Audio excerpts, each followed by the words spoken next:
Tonight, we're diving into true scary camping stories from the Appalachians. These are first-hand accounts from people who swear what they saw wasn't just wind, or wildlife, or imagination. When the fire burns low and the night presses in, the mountains remind you, you're not alone. My name is Elena Brooks, and I present this statement as a factual account to the best of my ability. I am 30 years old, a secondary school biology teacher, right-handed, 5'7", in good health, and not given to embellishment. On the last Saturday of October, I hiked with 3 companions to a permitted backcountry site above the Shenandoah Valley. The site lay on a spur, near a saddle of old oak and mountain laurel, 2.5 miles from the trailhead by my tracker. Wind ran steadily from the west. I include these details so that anyone judging what follows will have the conditions plainly before them. We were 4: myself, my brother, Nathan Brooks, 27, an EMT, his partner, April Fisher, 26, a graduate student in environmental policy, and my colleague Maurice Dunn, 32, who coaches wrestling and treats knots and tarps as moral questions. We reached the clearing at 16:40. Someone before us had left a simple fire ring, 8 stones, blackened on their inner faces, set in a rough circle not quite 2 feet across. We gathered only deadfall. We used a small backpacking stove to start a flame, then fed finger, thick twigs, then wrist, thick branches. The fire behaved as a well-built fire does. It brightened, then settled, then gave us the kind of quiet you only hear in the woods when the work is done. An owl that had been calling went silent. Our voices dropped, as if the trees required gentleness. When the logs fell through themselves, the flames lowered to a bed of coals. The coal surface moved like something breathing under a blanket.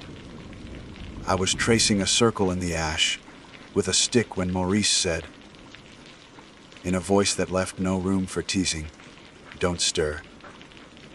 He pointed into the heart of the ring. At first I saw only the ordinary pattern of a dying fire. Then I noticed a dark disk, the size of a saucer near the center, rimmed by a paler ash as if an eye were half closed. Ash lifted in a small flutter, not outward, but inward, like breath drawn through cloth. April leaned closer and asked, automatic as a reflex, "Is that normal?" She laughed on the last word, and then pressed her lips together. The dark place puckered and opened along a narrow seam, and something pushed up through that seam with the patience of a root. The tip looked like charred bark, until it flexed along a joint no bark owns. It found purchase on an ember, and the ember brightened as if pleased. The tip became a finger, then 2, then 5, human in count and proportion, not human in substance. The fingers bore a crust like the rind of a burned log. Where the crust cracked, a deeper orange showed. Layered and banded the way wood keeps a record of years. The hand gripped the inner edge of the ring, and the stone hissed. Nate put his palm against the back of my calf without looking away. It was the gesture he uses to steady anxious patience. I stood without meaning to. April caught his sleeve. Maurice did not move at all. We expected the water to end it. Maurice reached for the pot we kept by the ring. April whispered no, the way someone hushes a baby, but I picked up the pot anyway. I poured slowly, aiming to keep the sheet thin. The water struck, screamed into steam, and died in a white cloud. When it cleared, the hand still gripped the stone. It had pushed its fingers deeper, between 2 rocks and held as if hooked there. In the places where water passed, the coals were gray ruin. Elsewhere, a stubborn red showed its lungs. From that red a wrist rose, then the suggestion of a forearm. The smell was a transformer's bright stink braided with something sweet and wrong. The note of fat burned too long. Nate said, in the calm tone I have heard him use in ambulances. We will step back very slowly. We step back as one. A second hand surfaced beside the first, dragged plates of black scale that broke and fell like leaves. Both hands clamped the ring. A knee appeared. Another followed it.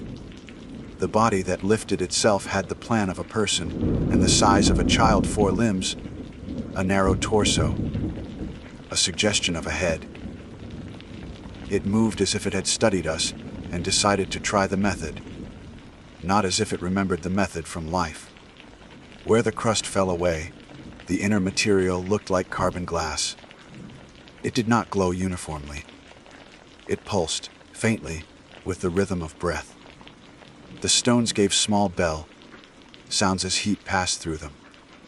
One black foot slid from under the plates and set itself on pine needles outside the ring. The needles did not flare. They darkened, softened, and held the weight like bread under a stone. A thread of embered beads rolled after the foot and settled into its print, as if the fire itself wanted to follow and keep what it made.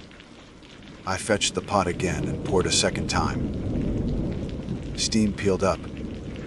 When it cleared, the arm wore a fresh, fused shield where droplets had struck and cooled. It had learned. It set the other foot outside the boundary. The word outside felt suddenly cruel. The ring had been a rule. Now the rule belonged to the thing that had crossed it. It turned toward us, not with a face, but with an arrangement that suggested attention. Char fell from the place a face should be and clicked on the needles. The inner orange brightened. Within it I saw faint concentric bands, as if the glow itself had grown rings. It moved its chest plates against one another, with a dry, rhythmic rattle. The rattle edged toward a syllable. I know the mind completes what it wants to complete, but I will write what I heard my name, wrong at each letter and right in rhythm. L, na, as if spoken through warm glass. My first reaction was ungenerous and human. I shook my head and said, no, to the night. Maurice lifted a green stick, not to strike but to mark the distance. April breathed a please that belonged to all of this. The plates found her word and pressed together, and let go on a longer sound that had no lungs in it. It produced a soft echo of please, then fell quiet. It lowered its hand into the ash and lifted the hand again, and the ash clung magnetized. It pressed that ash to its chest, and the layer fused into a thicker plate. It was making itself heavier. It was keeping the heat. The idea that it could plan frightened me more than its heat did. Back away. Nate said again. We backed away in the ancient manner. 3 steps without turning, eyes steady, as if retreat is a spell that must be spoken correctly to work. The thing mirrored us, precisely 3 placements of hand and foot, keeping the distance. It did not lunge. It didn't need to. It allowed the geometry we had created around the fire to persist around us. I had the sense, clear and absurd, that we were still sitting in a circle. Only the circle had gotten up and moved through the forest. A wind from below rose through the trees, and in that breath the last coals brightened as a single creature and then settled. The thing turned back toward the stones. It placed its palm on one, pressed and lifted. The stone rose a finger's width and set itself down an inch aside, obedient as a trained dog. The ring was now a horseshoe. Through the open mouth a thin trail of living coals rolled toward the thing and cooled at its heels. It pivoted toward the dark beyond our clearing. The dark answered by arranging itself, as if the hollow at the edge had decided to become a listener. Nate said my name, not as comfort and not as question, but as a coordinate here. I understood him. People say names when they fear they might lose the map. I put my hand on April's pack and felt the round stiffness of the bare canister. I pictured the switchbacks, the creek crossing, the aluminum sign with bullet holes. I pictured the car like a promise kept by morning. I also pictured the thing at a fixed distance behind us, patient as weather, following because following was what we had taught it. I tried a practical sentence. We are leaving now. The sentence went nowhere. The thing did not acknowledge or bar our way. It simply settled into a posture that matched ours. When I stepped back, it placed a hand, then a foot. When April stumbled, it paused, then resumed. When a twig snapped under my boot, it turned its knot face, then turned back. It behaved like a student trying to be courteous. The absurdity of that almost broke me. Instead of crying, I counted steps, breaths, the small bell, notes the stones made when heat visited them. I counted to make a boundary that could not be moved by a palm. We kept to the switchbacks because moving forward was the last rule left to honor. Maurice walked in front with his headlamp held low, keeping the beam on dirt and roots, never into the trees where eyes might answer. April moved behind him in small, careful steps. Nate stayed just off her shoulder. I took the rear and felt heat at my back, the way a door feels sun while the room remains dark. It was not a sound and not a light, only a pressure that made the hairs on my arms lean toward the trail behind us. Whenever we slowed, the pressure thinned. Whenever we pushed our pace, it thickened, as if it could taste speed. At the first tight bend, Maurice pinched the lamp nearly shut and pointed through the leaves to the lower cut of trail. Between trunks, a smear of embered orange slid straight down the slope, ignoring the safe turns entirely. Laurel drooped in its wake, not burned, but tired, as if the heat had asked too many questions of the sap. No one spoke. Inside my head, a litany tried and failed gas pockets, roots smoldering, tricks of perception. Each answer broke on the memory of fingers finding purchase on stone. It had placed weight outside the ring, mirrored our steps, and now ignored the courtesy of the path, as if paths were for creatures that still needed them. The creek crossed the trail with a shallow whisper. Flat stones offered the usual route. Maurice hopped first.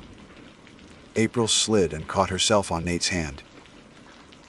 I came last and felt warmth gather at my spine, patient as a banked stove. Across the water, the figure stood with hands lowered. Ash fell from its palms in a steady sift.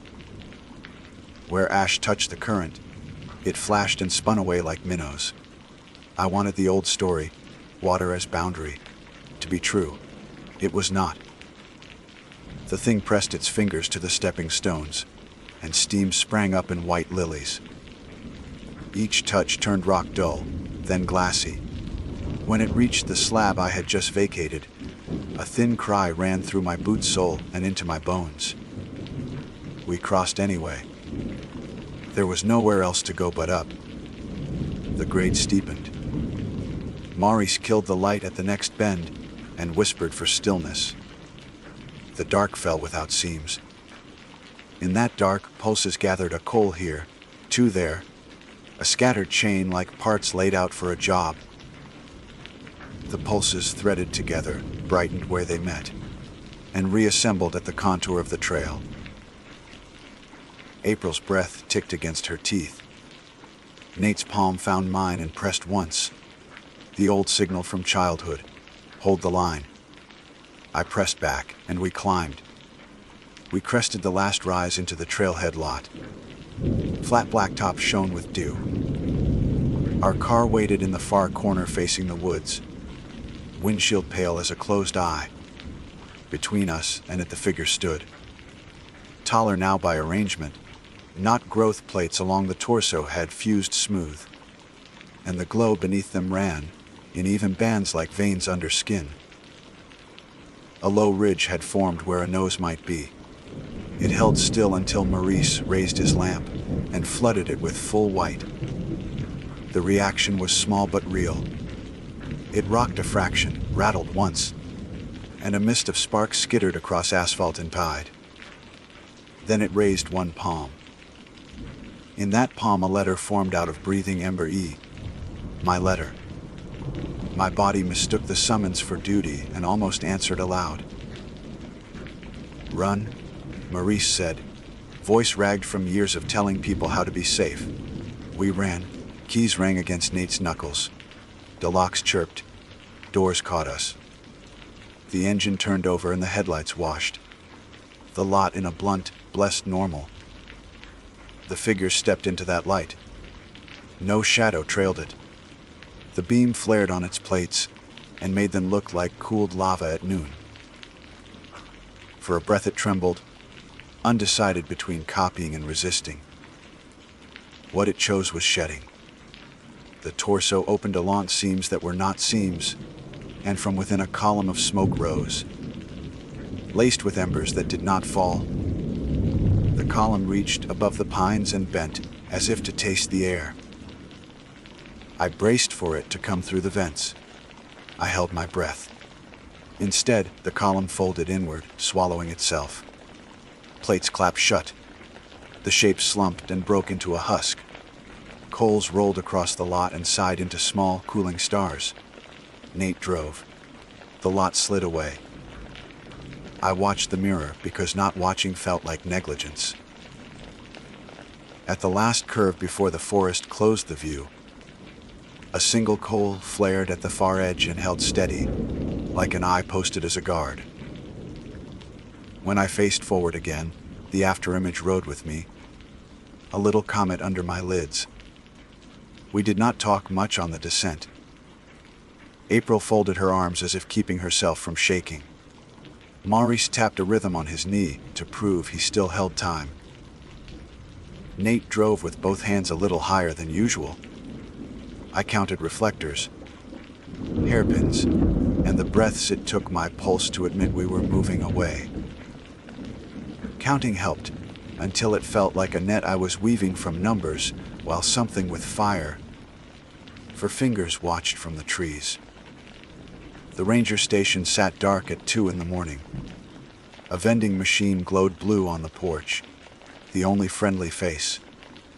Nate pulled in and cut the engine, but left the headlights on.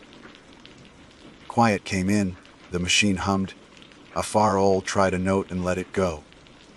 We checked our phones. One bar that came and went like a shy animal. Maurice tried the posted number, listened to nothing, and set his phone face down. April said she was cold. The air was sharp and wet, but a low warmth still wrapped the undercarriage. Not engine heat exactly, more like the even radiance of stones set around a fire. Residual, Nate said, but the word did not settle anywhere useful. I stepped out to stretch and lifted a heel to knock gravel from the treads. In a groove near the back of the sole, something black and glossy rested, the size of a cherry pit. I touched it with the back of my fingernail and drew away at a small, patient sting, the kind you get when you lean too close to a space heater and pretend you didn't. I did not call attention to it. I set my heel, lifted again, and worried the pit against the pavement until it came free with a faint, sticky release. It rolled half an inch and lay still. I ground it under the rubber with slow pressure. A tiny bell note rose from the pavement. The same sound the fire, ring stones had made when heat passed through them. I kept grinding until nothing moved. When I lifted my foot, A circle the size of a coin was darker than the rest of the lot. Back in the car, we made too many plans. Wait for daylight. Drive to town. Call the number on the bulletin board. Pretend we had seen a bear and go home. Tell someone who would put it in a report where sunlight and staplers could pin it down. Each choice felt wrong for its own clever reason. Fog drew itself along the ground, pale goughs in the beams. In the fog I could see ash falling. Not flakes, just the way light changed as specks drifted through it. The ash carried no smell. It settled on the hood in a film so fine, I could only see it when I breathed on the glass and disturbed it. Minutes went long. April dozed and snapped awake inside the same breath. Maurice leaned his seat back and stared at the ceiling as if it might lower instructions.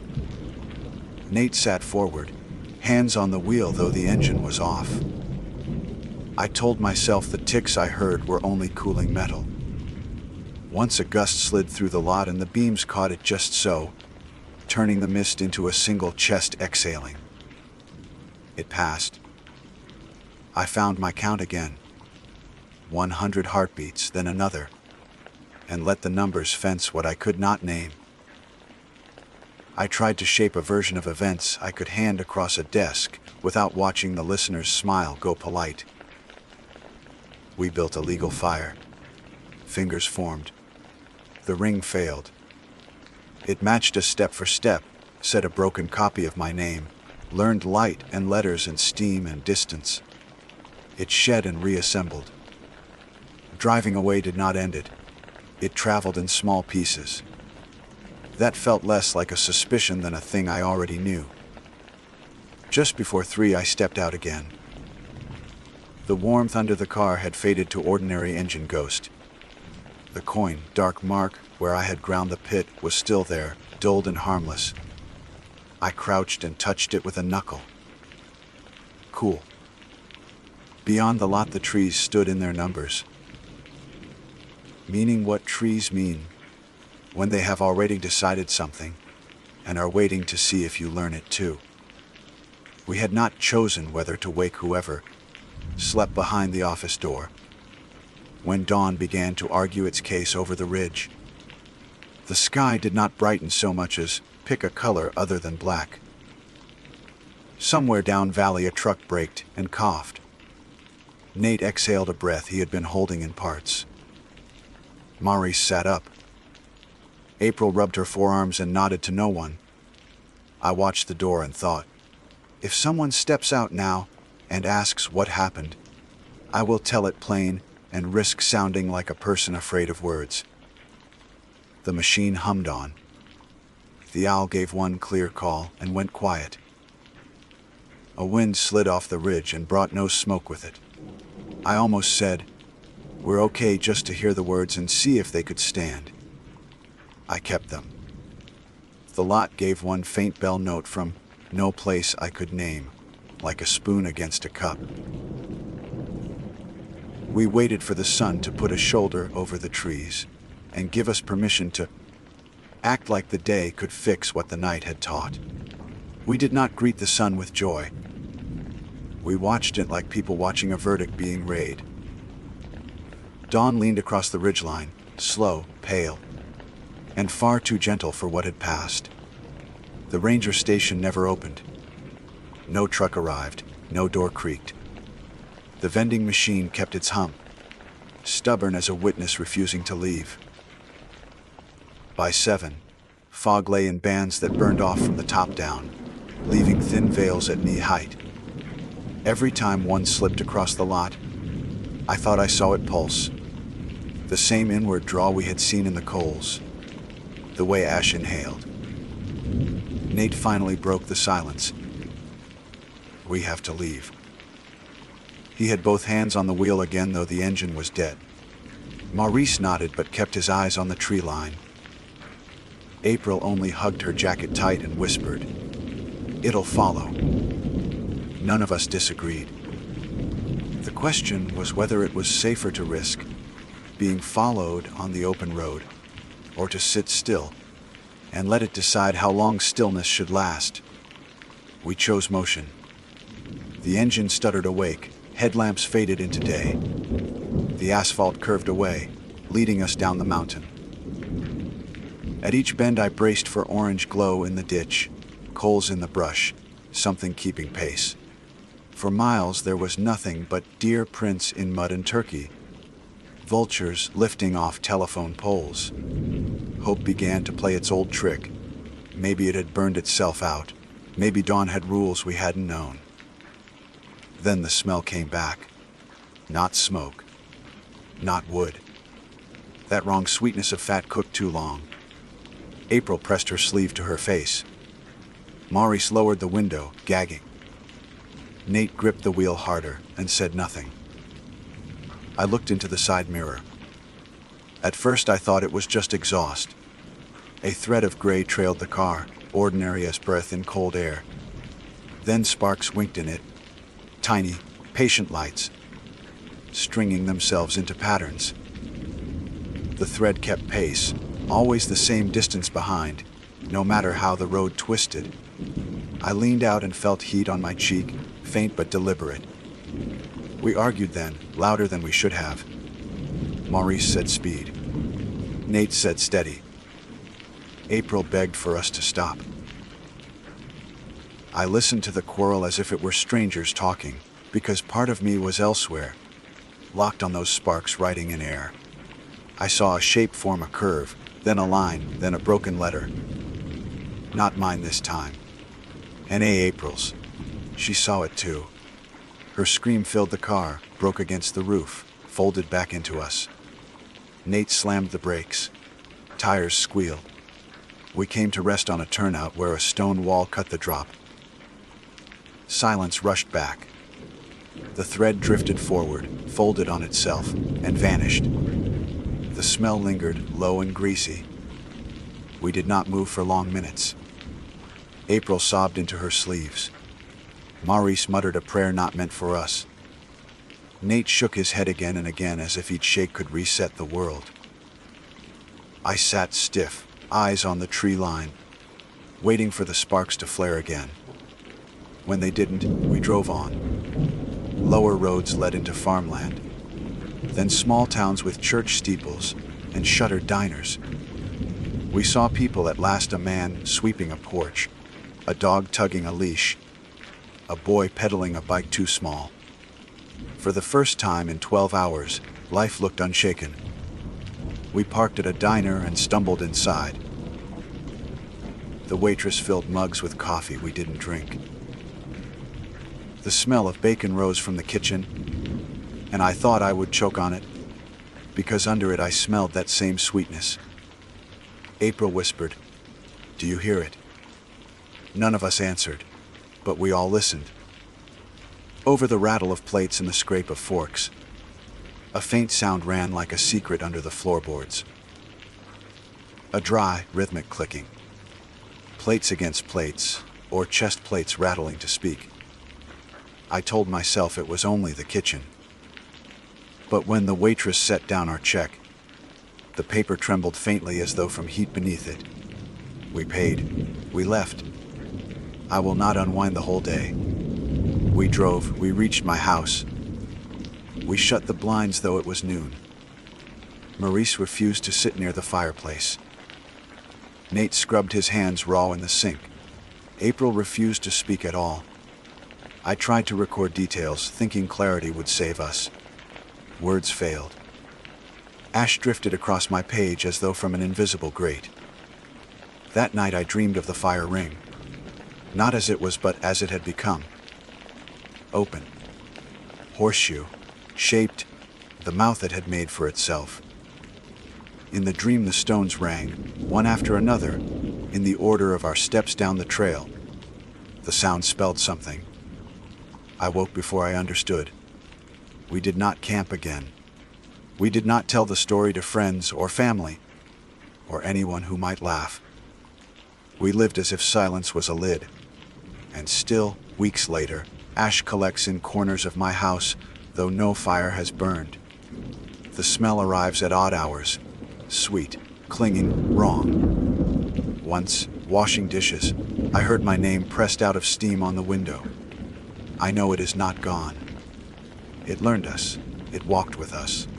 It waits with us now, maybe in the ember lodged under a shoe, maybe in the dust that rides vents, maybe in the letters sparks can write on empty air. It will not forget what it pulled from the coals, because we taught it how to carry fire past the ring. My name is Peter Maddox, and I offer this account in plain, orderly language, as I would a signed statement. I am 34, resident of Knoxville, employed as an accountant, and a cautious hiker by habit and temperament. I keep to marked trails, I check weather twice, and I pack by lists. On the second weekend of October, my brother, Michael, and I camped above Elkmont in the Great Smoky Mountains. Around 4 o'clock, I walked ahead to stretch my legs before sunset, following the Jake's Gap Trail, along the slope where the leaves already showed copper at their edges, and the air had the clean smell of a creek you cannot yet see. The path angled through rhododendron and laurel whose leaves looked like dark leather. The air smelled faintly of river stones, though the water ran somewhere out of sight. I could hear it in pieces. A soft hiss under the small sounds a forest keeps for itself. Bird calls checked and answered. A falling twig. A squirrel committing to its rattling run. I kept a deliberate pace and let my breath settle. When the trail doubled back around a mossed boulder, a voice said my name, and I stopped with both boots together, as if the sound had closed a gate across the tread. It said, Peter, the way my brother says it when he finds my mistake before I do. The sound was not loud, and it did not echo. It arrived and stayed, like a coin placed gently on wood. I turned and saw only trunks, dark leaves, and thin light. No person stood among them. I called Michael's name and waited. I whistled the pattern we use when we are within 100 yards. Nothing answered but the ordinary breath of the trees. Farther down the slope, a white scrap fluttered from a branch, and then was still, and I told myself it was birch peeling in a shape that looked like cloth. At the next bend, the voice called again. Down here. Shortcut. It had my brother's vowels, and the friendly impatience he wears when he is half joking and half serious. We had no use for a shortcut. The loop was modest, and the light, though soft, left ample time. Michael is the one who taught me not to leave a trail without a cause you can state aloud.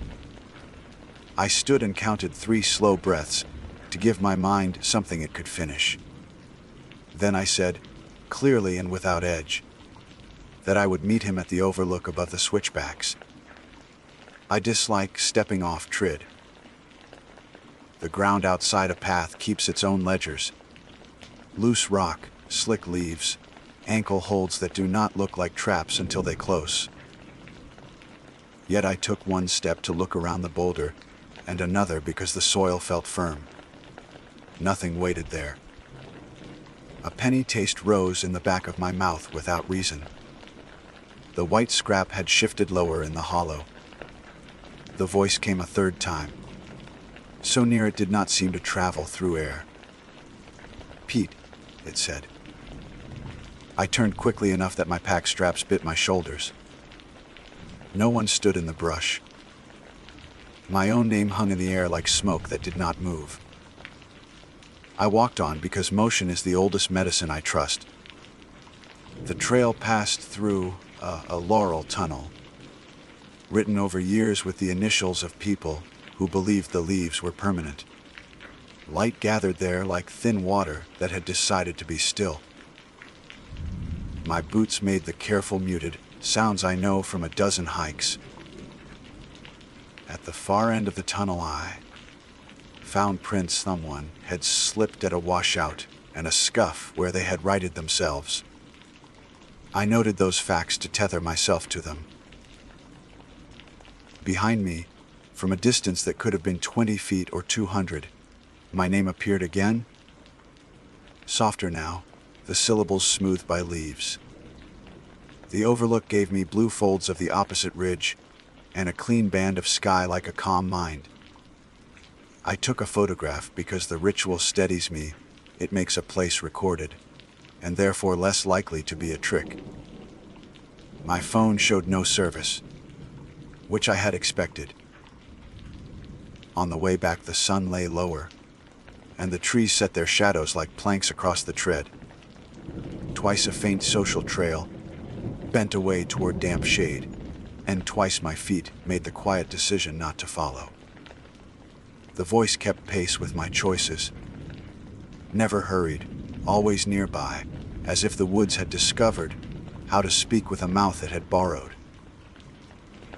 At camp, Michael stood by the ring of stones with a hatchet loose in his hand. Smoke from the small fire rose in a tidy column before it found a wind. I lifted my palm without thinking and said, "You heard it." He nodded once, the way men nod when they want facts more than sympathy. "It called me using you," he said. "I stayed here." His eyes moved past me toward the trail and then to the trees on either side, as if he were trying to draw lines on a map no one had printed. We made the fire larger than the chill required.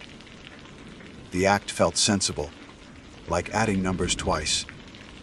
We ate without appetite and slept without rest. Something pressed the tent wall 3 times in the night, as if a hand were finding the shape of fabric. Each time I woke and did not speak. Just before dawn, I dreamed our mother stood on the other side of the mesh and whispered my name in the tone she used when snow had fallen and she wanted us up without complaint. I woke with my jaw clenched and kept the dream to myself, because there are truths that do not help. In the morning, we agreed to break camp, take the shorter loop, and report what we had heard. The plan sat between us like a set square on a desk. The voice called while I shook dew from the fly. "Pete, I need your help," it said from the empty air just beyond the fire ring. Michael looked at me and mouthed no. He had not spoken. The tone was exactly ours, but the content was not. We do not ask for help in that bare way. We cover it with a reason or a joke. I took the whistle because process is an anchor when belief begins to tilt. 3 blasts. Quiet. The same sentence repeated, identical in timing and pressure, as if read from a card. The 3rd time it added, "Down here," with a pull that seemed to lower the ground by an inch. We shouldered our packs and walked together to the trail, keeping to the center, speaking only to set landmarks in place. The forest had shifted by the smallest measurable amount. Distances were correct, yet spaces were wrong. The laurel tunnel held shade darker than the hour permitted.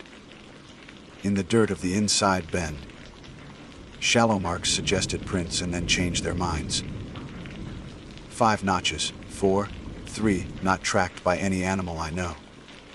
We moved past without pausing, because there are details that remove options when examined. At the overlook, a single bar of signal rose and fell like a trick candle. I typed a message that did not send and erased it, rather than hold a sentence I could not deliver. On the way back toward camp, the voice spoke my name with a new tenderness. It did not imitate my brother now. It used him as a starting shape and stepped closer to something else. "Peter," it said, and the word worked inside my head as if it belonged there already. I did not look. I set one boot down, then the next. I thought of the ranger and her serious smile. I thought of rules. I thought of ledgers balanced to the penny. I kept walking because walking was the only sentence that did not lie. The forest waited, as if the trees themselves had leaned to hear my choice. We came within sight of camp. Smoke wavered in a thin line. Michael lifted his hand in a small signal that meant stop, listen. From the rhododendron clump beyond our fire ring, my brother's voice asked, very politely, "Peter, could you bring the hatchet?" The real Michael stood beside me, breathing hard and quiet, his empty hands open. I did not answer. The polite voice tried again, with the same inflection, down to the small lift at the end. It did not sound tired. It did not sound angry. It sounded patient and closer than before. That is where I end this first account. Embers clicked once, like teeth, and then the clearing waited. My brother and I left the clearing at first light. The fire had burned itself into dull gray coals, and neither of us wanted to strike a match for breakfast. We shouldered our packs in silence, listening to the woods gather their morning voices. Birds sang their opening bars. The creek down slope sharpened into a rush, and every natural sound seemed meant to disguise the one we feared. I carried the hatchet because I would not leave it behind, though its weight pulled wrong at my arm. Michael set the pace, slow but steady, and I counted steps in my head, a habit from long hikes when thought begins to fray. The forest did not return to normal. It wore its ordinary shape, trunks rising, leaves layered, but the air held an undertone, a hum pitched just below hearing. We spoke only to mark landmarks. Ridge Rock, Michael would say.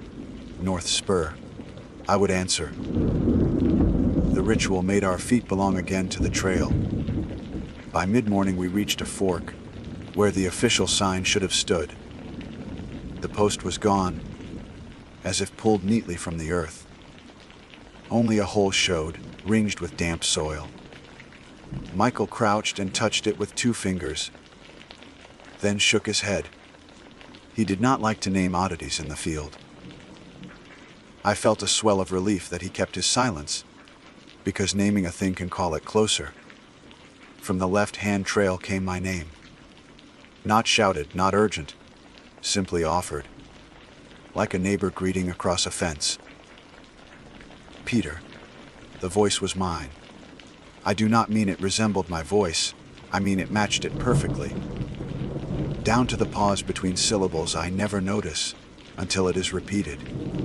I tasted metal on my tongue, sharp as a penny heated in the sun. Michael's shoulders locked. "Keep walking," he said low and even. We took the right hand path, boots steady. Behind us the voice asked again. Then softer, as if satisfied we had heard. We passed 2 hikers an hour later, a man and woman older than ourselves, wearing gear bought in the last decade. They greeted us politely. Their eyes lingered too long, as if they meant to ask something and chose not to. When they moved on, Michael turned once to watch. "Did you notice?" he asked. I had. Their packs were light enough for a short loop, but both wore heavy boots suited for longer routes. Details that misalign stay with me longer than they should. We walked faster until their steps faded. At midday we stopped where the trail widened near a stone outcrop. The sun reached us there, white and square. I opened a pack of crackers, chewed once, and stopped. A sound came from the trees below the ledge, rhythmic and exact. The snap of dry sticks under weight. It circled, keeping distance, but the steps carried a cadence too measured to be animal. Michael raised his hand for quiet. Then the voice came again. "Down here. Bring water." This time it used our father's tone, a memory I had not invited. I closed my eyes and saw him by the garage, oil on his hands, asking for a tool in that same inflection. The shock of it left me cold. Michael touched my arm hard enough to ground me. "Don't answer," he said. His eyes did not leave the trees. The sound withdrew, deliberate as it had come. We sat without speaking until the sun shifted and the ledge lost its square of light. Then we rose and walked on. The afternoon grew longer than it should have. The trail looped as mapped, yet we did not return to camp. Instead, the switchbacks repeated, leading us past the same cluster of beaches 3 times. On the 3rd pass, I stopped and touched the bark. My initials carved there stared back at me, fresh as if cut that morning. I do not carry a knife. My brother's jaw worked as if he might break a tooth on silence. He set off again without comment, and I followed because any path, even wrong, is still forward. By late afternoon, we found a clearing neither of us knew. The grass lay bent, pressed flat in a wide ring. At its center stood a cairn, stones stacked waist-high. The sight felt like a rebuke. Hikers do not raise such markers here. Michael circled once, his hand on the hatchet I still carried. A single voice came from the cairn, flat and patient. "Peter, come help me." This time it did not borrow tone or timbre. It was not my brother's, nor mine, nor my father's. It was built from their pieces, a patchwork of memory shaped into a tool. The sound seemed to come from beneath the stones themselves. My breath shortened until I counted it to keep control. Inhale 1. Exhale 2. We backed away, step by careful step. The cairn did not fall or shift, but the voice repeated its sentence without end, as if on a loop. Evening descended too quickly. We had walked hours past our measured, and yet no trailhead, no marked sign appeared. When full dark settled, we camped unwillingly at a hollow between roots. Michael built a fire larger than sense advised, flame tall enough to draw notice. The night pressed close, carrying no breeze. Smoke rose and clung in a low ceiling. As we ate without appetite, the woods began to speak. Not with one voice but many, all in the same cadence, each using a name. Mine. Over and over in the tones of strangers and kin alike, some living, some long gone. They wove together, not shouting, not whispering, simply persisting. I placed my hands on my knees to keep them from shaking. My brother stared into the flames as if they alone carried order. At some point I slept, though I do not remember the decision. I woke with the fire low and the woods silent. Michael sat awake, his face drawn. "It's waiting," he said, as if stating the balance of a ledger. I knew without asking what he meant. We sat until the first color of dawn crept in, waiting for the voice to return. It did not. The silence felt like preparation. We moved at first light, shoulders aching from the fireless night. The woods felt closer, as though the trunks had drawn in by inches while we slept. I carried the hatchet because leaving it seemed like surrender. Michael set his jaw and walked without looking back. The silence pressed until it broke on its own. A voice spoke from the ridge behind us, calm and certain. "You will answer me today." Neither of us said a word. We just kept going, east toward where we believed the road must lie. The ground fell steep, gullies opening like jaws. We slid more than we walked, holding roots for balance. Every few minutes a sound followed, steps measured matching ours. When we stopped, it stopped. When we hurried, it hurried.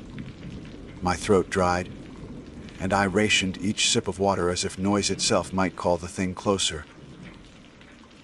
Mid-morning brought fog. Not the kind that drifts in patches, but a heavy wall that turned the air into milk.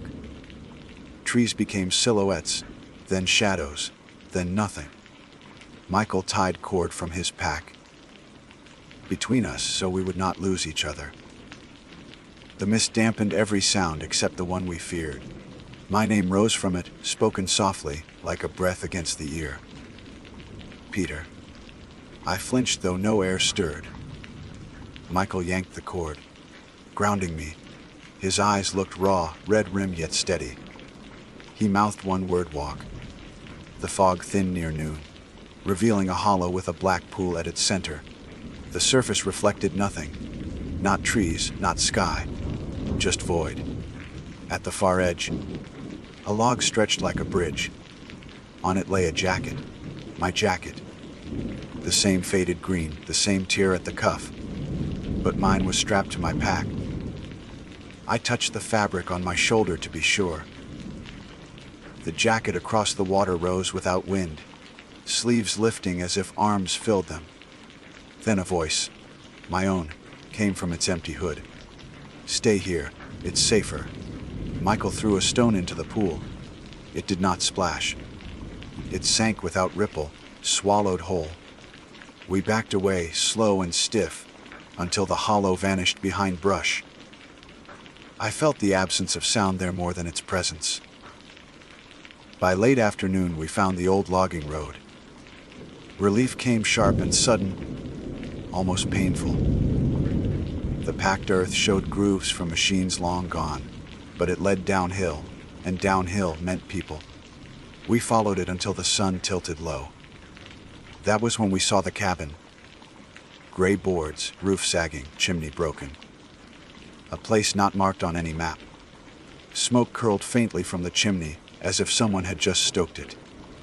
Michael stopped. We shouldn't, he said. Yet our bodies ached, and the thought of walls, even rotten ones, pulled hard. I tested the door. It opened without resistance. Inside, the air smelled of ash and damp. A fire burned low in the hearth, though no one tended it. On the table lay 2 plates, each with bread that had not molded, each with a knife beside it. And on the far wall, scratched deep into the wood, was my name, repeated row after row, until the boards looked flayed. The voice spoke then, from the fire itself. Rest. My legs wanted to obey. The heat drew me, and for a moment I imagined how easy it would be to lower myself, to eat, to stop. Michael gripped my wrist until bone pressed bone. Oat, he said, not loud, but final. We backed into the night, and as soon as the door shut, the cabin vanished. No smoke, no roofline, only trees. Darkness took us without warning. No dusk, no fading light, just night, sudden and entire. Stars showed, but dim, pale as dust. The woods began their chorus again, 100 voices, each calling my name in perfect unison. My knees buckled under the weight of it. Michael raised the hatchet like a cross against a storm. The voices stopped as if cut. Then one returned, gentle as a lullaby. Answer, and it ends. I wanted to. Every part of me wanted to. But I remembered the cairn, the rope, the jacket, the cabin. Each gift had been bait. Each word a snare. I pressed my lips shut until they hurt. Michael leaned close, his breath ragged. One more night, he said. We'll last one more, we'll find the road. His faith steadied me, though I knew it was made of desperation. We built no fire. We sat in cold, backs together, waiting for dawn. Around us, the forest breathed. Sometimes it shifted, sometimes it whispered, sometimes it stood still. Near midnight, the earth beneath us trembled, as if something vast moved below. From the ground itself, my name rose again. It came through soil and stone, deep as roots. My teeth rattled, my heart thrashed. I nearly broke. Michael's hand clamped mine. That contact kept me whole. When the first gray bled into the sky, the voices ceased. Birds sang again, honest and small. The world looked unchanged, yet nothing felt the same. My brother's face showed what mine must have. Drained, carved down to bone. We rose without words and walked east. Each step felt like defiance. Each breath borrowed. I do not know if the road is near. I do not know if the voice has truly ended. But I have learned this much: silence can be a trap, and sound can be a snare. Yet the only choice left to me is to keep walking until one of them breaks me. My name is Holly Pierce. For the better part of my 32 years, I've found more comfort in the stoic silence of mountains than in the clamor of cities. I'm a geomorphologist, which is a fancy way of saying I study how landscapes are formed. It's a job that requires patience, solitude, and a deep, abiding respect for the raw power of the natural world. It's a profession that has taken me to some of the most remote and untouched corners of the continent. Places where the only footprints you find are your own, and the only sounds are the wind whistling through ancient pines and the distant cry of a hawk. I've weathered freak blizzards in the Rockies, navigated treacherous slot canyons in Utah, and spent weeks on end without seeing another human soul. I am not easily rattled. I am competent. I am prepared, and I am, above all, a rationalist. There is a geological or meteorological explanation for almost everything. And for the things there aren't, there is usually a biological one. I believe that with every fiber of my being. I believed it right up until that trip to the Sawtooth Wilderness. The Sawtooths in early autumn are a spectacle of brutal beauty. Jagged granite peaks, sharp enough to tear holes in the sky, loom over valleys carpeted in the fiery golds and deep crimsons of the changing season. I'd secured a permit for a 2-week solo trek, a traverse that would take me deep into the backcountry, far from the designated trails and weekend hikers. My goal was to study a series of glacial cirques, bowl-shaped hollows carved by ancient ice that were poorly documented. For the first 5 days, the trip was exactly what I'd hoped for: challenging, isolating, and breathtakingly beautiful. The solitude was a balm, a heavy, comfortable blanket that settled over me the further I walked from the trailhead. I made camp each night with the practiced efficiency of a seasoned backpacker. My small, sturdy olive green tent a familiar haven against the vast, indifferent wilderness. On the 6th day, I reached a high alpine basin, a pristine valley cradled between 2 towering ridges. It was a perfect place to make camp. A crystal-clear stream, fed by a lingering patch of snow high above, meandered through a meadow dotted with late-season wildflowers. The air was thin and crisp, carrying the scent of pine and damp earth. I set up my tent on a flat patch of ground near the stream, cooked my dehydrated meal, and settled in to watch the sunset paint the opposing ridge in strokes of orange and pink. The ridge opposite me was a mirror of my own, a long, serrated spine of rock and scattered trees, perhaps a mile away as the crow flies. The valley between us was deep and shadowed. As the last sliver of the sun disappeared, the world was plunged into the deep, velvety blue of twilight. That's when I saw it. At first, it was just a pinprick of color against the darkening greens and grays of the far ridge. A splash of red.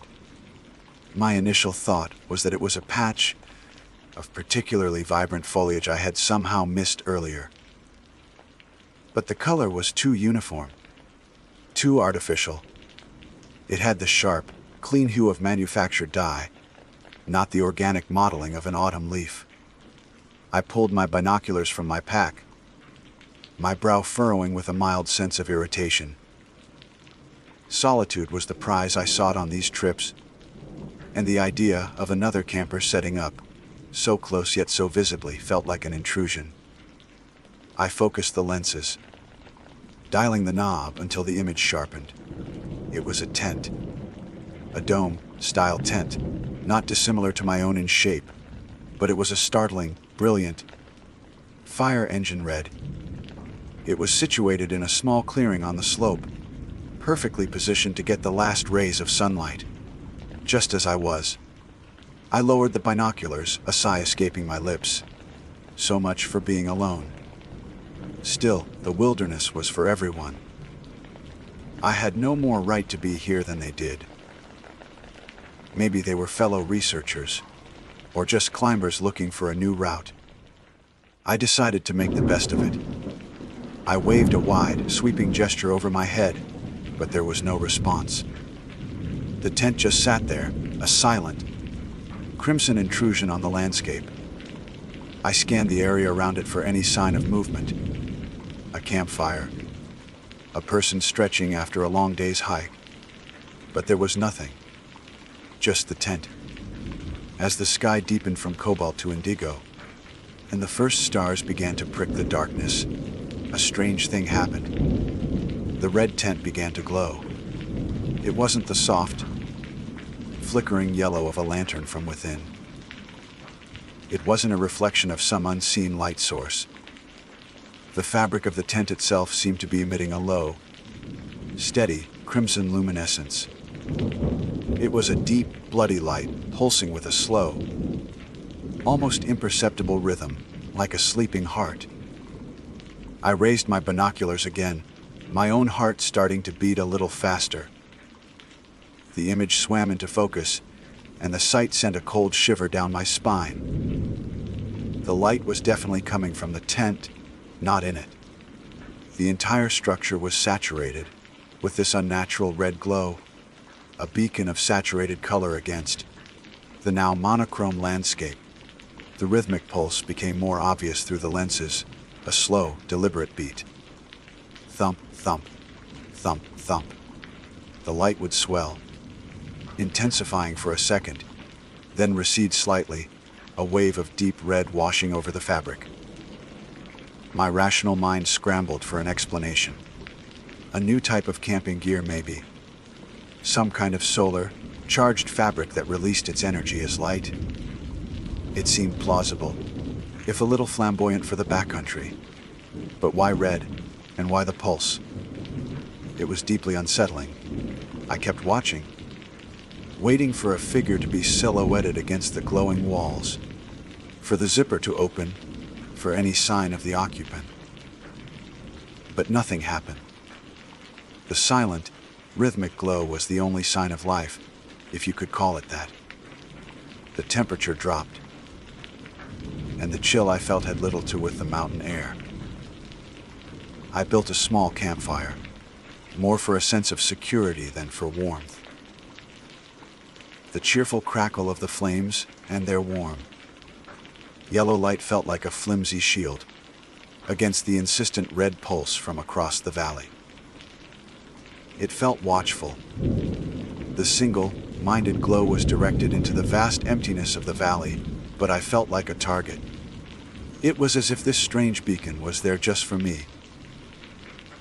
Paranoia began to prickle at the edges of my carefully constructed composure.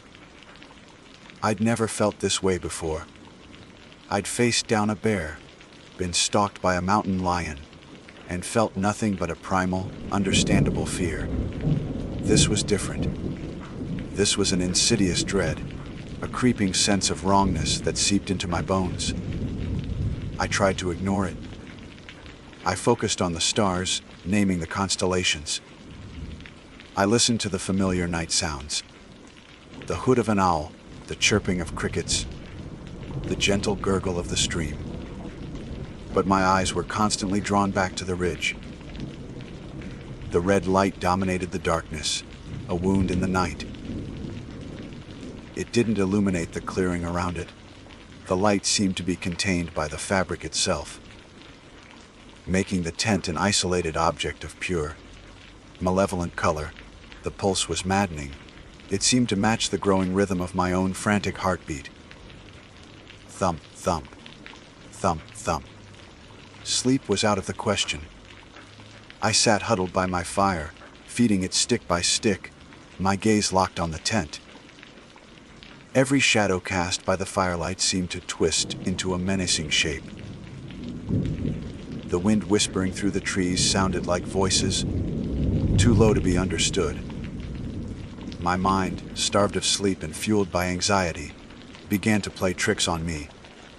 I thought I saw movement near the red tent, a dark shape detaching itself from the shadows, only for it to resolve back into a misshapen rock when I squinted. Hours crawled by. The moon rose, a pale, indifferent crescent, but its gentle light was completely overpowered by the tent's hellish glow. I felt a desperate, primal urge to pack up my things and hike through the darkness to get as far away from that place as I could. But my training, my ingrained rationality, held me in place. Running blindly through the mountains at night was a death sentence. And what was I running from? A tent with a weird light. I would sound like a lunatic. I had to stay put, wait for morning, and then investigate. My scientific curiosity battled with my rising terror. I had to know what it was.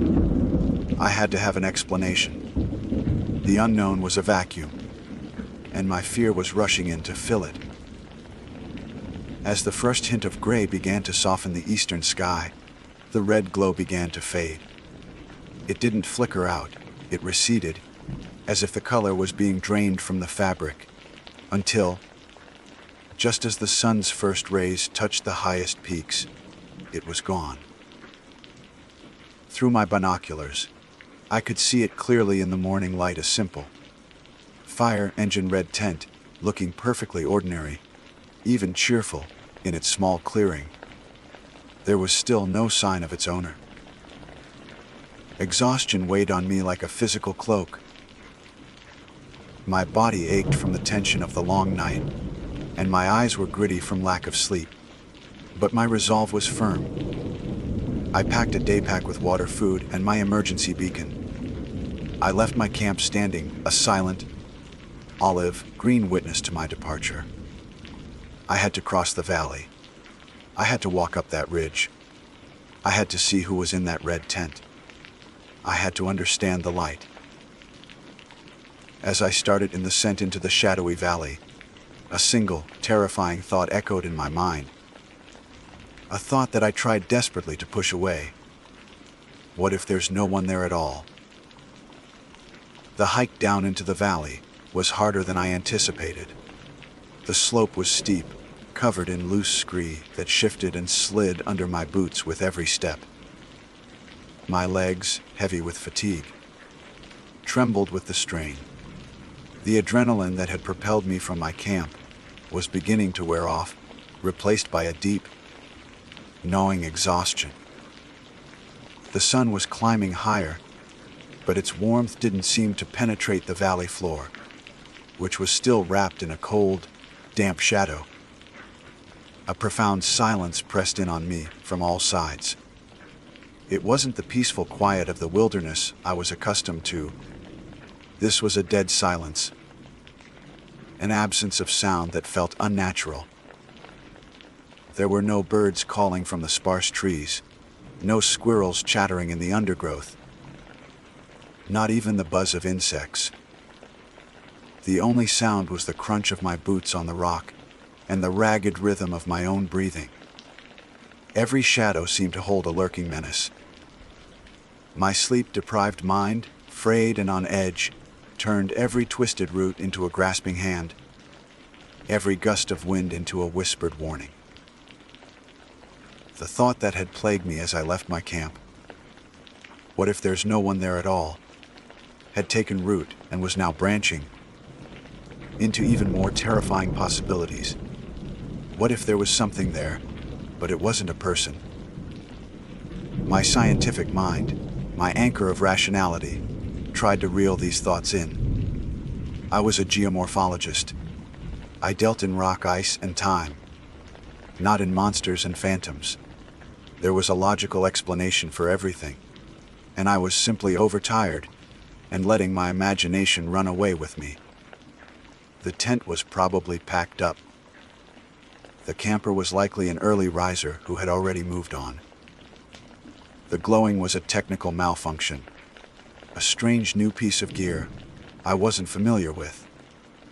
I repeated these rationalizations like a mantra, but they felt hollow, flimsy words against the oppressive weight of the valley's silence. After what felt like an eternity, I reached the valley floor and crossed the same stream that flowed past my own campsite. Here, the water was sluggish, flowing over dark, moss-covered rocks. I paused to refill my water bottle, my hands shaking slightly. I looked up at the ridge I was about to climb. From this vantage point, it looked even more imposing, a sheer wall of granite and pine. The clearing where I'd seen the tent was not visible from here, hidden by the curve of the slope. The climb up was a grueling, long, burning affair. I used my hands to pull myself up over ledges of rock, my fingers digging into the cold stone. Sweat trickled down my back, despite the chill in the air. The silence persisted, broken only by my own grunts of exertion. The feeling of being watched intensified with every foot of elevation I gained. It was a physical sensation, a prickling on the back of my neck that made me stop and scan the trees around me every few minutes. But there was never anything there, just the silent, watchful trees and the cold, unblinking granite. Finally, I pulled myself over the last rise and stumbled into the clearing. For a moment, I just stood there, breathing heavily, my heart hammering against my ribs. The clearing was empty. The relief that washed over me was so intense it almost brought me to my knees. It was gone. The tent was gone. There was no one here. I was alone. A hysterical laugh bubbled up in my throat. I had spent a sleepless night terrified of a tent, and the owner had simply packed up and left before sunrise. I felt like an idiot, a sleep-deprived, paranoid fool who had let the isolation of the wilderness get the better of her. I walked further into the clearing, a wide grin of relief spreading across my face. The clearing was a small, roughly circular patch of flattened grass, about 20 feet in diameter. It was a perfect campsite, sheltered from the wind by a thick stand of pines. I scanned the ground for any sign of the previous occupant. Footprints, a discarded wrapper, the ashes of a campfire. There was nothing. The ground was pristine, untouched. It looked as if no one had ever been here. My relief began to curdle back into unease. A skilled backcountry camper practices. Leave no trace, but this was something else. This was an impossible level of cleanliness. There wasn't a single blade of grass bent out of place, not a single disturbed pebble. It was as if the tent and its occupant had never existed at all. Had I imagined it? Had the stress of the solo trip finally caused me to hallucinate?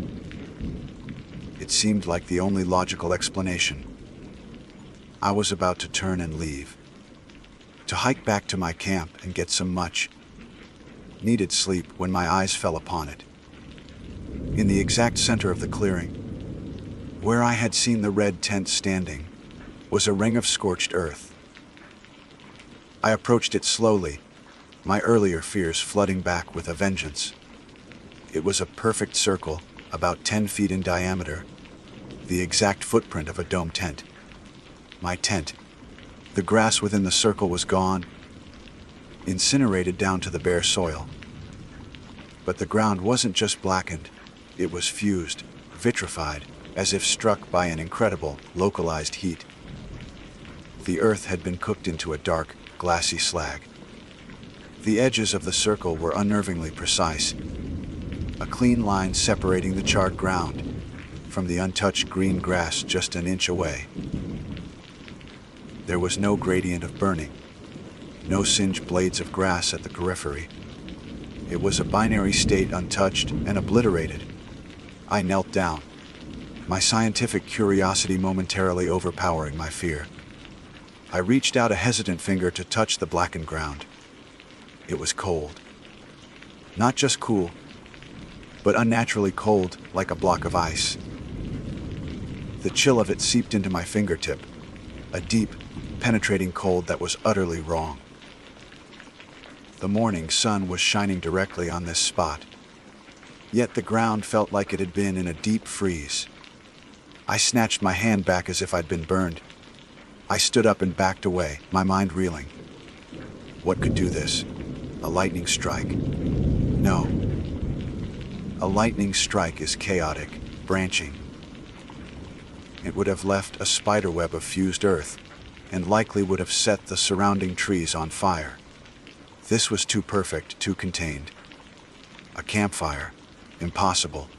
No campfire could generate enough heat to vitrify soil, and it wouldn't leave such a geometrically perfect ring. Then I smelled it. A faint, acrid odor hanging in the still air. It wasn't the smell of burnt wood or grass. It was a sharp, chemical smell, like ozone after a thunderstorm, mingled with something else. Something metallic and faintly sweet, like burnt sugar and hot copper. The smell made the fine hairs on my arms stand up. It was the smell of wrongness, of something that did not belong in the natural world. The last vestiges of my rationality crumbled into dust. This was not a natural phenomenon. This was not the work of another camper. My mind, which had been so desperately seeking a logical explanation, was now faced with a reality it could not comprehend. And in the vacuum of that understanding, pure, unadulterated terror rushed in. The feeling of being watched was no longer a paranoid fantasy. It was a certainty. I was an intruder here. I had stumbled upon something I was not meant to see. I turned and fled. I didn't walk, I ran. I scrambled back down the ridge, sliding down scree slopes, scraping my hands and knees on the sharp rocks. I didn't care. I just had to get away.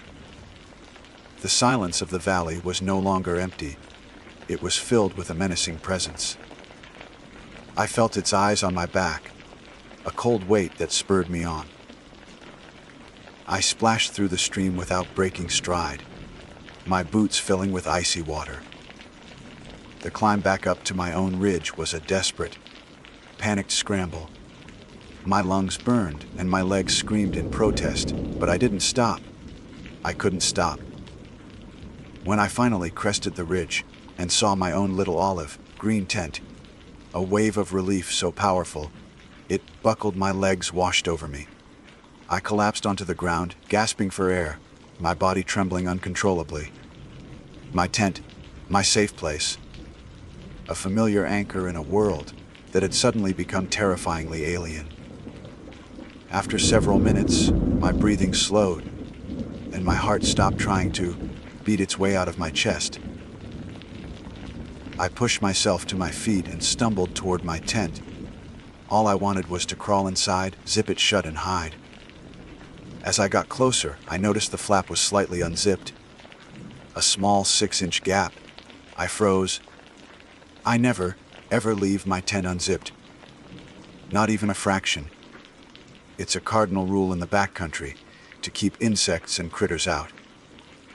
I distinctly remembered zipping it completely shut before I left. I strained my memory, trying to recall my actions from that morning. I saw it clearly in my mind's eye, pulling the zipper all the way down until the two metal tabs met with a soft clink. My blood ran cold. Someone, or something, had been here. Time seemed to stop. I stood rooted to the spot, my gaze fixed on the 6-inch gap in my tent's zipper. My entire world, which had been violently appended by the impossible sight in the opposite clearing, now narrowed to this single, terrifying detail. The scorched ring was a mystery, an anomaly of the natural world that terrified me on a cosmic level. But this was personal. This was a violation. The sanctity of my camp, my one tiny bastion of safety in this vast, indifferent wilderness, had been breached. The feeling of being watched was no longer a vague paranoia. It was a concrete fact. Something had been here. It had stood where I was standing now. It had touched my tent. My mind raced, trying to form a coherent thought through the static of my fear. An animal. A bear, perhaps. Curious about the smell of my food. No. A bear would have ripped the tent to shreds. It would have been a scene of chaotic destruction. This was subtle, deliberate. The zipper had been pulled down, not torn. It was an act of intelligence, of manipulation. Or perhaps it was a person, a fellow hiker playing a twisted prank. The thought was almost as terrifying as the alternative. To think that another human being could be out here, stalking me, watching me, entering my shelter while I was away. It filled me with a cold, a visceral dread. I took a slow, deliberate step backward, my hand reaching for the small can of bear spray on my hip. My fingers fumbled with the safety clip. I scanned the trees, the rocks, the deep shadows that were beginning to lengthen as the afternoon wore on. The dead silence of the valley pressed in, amplifying the frantic thudding of my own heart. I called out, my voice a ragged croak that was swallowed by the immense emptiness. Is anyone there? The silence was my only answer. A silence so profound it felt like a presence in itself. I knew then, with a certainty that defied all logic, that I was not dealing with a person. Or at least, not a person as I understood the term. What I was dealing with had left a vitrified, ice, cold ring of earth on the other side of the valley. It had glowed with an impossible, blood-red light. And now it had come to my camp. I had to know what was inside. The thought was insane, but my scientific curiosity, the very core of my being, was a stubborn, insistent thing. It was a compulsion. I had to have data. I had to observe. I crept forward, my bear spray held out in front of me like a talisman. My hand trembled so violently I was afraid I would accidentally discharge it. I reached the tent and stopped, listening. There was no sound from within. No breathing, no rustling of fabric. Just the dead, heavy silence. With my free hand, I grabbed the zipper tab. It was cold to the touch. I took a deep, shuddering breath and pulled it down in one swift, decisive motion. The interior of my tent was cast in the dim, green, filtered light of the afternoon sun. At first glance, everything was exactly as I had left it. My sleeping bag was rolled out. My inflatable pillow was at its head. My backpack with my food and extra clothes was tucked into a corner. My research notebook and pencils lay beside the sleeping bag. Nothing seemed out of place. Nothing was broken. Nothing was stolen. I felt a flicker of hope. Maybe I was wrong. Maybe had just been careless and hadn't zipped the tent completely. But I knew I was lying to myself. I had not been careless. And then I saw it. On top of my neatly rolled sleeping bag, right in the center, was a small pile of dust. It was a fine, reddish, brown powder, like pulverized rust. But that wasn't what made me gasp, a choked sound of pure horror. The dust had been arranged. It formed a perfect, miniature circle, an exact replica of the scorched ring I had seen in the clearing across the valley. It was a message, a calling card, a symbol of what had happened over there, and a promise of what was to come here. I backed away from the tent, my mind finally snapping. The rational scientist was gone, consumed by the primal, screaming terror of a cornered animal. This was a hunt, and I was the prey. The strange red tent wasn't just a random event. It was a process, a cycle, and it had chosen me to be the next part of it. I had to leave. I had to leave now. I turned my back on the tent and started frantically shoving my gear into my main pack. I didn't bother to be neat. I crammed my stove, my pot, my clothes, my water filter, everything, into the bag with clumsy, shaking hands. I would leave the tent. The tent was tainted, contaminated. It was no longer a shelter. It was a beacon for whatever was out here with me. As I worked, I noticed the quality of the light changing. The sun was dipping below the ridge behind me, and the valley was being plunged into shadow. A cold dread, colder than any mountain evening, washed over me. I knew what was coming. I had seen it last night. I cinched my pack shut, threw it on my back, and grabbed my trekking poles. I was about to start my panicked descent when a flicker of color caught my eye. I stopped and looked back at my tent. The olive green fabric was shifting. It wasn't the wind. The air was perfectly still. The color itself seemed to be in flux. A faint, ruddy hue was beginning to bleed into the green, like a drop of blood spreading in water. I watched, mesmerized by the horror of it, as the color deepened. The green faded, consumed by a vibrant, angry crimson. My tent was turning red. Then it began to glow. It started as a low, sullen pulse, but quickly intensified, the fabric becoming saturated with the same unnatural, hellish light I had seen from across the valley. It was a deep, bloody light, pulsing with a slow, deliberate rhythm that vibrated in my bones. Thump, thump. Thump, thump. It was the exact same color, the exact same pulse. My tent, my familiar olive green haven, was gone. In its place stood a glowing red copy, a malevolent mimicry that was now shining its baleful light into the gathering darkness. I finally understood. The thing on the other ridge hadn't been another camper. It was a predator, a lure. It had mimicked a tent to draw in the curious and the unwary. And when I had taken the bait, when I had crossed the valley to investigate, it had followed me back. It had studied my shelter, my sanctuary, and it had become it. The scorched ring on the other ridge wasn't just a landing spot. It was a scar. It was the footprint of a previous victim. A place where a tent like mine had once stood, before it was consumed and copied by this entity. The ring had been shaped exactly like my tent, because it was a copy of someone else's tent, someone who had come here before me and never left. And now a new scorched ring was about to be made. Right here. I didn't scream. The sound was trapped in my throat, a solid knot of terror. I turned and ran, abandoning the trail, plunging straight down the mountainside. I ran blindly, recklessly. My only thought to put as much distance as possible between myself and that pulsing red light. Branches whipped at my face. Rocks turned under my feet.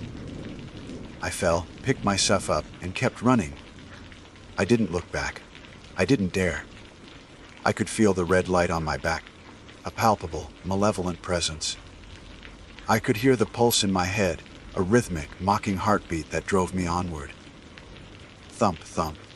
Thump, thump. I ran all through the night, a desperate, adrenaline-fueled flight. I never stopped. When I finally stumbled out of the woods and onto the dirt road of the trailhead, the sun was just beginning to rise. I was a wreck, covered in scratches, my clothes torn, my body bruised and battered. I fumbled for my car keys, my hands shaking so badly, it took me 3 tries to get the door open. I threw my pack in the back, jumped into the driver's seat, and peeled out of the parking lot, spraying gravel in my wake.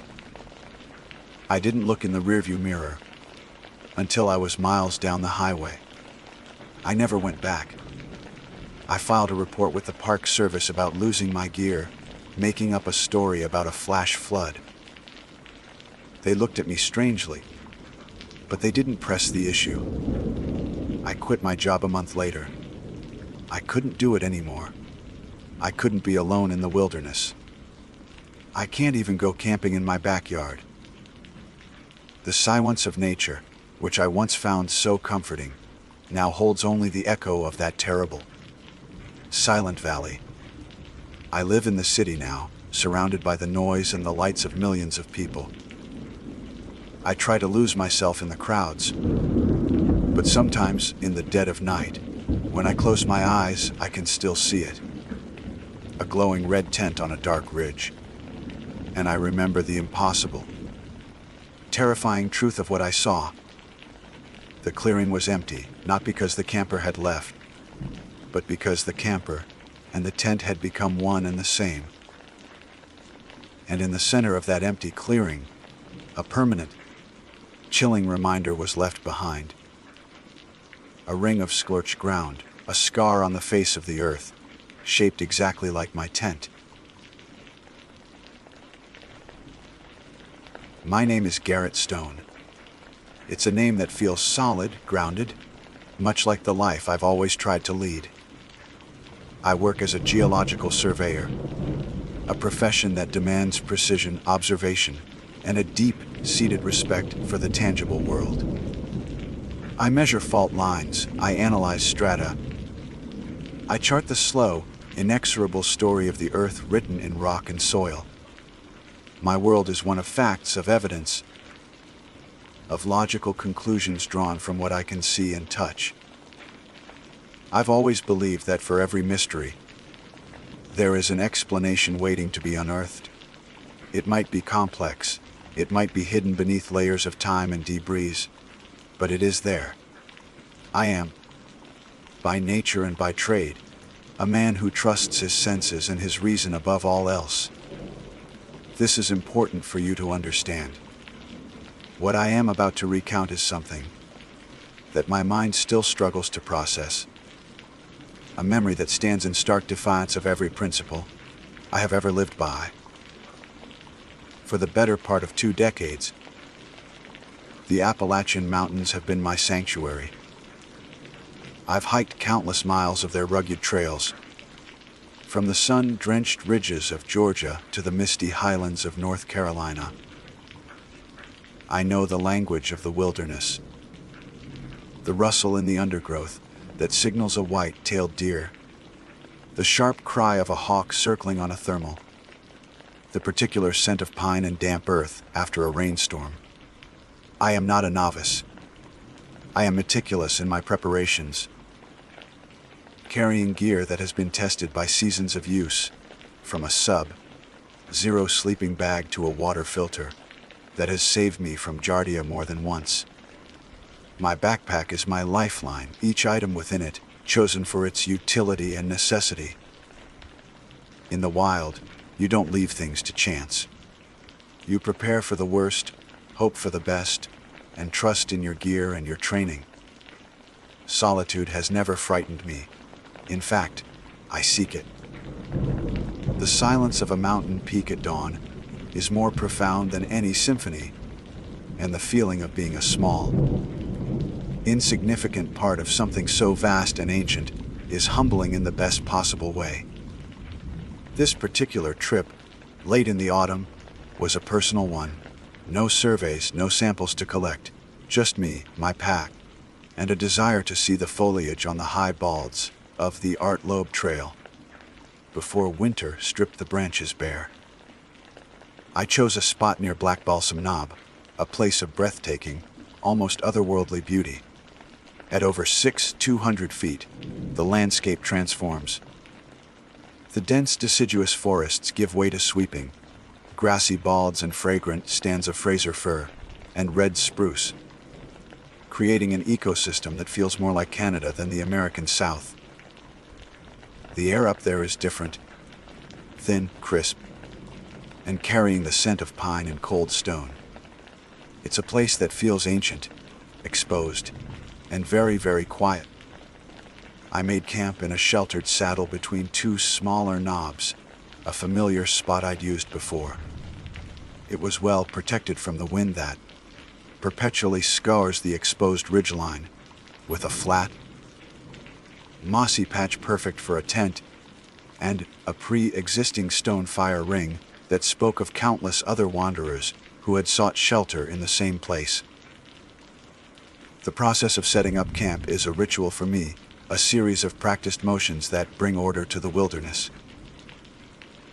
I pitched my one-man tent, staked it down securely against the gusting wind, and unrolled my sleeping pad and bag inside, creating a small haven of warmth and comfort. I filtered water from a nearby spring, the cold, clear liquid tasting of minerals and life. I gathered firewood, a task that required more effort at this altitude. Mostly dry, fallen branches from the tough, wind-stunted firs that clung to the slopes. As the sun began its descent, the world was painted in hues of orange, pink, and deep violet. The long shadows of the mountains stretched across the valleys below, and a profound stillness settled over the landscape.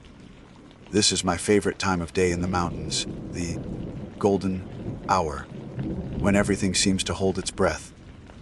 The day, birds sang their final songs, and the air grew noticeably colder, a sharp, clean cold that bit at my exposed skin and made me grateful for my down jacket.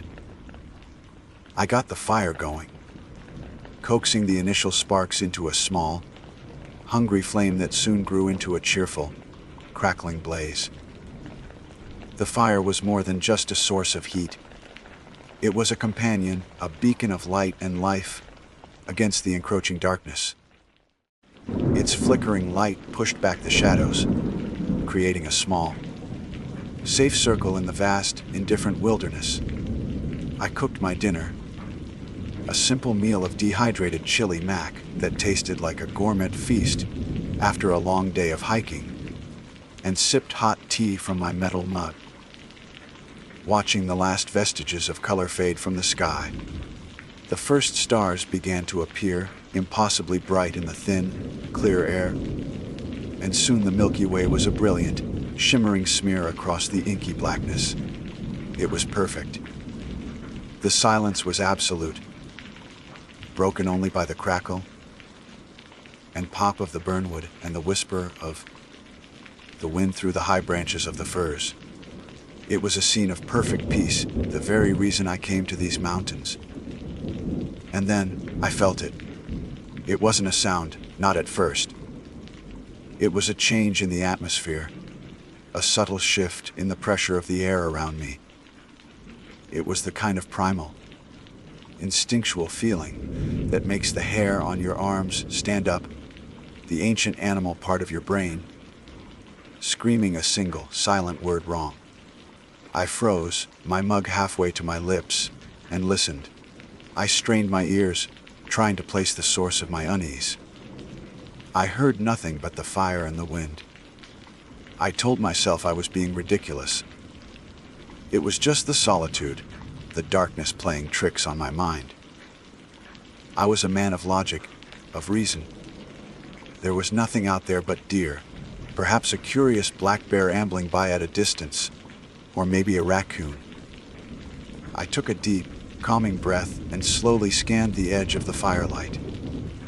The trees stood as silent sentinels. The darkness beyond my small circle of light was absolute, a solid wall of black.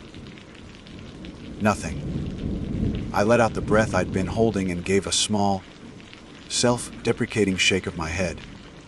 Getting jumpy in your old age, Garrett, I muttered to myself, the sound of my own voice startlingly loud in the silence. It was as I turned my gaze back to the comforting flames that I saw him. He was just standing there, at the very edge of the clearing, where the firelight struggled and died against the oppressive dark. He hadn't been there a second ago. I am certain of this. My eyes had just swept that exact spot. He made no sound, no crunch of leaves, No snap of a twig. It was as if he had simply materialized from the shadows themselves. My heart hammered against my ribs, a frantic, trapped bird. My first thought, a desperate grasp at normalcy, was that he was another hiker. But that thought dissolved as quickly as it formed, burned away by the sheer impossibility of what I was seeing. He had no backpack, no gear of any kind, no flashlight, no water bottle, no trekking poles. He was wearing what looked like a thin, plain cotton shirt and simple trousers, both of which were worn and faded. They offered no protection from the biting cold, which was now hovering just above freezing. But the most jarring, the most fundamentally wrong detail were his feet. He was barefoot. His bare feet were planted firmly on the cold, damp ground, which I knew was littered with sharp rocks, roots, and fallen fir needles. He seemed not to notice the cold, the terrain, or me. He was of average height and build, with a gaunt, hollowed-out look to his face. His hair was dark and matted. I couldn't discern his age. He could have been 30 or 50. His skin was pale, almost luminous in the firelight. But it was his expression that locked the air in my lungs. He was smiling. It wasn't a friendly smile. It wasn't a malicious one, either. It was a completely vacant, placid, and unnervingly wide smile. His eyes were fixed on the fire, not on me, but they were open just as wide, reflecting the dancing flames. They were dark. Empty pools that seemed to absorb the light, rather than reflect it. A dozen rational explanations tried to fight their way through the fog of my terror. He's lost. He's suffering from hypothermia, which can cause paradoxical undressing and strange behavior. He's dangerously unprepared and needs help. My training, my sense of duty as a fellow outdoorsman urged me to act. "Hey," I called out, my voice a ragged croak. "Are you okay? Do you need help?" The man did not react. His smile did not flicker. His gaze did not move from the fire. It was as if I hadn't spoken, as if I didn't exist. "Sir," I tried again, pushing myself to my feet slowly, trying not to make any sudden movements. "My name is Garrett. You look like you're in trouble. I have a tent, extra clothes, food." He took a step forward, then another. His movements were slow, deliberate, and utterly silent. He moved from the darkness into the full glow of my campfire, and with each step, the wrongness of his presence intensified. He walked to the opposite side of the fire ring and, without breaking his silent, smiling gaze at the flames, he simply sat down on the cold, hard ground. He folded his legs, placed his hands on his knees, and sat there, perfectly still, a silent, smiling statue bathed in the glow of my fire. Time ceased to function in any meaningful way. Seconds stretched into agonizing minutes, and minutes felt like geological epochs. I remained standing, every muscle in my body coiled tight as a spring, my mind racing through a Rolodex of impossible scenarios. My heart, which had been trying to beat its way out of my chest, slowly settled into a heavy, painful thudding that seemed to shake my entire frame. Across the fire from me, the man sat. He was as still as the granite outcrops that dotted the bald. The only movement was the flickering firelight playing across his pale, gaunt features, making the shadows in the hollows of his cheeks dance and deepen. And that smile, it never wavered. It was a fixed, painted-on thing, a rictus of placid emptiness that seemed to mock the very concept of human expression. My logical mind, my surveyor's brain, fought desperately for control. Hypothermia, it insisted. Severe advanced hypothermia. He's unresponsive, his mind is gone. He's in shock. This explanation was a life raft in a sea of encroaching dread. It was a tangible medical phenomenon. It had protocols. I had a first aid kit, a warm sleeping bag, an emergency blanket. I could help him. I had to help him. "Listen to me," I said, trying to keep my voice steady and calm, the way you'd speak to a frightened animal. "You are very cold. You need to get warm. I have a blanket for you." I took a slow, deliberate step towards my tent. His head didn't turn. His eyes, reflecting the fire, didn't track my movement.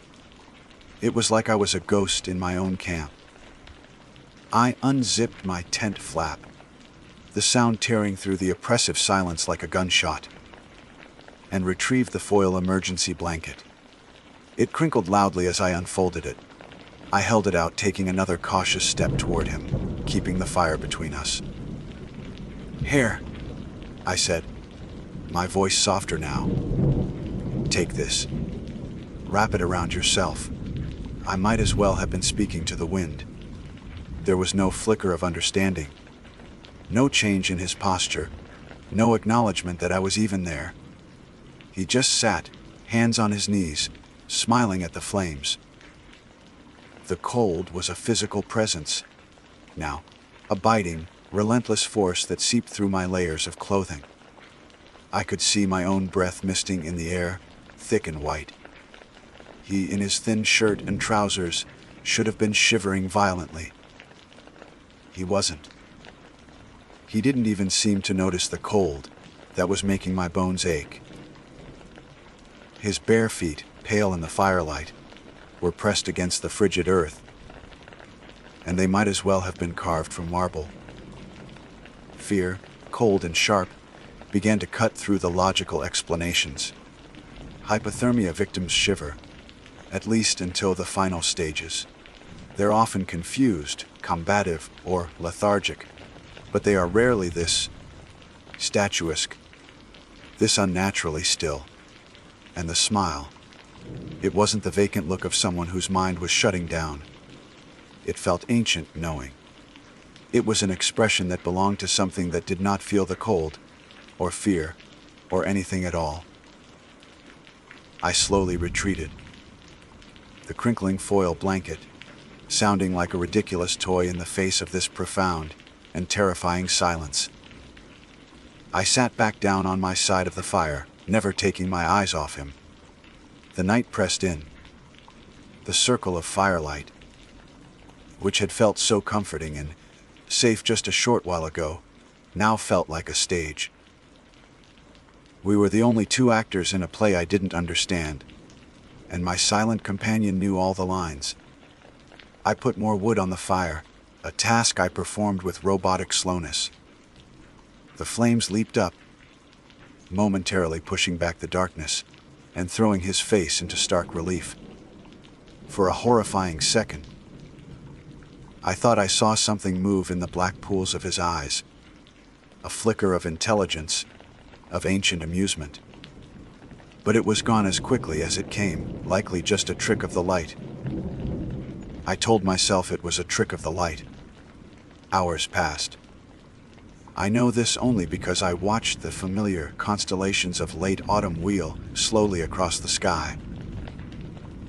Orion the hunter rose over the ridge, his belt a glittering trio of diamonds. The Pleiades shimmered like a handful of spilled salt. These were my celestial landmarks, the comforting constants of my nights in the wilderness. Tonight they offered no comfort. They seemed distant, cold, and utterly indifferent to the strange tableau by my fire. The wilderness itself had gone silent, utterly and completely silent. The persistent whisper of the wind through the firs had died down. There were no crickets, no rustle of small creatures in the undergrowth, not even the distant hoot of an owl. It was a dead, soundless void beyond the crackle of my fire. It was as if all of nature was holding its breath, waiting. I found myself studying him, cataloging every impossible detail. His clothes were dry, despite the dampness of the night air. His bare feet were clean, showing no trace of the mud and grime he would have had to walk through to get here. He didn't blink. I watched him for what must have been an hour straight, and he did not blink once. His wide, dark eyes simply stared, reflecting the fire. And I began to notice something else, something that made my blood run cold. I couldn't see him breathe. There was no rise and fall of his chest, no puff of condensed air from his mouth or nose. He was a perfect, unmoving effigy of a man. My scientific mind, my last bastion of sanity, was crumbling. Every law of biology, of physics, was being violated by the silent figure sitting across from me. A man cannot survive in these temperatures without protection. A man cannot sit perfectly, still for hours without so much as a twitch. A man has to breathe. A man has to blink. The terror I felt was no longer a simple fear of a madman or a dangerous stranger. This was something deeper, more primal. It was the fear of the unknown, of the impossible made manifest. My reality, the solid, predictable world of rock strata and geological time, was fracturing. What was he? A ghost? A demon? Some ancient spirit of the mountain that I had disturbed? My mind, a place that had always been a sanctuary of reason, was now a torture chamber of unanswerable questions. I thought about my knife, a sturdy bar fixed to my belt. I could have it in my hand in a second. But what would I do with it? The thought of attacking him was both terrifying and absurd. It would be like trying to stab the darkness itself. I thought about my backpack, my lifeline. My tent was only a few feet behind me. I could grab my pack, abandon everything else, and run. Run where? Into the absolute, impenetrable blackness, off the side of a ridge. The thought of leaving the relative safety of the firelight, of turning my back on him, was paralyzing. I was a prisoner in my own camp, held captive by a silent, smiling man and my own mounting terror. I decided my only option was to wait for the dawn. The sun. The thought of it was a prayer. Sunlight was rational. Sunlight was safe. Sunlight brought warmth and chased away the shadows, both real and imagined. I clung to that thought like a drowning man to a piece of driftwood. I just had to make it through the night, so I watched him. And I fed the fire. The fire became my entire world. My pile of gathered wood began to dwindle, and a new, sharp fear pierced through my days. What if I ran out? What would happen in the dark? The idea was so horrifying that I began to ration the logs, placing them on the flames one by one, with the care of a priest performing a sacred rite. The fire was my shield. It was the only thing that kept the vast, silent, and watchful darkness at bay. It was the only thing between me and him. The night wore on, an eternity of silent watching. His smile never changed. It was a constant, maddening beacon of unreality. It was a smile that knew the sun might not rise. It was a smile that had all the time in the world. And as the last of my firewood pile was reduced to a few precious logs, and the cold of the pre-dawn hour settled deep into my marrow, I felt a despair so profound it was almost peaceful. I was exhausted, terrified, and utterly, completely alone with this impossible thing. I looked to the east, praying for a hint of gray, a sign that this endless night was finally coming to an end. The darkness remained absolute.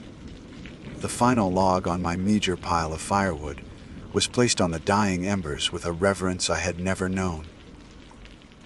I watched it catch, watched the flames lick and consume the dry bark, knowing it was the last barrier I had. It was a countdown. When this log turned to ash, the light would be gone, and the cold, silent darkness would claim my small island of reality completely. My body was a study in misery. The cold had settled so deep into my bones that I was sure they were brittle as glass. A violent, uncontrollable shiver had taken hold of me, my teeth chattering in a staccato rhythm that seemed deafening in the profound silence. My mind, frayed from hours of sleepless terror, had begun to play tricks on me.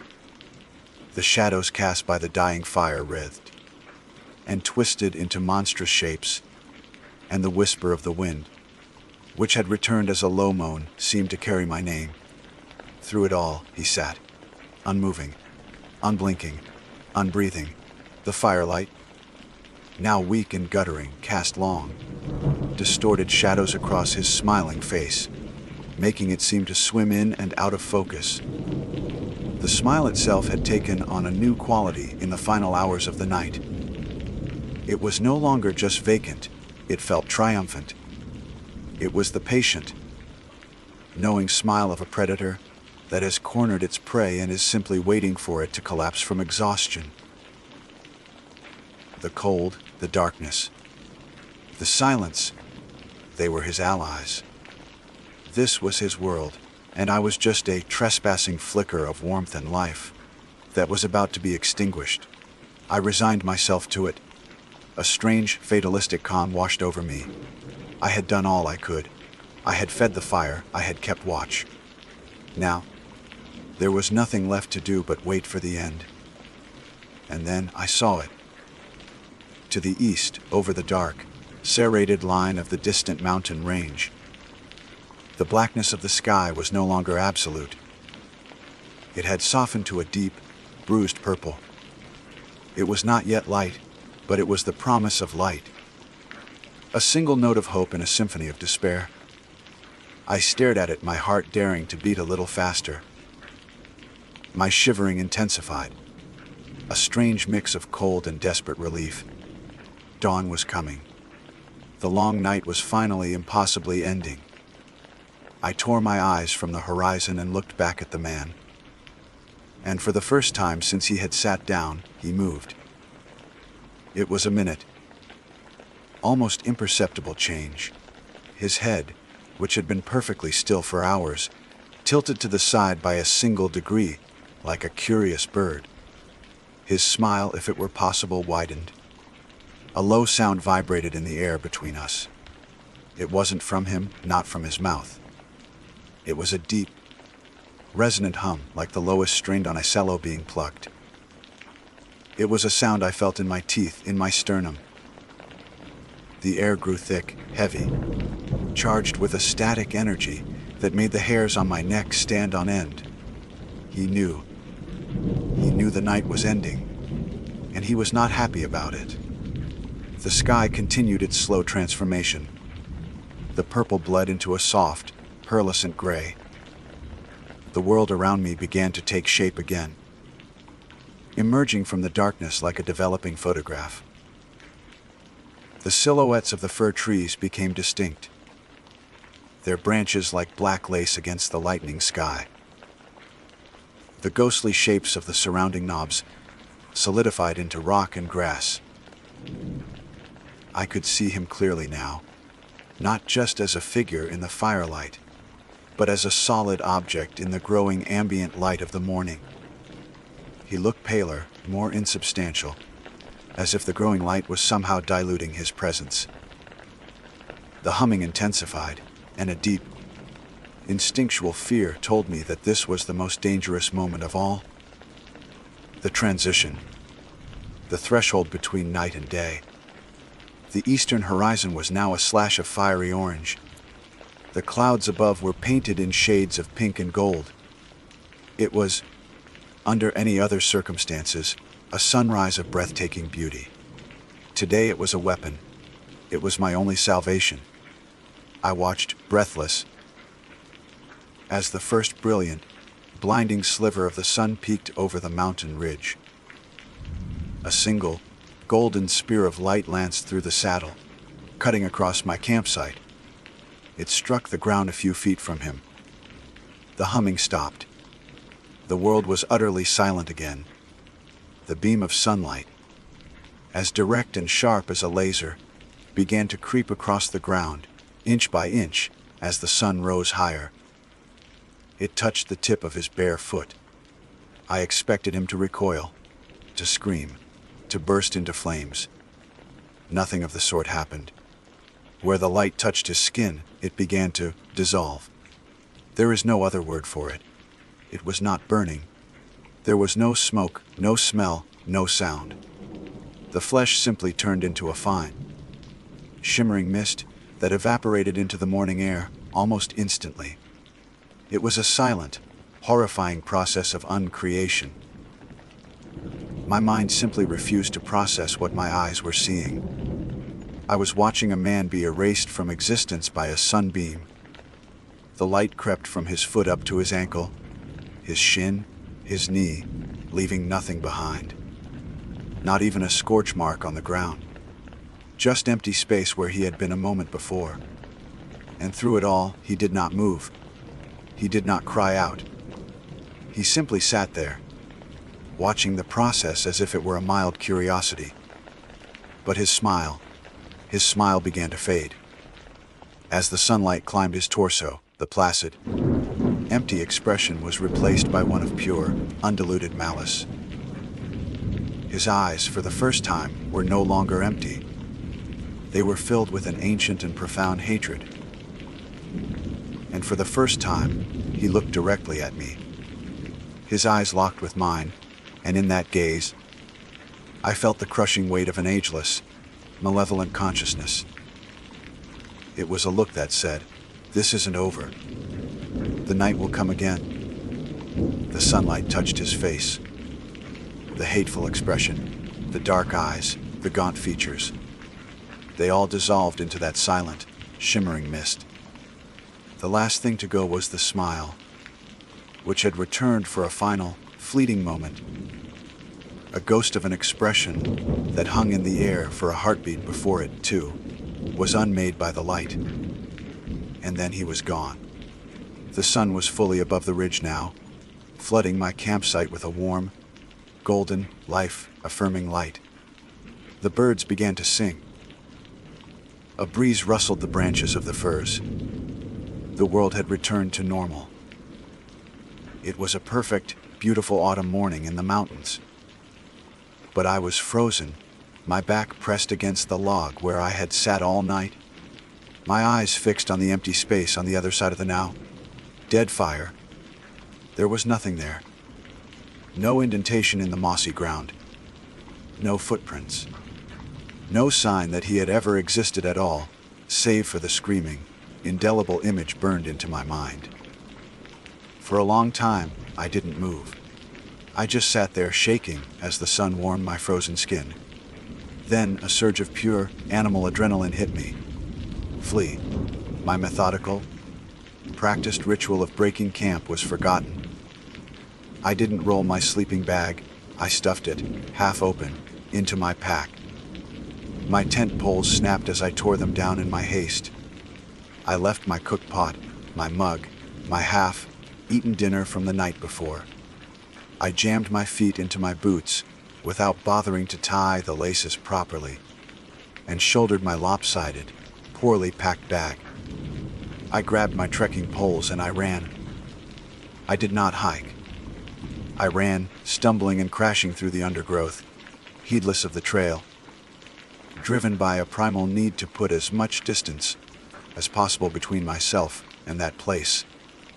I ran until my lungs burned and my legs were screaming in protest, and then I kept going. I've tried, since that day, to find an explanation, a hallucination brought on by exhaustion and solitude, a strange, unclassified atmospheric phenomenon. I am a man of science. My life is built on a foundation of evidence and reason. But there is no evidence, and reason fails me. What I saw on that mountain defies every law of the world I thought I knew. I no longer seek solitude in the high places. The silence of the wilderness is no longer a comfort. Because when the sun goes down and the shadows lengthen, I can't help but wonder what is waiting just beyond the edge of the light. I can still see his face in my darkest dreams, the smile that knows the secret of the night. And I know with a certainty that chills me, more than any mountain wind, that he is still out there, sitting by someone else's fire, waiting patiently for the dawn. My name is Naomi Clark. It feels important to state that plainly, to ground myself in a reality that has felt frayed and unstable ever since that trip, before the events at Hemlock Gorge. My world was one of tangible things, of light and shadow that could be captured on a sensor, of landscapes that obeyed the laws of physics. I am a photographer, you see, or at least I was. My passion has always been to find the forgotten corners of the world, the places untouched by the relentless march of progress, and preserve them in a frame. I sought beauty in isolation, majesty in silence. Now, I understand that some places are silent for a reason. Some places are forgotten because they want to be. The trip was Liam's idea, as most of our adventures were. Liam was my fiancé, a man whose spirit was as untamed as the wilderness he loved to explore. Where I saw a composition, he saw a challenge. Where I saw stillness, he saw an opportunity for motion. He was a geologist, drawn to the raw, violent history of the earth, written in stone and soil. He'd found a mention of the Aethoid Formation, a unique geological feature, tucked away in a remote corner of a sprawling national park. It was a place few people visited, requiring a multi-day hike through difficult terrain. To him, it was irresistible. To me, it was the perfect subject. We weren't alone. Our friends, Maya and Ben, decided to join us. They were our city friends, the ones we usually met for brunch and gallery openings, not for backcountry trekking. Ben was a data analyst, a man who found comfort in spreadsheets and predictable outcomes. Maya was an architect, someone who imposed order on the world for a living. The idea of sleeping on the ground and navigating with a compass was so far outside their comfort zone. It was practically in another time zone. But Liam's enthusiasm was infectious, and my promise of breathtaking, once in a lifetime photographs was enough to convince them. It'll be an adventure, Liam had promised, clapping a hesitant Ben on the shoulder. Think of the stories you'll have to tell. I often wonder if he ever thinks about that promise now. I wonder if he can bear the weight of the story we brought back. The journey began with a 6-hour drive that in urban landscape into rolling hills, then into the dense, dark green of old-growth forests. The air itself seemed to change, losing the chemical tang of the city and taking on the rich, damp scent of pine and decaying leaves. We picked up our permit from a ranger station that looked like it had been built by pioneers a century ago. The ranger, a man with a beard the color of salt and pepper, and eyes that seemed to have seen too many winters, glanced at our planned route on the map. He traced our path with a calloused finger, his nail yellowed and thick. His finger stopped at the deep, jagged line that represented Hemlock Gorge. "You're planning on crossing here?" He stayed a voice a low rumble. It wasn't a question. "That's the plan," Liam confirmed cheerfully. "The Aethoid Formation is just a few miles past it." "Is the bridge still sound?" The ranger looked up from the map, and his gaze lingered on each of us for a moment. It wasn't a hostile look, but it was heavy, appraising. "The bridge," he said slowly, drawing the words out. "She's old, as old as these trees. You treat her with respect, you hear? She's held up for a long time, but the wilderness, it has a way of reclaiming things. Don't take anything for granted out there." He stamped our permit with a heavy thud and pushed it across the counter. "Watch the weather and stick together." His words, which should have been standard cautionary advice, settled in my gut with a strange unease. It was the way he'd said it, as if the bridge were a living entity, a fickle old goddess who demanded tribute. I dismissed it as the romanticism of a man who'd spent his life in solitude, but the feeling lingered. The first day of the hike was grueling but beautiful. The trail was little more than a suggestion in some places, a faint path winding through colossal ferns and over the gnarled roots of ancient cedars. Sunlight struggled to pierce the thick canopy, dappling the forest floor in shifting patterns of green and gold. Ben and Maya were surprisingly resilient, their initial apprehension giving way to a quiet awe at the scale of everything around them. We made camp that night by a rushing creek, the sound of the water a constant, soothing murmur. Liam pointed out constellations I'd never seen in the city, their light sharp and brilliant in the ink, black sky. It was peaceful. It was perfect. It was the last moment of genuine peace I would feel. We reached Hemlock Gorge late the next afternoon. We heard it long before we saw it. A deep, resonant roar that grew steadily louder, vibrating up through the soles of our boots. The trail opened up abruptly, and the world fell away.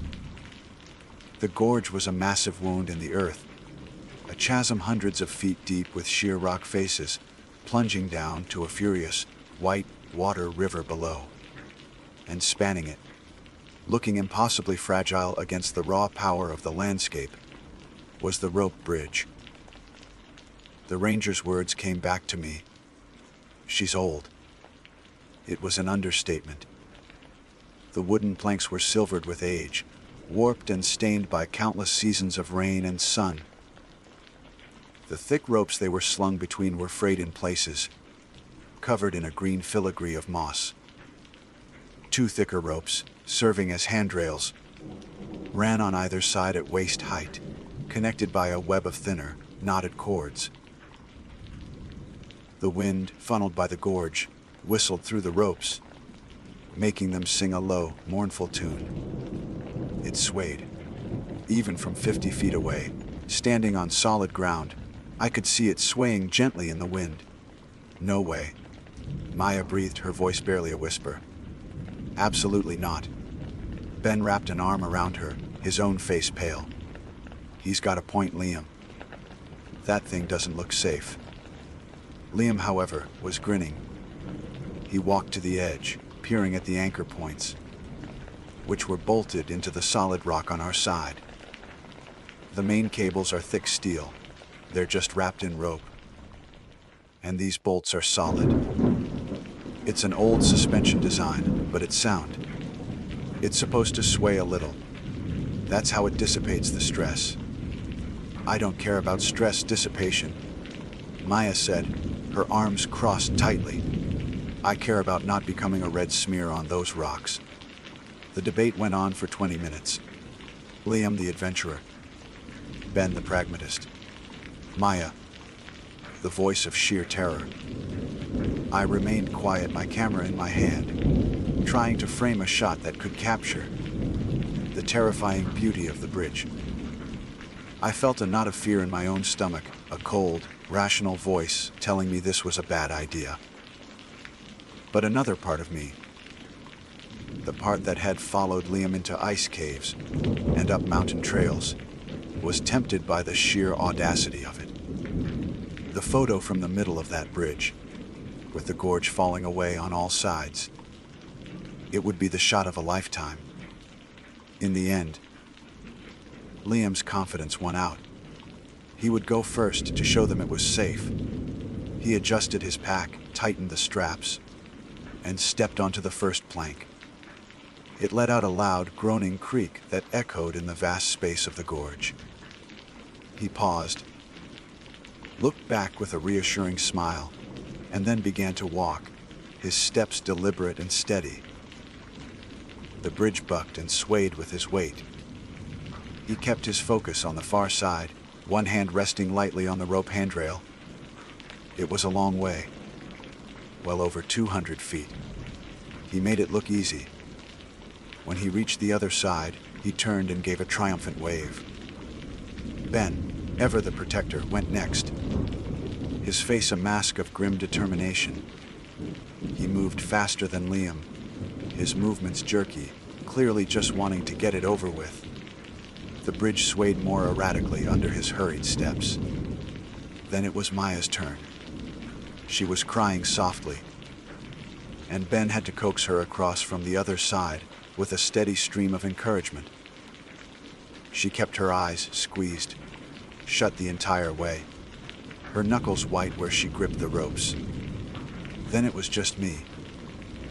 I took a deep breath, the air tasting of mist and cold stone. I raised my camera, but my hands were trembling too much to hold it steady. I let it hang by its strap around my neck and stepped onto the bridge. The creak of the wood under my boot was intimate and loud. The world narrowed to the weathered planks in front of me and the dizzying drop I could see between them. The river roared below, a chaotic, hungry sound. The wind pushed at me, a physical force trying to unbalance me. I understood Maya's terror then. It wasn't just a fear of heights. It was a primal fear of instability, of trusting your life to weathered wood, and aging rope over a chasm that promised nothing but a swift, violent end. Halfway across, I dared to stop. I forced myself to look out to see the gorge in all its terrible grandeur. It was magnificent. It was the most frightening thing I had ever seen. I reached the other side, my legs shaking, and collapsed into Liam's waiting arms, my heart hammering against my ribs. We had done it. A sense of giddy euphoria washed over us. We had faced the old bridge and won. We set up our camp in a small, sheltered clearing a few hundred yards from the gorge's edge. The mood was celebratory.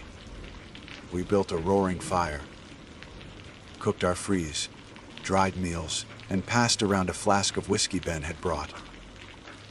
The fear had transformed into adrenaline, and we talked and laughed loudly, our voices feeling small against the immense silence of the wilderness that surrounded us. The sun set, painting the sky in fairy strokes of orange and purple, and slowly the stars began to emerge. As darkness settled, so did the quiet. The fire crackled, a pocket of warmth and light in a vast, indifferent darkness. The gorge was a black, silent void now. The roaring river a distant memory. I leaned my head on Liam's shoulder, feeling a profound sense of exhaustion and contentment. This was why we did it. For this feeling, for this moment, we turned in early, zipped into our sleeping bags. The chill of the night air was already beginning to seep into the tent. Liam fell asleep almost instantly, his breathing deep and even beside me.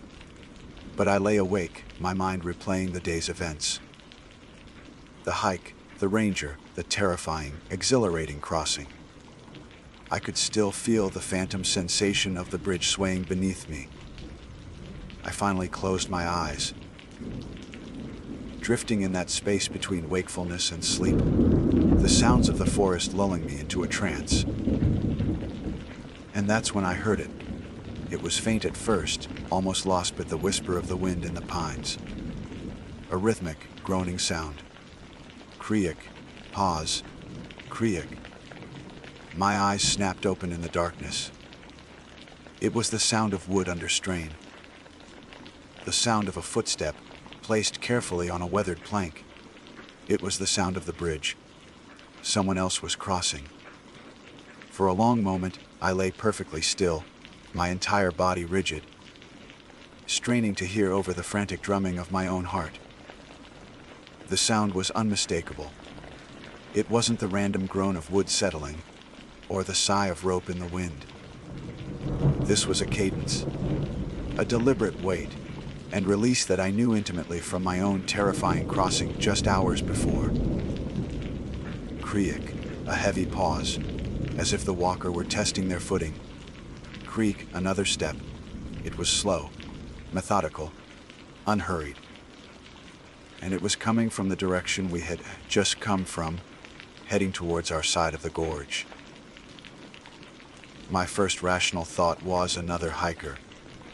Someone who misjudged the time, got caught in the dark, and was now making a desperate late night crossing. It was a foolish, dangerous thing to do, but it was a plausible explanation. It had to be.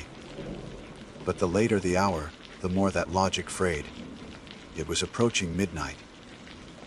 No experienced hiker would attempt that bridge in the pitch black. The ranger at the station hadn't mentioned anyone else on this route, and the trail was so seldom used that seeing another soul at all would be a surprise, let alone at this hour. I reached out a trembling hand and shook Liam's shoulder. "Lime," I whispered, my voice tight and hoarse. "Lime, wake up," he mumbled, swatting at my hand in his sleep. "What is it now? Listen," I urged, my whisper turning fierce. "Just be quiet and listen." He fell silent, and in the profound quiet of the wilderness night, the sound became impossibly loud. Creak, creak, a steady, relentless rhythm now. Liam was instantly awake. I felt his body go tense beside me. "What the hell is that?" he breathed, his voice stripped of its usual easy confidence. "It's the bridge," I said, stating the obvious because the alternative was too terrifying to contemplate. "Someone's on the bridge." Liam was already unzipping his sleeping bag. "Stay here," he commanded, his voice low. He fumbled for the powerful flashlight he kept by his head. The metallic click as he switched it on seemed deafening. The beam shot through the thin wall of our tent, illuminating a frantic dance of shadows. "No," I said, scrambling out of my own bag. "I'm coming with you." The thought of being left alone in the tent, while he went to investigate, was somehow worse than facing whatever was out there together. The sound of our rustling and hushed, frantic whispers had woken the others. "What's going on?" Ben's voice called out from the adjacent tent, laced with panic. "Something's outside," Liam called back, his voice tight with forced calm. "Probably just an animal. We're going to check. Stay in your tent." I pulled on my boots, my fingers clumsy and cold. We crawled out of our tent into the biting night air. The embers of our campfire provided a faint hellish glow, barely pushing back the oppressive darkness. The creaking of the bridge was louder out here, clearer. It was closer now. Much closer. It sounded as if the walker was more than halfway across. Ignoring Liam's command, the zipper on Ben and Maya's tent screeched open. Ben emerged, holding a small headlamp, his face a pale oval of fear. Maya was right behind him, clutching his arm, her eyes wide and dark. "An animal," Ben whispered, his voice shaking. "That's not an animal. That's footsteps. We don't know what it is." Liam snapped, trying to maintain control. "Let's just see." He led the way, the beam of his flashlight cutting a sharp, wobbling cone through the trees. We moved slowly, stepping carefully to avoid snapping twigs, though the sound of the bridge would have covered a marching band. Each groaning step from the chasm seemed to echo in my bones. It was almost to our side. The steps were heavy, ponderous. Whoever it was, they were big, or they were carrying a heavy load. We reached the edge of the clearing and stopped just inside the tree line, about 50 feet from the entrance to the bridge. From here, We could just make out its skeletal silhouette against the star-dusted sky. Liam raised the flashlight, its powerful beam slicing through the darkness and striking the anchor point of the bridge on our side. The light illuminated the first few dozen feet of the wooden planks, the weathered rope handrails, and the solid rock of the gorge wall, and nothing else. There was no one there. The instant the light hit the bridge, the sound stopped. Not faded, not retreated. It stopped. Abruptly. Utterly. The sudden, total silence was more shocking than the noise it replaced. One moment, the air was filled with the rhythmic groaning of a heavy crossing. The next, there was only the whisper of the wind and the frantic pounding of my own blood in my ears. We stood frozen for what felt like an eternity. Liam sweeping the beam of light back and forth across the entrance to the bridge, then out into the center, its reach falling short in the immense darkness of the gorge. Where did they go? Maya whimpered, her voice cracking. Maybe they saw the light and hid. Ben offered, though he sounded unconvinced. Or backed up. It didn't sound like it backed up, Liam said, his voice a low growl of confusion and frustration. It sounded like it was right here. He walked forward, right to the edge of the gorge, and shined the light down onto the first few planks. They were empty. They were still. A cold dread, heavier and more profound than the simple fear of crossing the bridge, began to seep into me. The ranger's words floated back. The wilderness. It has a way of reclaiming things. We stood there for 10 more minutes, listening. But the night remained silent. The bridge was just a bridge again, an inanimate object of wood and rope. The presence, the sense of a deliberate, methodical approach, was gone. It must have been an echo, Liam said finally, turning back to us. The wind in the gorge can do strange things to sound. He was trying to convince himself as much as us. An echo doesn't stop when you shine a light on it. Ben countered, his voice trembling. We all heard it. I added, my voice barely audible. We all heard it stop. There was no explanation, no rational, comforting answer to wrap ourselves in. We retreated to the campsite, the four of us moving in a tight, frightened herd. The sense of celebration and victory from earlier felt like a distant memory from another lifetime. No one suggested going back to their separate tents. We huddled around the dying embers of the fire, piling on what little firewood was left to coax it back to life. No one wanted to be in the dark. We sat in silence, wrapped in our blankets, listening. For an hour, there was nothing. The fire crackled, an owl hooted in the distance. A pine cone dropped from a branch with a soft thud. I almost allowed myself to believe Liam's theory. An echo, a trick of the wind. My mind, overtired and primed by the day's anxiety, had filled in the blanks. We were safe. And then the new sound started. It was different. It wasn't coming from the bridge. It was coming from the darkness that encircled our small island of firelight. It was a soft, dragging sound. A rhythmic sha, sha, sha. Like something heavy being pulled slowly through the dry leaves and pine needles on the forest floor. It was close, and it was moving. My head snapped up.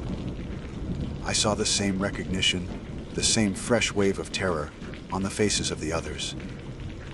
Liam grabbed the flashlight again, his knuckles white. The dragging sound was circling us. It moved along the edge of the clearing, always staying just out of sight, just beyond the reach of the fire's flickering glow. Shoo, shoo. It would move 10 feet, then pause. The silence in the pause was the worst part.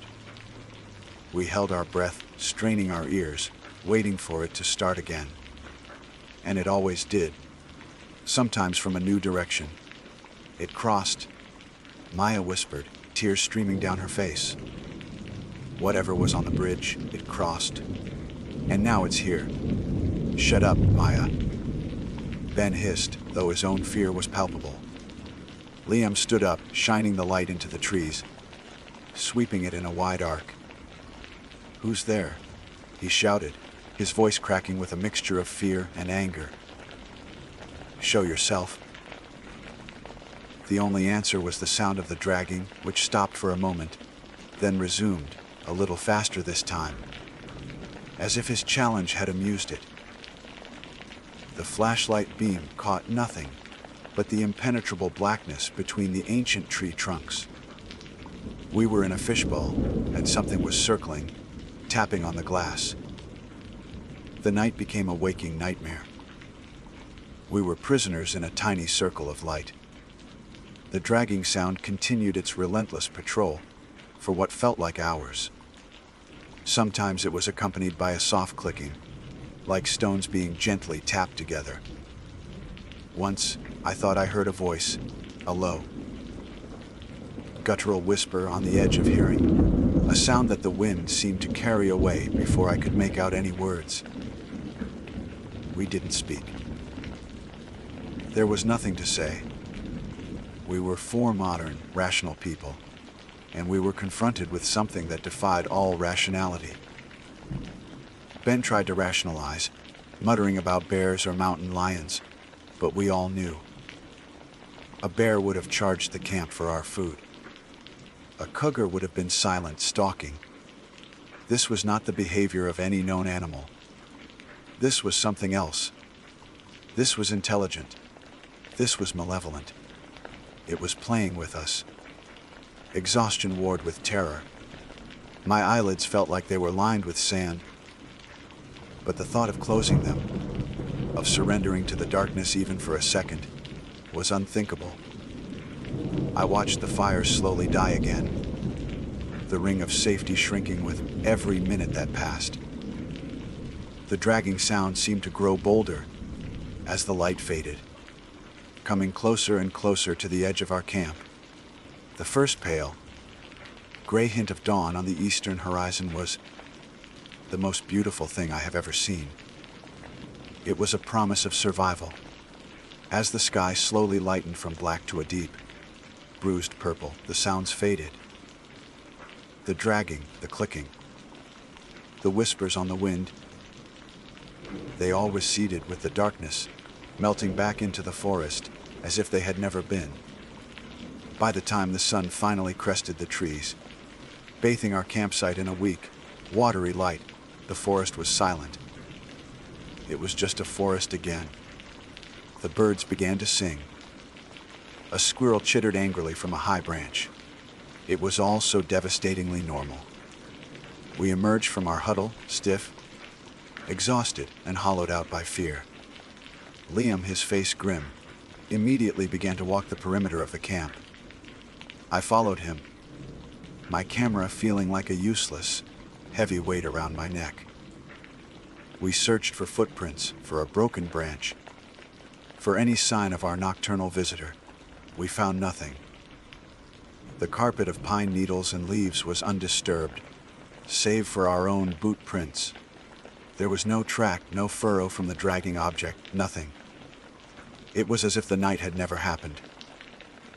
"We have to go," Maya said, her voice flat and dead. "We have to go back, right now, and cross that bridge again." Ben asked, his voice incredulous. "No way. Not after last night." "Can't stay here," she shrieked. "Everyone, calm down," Liam said, running a hand through his matted hair. His eyes were bloodshot. "We're all exhausted. We're not thinking straight." He looked from the path leading back to the bridge, then to the path leading forward, deeper into the wilderness. "We're packing up and we're moving on. We're going to the Athorid Formation. We'll be miles from here by lunchtime." "Are you insane?" I asked, finding my voice. "You want to go further in?" "Liam, Something is out here with us. And I don't want to meet it in the middle of that bridge, he countered, his gaze hard. Look, our best bet is to keep moving. Put as much distance between us and this gorge as possible. We'll hike fast. We'll get to the formation. And we'll head back on the southern loop trail. We won't have to cross the bridge again. It was a desperate piece of logic, but it was the only logic we had. The thought of stepping back onto that bridge, of being suspended over that abyss, a slow-moving target for whatever haunted it, was more than any of us could bear. Going forward felt like a terrible choice, but going back felt impossible. We packed our camp in a grim, terrified silence. Every snap of a twig made us jump. We kept casting fearful glances over our shoulders, back towards the silent, waiting gorge. The adventure was over. The beauty of the wilderness had been stripped away, revealing something ancient and predatory beneath. This was no longer an expedition. It was a retreat.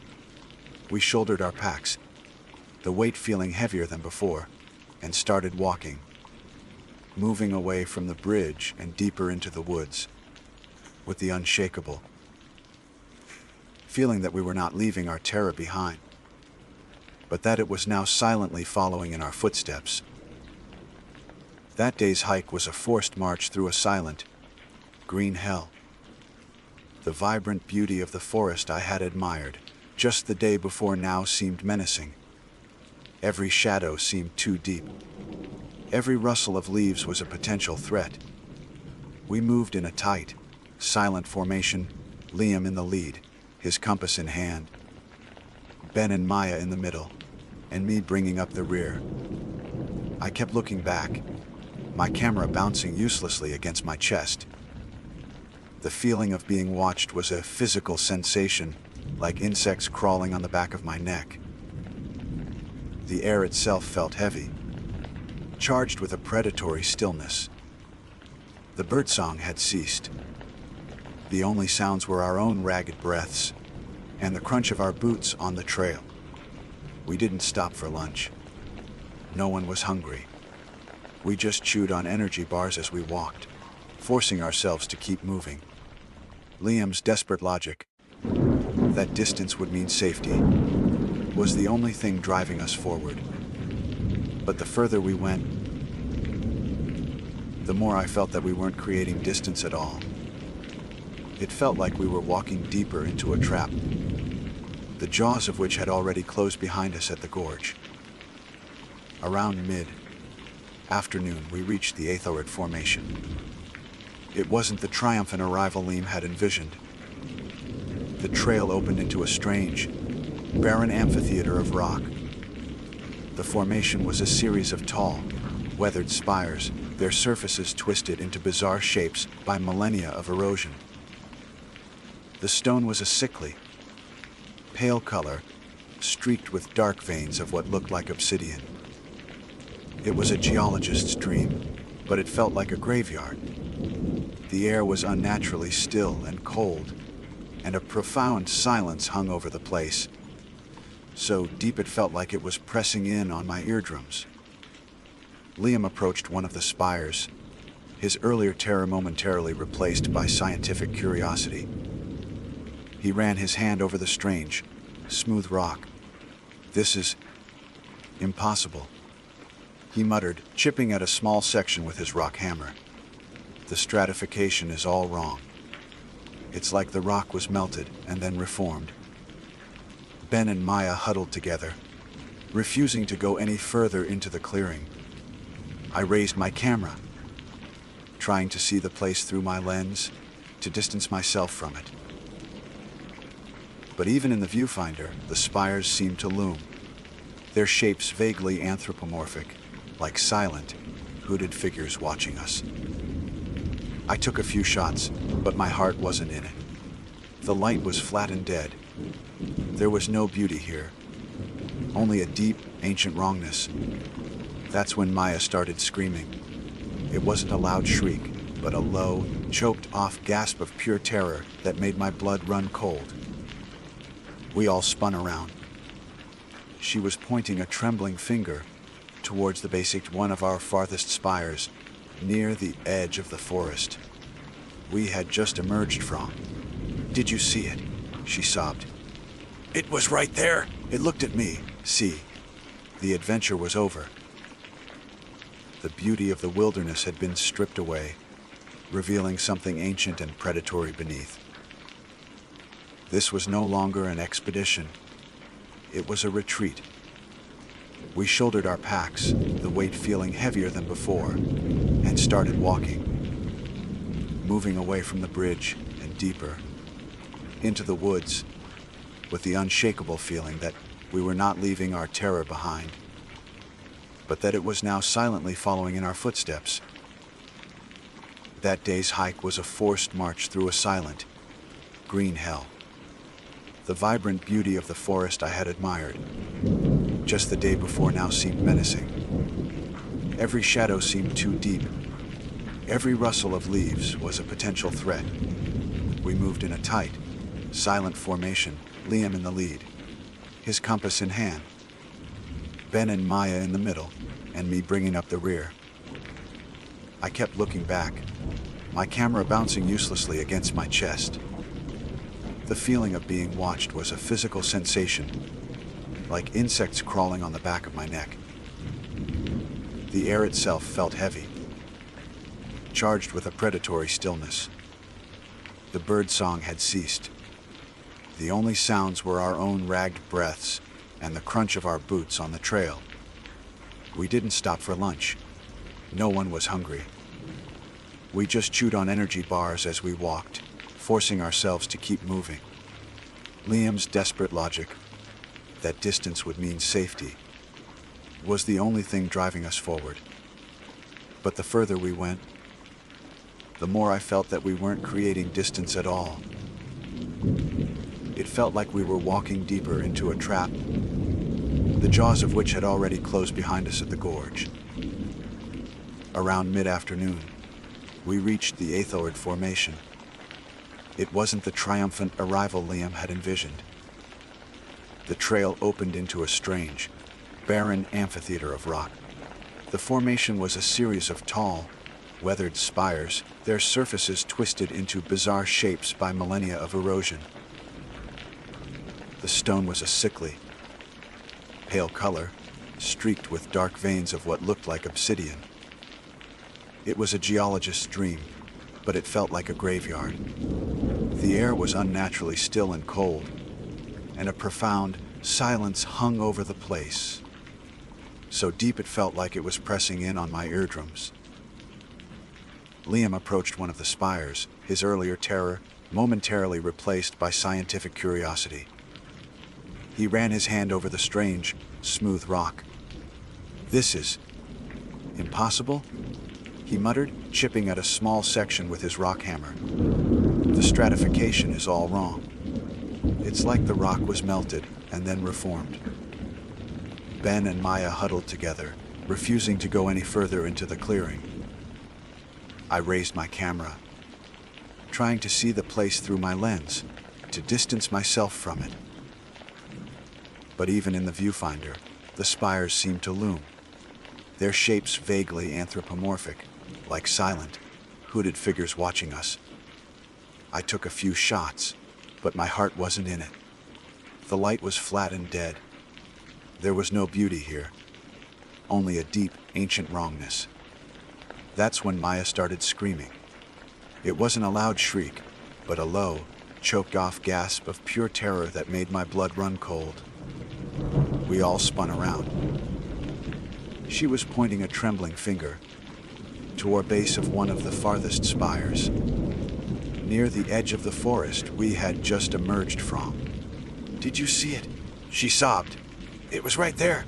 It looked at me. "See what?" Ben asked, holding her tight. "A man." But he wasn't a man. She stammered, her words tumbling over each other. He was tall, so tall, and he was dragging something. He was just standing there in the shadows, and then he was gone. Liam and I scanned the tree line, our eyes straining. We saw nothing but shadows and trees. But we had both heard the dragging sound last night. We knew she wasn't imagining it. It had followed us. Or perhaps it had been waiting for us here all along. That was it. The last shred of our composure, the last pretense of a planned expedition, vanished. We were no longer hikers. We were prey. The loop trail, Liam said, his voice a strained whisper. It starts on the other side of the formation. We have to go now. We didn't run. We couldn't. The terrain was too treacherous, and our packs were too heavy. But we moved with a frantic, desperate speed, scrambling over rocks and through thorny underbrush. No one looked back. The silence of the rock formation pursued us, a tangible entity at our heels. We found the southern loop trail marker and plunged back into the forest, our flight reckless. We stumbled over roots. Branches whipped at our faces, but we didn't slow down. We hiked for hours, well past the point of exhaustion, fueled only by pure, animal terror. The sun began to set, and the thought of being caught in this forest after dark was a horror we couldn't allow. We finally broke out of the tree line and onto a service road just as the last light was failing. The sight of the gravel of a man-made path was so beautiful I almost wept. We half walked, half stumbled the last 2 miles back to the ranger station, the lights of which glowed in the distance like a beacon of sanity. We burst through the door, 4 ragged, mud-streaked, hollow-eyed apparitions. The old ranger was sitting at his desk, reading a book under a pool of yellow light. He looked up, and his weathered face showed no surprise, only a deep, weary pity. "We had a problem," Liam gasped, leaning on the counter for support. "Opet Hemlock Gorge." The ranger closed his book slowly, his eyes never leaving ours. "What kind of problem?" he asked, his voice low and even. "There was someone out there," I said, my voice trembling. "We were at the rope bridge. At midnight, we heard someone crossing it, but there was no one there. And then it followed us." The ranger listened patiently, his expression unreadable. He let me finish. Let the whole disjointed, terrified story spill out of us. The footsteps on the bridge, the dragging in the woods, the figure Maya saw among the rocks. When we were done, an exhausted silence filled the small station. The ranger steepled his fingers and looked at a spot on the wall behind us. "You kids look like you've been through it," he said softly. "You're safe now. But there's something you need to understand." He paused, and the weight of that pause was immense. "There is no rope bridge at Hemlock Gorge," he said, his voice flat and final. The 4 of us just stared at him. The room seemed to tilt. "What are you talking about?" Ben demanded, his voice rising. "We crossed it yesterday afternoon." It was old and rickety, but it was there. The ranger shook his head slowly, a profound sadness in his eyes. "No, son, you didn't." He stood up and walked over to a large, framed map of the park on the wall, the same one we had looked at just 2 days before. He pointed to the jagged line that was Hemlock Gorge. That old bridge was dismantled by the Park Service 12 years ago. He tapped the glass of the frame. A family tried to cross it in a storm. The father, he was a big man, a logger. He was carrying his young son on his shoulders because the boy was too scared to walk. The bridge was old. The ropes were rotten. A cable snapped. They all went down into the river. They never found the bodies. He turned back to face us, his gaze sweeping over our shocked, disbelieving faces. Ever since then, folks who get lost up there, who spend a night near that gorge, They report things. They hear things. Some say they hear a man walking, his steps slow and heavy, like he's carrying a great weight, looking for the other side. He let his words hang in the air. There's nothing out there but rock and air. Has been for over a decade. Whatever bridge you think you crossed, it wasn't for you. I don't remember the drive home. I don't remember packing our gear or saying goodbye to the ranger. My mind had retreated, trying to make sense of an event that had shattered the very foundations of my reality. We had walked across something that wasn't there. We had been terrorized by a ghost, an echo of a tragedy, a spirit bound to a place by grief and a final, desperate journey. We dropped Maya and Ben at their apartment.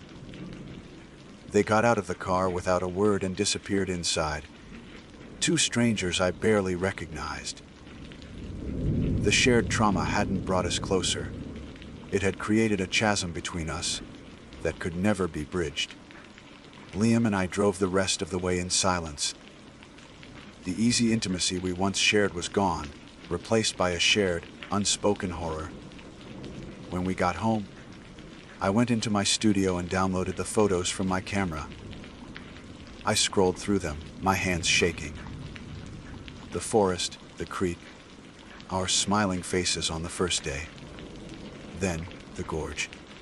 There were several shots of the chasm, the raging river far below, the sheer cliffs. And in every single one, the space between the two sides of the gorge was empty. There was no bridge. There was only air. I deleted the photos. I put my camera away. I haven't picked it up since. My passion was capturing reality, but I no longer know what is real. Liam and I, we tried to go back to normal. We tried to pretend it didn't happen. But the memory of that night is a ghost that haunts us still. Sometimes, in the dead of night, when the house is quiet, I think I can hear it. A faint, distant sound carried on the wind. The slow, heavy creak of wooden planks under a terrible weight. My name is Lucas Fairchild. For the better part of 2 decades, the silent, subterranean world has been my sanctuary, my challenge, and my greatest passion. I am not a scientist, nor a geologist in the professional sense, but a caver, a spelunker, if you prefer the more colloquial term. I have dedicated thousands of hours to meticulously mapping forgotten passages, rappelling into abyssal shafts, and squeezing through crevices so tight they steal the breath from your lungs. I have charted systems in the limestone heart of Kentucky, explored volcanic tubes in the Pacific Northwest, and even consulted on a rescue operation in the jagged peaks of the Dolomites. My world is one of absolute darkness, punctuated only by the steady beam of my headlamp. It is a world of profound silence, broken only by the drip of ancient water, the scuttling of unseen life, and the rhythm of my own heart. I have always found comfort in that controlled, predictable environment. I understood the risks, the sudden floods, the unstable ceilings, the simple, fatal error of a misplaced hand or foot. But those were known quantities, physical dangers that could be mitigated with experience, preparation, and an unwavering respect for the power of the earth.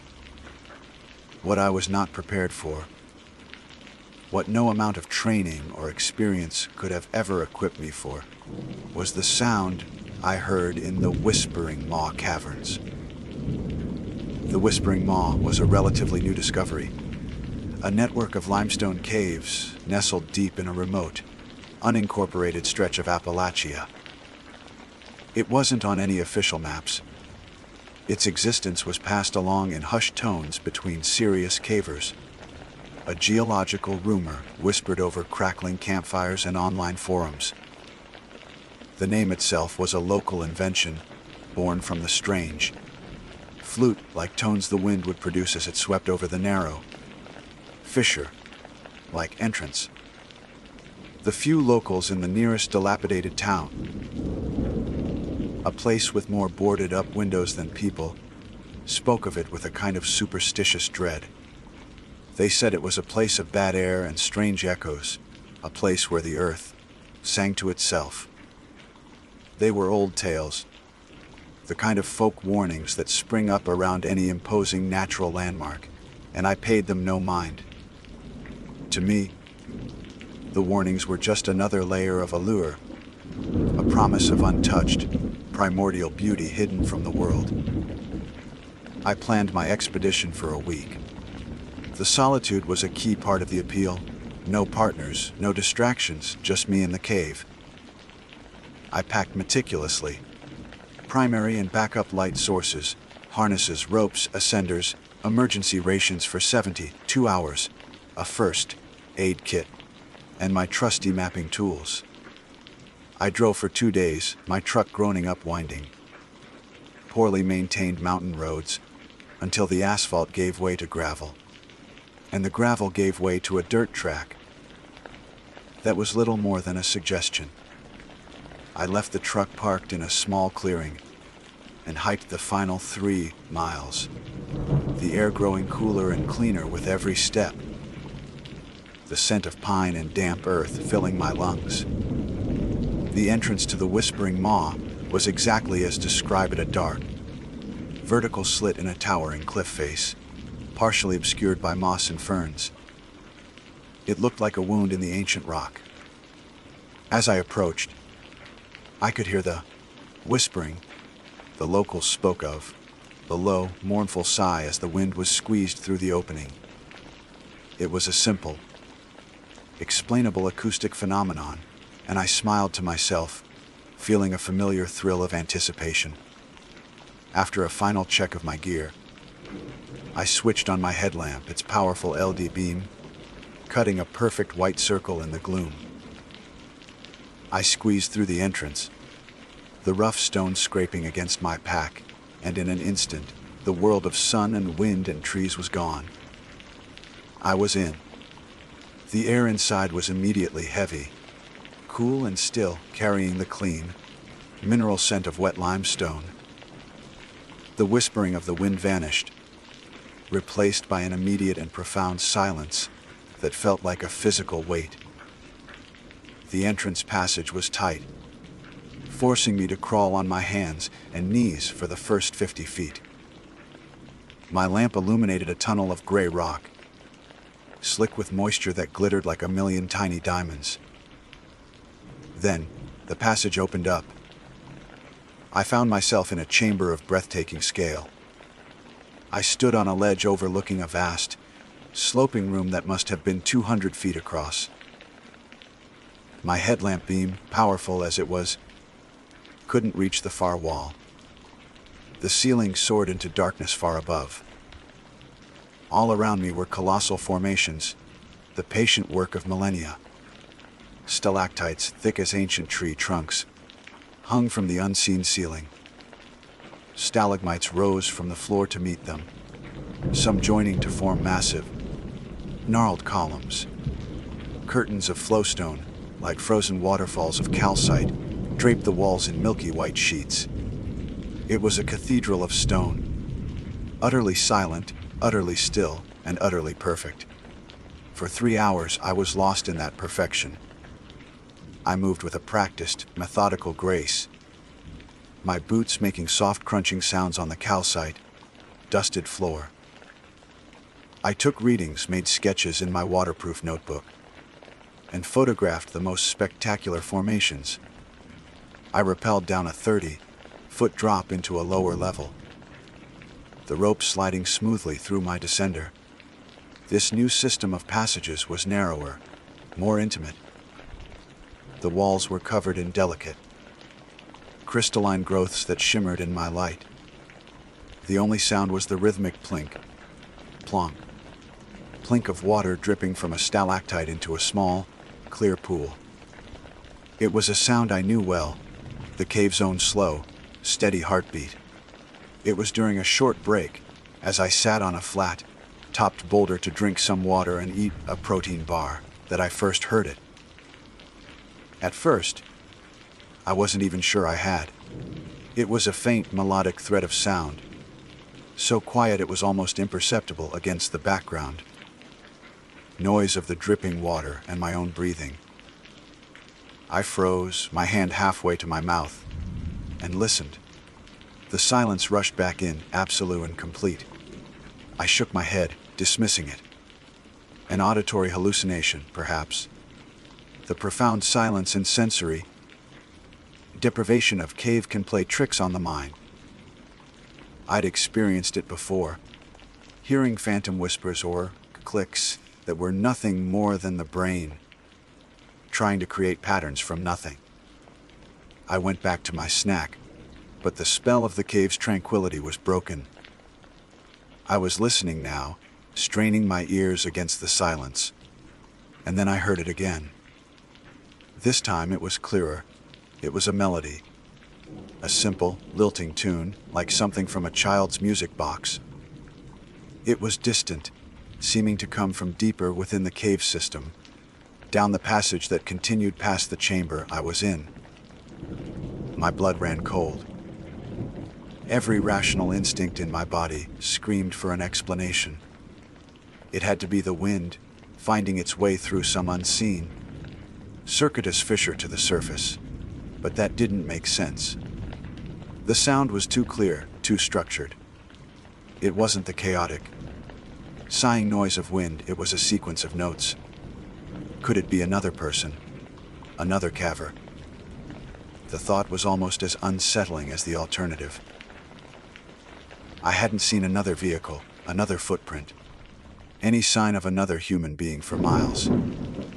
To be this deep in an unmapped system and stumble upon someone else without any prior coordination was unheard of.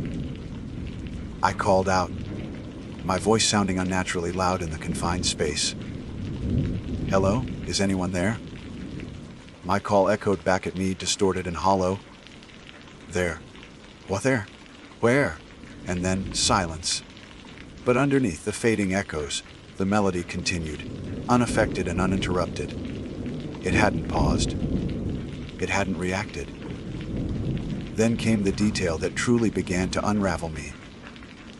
As I listened with an intensity that made my temples throb, I realized it wasn't a music box. It was singing. It was the sound of voices. Not one, but several singing in unison. The pitch was high, the timbre clear and pure. It was the sound of children. A chorus of children singing a soft, gentle lullaby, deep within the bowels of the unmapped earth. The sound wasn't echoing properly. In that environment of stone and water, every noise I made, every footstep, every rustle of my gear, bounced off 100 surfaces. But this singing, it seemed to be absorbed by the rock. It had no echo. It was just there. A clean, pure, impossible sound. My heart hammered against my ribs, a frantic drumbeat against the soft, insidious melody. My training, my logic, my 2 decades of experience were screaming at me to turn back, to pack my gear and get out, to return to the world of sun and explainable noises. But another part of me, a deeper, more reckless curiosity, was captivated. I had to know. I had to see. I stood up, leaving my half-eaten protein bar on the rock. I checked my headlamp, its beam feeling suddenly fragile and inadequate. With my heart in my throat, I took a step, then another, moving out of the chamber and into the dark passage from which the impossible music was flowing. The passage swallowed the light from my headlamp, its entrance a perfect maw of blackness. Every instinct honed by 20 years of underground exploration screamed at me to stop, to retreat to the known safety of the previous chamber, and make my way back to the surface. But the singing, that clear, impossible melody, acted like a current, pulling me forward into the unknown. My boots crunched on the gravelly floor, the sound jarringly loud against the soft, continuous music. The air in this new tunnel was different. The clean, damp mineral smell was gone, replaced by something else. An odor that was old and dry, like dust from a sealed tomb, and something vaguely, unpleasantly organic, like decaying autumn leaves. The deeper I went, the louder the singing became.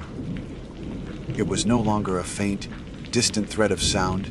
It was a constant, enveloping presence. I could now discern the words sung in English with the sweet, slightly off-key innocence that only children possess. The melody was simple, a repetitive circular tune like a nursery rhyme. But the lyrics were strange, nonsensical, and deeply unsettling. The stone is cold. The dark is deep, down where the silent fathers sleep. One little candle, burning low, nowhere to run, nowhere to go. The verse repeated, over and over, a gentle, horrifying loop. Who were the silent fathers? What little candle? The words meant nothing and everything all at once, painting a picture of cold, dark entrapment. The lack of echo was more pronounced here. The children's voices seemed to emanate directly from the air around me, or perhaps from the rock itself. When I stopped walking, the crunching of my boots ceased, but the singing went on, a seamless, pure sound without reverberation.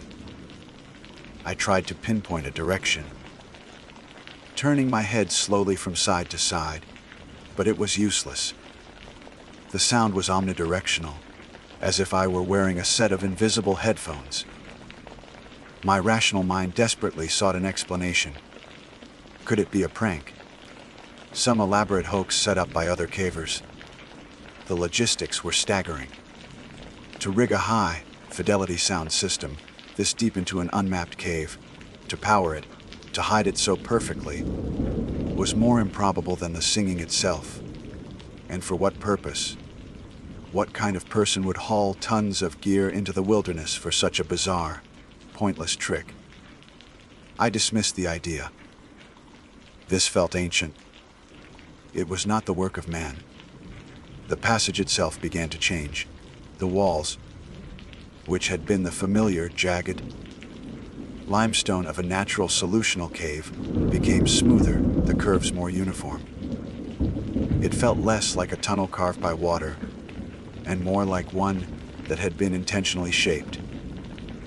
My light slid across surfaces that were unnervingly flat, marked with strange, faint patterns that were not the fossil records I was used to seeing.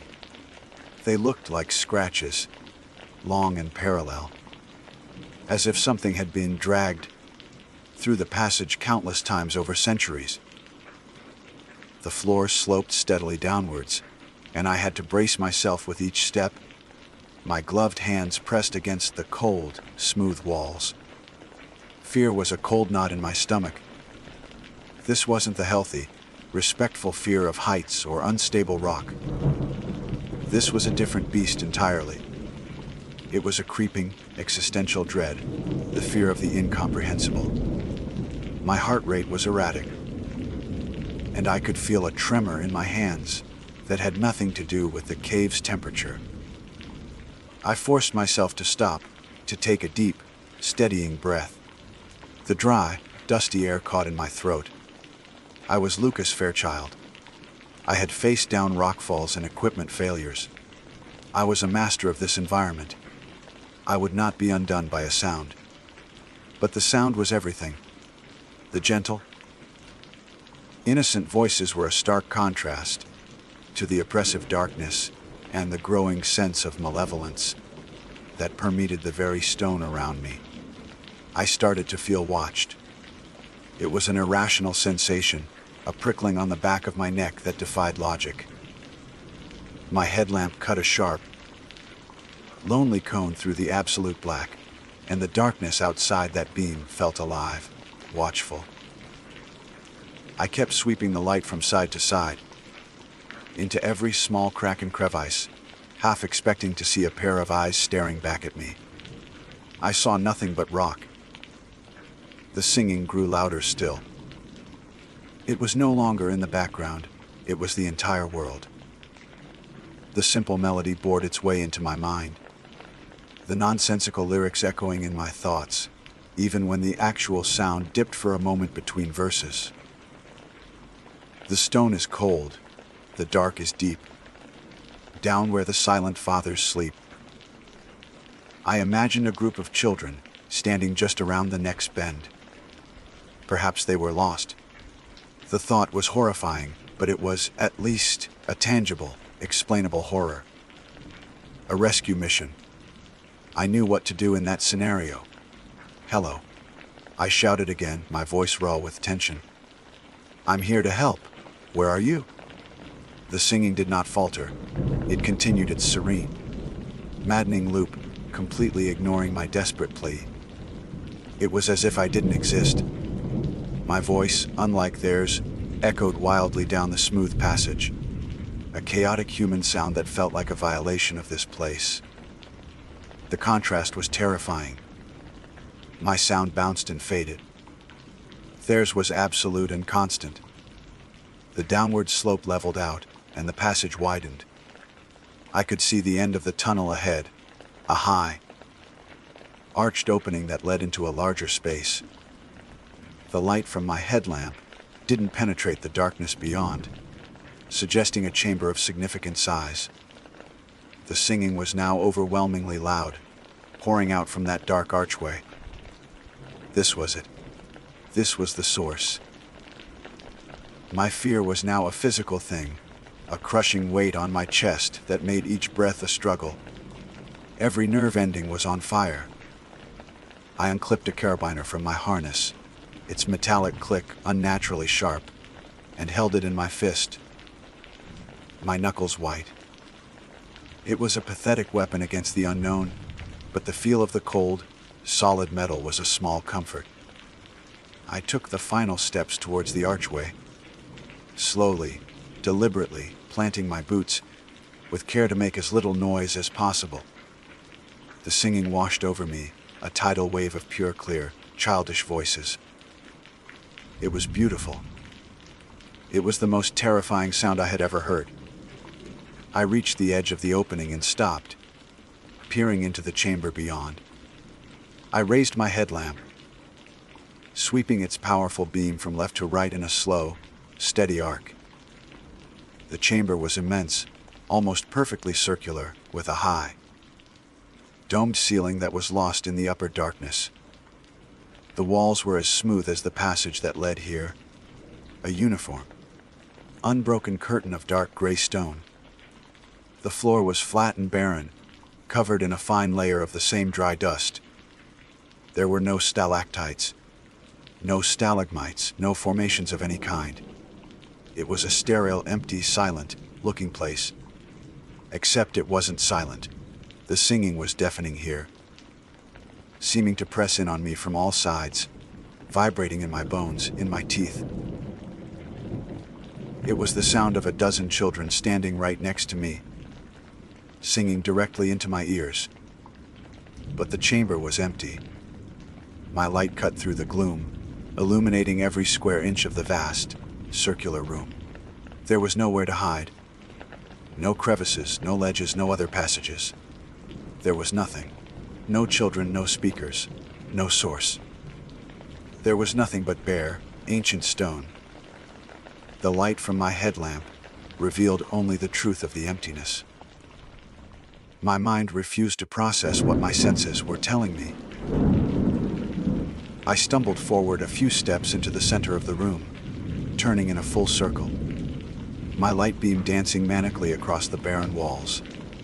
The singing swelled, the final verse clear as a bell. One little candle, burning low. Nowhere to run, nowhere to go. Then the singing stopped. Not faded, not tapered off. It just cut out. The silence that rushed in was more shocking than the noise had been. It was absolute. A physical blow that made my ears ring. The chamber was dead quiet. And in that crushing, profound silence, I heard a new sound. a sound that had been there all along, but had been drowned out by the impossible chorus. It was the echo of my own boots crunching in the dust, my own ragged, panicked breathing, my own frantic, terrified heartbeat. My sounds, the only real sounds in the empty, silent chamber. And for the first time in my life, deep in the heart of the earth, the sound of my own presence was the most terrifying thing of all. For a long moment, I was paralyzed. I stood in the dead center of that sterile, circular chamber, a statue of terror in a tomb of silence. The abrupt cessation of the singing had been like a physical blow, leaving a ringing void in its wake. All that was left was the frantic, biological soundtrack of my own fear, the rasp of air in my lungs, the frantic drumming of my heart, the crunch of my boots in the fine, gray dust. My own sounds. In the world I had always loved for its profound quiet, my own existence had become the most terrifying thing. The echoes I created were a desecration, a confirmation that I was alone. Utterly, terribly alone. My mind, the logical, methodical mind of an explorer, was shattered. It scrabbled for purchase, for any rational explanation, and found nothing but smooth, featureless walls of impossibility. There was no source for the sound. There were no children. There was only me and the evidence of my own sanity fraying at the edges.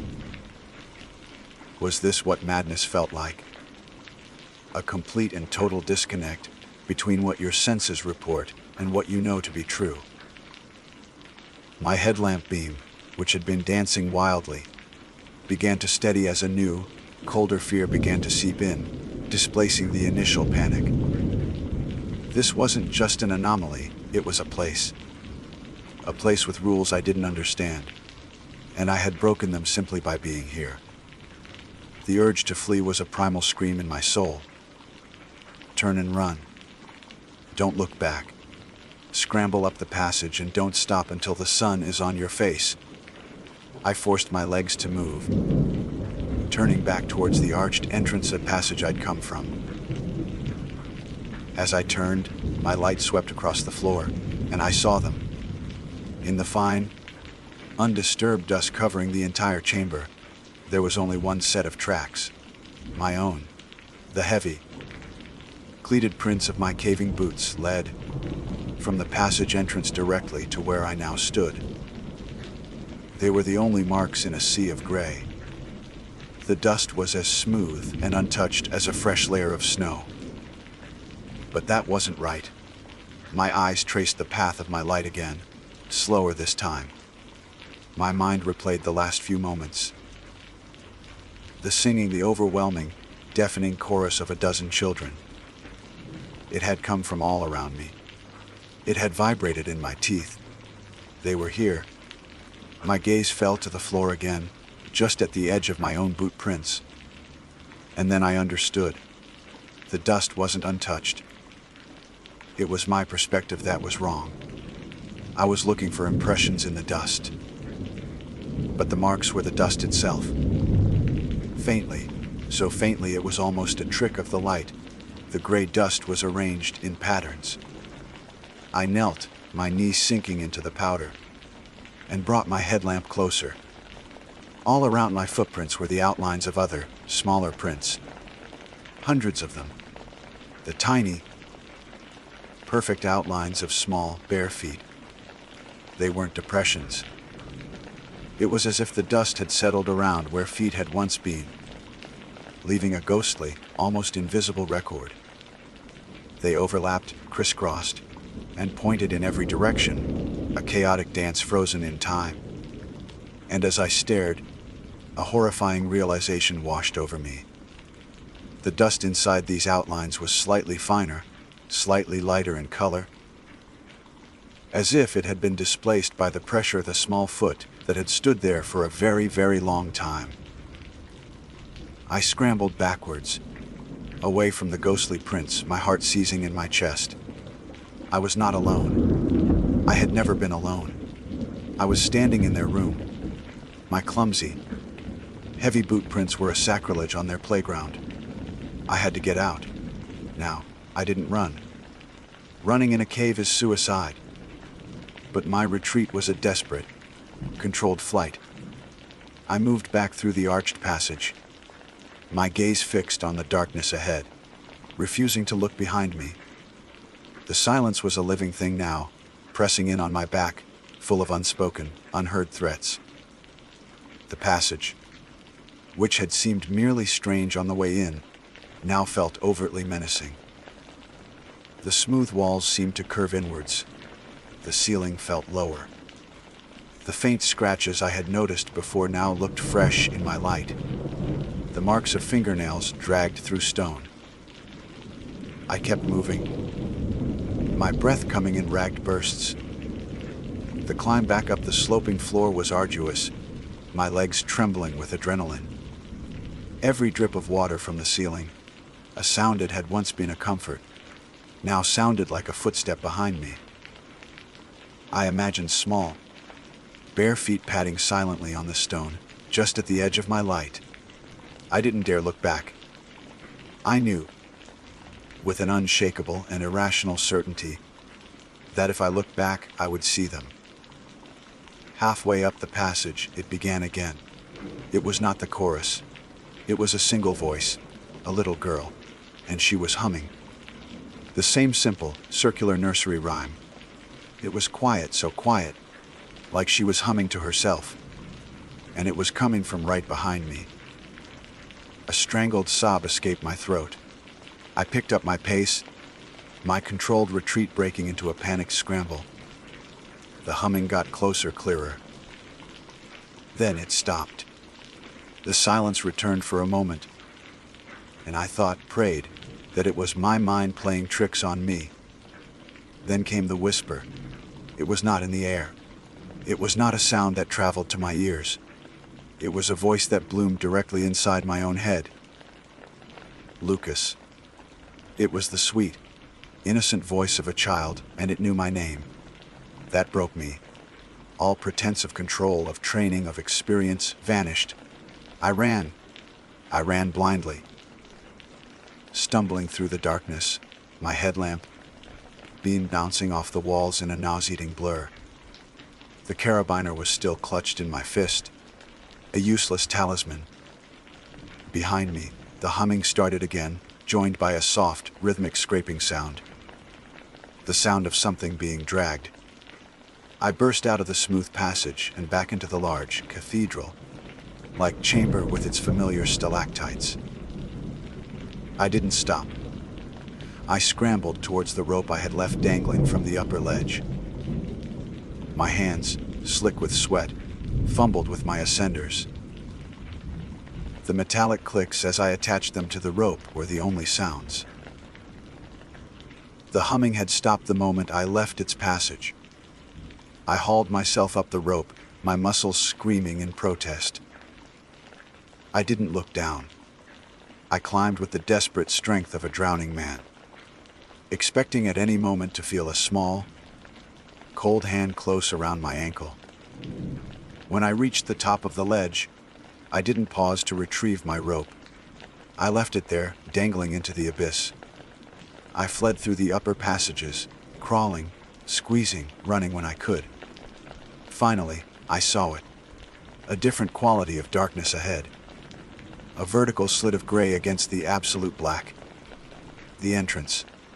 I threw myself at it, squeezing through the narrow opening, the rough stone tearing at my clothes and skin. And then I was out. I collapsed onto a bed of moss and ferns, gasping in the cool evening air. The sun had set, and the sky was a deep indigo, pricked with the first stars. The wind was rustling the leaves in the trees, a gentle, natural sound that made me want to weep with relief. I lay there for what felt like an hour, my body shaking uncontrollably, until the last of the adrenaline drained away, leaving me weak and hollow. I never mapped the Whispering Maw Caverns. I never filed a report. I drove for 18 hours straight, stopping only for gas, until I was home. I threw my gear into a corner of my garage, where it sits to this day, covered in a fine layer of gray dust. I have not been in a cave since. I can no longer bear the silence. The quiet places I once sought for peace are now filled with a phantom echo, a nursery rhyme I can't forget. Sometimes, in the dead of night, when the house is still and I am hovering on the edge of sleep, I hear it. A faint, childish humming, and sometimes a whisper right in my ear that speaks my name.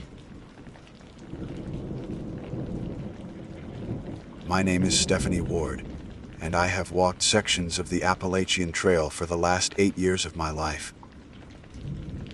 I'm not a through hiker, not one of the hardy few who carry their lives on their backs for 6 straight months.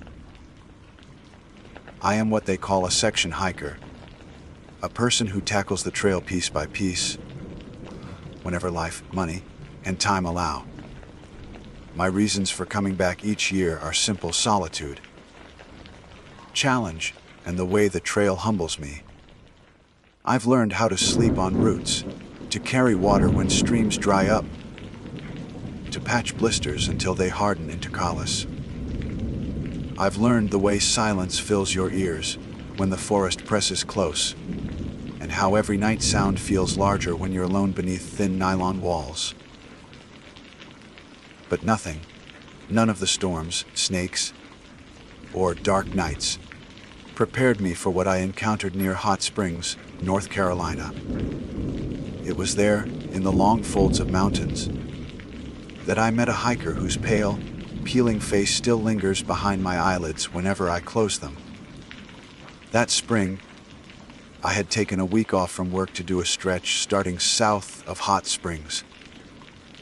My pack was heavier than I wanted, as usual, because I always overpacked food and underpacked patience. The air was damp with that constant Appalachian humidity, heavy with the smell of earth and moss.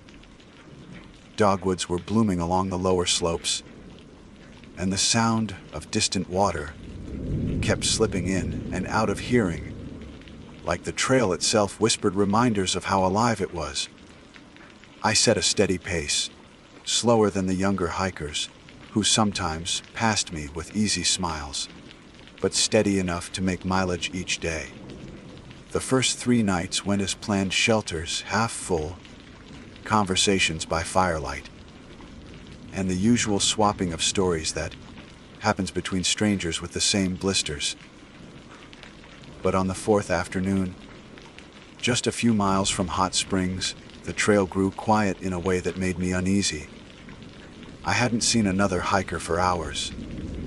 No chatter, no clacking trekking poles ahead or behind. Just the steady crunch of my boots and the breathing of the forest.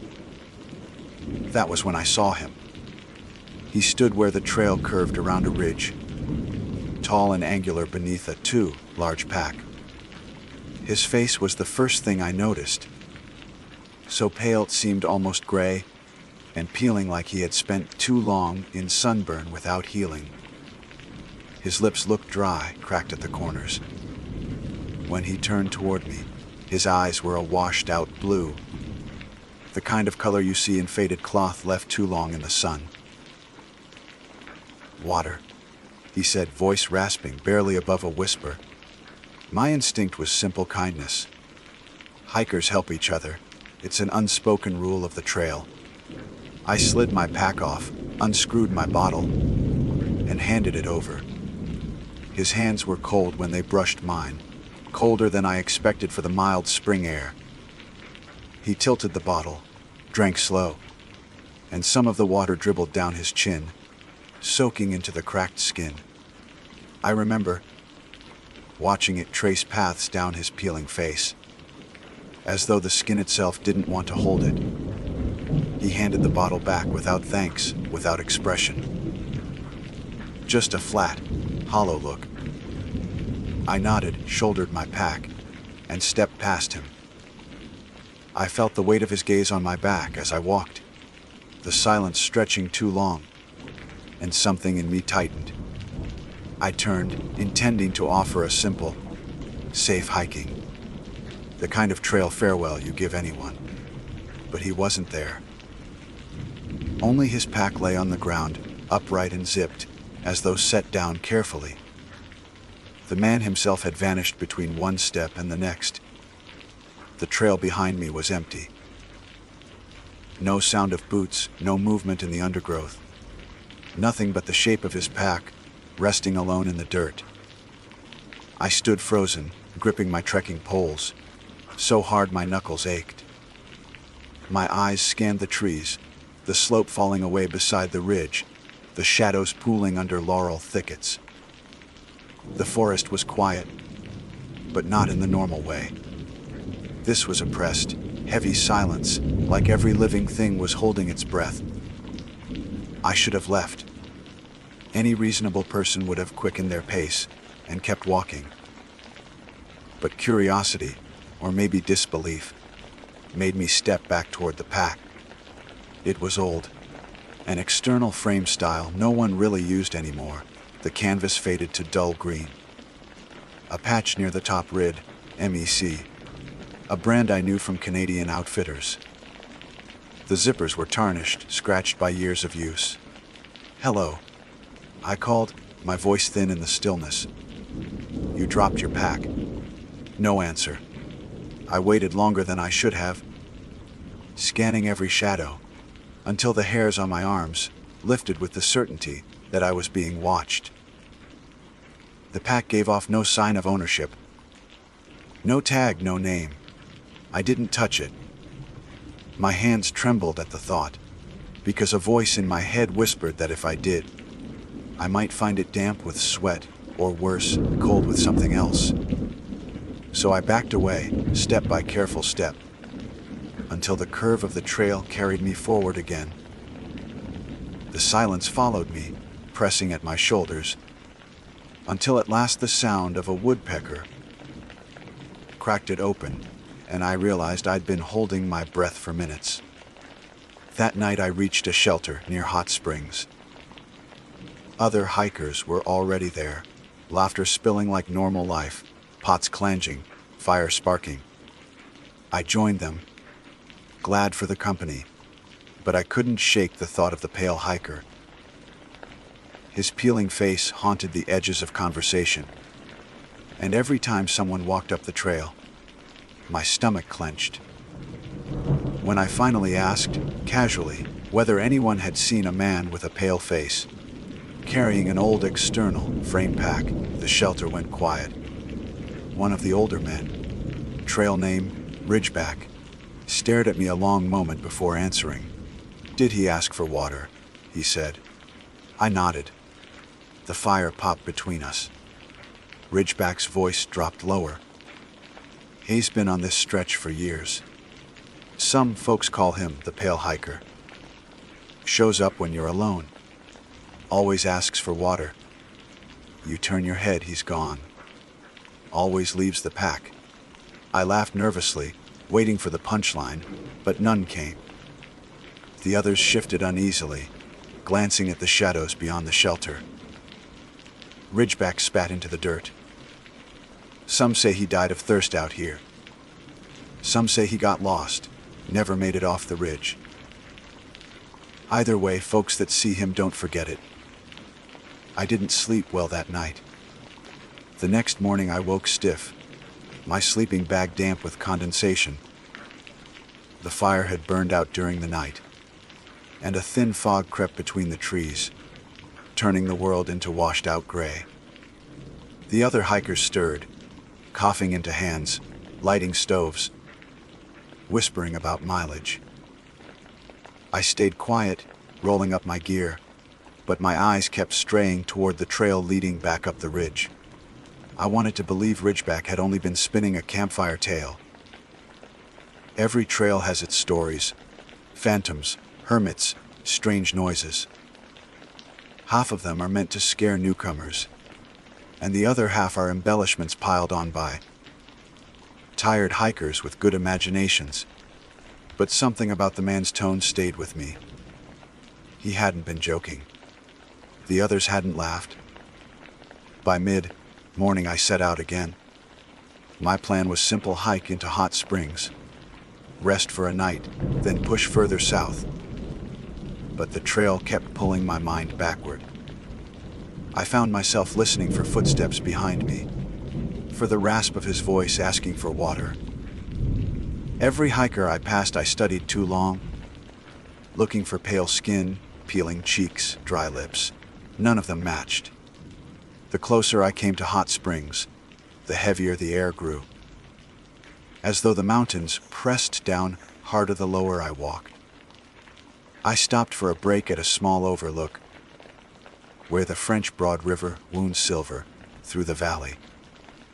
Sunlight tried to break the clouds but couldn't. The view should have felt like relief, civilization just ahead. But instead my stomach turned tight.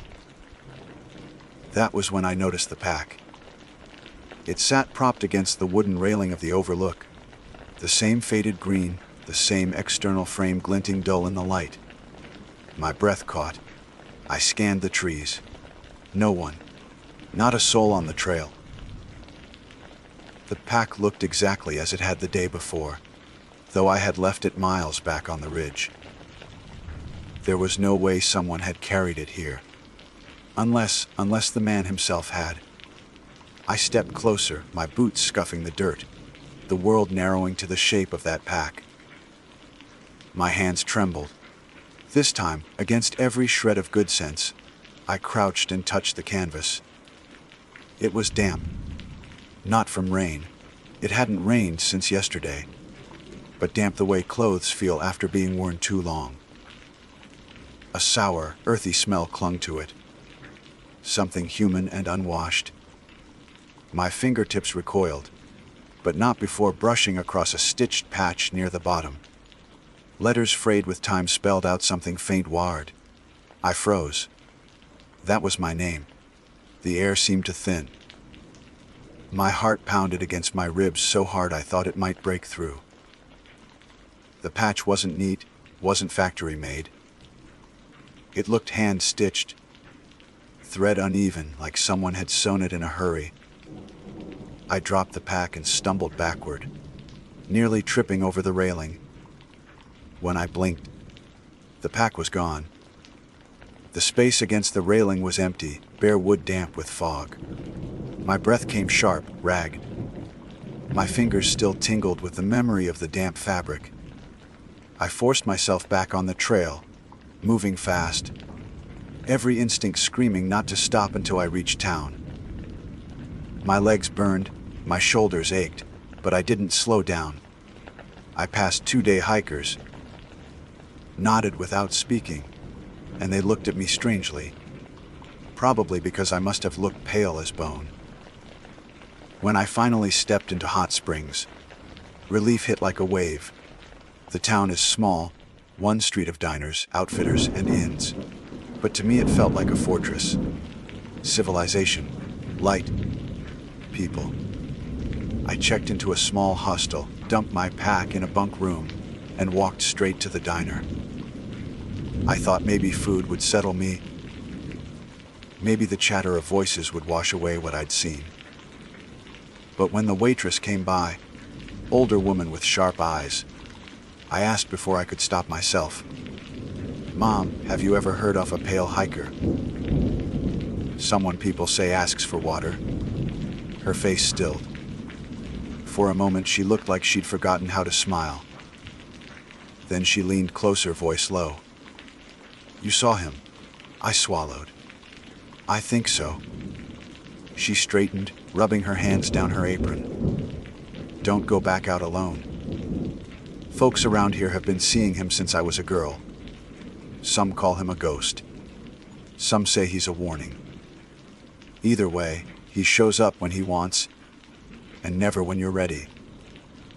The room seemed smaller after that, the clink of plates distant. I forced myself to eat, but the food tasted like dust. Back at the hostel, I found the bunk room empty. I thought maybe a shower would calm me, wash away the clinging unease. The water ran lukewarm, the pipes groaning, and steam clouded the small stall. I closed my eyes, trying to breathe. When I opened them again, I nearly screamed. Through the fog glass of the shower door, I saw the shape of a pack propped against the wall. Green canvas, frame jutting at angles. My chest seized. I yanked the door open. Nothing. Just the cracked tiles, the dripping faucet, the smell of old soap. No pack. I wrapped a towel around myself, heart slamming, every hair on my body standing on end. My clothes felt heavier than they should as I pulled them on. In the mirror, my reflection looked pale, skin drawn tight across my cheekbones, eyes wide like a trapped animal. That night I couldn't sleep. Every creak of the old hostel made me jolt awake. Around 3 in the morning I sat up, certain I heard footsteps in the hall. Slow dragging. A scrape like boots too worn. They paused outside my door. I held my breath. The knob didn't turn. After a long moment, the steps moved on, fading into silence. At dawn I was packed and ready. My hand shook as I tightened the straps. I should have gone home. I should have driven away and never looked back. But something in me needed answers. If I didn't face it, I would carry the pale hiker with me forever, a shadow stitched into my mind. So instead of catching a bus, I walked back onto the trail. The trail leaving Hot Springs was quiet in the early morning. Mist hung low over the river, and the wooden bridge creaked under my boots. My body ached from too little sleep, but my mind was sharper than it had ever been, every nerve drawn tight as wire. I didn't know what I was hoping for. Closure, maybe, or proof that what I'd seen wasn't just a twist in twisting shadows. But as I climbed back into the forest, I knew one thing with certainty. I wasn't alone. Every switchback, every hollow, every patch of laurel seemed to hold breath waiting. Birds called now and then, but even they sounded muted, as if the forest itself was reluctant to break the silence. I walked with my water bottle clipped at my side, swinging to slightly with each step, the slosh inside reminding me of his rasping voice water. Around midday I stopped to rest by a creek, dipping my bottle into the flow, watching bubbles trail around the rocks. That's when I saw the reflection. Not mine. The water rippled, bending the shape, but the face was unmistakable. Peeling, blue eyes staring up from beneath the surface. His lips cracked as they moved, though no sound came out. I staggered back, the bottle slipping from my hand, caught by the current and carried away downstream. The reflection faded, leaving only water, only stones. I didn't chase the bottle. My throat was dry, but I didn't care. I just picked up my pack and pushed forward. By late afternoon, I reached a ridge I remembered from maps. The sun was sinking, orange spilling through the gaps in the trees. That was when I saw it again, the pack, propped neatly in the center of the trail. Same faded canvas, same frame. Only this time, the flap was open. I froze. The stitching on the bottom still read Ward. My name, threads fraying like veins. The flap moved slightly in the breeze, opening wider, revealing something inside. Against every instinct, I stepped closer. There was a journal. The cover was worn leather, edges curling from damp. The kind of book a hiker might carry decades ago. My hands shook as I reached for it, heart slamming against my ribs, but when my fingers brushed the spine, a coldness ran up my arm so sharp it made me gasp. Still, I pulled it free. The pages were warped, smeared with water stains, but the writing was legible, cramped in fading ink. I flipped through until one entry caught me. April 12, 1989. I asked again. She gave me water. She looked like me. Same name. I don't know what that means, but I think I'm close. My stomach dropped. I read it again, the words swimming. Same name. Same name. I flipped further. The dates ran strange. Decades old, then suddenly more recent. One page bore the exact date I had left for this trip, written in that same jagged hand.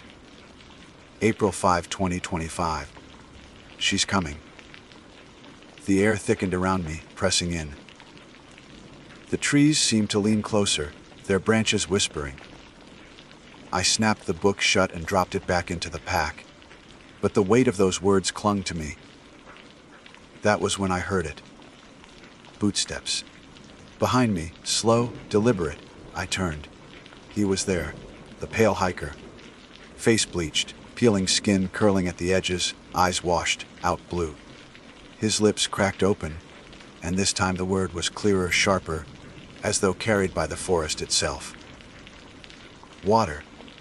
I stumbled backward, nearly tripping over the pack. My hand fumbled for the bottle at my side, but it was gone, lost to the creek. My throat was parched, mouth dry. But I knew if I gave him anything, if I gave him me, I wouldn't walk off this ridge. No, I whispered. My voice shook, his head tilted, peeling skin flaking into the breeze. He stepped forward. The air grew colder with each movement, the smell of damp canvas rising around me. I wanted to run, but my legs felt locked. His voice rasped again. Water. It wasn't a request anymore. It was a demand. I closed my eyes and did the only thing I could think of. I ran straight past him. My body jolted with adrenaline. Legs pumping harder than they ever had, pack bouncing against my shoulders. I expected hands to clutch me, to drag me down, but none came. I didn't look back. Not once. The trail blurred beneath me, a twisting ribbon of roots and rock, until finally, hours later, I stumbled into another shelter. Empty, no fire, no voices, just silence. I collapsed onto the wooden planks, chest heaving, sweat stinging my eyes. When I dared to look up, my blood turned to ice. The pack was there, sitting neatly in the corner. I backed against the wall, heart hammering, every nerve screaming. The flap was open again, journal half visible, pages fluttering though no breeze stirred. My name glared up at me in uneven stitching, the threads glinting in the dim light. I don't remember falling asleep. When dawn came, the pack was gone. Only the faint smell of damp canvas lingered, and the taste of thirst burned the back of my throat. I made it off the trail that day. I hitchhiked the first chance I got, left the mountains behind me like they were fire. But no matter how far I've gone since, I still see him. In mirrors fogged with steam, in puddles after rain, sometimes even in my dreams, where he waits with peeling skin and blue eyes, whispering the same word. Water. And sometimes, when I wake, my throat is so dry it feels like I might never drink enough again. My name is Miles Connor, and though I've spent most of my adult life chasing solitude in the woods and mountains of North Carolina, nothing prepared me for what I saw the night I camped beside Fontana Lake. I'm writing this down not because I think anyone will believe me. Honestly, I don't fully believe it myself, but because memory doesn't let me rest. Every time I try to convince myself it was exhaustion, or trick light on water, or the brain inventing shapes to explain shadows, I feel again the weight of those eyes, and I know it was something else. I grew up not far from the Smoky Mountains, so Fontana Lake was a place I'd always heard about. Fishermen praised its waters. Hikers spoke of the long, quiet trails that wrapped around it. And my grandfather swore he'd once seen the fog lift to reveal the most beautiful sunrise of his life there. I had camped many places, from the Appalachian Trail shelters to rough clearings in the Pisgah National Forest, but that August I was searching for somewhere more remote, a stretch of shoreline where I could pitch my tent and spend a night without any road noise. No camp neighbors, just water and woods. The day began as any other trip would. I parked near the dam, slung my pack, and hiked along a side trail that dipped toward the water's edge. The air was heavy, hot cicadas buzzing their endless static from the trees. By mid-afternoon, I found the spot I wanted. A sloping patch of ground where the trees thinned out to reveal the lake, glassy and wide. The shoreline curled into a shallow crescent. Smooth stones, crunching underfoot, the kind that looked as though waves had licked them for centuries, until no sharpness remained. I pitched my tent under a pair of sycamores, their pale bark flaking like old paint. The ground was uneven, but manageable with a sleeping pad. Once I had camp set, I boiled water, made a bland dinner of noodles, and then sat watching the last light slip across the water. Fontana Lake stretched out like a sheet of black glass, broken only when a breeze moved across it, sending shivers to the far shore. I should have felt peace. That was the whole point. Get away, breathe deep, let the rhythm of the water soak into me. Yet even as the sun slid low, I kept feeling like the woods had fallen strangely silent. Not dead silent, but cautious. Crickets chirped, but their rhythm faltered now and then, like they were pausing mid-song to listen. An owl hooted once, then nothing. Night fell fast. The Smokies do that. They swallow daylight whole. I lit a small fire, nothing more than a pile of sticks to crackle and spit sparks, then leaned back on my pack and let the warmth touch my face. My flashlight lay close by, though I didn't think I'd need it for anything but a bathroom break in the brush. Around midnight, the air grew heavier, thick enough to cling to my throat. I sat up, uncomfortable, and that was when I heard the first sound. Not waves. Not fish breaking the surface. It was the sound of water moving in a place that should have been still. I turned toward the lake. Moonlight cut across the surface, pale silver that shimmered faintly, and that's when I saw it. Something was rising out of the lake. At first, I thought it was a swimmer, some lunatic who decided to take a midnight dip. Shoulders, then a torso. But the figure wasn't pale like skin. It was black, darker than the water itself, a void shaped like a man. It climbed upward, though no ripple spread from it. No sound of dripping echoed in the night. The thing simply stepped out of the lake as if the water had been painted on its body and then peeled away. I froze. My fire crackled. The figure stood still. It was tall, maybe 6.5 feet. No detail, no features. Just a man shape carved from midnight. It faced me, perfectly still, as water slid down its form without ever hitting the ground. Droplets vanished before they touched the stones. I couldn't breathe. My instinct screamed at me to grab the flashlight, to blast it with light, but something stronger kept me still.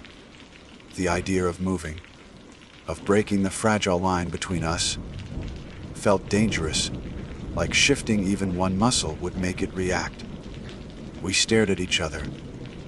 At least, I think it stared. I couldn't see eyes, but I felt them pressing on me. 2 points of attention sharp enough to cut. Seconds, or maybe minutes, passed before I finally blinked. When I opened my eyes again, the shadow was gone. The shoreline stood empty, moonlight scattered on water that lay flat and still. I scrambled for the flashlight then, clicked it on, and whipped the beam across the stones. Nothing. Just my boot prints, the neat pile of firewood, the tent flaps stirring in a breath of wind. No dripping trail. No disturbance. No sign anything had been there at all. I told myself I had fallen asleep by the fire and dreamed it. My heart pounded so hard my chest hurt, but I clung to the explanation like a rope. Exhaustion, imagination, the mind creating shapes where shadows dance. That had to be it. And yet, when I crawled into my tent and zipped the door, the silence pressed heavier than ever. Every noise outside, the branch creaking, the water lapping, sounded deliberate, like something waiting. I barely slept. Each time I drifted close, I felt the weight of that gaze again, dragging me back to waking. Once, I thought I heard footsteps outside my tent, stones shifting softly under weight. But when I held my breath and listened, all I could hear was my own blood rushing in my ears. When dawn came, I stumbled out to find the lake exactly as it should be. No footprints, no signs, just glittering water under the rising sun. I almost laughed at myself then. Almost.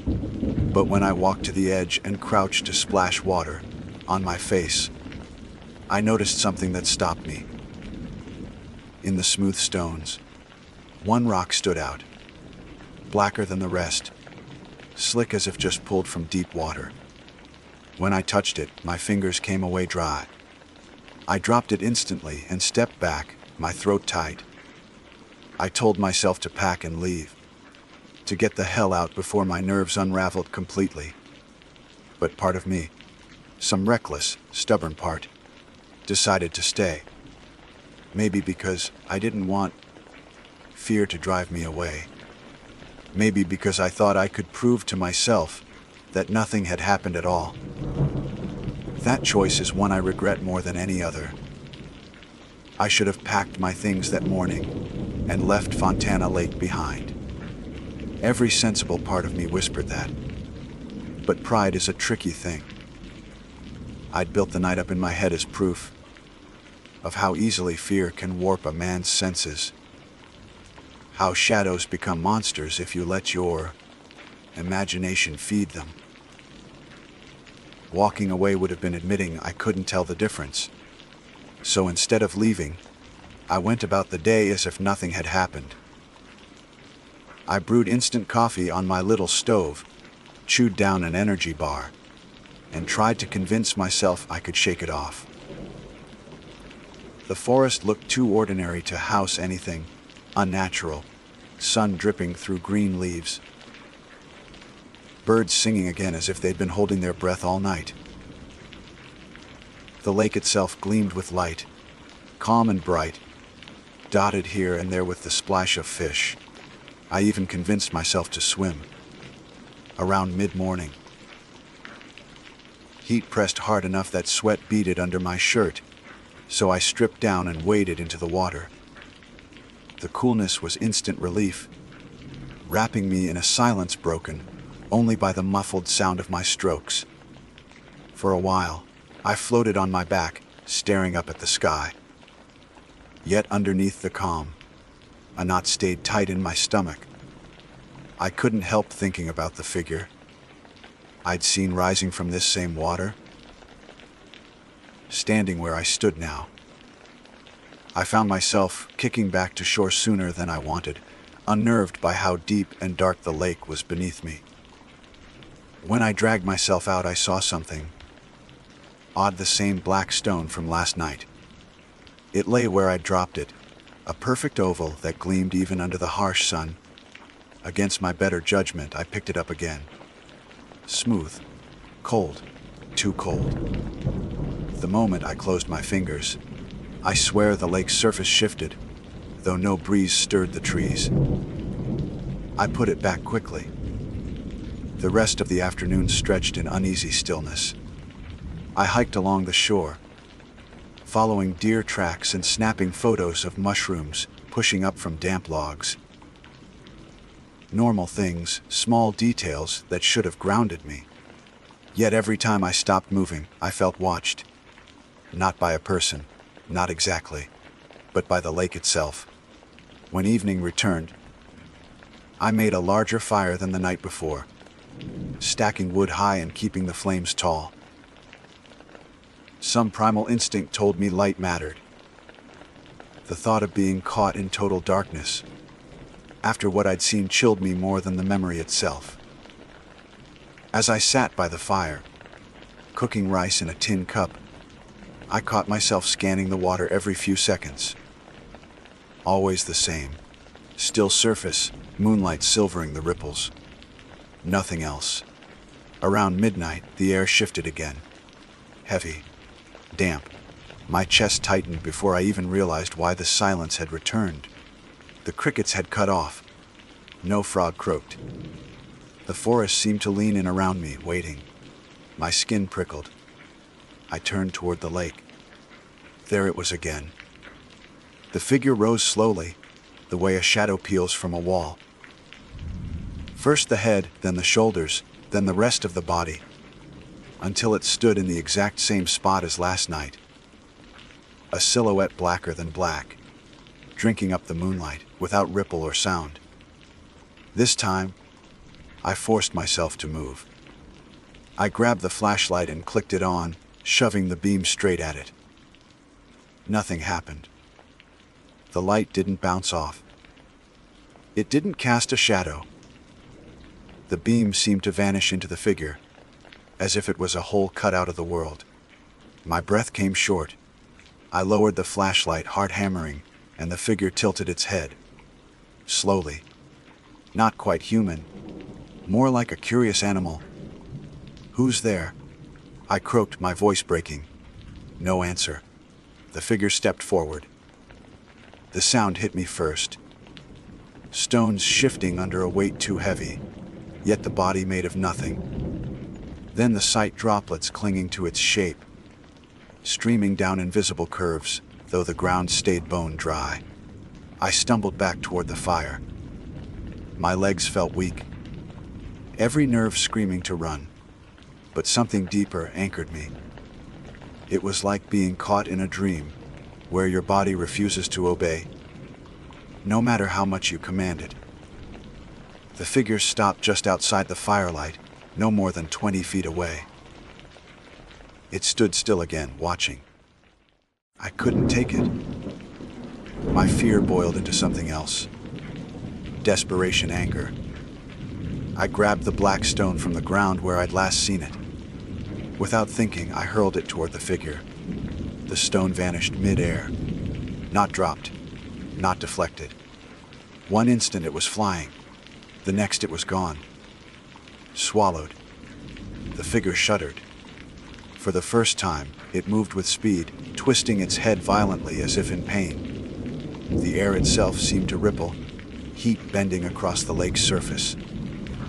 My fire roared, spitting sparks high, as though feeding off some unseen wind. And then, as suddenly as it had reacted, the figure dissolved. One moment solid, the next a smear of black sinking back into the water. The surface stilled. The silence broke. Crickets chirping, owls hooting. The world resuming as if nothing had paused at all. I fell to my knees, shaking. My throat burned with the taste of iron, though I hadn't bitten my tongue. For a long time, I just sat there. My fire cracked low. My flashlight dimmed. The woods carried on unconcerned. When dawn arrived, I was still awake. I didn't sleep a second, but I wasn't free. Because when I walked to the edge of the water, trembling, it sat in the exact same spot, gleaming like it had never moved.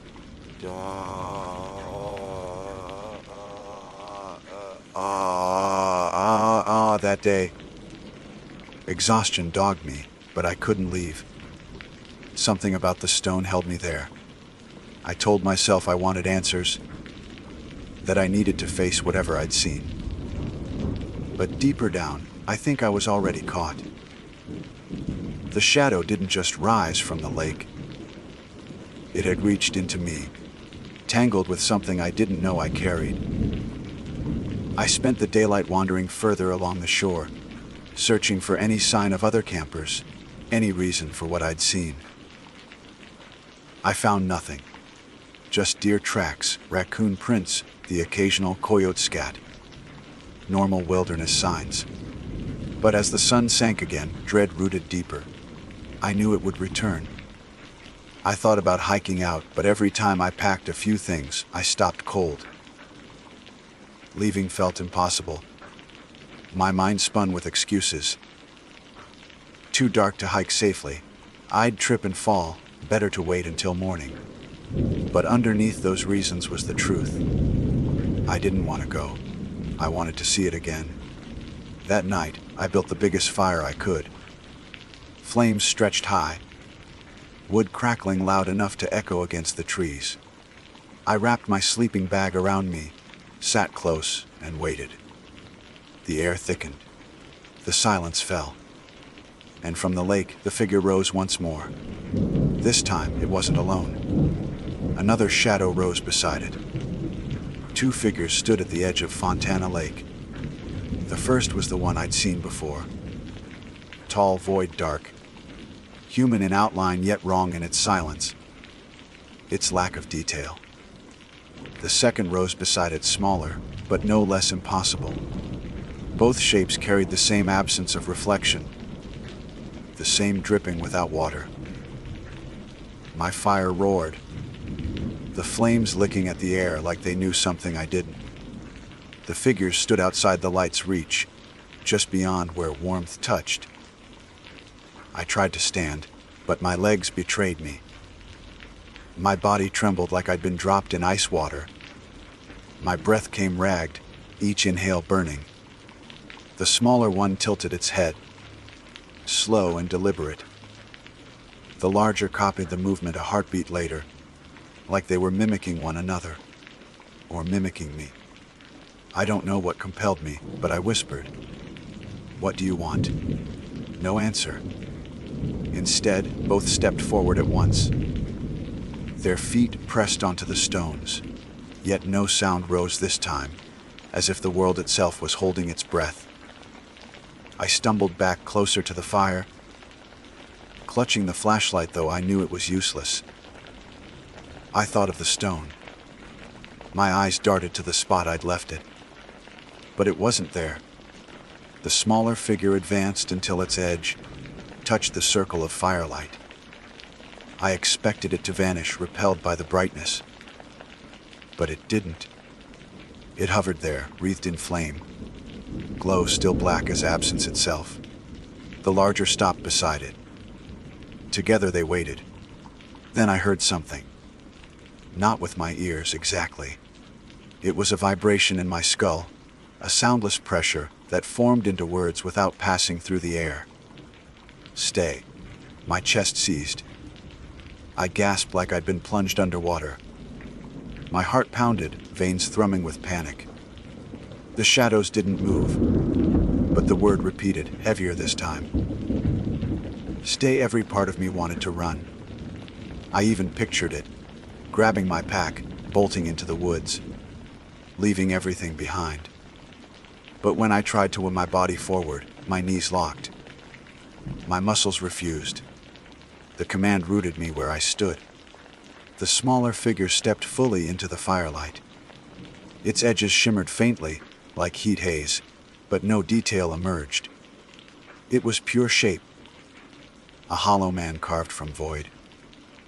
I realized then that the lack of features wasn't absence. It was deliberate, like it was wearing a mask of nothing. My throat worked. Why me? The words cracked, half-sobbed. No answer. Just the weight of silence pressing harder. The larger shadow turned its head toward the lake. Then, in one impossibly smooth motion, it stepped backward into the water. Not a splash, not a ripple. It simply sank into the surface and was gone.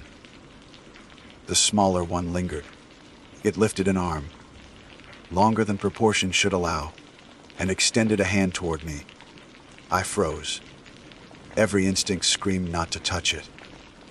Yet the longer it held there, the more my will eroded.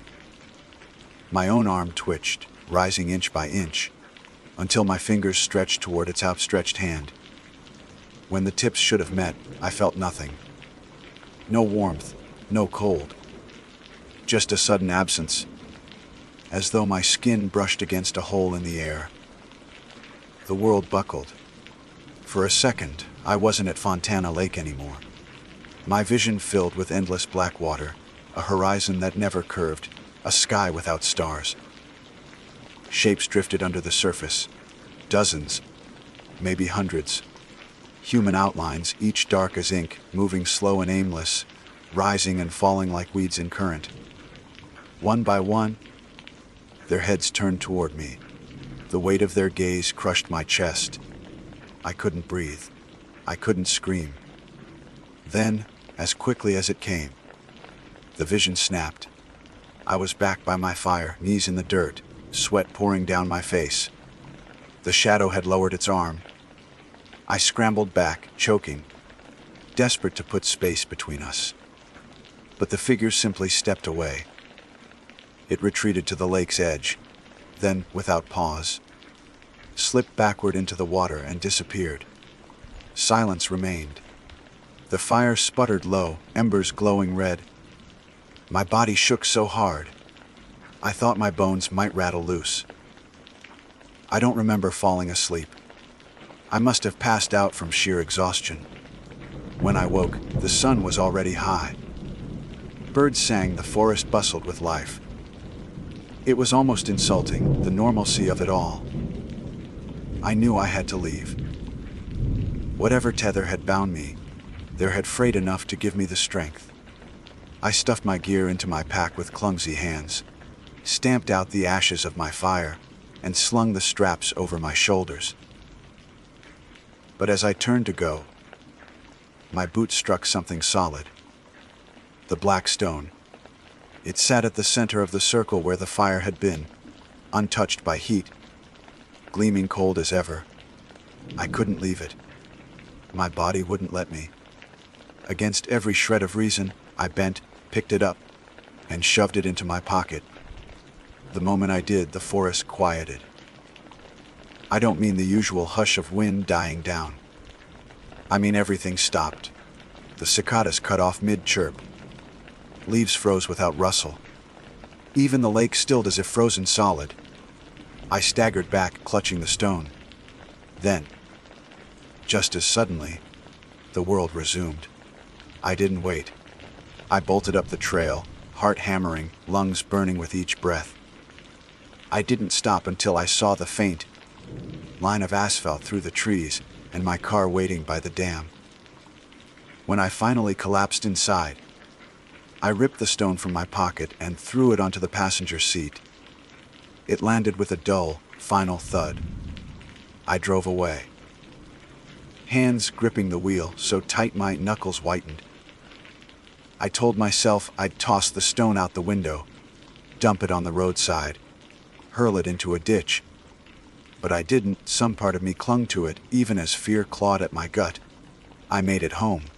Days passed, weeks, and still, the stone sits on my desk. I've tried to get rid of it. Swear I have. I carried it to the river once, ready to fling it as far as my arm could manage. But the moment I raised my hand, something inside me locked. My arm wouldn't move. My chest burned with that same crushing weight from the lake, so I brought it back. At night, I dream of water. Black horizons, shapes rising, faces without features.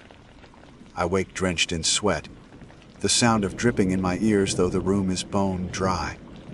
And sometimes, when the hour hits midnight, I glance toward the corner of my room and swear I see it. A figure, tall and still, darker than the dark itself, watching. I don't camp anymore. I don't hike. The woods that once gave me peace now feel like open doors, waiting to draw me back. I know one day I won't be able to resist. When that time comes, I think I'll return to Fontana Lake. And this time, I don't believe I'll come back. My name is Adrienne Pope, and I was born and raised in the quiet town of Lexington, Virginia, where the Blue Ridge Mountains press close against. the horizon and the woods, have always seemed older than memory itself. I work as a freelance writer and photographer, a combination of jobs that often sends me into the wilderness in search of stories, landscapes, and moments worth capturing. Over the years, I've grown accustomed to hiking alone, carrying nothing but my pack, my camera, and the stubborn belief that solitude sharpens the senses. I have slept under countless trees, listened to countless nights of crickets and owls, and trusted the wilderness to hold its mysteries at a respectful distance. But there was one night in those mountains when the forest stopped respecting that boundary, when I encountered something that reality and left me unsure if silence itself might be watching me. That night, I saw what I can only describe as the backward elk, and the memory has never released its grip on me. The trip began in early October, when the trees along the Shenandoah Valley were just beginning to shift into gold and copper. I wanted to spend a week alone, hiking along the ridges and valleys of Washington National Forest, documenting the changes of the season for a magazine piece. The air was crisp, almost sweet with the smell of decaying leaves.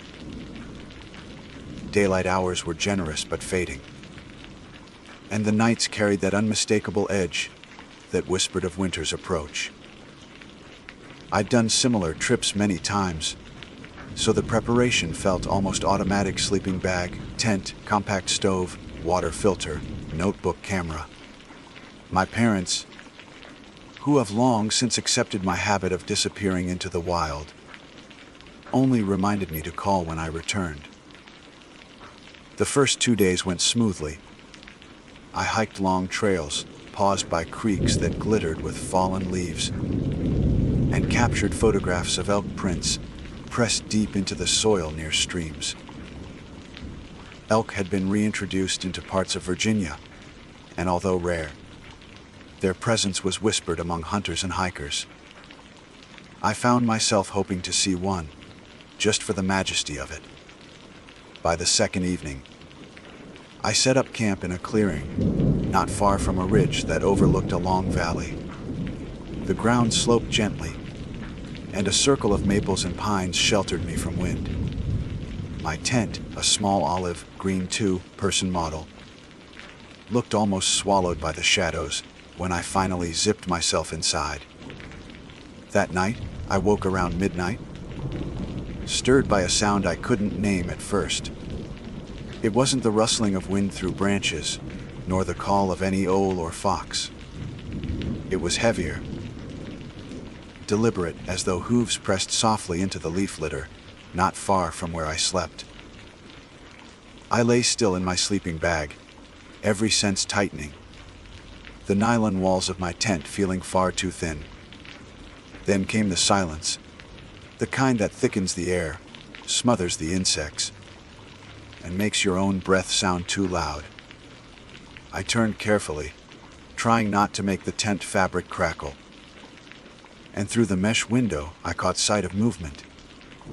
Just beyond the tree line stood an elk, or at least, that was my first impression. Its body was enormous, the silhouette broader than a deer, and antlers rose in jagged branches above its head. But something was wrong, horribly wrong. Its body was facing away from me, hind legs where they should be, tail swishing faintly. Yet its head was turned backward, fully and possibly, so that the muzzle and eyes were aimed directly toward my tent. The antlers bent in awkward arcs, not branching upward but twisting sideways, like branches caught in a violent wind. Its eyes reflected the faint starlight, catching it like cold glass. I froze, caught between the instinct to grab my flashlight and the certainty that I did not want to draw attention to myself. I blinked once, just once, and in that fraction of darkness the elk shifted. When my eyes opened again, it was gone from the tree line. My breath caught, panic rising, until I realized the truth. It wasn't gone at all. It was standing beside my tent, silent, close enough that the air seemed to thicken with the musk of wet animal fur. I could hear the faint crack of branches beneath its weight, though the sound felt muffled, almost swallowed by the silence of the forest. I didn't dare move. Every instinct screamed at me not to look, not to shine light, not to give acknowledgement. I lay that way for what felt like hours, rigid and trembling, until finally the sound faded. The presence dissolved, leaving only the faint hum of insects returning. I told myself it had been a trick of exhaustion, the shadow of branches or the dreamlike blur between waking and sleep. But when dawn broke, I stepped outside to find the ground disturbed. The soil around my tent was pressed with fresh impressions, not quite hooves, not quite anything I could recognize. They looked like tracks forced backward, as if the animal had walked with its joints bent the wrong way. I packed quickly, trying to laugh at myself, convincing my shaking hands that it was simply an odd elk sighting, a natural creature twisted in the imagination of night. Still, I found myself glancing over my shoulder with every step that morning, half expecting to see those bent antlers threading through the trees. The day passed in steady hiking, but my mind was a tangled thread of unease. When dusk arrived, I set camp again, this time near a creek where the constant flow of water offered some comfort. The sound grounded me, or at least I thought it did. I cooked a small meal, scribbled notes about the landscape, and eventually forced myself into the tent. My eyelids were heavy, exhaustion tugging at me, but sleep never came smoothly. Somewhere deep in the night, I heard it again, that deliberate tread, like hooves breaking the surface of fallen leaves. I opened my eyes, staring at the faint outline of my tent's ceiling. The noise circled, slow, patient, as though something large was walking the perimeter. My breath caught, shallow and quick. Then, through the thin fabric, a shadow passed. It was massive, taller than my tent, the shape of antlers dragging against branches. I pressed a hand over my mouth, terrified that even the sound of my breath might betray me. A scraping sound followed, a low rasp against the nylon wall, as though something was brushing past deliberately. My heart pounded so hard, I thought the entire tent might shake with it. Then, as suddenly as it had come, the noise retreated. The silence that followed was unbearable, pressing down like weight on my chest. When morning came, I stumbled out with eyes burning from lack of sleep. Across the creek, near the tree line, stood something. At first I thought it was just another trunk, pale against the shadows. But then it shifted, and I saw it again. The elk, standing backward. Its head twisted fully toward me, antlers bent and broken in directions that defied nature. I blinked once, and just like before, the distance collapsed. It was no longer across the creek. It was beside me. I staggered back, nearly falling into the water. But when I turned again, the space was empty. Nothing but trees and rushing water. My hands shook so badly I could hardly grip my pack straps. That was the moment I realized this wasn't just an encounter with some strange animal. Something was wrong in those woods. Something that wasn't bound by distance or sound or natural law. The elk wasn't simply present. It was watching, following, bending the world around me as though space itself was its hunting ground. I considered leaving immediately, hiking until I reached the safety of a ranger station or a road. But another thought struck, colder still. What if it didn't matter where I went? What if it wasn't bound to one stretch of forest? What if it had already chosen me? I carried that thought with me through the long hours of daylight, walking faster than usual, sweat soaking my back, even in the cool autumn air. Every gust of wind became a whisper of antlers against branches, every shadow a reminder of twisted legs. When the third night came, I told myself I would not set up the tent, that I would keep walking until exhaustion overcame me. But fatigue is a cruel master. Near midnight, my legs gave out and I collapsed in a small hollow, forcing the tent up with trembling hands. I zipped myself inside, every nerve frayed, clutching the flashlight like a weapon. I told myself over and over, it's only an elk. It's only the woods. It's only the mind-twisting shadows.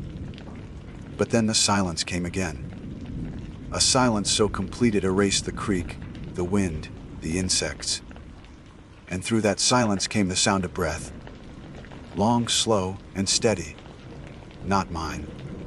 The breath lingered outside my tent, deep and deliberate, as though the forest itself had found lungs. I pressed my palms into the thin nylon floor, steadying myself against the urge to bolt. Every instinct screamed that I should unzip the flap and run, but my body refused to move. Instead, I lay still, feeling the pressure of that exhale seep through the fabric, warm and damp, like the condensation of something enormous hovering just inches away. I turned my head slowly, heart hammering. Through the mesh of the side window, a shape pressed against the tent wall. The curve of antlers scraped faintly, bending the nylon inward. Then came the sound again. An inhale this time, drawing the air out of the night, like the world itself was being pulled into a cavernous chest. The silence that followed was so absolute it felt like my thoughts were echoing. I clutched the flashlight in my hand and forced myself to act. My thumb trembled against the switch, and when I finally clicked it on, the weak yellow beam cut through the tent's fabric. For one impossible moment, the light outlined something towering just beyond the wall. Legs too long, joints bent wrong, antlers splayed backward like broken fingers. And the head, God, the head, was twisted full around, muzzle inches from where my face lay. Two glassy eyes glared into me through the barrier, unblinking. Then, nothing. The beam hit empty air. The fabric fluttered, weightless again. I blinked, gasping, certain I'd seen it pressed against me. My chest ached as though the breath had been stolen from my lungs. The rest of the night passed in a blur of terror. I kept the flashlight on until the batteries flickered weak, refusing to close my eyes. Every rustle of the leaves became its step, every shadow its return. When dawn came, it felt less like morning and more like a reprieve. I crawled out of the tent, body stiff and aching, eyes gritty from lack of sleep. The forest looked ordinary again, cruel in its indifference. The ground held no tracks, no sign that anything had pressed close enough to bend my tent inward. And yet the sense of being watched had only deepened. I couldn't shake the feeling that it was still near, waiting for me to let my guard down. I packed quickly, hands fumbling with the zipper and straps, and started down the trail without breakfast. My only thought was distance. If I could put enough miles behind me, maybe thing would fade into memory, something I could rationalize later. But the deeper I hiked, the heavier the woods felt. The trees pressed in close, their trunks like ribs, their shadows dark and hollow. At one point I paused to catch my breath near a fallen log. The air was still, and for a moment, I allowed myself to believe I had outrun it. Then I noticed something across the trail. Between two pines, a shape lingered. pale and tall, unmoving. My stomach clenched. I knew better than to blink, but the reflex betrayed me. In that instant of darkness, the distance collapsed again. The elk stood not 20 feet away. Head twisted backward so that its antlers scraped the bark of a tree, while its body faced the opposite direction. Its legs moved in slow, deliberate steps backward and forward at the same time, as though it walked against the rhythm of the earth. Its eyes locked onto me, and I felt my chest tighten with the same unbearable silence. I stumbled back, nearly tripping over the log. My legs jolted into motion before my mind caught up, and I ran. I don't remember choosing a direction, only that the forest blurred around me, branches whipping my arms and face. My pack thudded against my spine with each stride, but I didn't stop. Not until my lungs burned and my knees buckled did I collapse near a stream, panting and sobbing. The water rushed loud and bright, masking the silence I'd grown to dread. I dunked my face in the stream, letting the shock of cold pull me back from the edge of hysteria. When I lifted my head, I dared to hope I'd shaken it. But then I noticed the reflection. In the rippling surface, behind my own pale face, another shape loomed. The antlers were bent, the muzzle twisted, the eyes glowing faintly even in daylight. I whipped around, but the bank behind me was empty. Only trees, only shadows.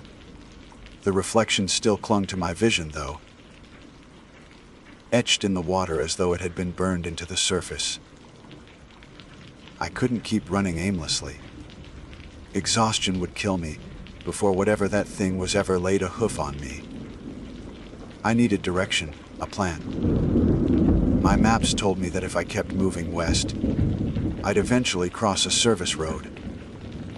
From there, I could reach a ranger station.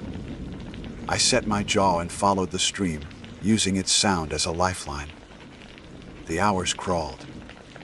The forest grew darker as clouds swallowed the sun, turning afternoon into twilight. I kept glancing behind me, half expecting it to appear in mid-step. Each time my eyes fluttered shut, even in a blink, panic surged. What would happen when they opened again? Would it be beside me, antlers cutting into my shoulder? By the time I set camp again, my hands were shaking so badly I could hardly drive the stakes into the ground. I didn't want to stop, but my body demanded it. I built no fire. The thought of drawing attention with smoke or light made my skin crawl. Instead, I crouched inside the tent, clutching the flashlight again, though the batteries were dying fast. The silence came quicker that night, settling over the forest like a suffocating blanket. I sat frozen, every nerve attuned to the faintest sound. Then I heard it, a step, backward, dragging. Another step closer. The nylon shivered as if brushed by something heavy. I couldn't take it anymore. I unzipped the flap in one quick motion and thrust the flashlight beam outward. The light wavered, catching only trees and shadows. I swung it wildly, heart hammering, until the beam locked on something at the edge of camp. It stood there, massive and still, antlers scraping the branches above. Its body was facing away, tail flicking once, but its head, its impossible, backward head, stared at me. The light trembled in my hand, the beam dancing over its twisted muzzle. It didn't move. Not until my eyelids betrayed me again, the quickest flicker of a blink. The next moment it was closer, crouched low, eyes level with mine. I screamed, stumbling back, and the flashlight clattered to the ground. The beam cut out. Darkness swallowed me whole. In the blackness, the silence roared. I could hear its breath again, inches away, as though it were sharing the same air, stealing it. My chest seized, unable to expand. The urge to scream burned in my throat, but no sound emerged. Then, just as suddenly, the weight lifted. The silence fractured. Crickets resumed. The stream gurgled, the wind pressed through branches. I collapsed onto my sleeping bag, gasping like I had surfaced from drowning. I didn't sleep. I couldn't. Every time I felt my eyes drift shut, terror jolted me awake. By dawn, I was hollow, a shell moving only by habit. I packed what little I could and set off again, stumbling westward. The forest changed as the hours dragged. The trees grew thinner, sunlight piercing through in patches. Relief flickered in me when I spotted the rough cut of a road ahead. I almost laughed, almost cried. Safety felt close enough to taste. But as I stepped onto the gravel, something shifted in the corner of my eye. Across the road, half hidden in the brush, it stood again. The backward elk. Its body was angled away, but the head craned around, watching me. I blinked once. It was standing in the middle of the road. It stood in the middle of the road, its shadow long and broken in the thin morning light. The gravel crunched faintly beneath its hooves, though the sound came oddly muffled, like it traveled through water instead of air. Its body faced downhill, away from me, but its head was still turned, locked on mine. I froze, breath lodged in my chest, and for the first time I understood the helplessness of prey caught in the sight of a predator. My knees wobbled. I wanted to look away, but its eyes pinned me. I blinked once, instinct betraying me again, and it shifted. No longer at the center of the road. It now stood just a few steps away, close enough that the tips of its antlers nearly brushed my pack. My legs buckled. I stumbled backward onto the gravel, palms scraping sharp stone, eyes burning with the effort of not shutting. The silence came again. That crushing absence of sound, heavier than any noise could ever be. My heart thrashed against my ribs, like it wanted to flee on its own. I forced my eyes open wide, terrified of what'd happen if I let them close even for a fraction of a second. The elk stood unmoving, its twisted body impossibly still, like it was waiting me out. I scrambled to my feet, legs shaking, and bolted down the road. I didn't care where it led anymore. I just needed distance, the illusion of safety. Gravel scattered under my boots as I ran, lungs heaving, sweat chilling against my neck. The forest blurred past, flashes of green and brown, but no matter how far I pushed myself, the weight of being watched clung to me. After what felt like hours, a wooden sign appeared ahead, weathered and leaning. Service Road 14 Ranger access only. Relief surged so hard it nearly knocked me flat. Civilization, thin, fragile, but real. I kept running until a squat cinder block building came into view, a ranger outpost half hidden by pines. My body collapsed against the door before I even thought to knock. Inside, a single ranger looked up from a desk stacked with forms. He was middle-aged, broad-shouldered, his uniform faded from years of sun. His nameplate read, R. Turner. His brows knitted at the sight of me. Sweat-soaked, trembling, eyes wide. "You all right, miss?" he asked, standing. I opened my mouth, but the words tangled. I wanted to say elk, backward, antlers, watching. What came out was a strangled, "Something's in the woods." His expression shifted from concern to caution. He motioned for me to sit, pushed a cup of water across the desk. "Plenty of things in the woods. Bear, elk, coyotes. Take your time." I drank greedily, water spilling down my chin. When I caught my breath, I tried again. It wasn't natural. Its head, it turned backward. It followed me. Every time I blinked, it was closer. His face went still. carefully blank. Too blank. That expression wasn't disbelief, it was recognition. He didn't interrupt, didn't laugh it off. When I finished, his gaze flicked toward the window, then back to me. "You need to leave these woods today," he said quietly. A chill raced through me. "So you believe me?" He didn't answer directly. Instead, he pulled out a folded map, circled a route, and slid it across the desk.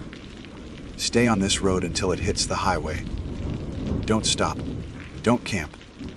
Don't look back." I stared at him. "You've seen it." His jaw tightened. "It's not my story to tell." I wanted to push, to demand answers, but his eyes warned me not to. My fingers trembled as I folded the map. His hand landed briefly on mine, firm grounding. "Keep moving forward. That's the only way." I left the outpost, heart pounding harder than before.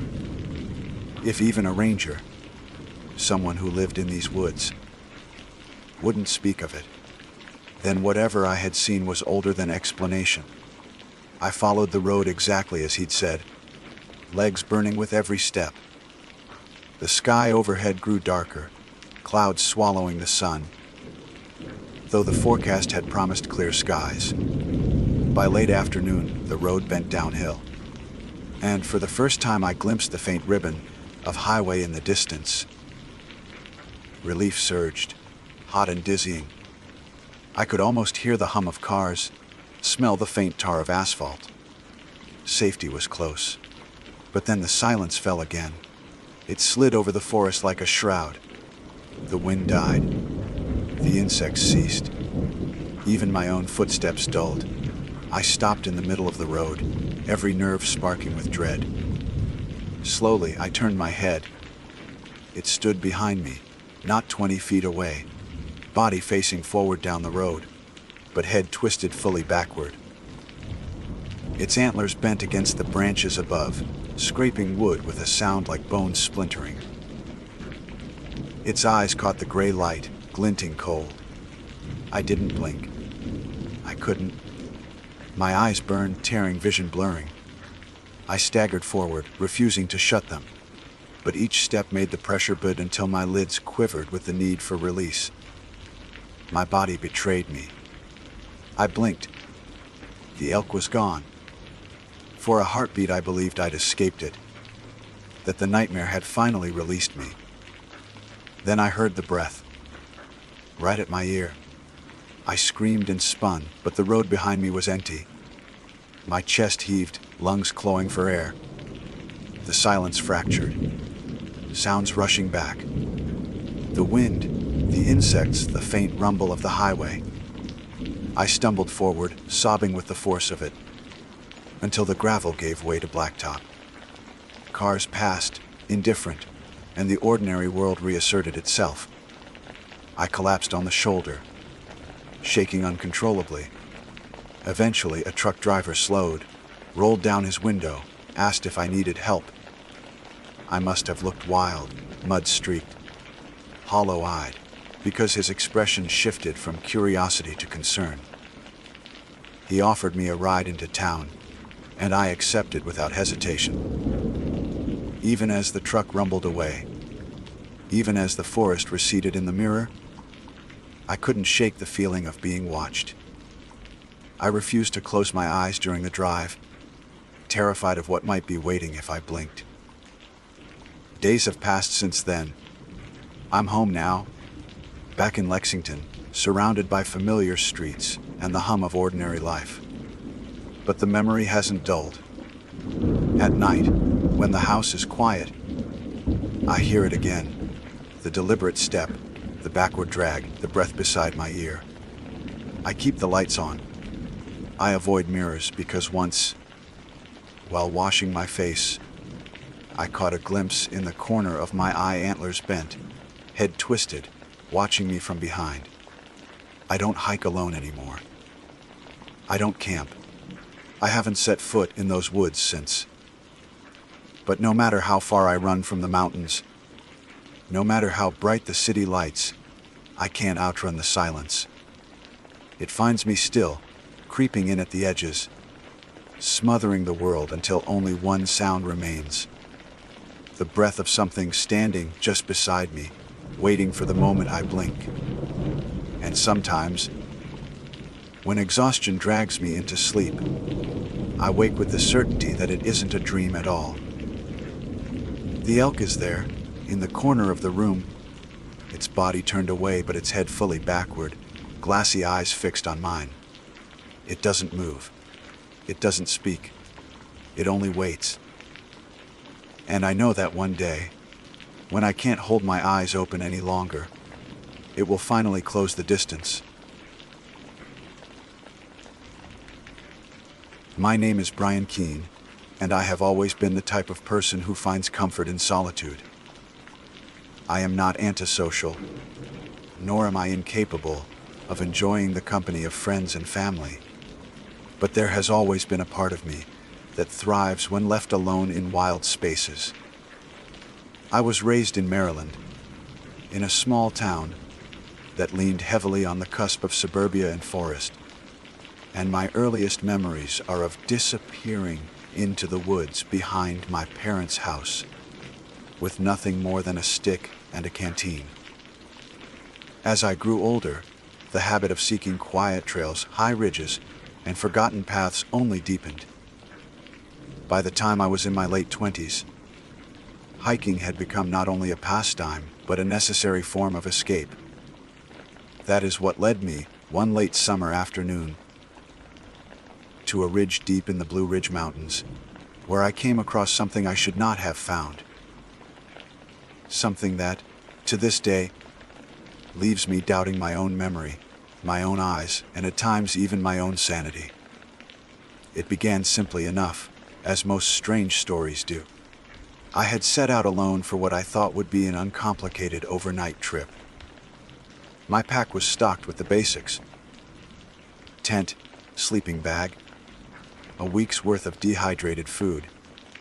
Even though I only planned for a night or two, a water filter, headlamp, and a paperback novel I had been meaning to finish. My plan was to hike up to a section of ridge I had marked on an old topographic map, a place with no established campsite, but a good enough flat space that I could pitch my tent. I liked those sorts of spots. No fire rings, no trodden dirt, no traces of other travelers. Just me and the trees. The climb had been steep, though the air was cool for August, and I made good time. I remember cresting the ridge sometime in the late afternoon. The shadows had started to lengthen, turning the forest into a patchwork of gold and gray. I paused to catch my breath, leaning on my trekking pole, and that was when I first saw it. It was a fire tower, rising above the trees like a skeletal sentinel. At first, I thought nothing of it. Many ridges in the Appalachians have old towers, remnants of a time when rangers watched for signs of wildfire before satellite imaging and aircraft patrols took over. But this one struck me as unusual because I had not seen it marked on the map, and I had studied that map with care before leaving home.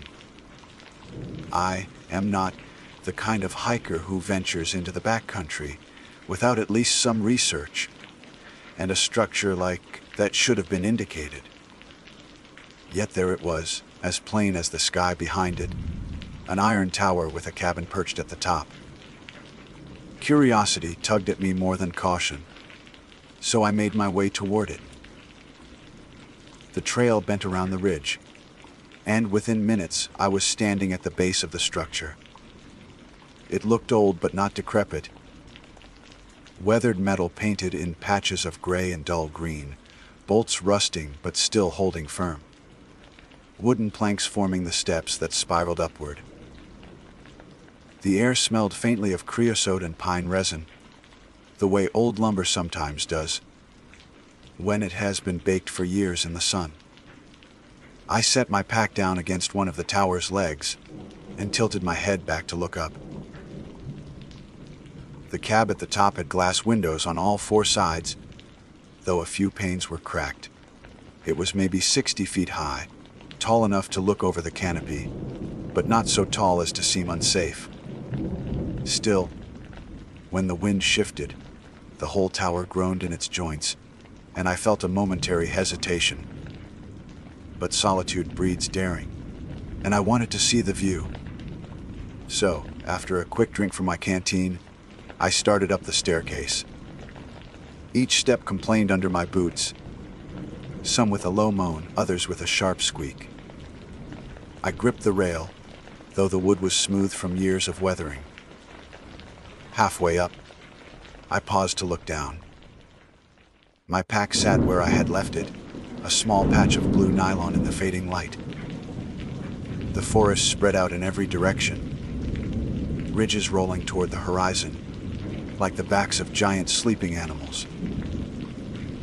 At the top, I pushed open the narrow door into the cab. It stuck at first, then gave way with a sigh. Inside, the space was small but serviceable, just large enough for a desk, a stool, and a metal cot folded against one wall. Dust coated everything, though not as thickly as I would have expected if it had been abandoned for decades. Someone had been here, perhaps not recently, but not centuries ago either. The windows provided a panoramic view that stole my breath. The blue ridge stretched in layers of blue and purple, fading into mist. The sun had sunk lower, painting the sky in hues of orange and crimson. For a long while I simply stood there, palms resting on the sill, drinking in the sight. There was something profoundly peaceful about being that high alone, with the wind whispering through the glass cracks. I remember thinking it was the perfect spot to rest. Safer, even, than pitching my tent on the ridge. If it hadn't been so dusty, I might have unrolled my sleeping bag, right there in the tower. But I wanted to cook my meal, and it seemed rude somehow to strike a fire so close to the structure. So I climbed back down, retrieved my pack, and set up camp a short distance away, where the trees thinned into a clearing. That night passed uneventfully. I boiled water, rehydrated a pouch of beef stew, and sat cross-legged in the dark listening to the cicadas, while my headlamp threw a circle of light on the ground.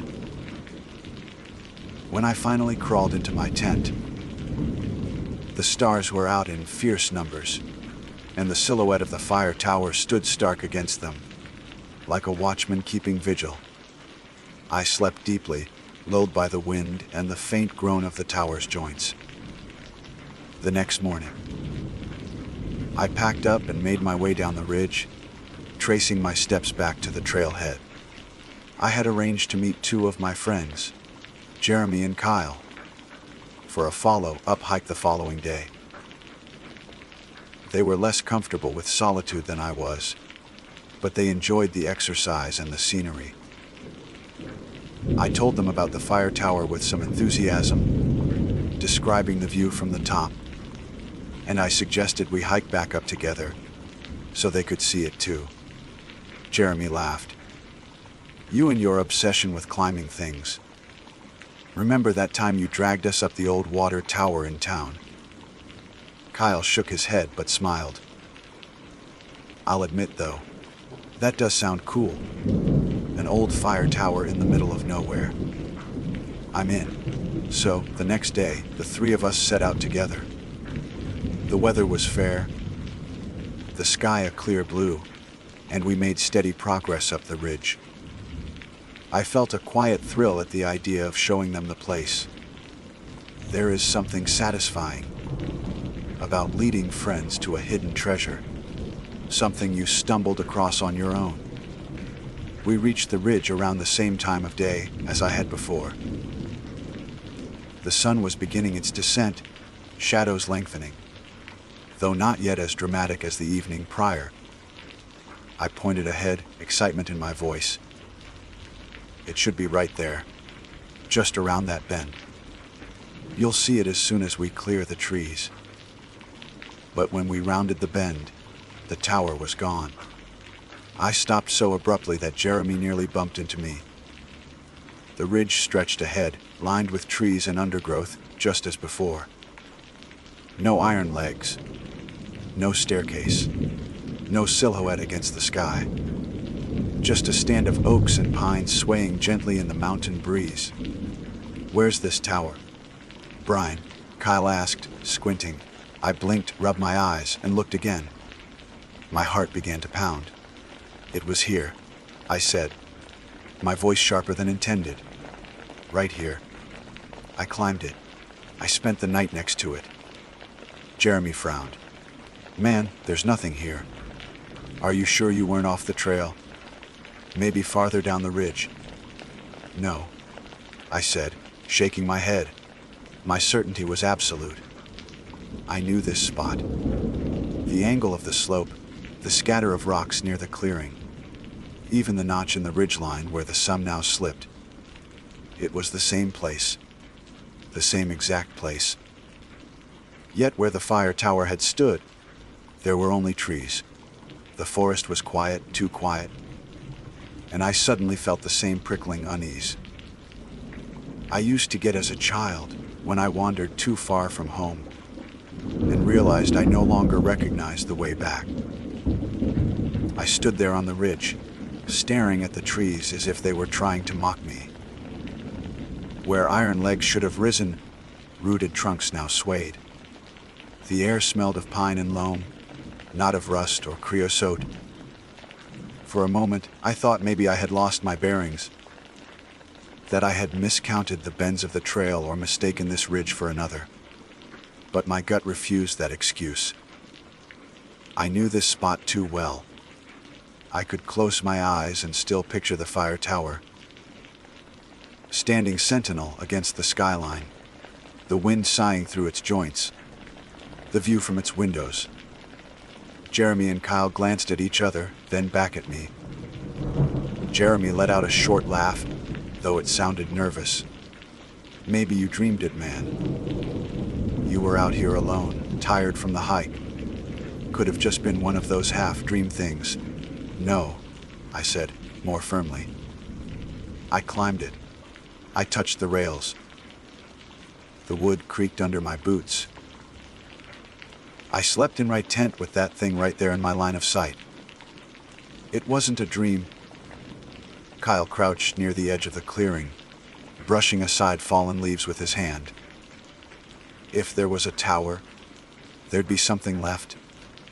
A foundation, concrete blocks, old bolts, something." He was right. Fire towers weren't light structures. They were built to withstand storms and years of watch duty. Even abandoned, they left scars on the land. Anchors, debris, rusted scrap. I scanned the ground, expecting at least to find a square of cracked concrete or a hole where one of the legs had stood. But there was nothing. Only moss, roots, and pine needles spread across undisturbed earth. A cold sweat beaded on the back of my neck. "I swear it was here," I murmured, though my certainty was beginning to feel like a rope slipping from my hands. Jeremy sighed and slung off his pack. "Well, tower or no tower, we should eat. It's getting late." He tried to sound casual, but I noticed how often his eyes flicked toward the tree line. Maybe my unease was bleeding into them. We made camp not far from where I had pitched my tent the night before. I recognized the clearing instantly, down to the scatter of stones where I had boiled my water. I even found the faint circle of flattened grass where my tent had been. Proof that I had been here. Proof that I wasn't imagining things. Yet that proof made the absence of the tower even more impossible to swallow. Dinner passed quietly. Jeremy and Kyle chatted about work, about a new brewery opening in town, about anything but me or the phantom fire tower. I barely tasted my food. My eyes kept drifting to the trees where the structure should have been half, expecting to see it reappear when I blinked. By the time the stars came out, my nerves were frayed. I volunteered for first watch, though we hadn't planned on keeping one. It wasn't necessary. This wasn't grizzly country, and black bears avoided camps when they swited humans. But something in me insisted I stay awake. The forest settled into nighttime rhythm. Cicadas buzzed. A barred owl hooted from somewhere distant. The wind shifted, carrying with it the faint, almost imagined groan of metal. My head snapped toward the sound, but there was only forest. I don't know how long I sat like that, straining my ears, when the feeling hit me. A pressure, subtle but undeniable, like being watched from somewhere high above. My skin prickled, and without meaning to, my eyes lifted to the ridge's crest. There it was, the fire tower. Not in daylight, not solid, but limned in faint silver light. Its legs skeletal and insubstantial, its cab perched above the canopy like a lantern. For a breathless moment, I saw it exactly as it had been. The same height, the same silhouette, though washed pale as if it were only a reflection. And then, like mist shifting in wind, it was gone. I staggered to my feet, heart hammering. Jeremy stirred in his sleeping bag, grumbling. What's wrong? I wanted to wake them fully, to insist they look, but the words stuck. I knew, with a sudden, sharp instinct, that if I called attention to it, if I shouted, the tower wouldn't appear again. Or worse, it might appear too clearly. Nothing, I said after a moment. Just thought I saw something. The night dragged on. I fought sleep until my vision blurred. And when Kyle shook me awake for his turn at watch, I collapsed onto my bag and drifted off, despite the fear knotted in my chest. When morning came, the forest was ordinary again. Too ordinary. Birds called, dew glittered, and the ridge looked like any other along the blue ridge. The tower's absence was total, unyielding. We hiked down in silence. Jeremy tried to joke a few times, but it fell flat. Kyle avoided my eyes. I carried the weight of something I couldn't explain, replaying every detail in my head until it blurred. Back in town, the mystery gnawed at me. I couldn't let it go. Maps became my obsession. I scoured old forestry documents, poring over scanned archives in grainy black, and white photos of watchtowers long dismantled. And then I found it, a reference in a brittle 1940s fire control report. A tower listed on the very ridge where I had camped. Built in 1934, removed in 1971. That night, I barely slept. The confirmation didn't comfort me. It only deepened the strangeness. Because if the tower had been dismantled half a century ago, what had I climbed? Over the next week, I tried to convince myself it had been a trick of memory or fatigue. But the memory of the creaking steps, of the rough wood under my palms, was too vivid. I could still feel the way. The wind pressed against the cab's windows, still see the view stretched in layered blues and purples. It wasn't a dream. Eventually, I told myself I had to go back. Jeremy and Kyle wanted nothing to do with it. When I brought it up, Jeremy shook his head sharply. No, man. Whatever you think you saw out there, I don't want any part of it. Kyle was quieter, but his refusal was just as firm. Some things aren't worth poking at. Let it be. So I planned a return trip alone. The second hike was harder, heavier, as though the ridge itself resisted my return. Clouds pressed low, muting the light.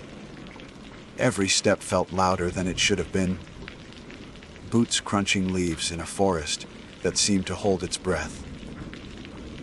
When I reached the clearing, nothing had changed. No tower, no trace, only trees silent and still. But I had not come unprepared.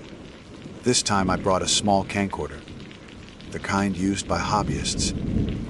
I set it on a tripod aimed at the spot where the tower should be, adjusted the focus, and let it record while I sat on a log nearby. Hours passed. Shadows stretched. My stomach knotted with hunger, but I didn't dare move too far. Just when despair began to sink in, the air shifted. The same prickling awareness swept over me, and I lifted my eyes. The tower was there. This time, I didn't just see it. I felt it. The pressure in my chest intensified, like the weight of a storm. The iron legs gleamed faintly, unreal yet present, and I could swear I heard the steps groaning though no one climbed them. The cab windows reflected no light, only blackness deeper than night. My hand shook as I fumbled for the camcorder. The red recording light blinked steadily. Proof, I thought. I had proof. But when I glanced at the screen, my stomach dropped. The display showed only trees. Empty ridge, swaying branches. No tower. I looked up again. Tower. Looked down at the screen. Trees. It was as if the lens refused to acknowledge it. A strange compulsion gripped me then. One I can't rationalize. I rose and walked toward the place where the legs should have rooted. The closer I drew, the colder the air became, until my breath fogged. My skin prickled with goose flesh, and then I felt it. The ground beneath my boots vibrated faintly, in rhythm with something heavy shifting above. My ears filled with the sound of creaking wood, the groan of rusted bolts, though the space before me was empty. My vision wavered. One heartbeat I saw trees, the next I saw iron. Both real, both impossible. I reached out, hand trembling, and touched the air. It wasn't empty. My palm pressed against something rough and splintered. Wood. The railing of a staircase. I yanked my hand back with a cry, staring at my palm as if it might bear some mark. It didn't, but I could still feel the grain of the timber, the bite of a splinter lodged in my skin. I staggered backward, breath coming fast. The tower loomed above me, flickering between existence and absence. I don't know how long I stood there before the weight became too much. My vision tunneled, black edges closing in, and I collapsed onto the ground. When I woke, the sky was deep with twilight. My camcorder still blinked, recording nothing but the still forest. The tower was gone. Only trees swayed above me. I packed in silence, numb, and made the long descent in darkness. That night, back in my apartment, I pulled the splinter from my palm with tweezers. It was real. A tiny shard of weathered wood, as though ripped from something that shouldn't exist. I still have it, sealed in a small glass vial on my desk. I don't know why I keep it. Proof, reminder, warning. Whatever that tower is, it doesn't belong to our world. Yet I can't shake the feeling that it noticed me as much as I noticed it. In the days that followed my second encounter with the tower, sleep became a stranger. Every time I closed my eyes, I felt the sensation of rough wood beneath my hand, as if my skin still remembered what my mind refused to accept. The splinter sat sealed in its vial, a silent piece of evidence I couldn't look away from. At night, it seemed to glow faintly under the lamp on my desk, though when I blinked, it was always dull again. I tried to bury myself in routine. Work, errands, meaningless conversation. But the ridge haunted me. Every glance at a tree line, every groan of metal from a construction site dragged me back. More than once, I caught myself staring at cell towers or water towers in town, half expecting them to vanish the moment I turned away. Eventually, I broke. I told myself I had to understand, even if the truth destroyed my peace. I needed to know why the tower had shown itself to me. Why it lingered when it had no right to. Why my hand had been able to touch what my camera could not. So I planned a third return. This time, I prepared as if for battle. Not just gear and food, but research, notes, and copied maps. I carried a compass, 2 notebooks, 3 extra batteries for the camcorder, and a handheld GPS unit. If the tower appeared again, I would record everything I could. Direction, coordinates, temperature, even my pulse if necessary. It felt ridiculous, obsessive. But I couldn't shake the conviction that the more I documented, the more control I might wrestle back. The weather turned against me as soon as I set foot on the trail. Clouds piled heavy overhead, swallowing the sun. The air thickened, damp and metallic, like the charged breath before lightning. Each step carried me deeper into silence. Even the birds seemed to have abandoned the ridge. When I reached the clearing, my stomach knotted. The place was unchanged. Ordinary forest. The same stones, the same sweep of slope. Yet the weight in the air was unmistakable, pressing down on me like a hand on the back of my neck. I set the tripod, angled the camcorder, and hit record. The red light blinked steadily. My notes lay open on a log, pen at the ready. For hours, nothing stirred. Just wind moving through branches, the occasional patter of mist. But then the ridge changed. It began with sound. A groan, low and distant, rolling through the trees like the protest of a strained beam. Then another, closer. The hair on my arms rose. I checked the camcorder. Still nothing but trees. Yet when I lifted my eyes, the tower resolved out of the mist like a photograph developing. This time it was sharper.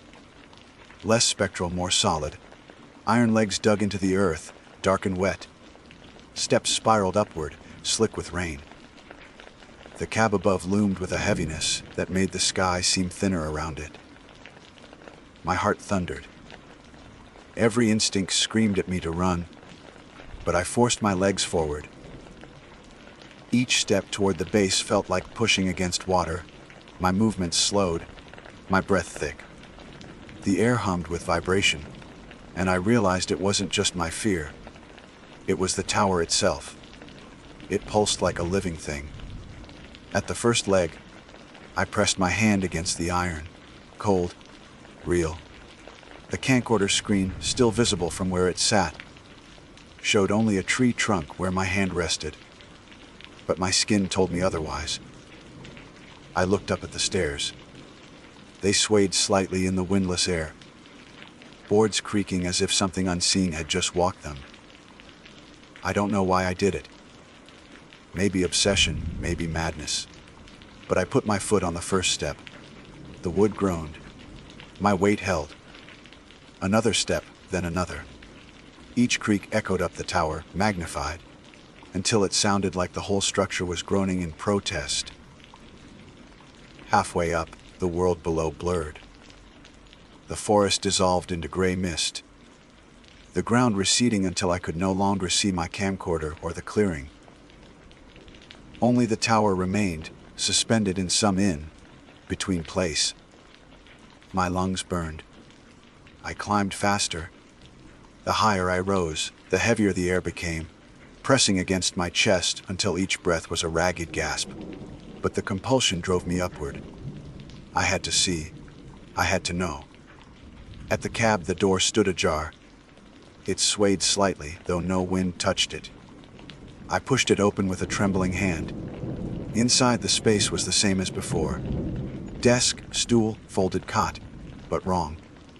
The dust was thicker, layered in patterns like ripples, disturbed as though by invisible hands.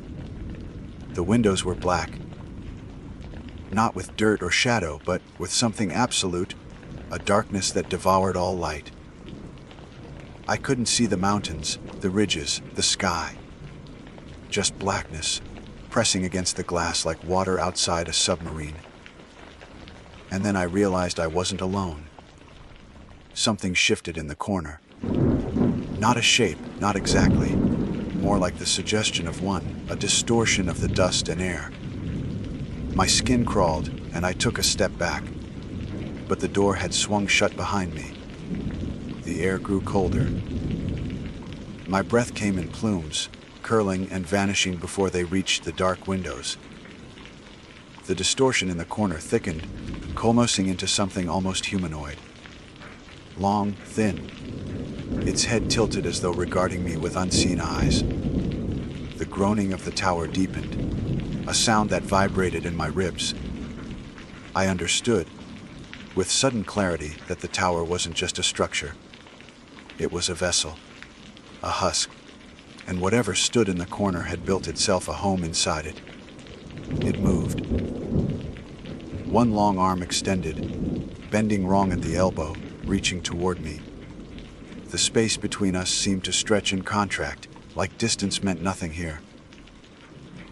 My heart slammed against my ribs. My legs locked. The thing didn't touch me. Not directly. Instead, its hand hovered inches from my chest, and I felt the air itself shift. My thoughts scattered. Memories flashing in staccato bursts. Childhoods, high school hikes, every lonely ridge I'd ever walked. It wasn't looking at me. It was looking through me, into me, pulling at something deeper than flesh. I don't know how long I stood frozen like that. Seconds, minutes, maybe hours. All I know is that when it withdrew its hand, the blackness at the windows shuddered. The whole cab shook violently, as if the tower were straining to hold me inside. Instinct took over. I lunged for the door, yanked it open, and stumbled onto the landing. The stairs writhed beneath me, twisting as the structure itself wanted me back. I half fell, half scrambled down, hands ripping on splintered rails. When my boots hit the ground, I collapsed. The world snapped back. The forest, the ridge, the fading light. The tower was gone. My camcorder sat where I'd left it, red light still blinking. I grabbed it with shaking hands and shut it off. For a moment, I thought about reviewing the footage right there. But some instinct screamed not to. Not yet.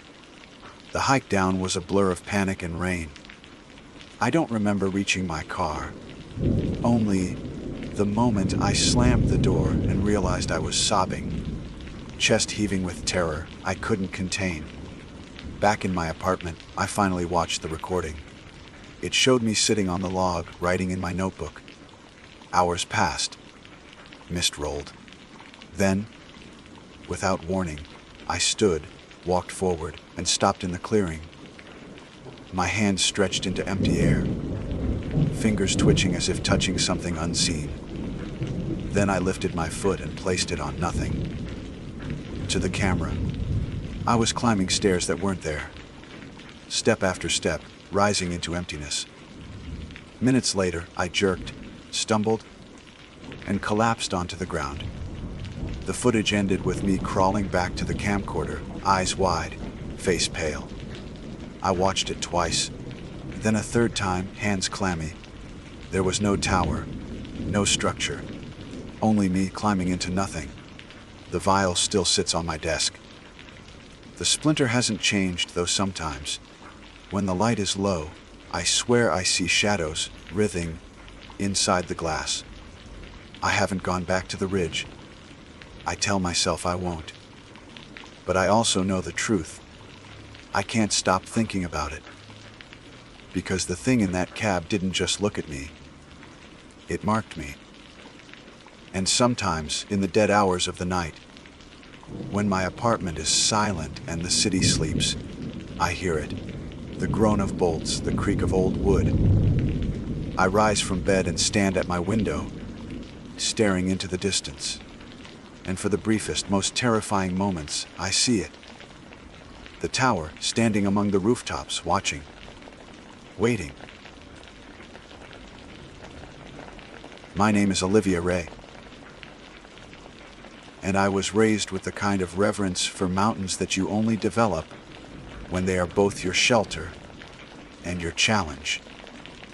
I grew up in western North Carolina, where ridges folded over each other in endless waves, and cold streams cut the valleys into veins.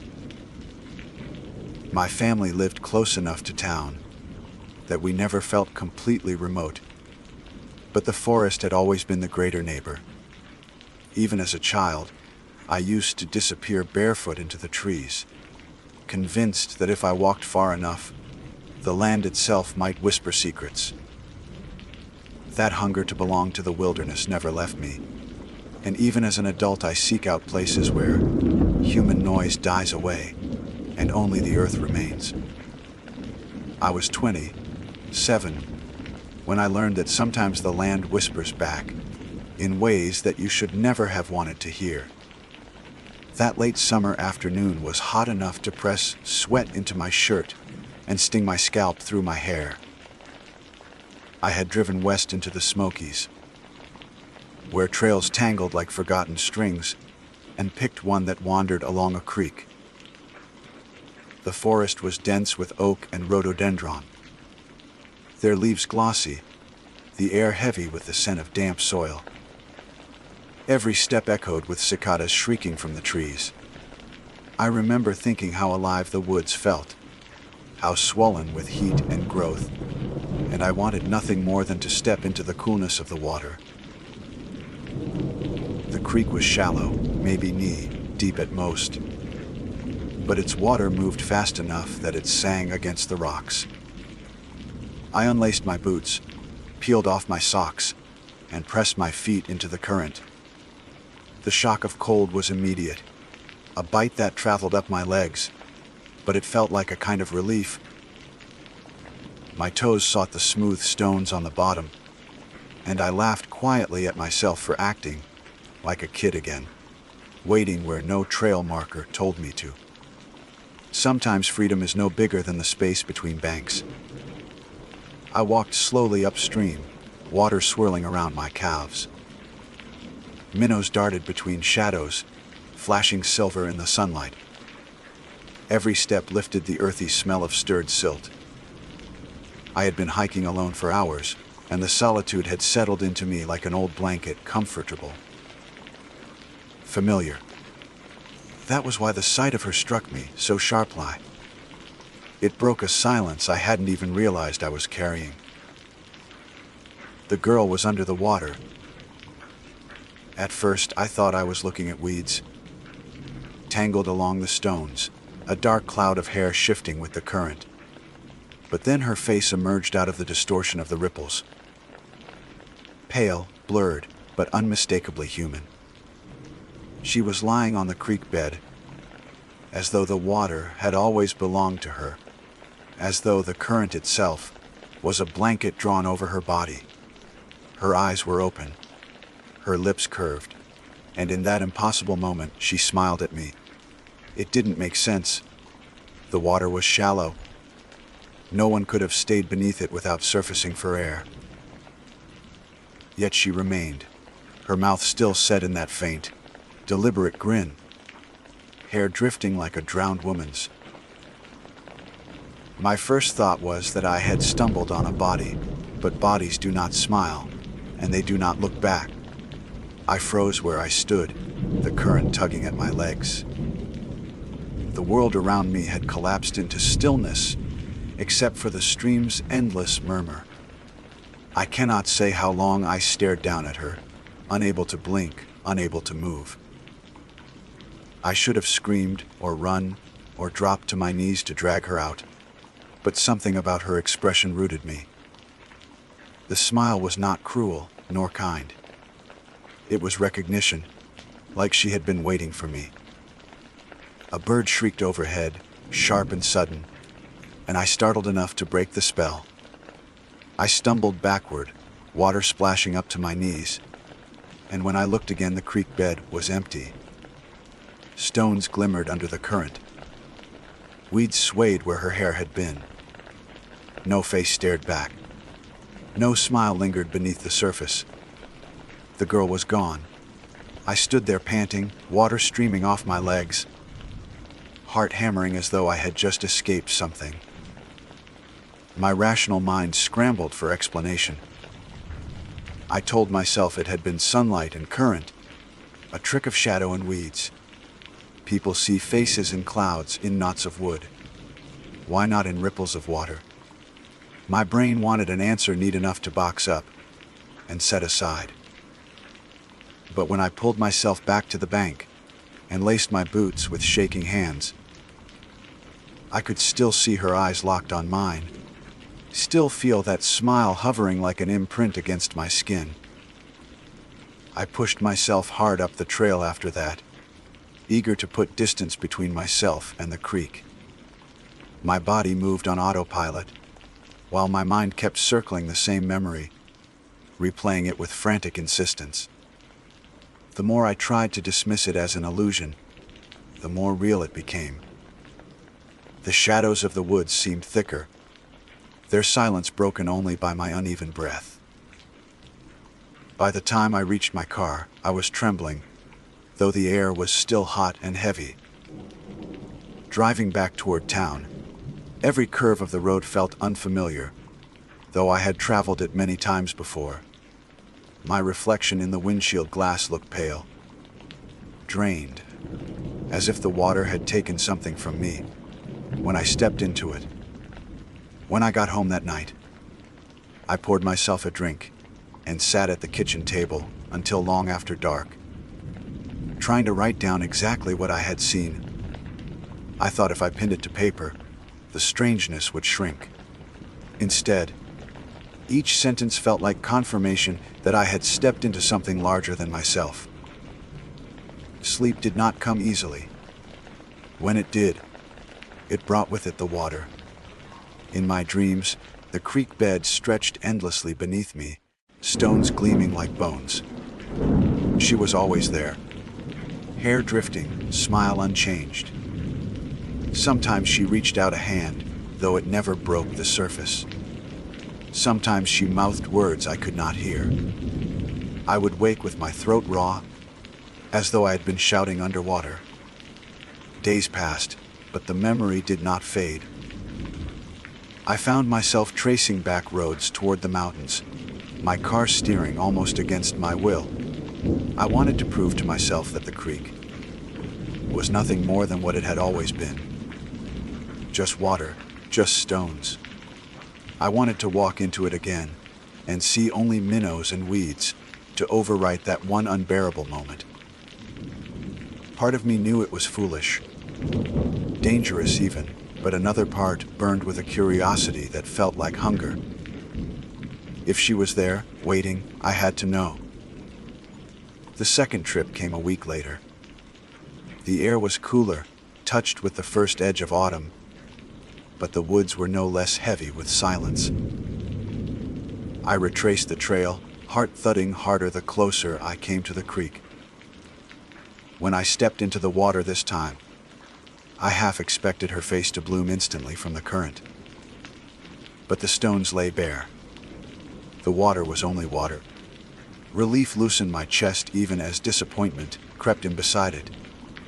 I waded deeper, searching every shadow, every glint. The world seemed to hold its breath. Then, just as I turned to step back toward shore, I saw her again. Not lying still this time, but drifting alongside me, her face tilted up, as though she floated just beneath the surface. Her smile widened by a fraction, enough to send ice lancing through me.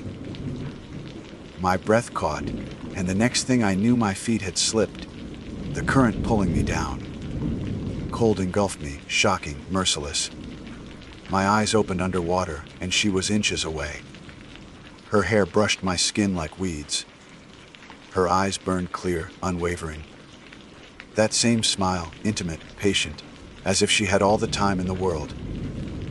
My lungs screamed for air, but I couldn't move, caught in her gaze. When I finally wrenched myself upward, breaking the surface with a gasp, the creek was empty again. She was gone, as though she had never been there at all. I crawled onto the bank, coughing water, every muscle shivering. The forest loomed quiet around me, indifferent. I knew then that this was not something I could shrug away as illusion. The girl in the creek was real in some way that defied explanation, and she had chosen me to see her. And I was already too deep to look away. I told myself I wouldn't go back. After dragging myself out of that creek a second time, lungs burning, heart frantic, I swore I would keep away from the mountains, from the trail, from anything that smelled like moss and cold stone. But oaths spoken to yourself in the quiet of fear are thin things. They don't last. By the next morning, curiosity had already started, gnawing its way through the fabric of my promise, whispering that maybe I had imagined it all. Maybe the panic of slipping had turned shadows into faces. Maybe there had been no smile, no girl, only water and terror. The human mind will twist itself in knots to find a way to sleep easier at night. Mine twisted until it almost snapped. I tried to fill my days with anything else. Errands. The numbing shuffle of routine. But each time I washed my hands or poured a glass, the sound of running water stole me back to the creek.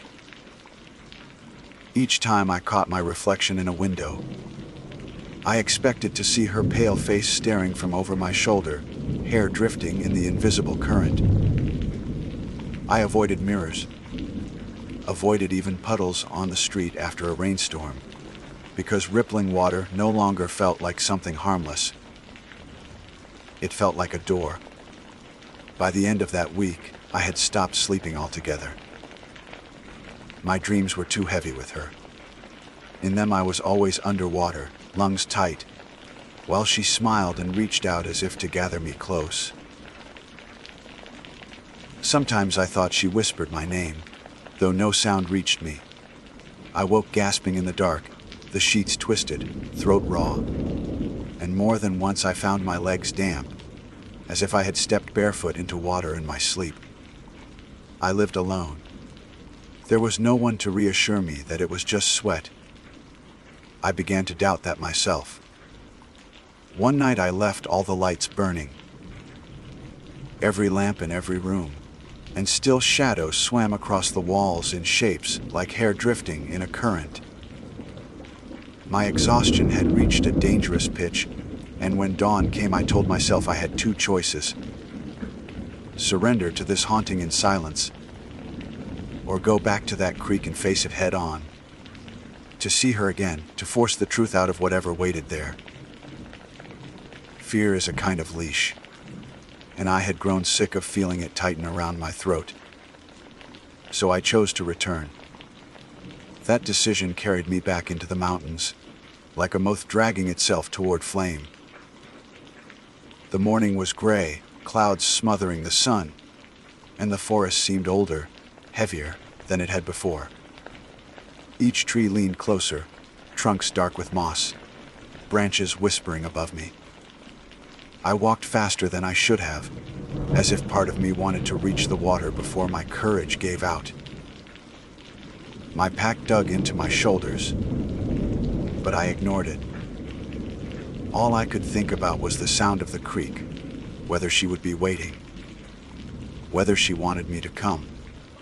The trail bent and dipped, and then I heard it, the rush of water over stone, as familiar now as a voice calling my name. My stomach tightened. Every nerve in me trembled with dread and anticipation in equal measure. I broke into a jog, crashing through undergrowth, until the trees opened to that same bend of the creek. The water was lower than before, slow and glassy, reflecting the heavy sky. It looked harmless.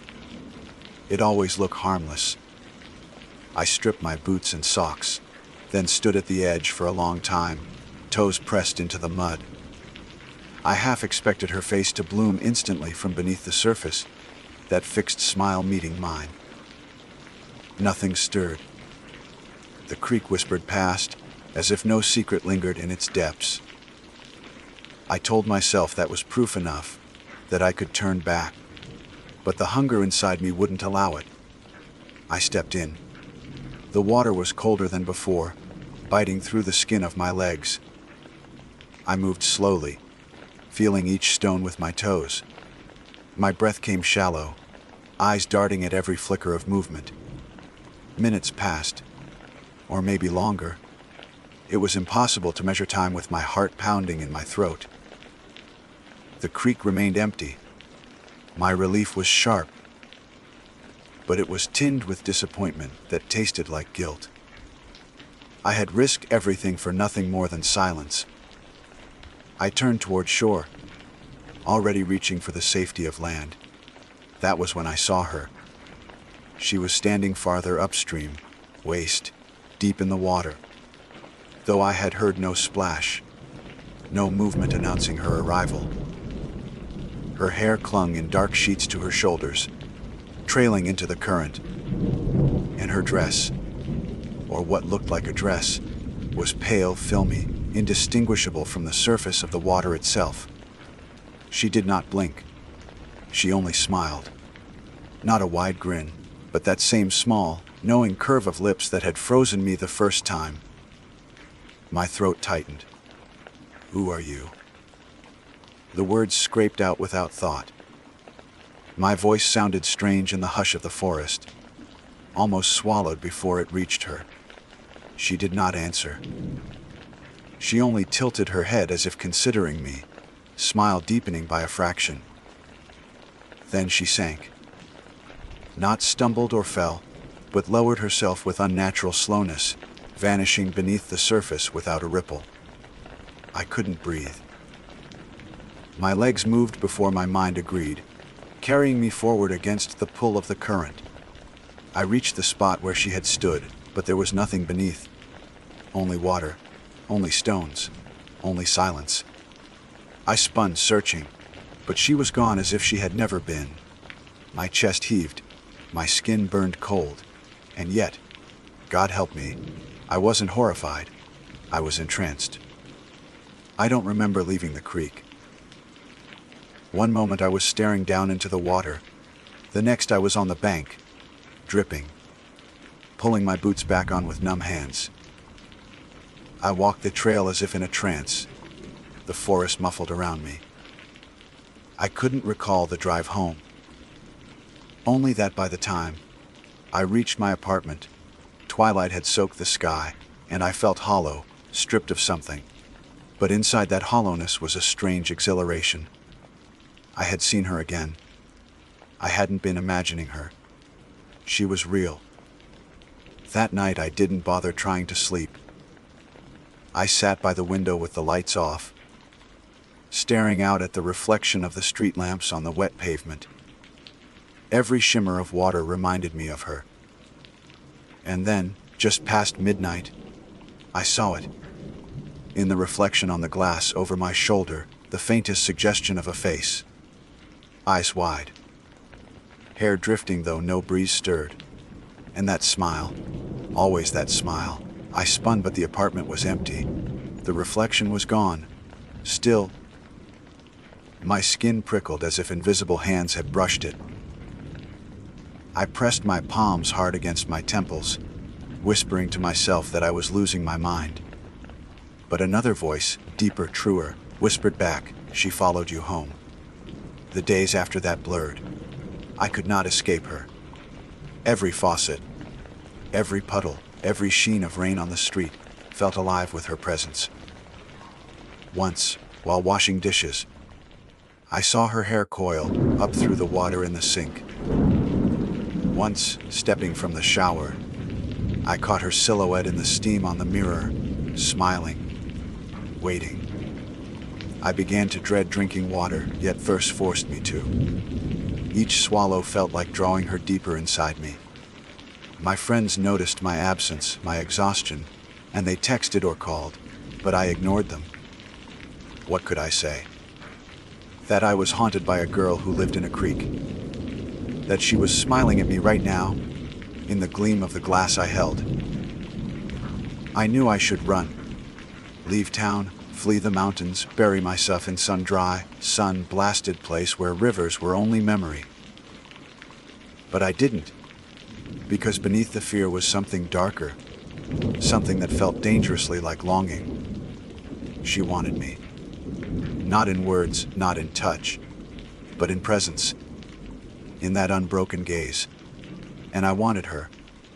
Or maybe I wanted the part of myself that she had awakened. The part that could no longer settle for the ordinary world. I told myself I would go back one last time. That I would walk into the creek and demand an answer. That I would either free myself or surrender, whatever that meant. The thought terrified me, but it also steadied me. At least I had a choice, and I meant to take it. When I left my apartment that morning, the sky was heavy with storm clouds. The air smelled electric charged.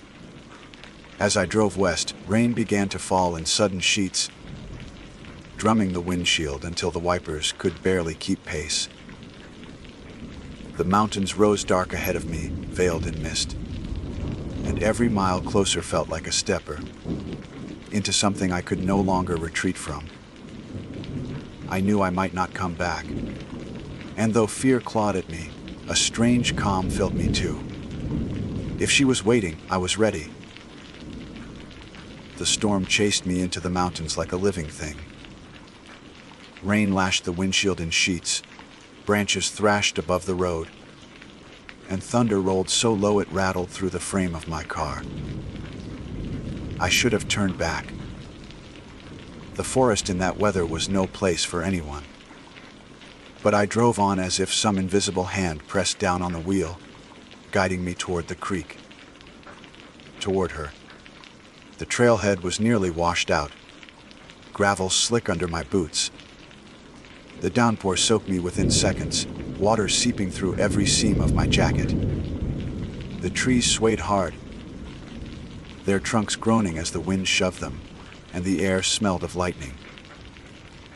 But beneath all that fury, the creek's voice rose steady and clear. That endless rush of water over stone called me more surely than any human voice. I stumbled down the trail, mud sucking at my steps, the storm deafening. By the time I reached the clearing, dusk had folded itself into the storm clouds, darkening the world into a blur of shadow and silver.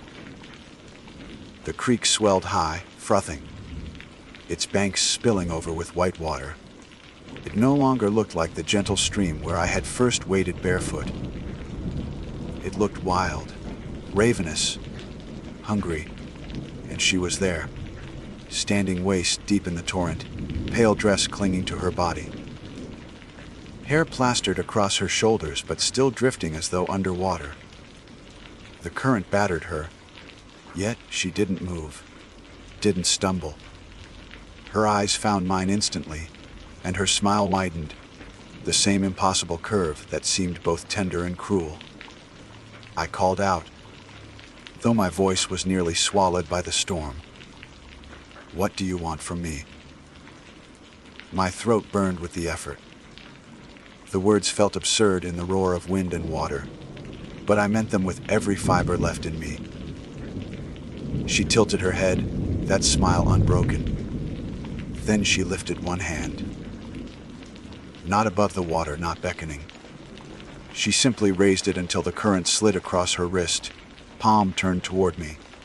A gesture that said, "Come." I shook my head, trembling. "I can't." My boots sank deeper in the mud at the bank, rain running down my face like tears. Lightning split the clouds overhead, and in the white flash, I thought I saw her mouth move. No sound reached me, but the shape of her lips was unmistakable. Olivia, my name. The creek surged louder, drowning everything else. My chest constricted, torn between terror and yearning. The whole world seemed to contract, until there was only her smile and the water between us. And then, I stepped in. The cold slammed into me like stone. The current grabbed my legs instantly, dragging me sideways, nearly knocking me down. I fought for balance, arms flailing, and staggered forward through the torrent. My teeth clattered against each other, my breath ragged, but I kept moving. Her smile held me steady, her gaze anchoring me. By the time I reached her, the water was at my chest. It shoved at me with the force of a living animal, yet she stood motionless, serene. I reached out, trembling, and my hand passed through nothing but icy current. For one dizzying second, I thought she wasn't real after all. But then fingers brushed mine, cold, smooth, impossibly strong, and closed around them. Her touch burned like frostbite. I gasped, the shock jolting up my arm, but I didn't pull away. She held me lightly, almost tenderly, her smile closer now, her eyes dark and endless. The creek roared, thunder cracked, and everything else in the world fell away. There was only her hand in mine. Then she pulled. I went under before I could scream. The river swallowed me whole, the weight of it crushing, pressing the air from my lungs in a rush of bubbles. Darkness and silver surged around me, stones scraping my shins, and in that blur I saw her face inches from mine. Her hair wrapped me, silk strands binding my arms, her smile never faltering. I kicked, writhed, panic exploding through me, but her grip was unyielding. My lungs convulsed. I opened my mouth involuntarily, water searing into me, and the last of my scream shredded into nothing. I thought, this is it. This is how I die. Pulled into the creek, drowned by a smiling girl who should not exist. And then everything shifted. The pressure fell away. The roar of the storm dulled. My body floated light, suspended, as if the water had turned to air. I opened my eyes and found myself in silence. The creek was gone. The forest was gone. Around me stretched endless gray, a depthless expanse like fog under glass. And she stood before me, whole, clear, as if this place belonged to her alone. Her smile softened. She released my hand, and where her fingers had gripped, my skin glowed faintly blue. I stared, dazed at the light tracing my veins. "What are you?" I whispered. My voice carried here, unbroken, though I had no breath to speak it with. She tilted her head, hair drifting around her like it had in the creek. Then she stepped closer, and her lips parted. This time, sound reached me, a voice low and soft, rippling like water over stone. "I am what waits." I shook my head, fear and awe tangling inside me. "Why me?" Her smile didn't falter.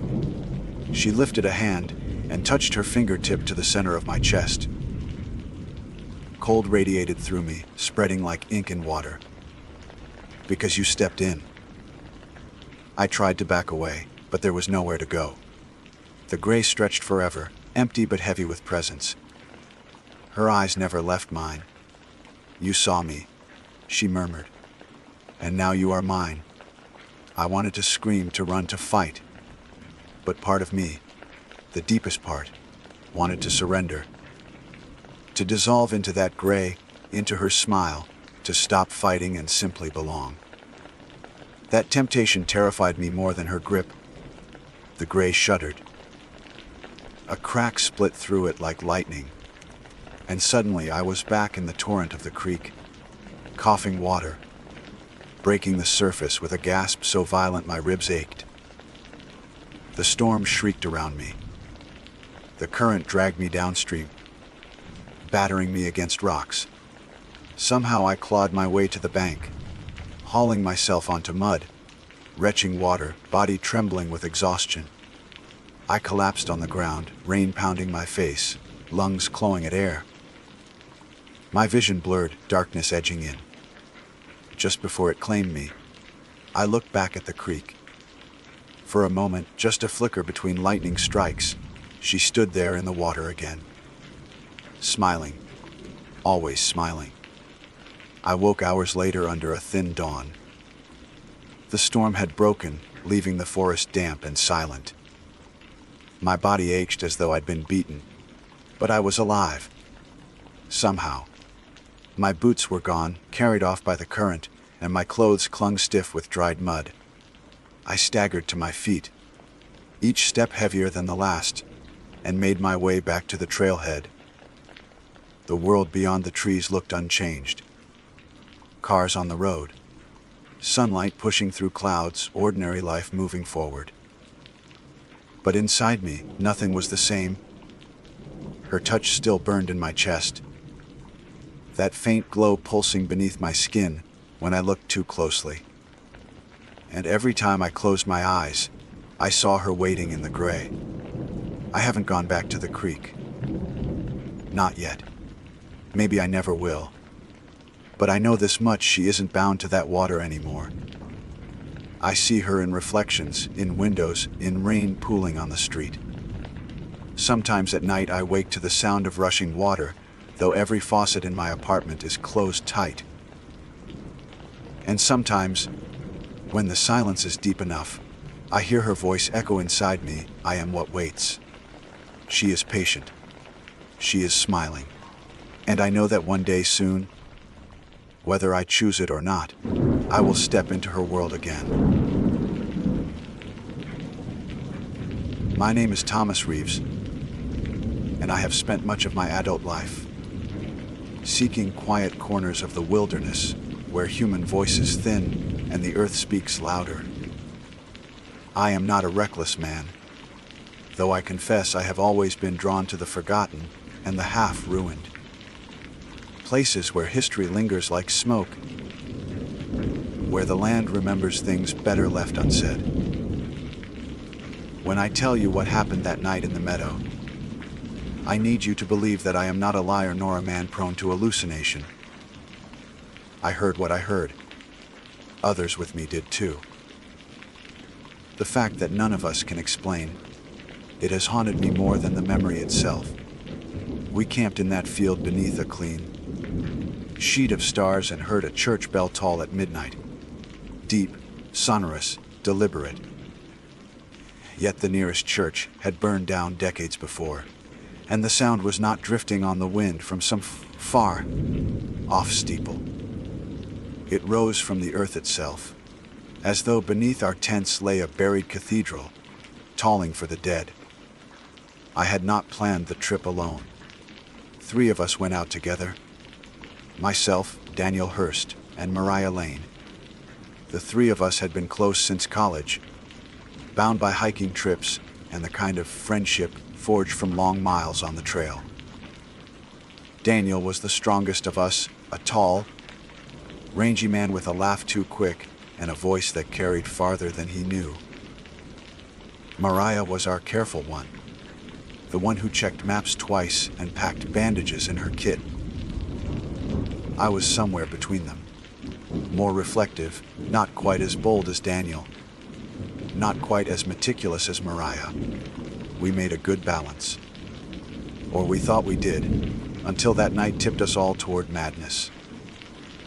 The meadow lay in the foothills of the Appalachians, a clearing reached by following an old logging road that had not seen a truck in half a century.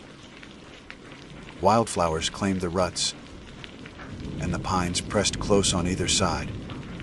We had hiked most of the day before reaching the field. The air was cooler there, the grass soft, and the circle of sky wide enough to promise starlight unbroken by branches. We were tired, and the meadow looked inviting. Even Maria, who disliked exposed spaces, admitted it was beautiful. It was Daniel who first mentioned the church. As we unpacked, he pointed toward the far end of the meadow, where stone half, buried in weeds, caught the evening light. We walked over, curious. What we found were the remnants of foundation walls, moss, covered and low, forming a rough rectangle about 20 feet across. In one corner, a scatter of charred stones lay blackened. I bent down and brushed a patch clean, finding not ordinary soot, but old ash fused into the rock itself. This place had burned long ago. It was a church, Daniel guessed. Or maybe a chapel. Out here in the sticks. They built them small. Maria looked around uneasily, as if expecting parishioners, goats to wander back from the tree line. I tried to make light of it, though a heady pressed against my chest. The stones felt wrong beneath my hand, as though they held not just the memory of fire, but of something that had invited the fire in. Still, the meadow suited us. We pitched our tents near the edge, where the grass was low. Dinner was simple: beans heated over a small flame, bread, and jerky. We ate while the last of the light drained behind the hills. Daniel talked about his new job in Richmond, how the city felt too loud, too crowded. Mariah complained about the mosquitoes. I grateful for the normalcy of their voices, because already the ruins at the far end of the field seemed to loom larger in the dark. I could not stop glancing at them. The stones did not vanish with nightfall as most things do. They grew sharper, cut out against the starlit meadow like teeth. We settled to sleep around 10. I lay on my back in my small tent, staring through mesh at the sky, the Milky Way bright and steady above. The air was still, not a breath of wind. It should have been peaceful. Instead, I felt a restlessness crawl through me, the way one feels when a storm is close though a sky shows no sign of it. My ears strained for sound. An owl hooted far off. Leaves rustled once with what I told myself was a rabbit. Then silence again. I dozed. When I woke, I knew without looking that midnight was near. The air inside the tent had turned cold enough that my breath fogged faintly. I heard Daniel shift in his tent and cough. Mariah's zipper opened briefly as she stepped outside to relieve herself, then closed again. Then, out of the stillness, it came. The toll of a bell. It was low at first, almost a groan of metal. A single strike, deliberate, echoing. My whole body went rigid. Another toll followed, clearer. The note drawn long, resonant enough that I felt it tremble through the ground beneath me. I thought at first it might be some trick of distance, perhaps a farm far away with a bell on a porch or barn. But the direction was wrong. It was not carried by wind. It rose from below, from the soil itself, as though we lay camped above the belfry of a buried church. I unzipped my tent and sat upright. Daniel's head poked out of his tent at the same time, eyes wide. "You hear that?" he whispered. I nodded. Mariah's tent unzipped too, and she crawled halfway out, hair tangled, face pale. None of us had to answer her question. The bell rang again, and all three of us flinched as one. The sound was unlike any bell I had ever heard. Not brass, not iron. It had a weight to it that seemed older, less refined. Each toll lingered too long, as if the air beneath the meadow held onto it with greedy hands. My teeth ached with every strike. We counted together, without speaking, as the tolls came 1, 2, 3, all the way to 12. Midnight. Then silence again. The grass whispered slightly, though there was no breeze. Daniel, bold as ever, climbed from his tent fully and stood. "It's a prank," he said, though his voice shook.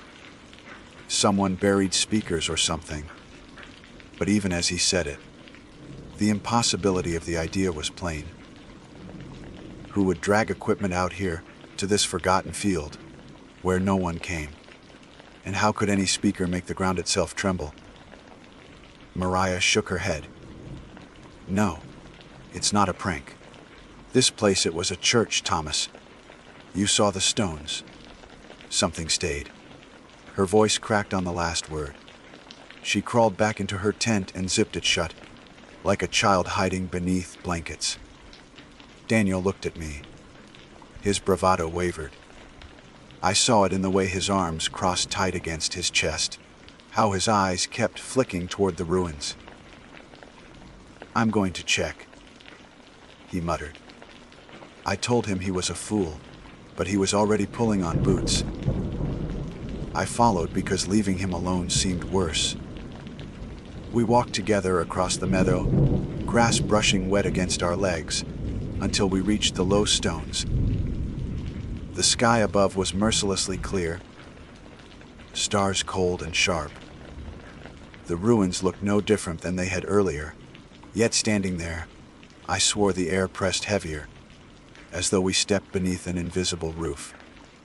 Daniel cupped his hands to his mouth. "Hello," he called. His voice carried, but nothing answered. Not an echo, not an all, not even an insect's whine. The silence was a suffocating thing. Then, as if in response, the bell tolled once more. Louder, closer, my knees nearly gave way.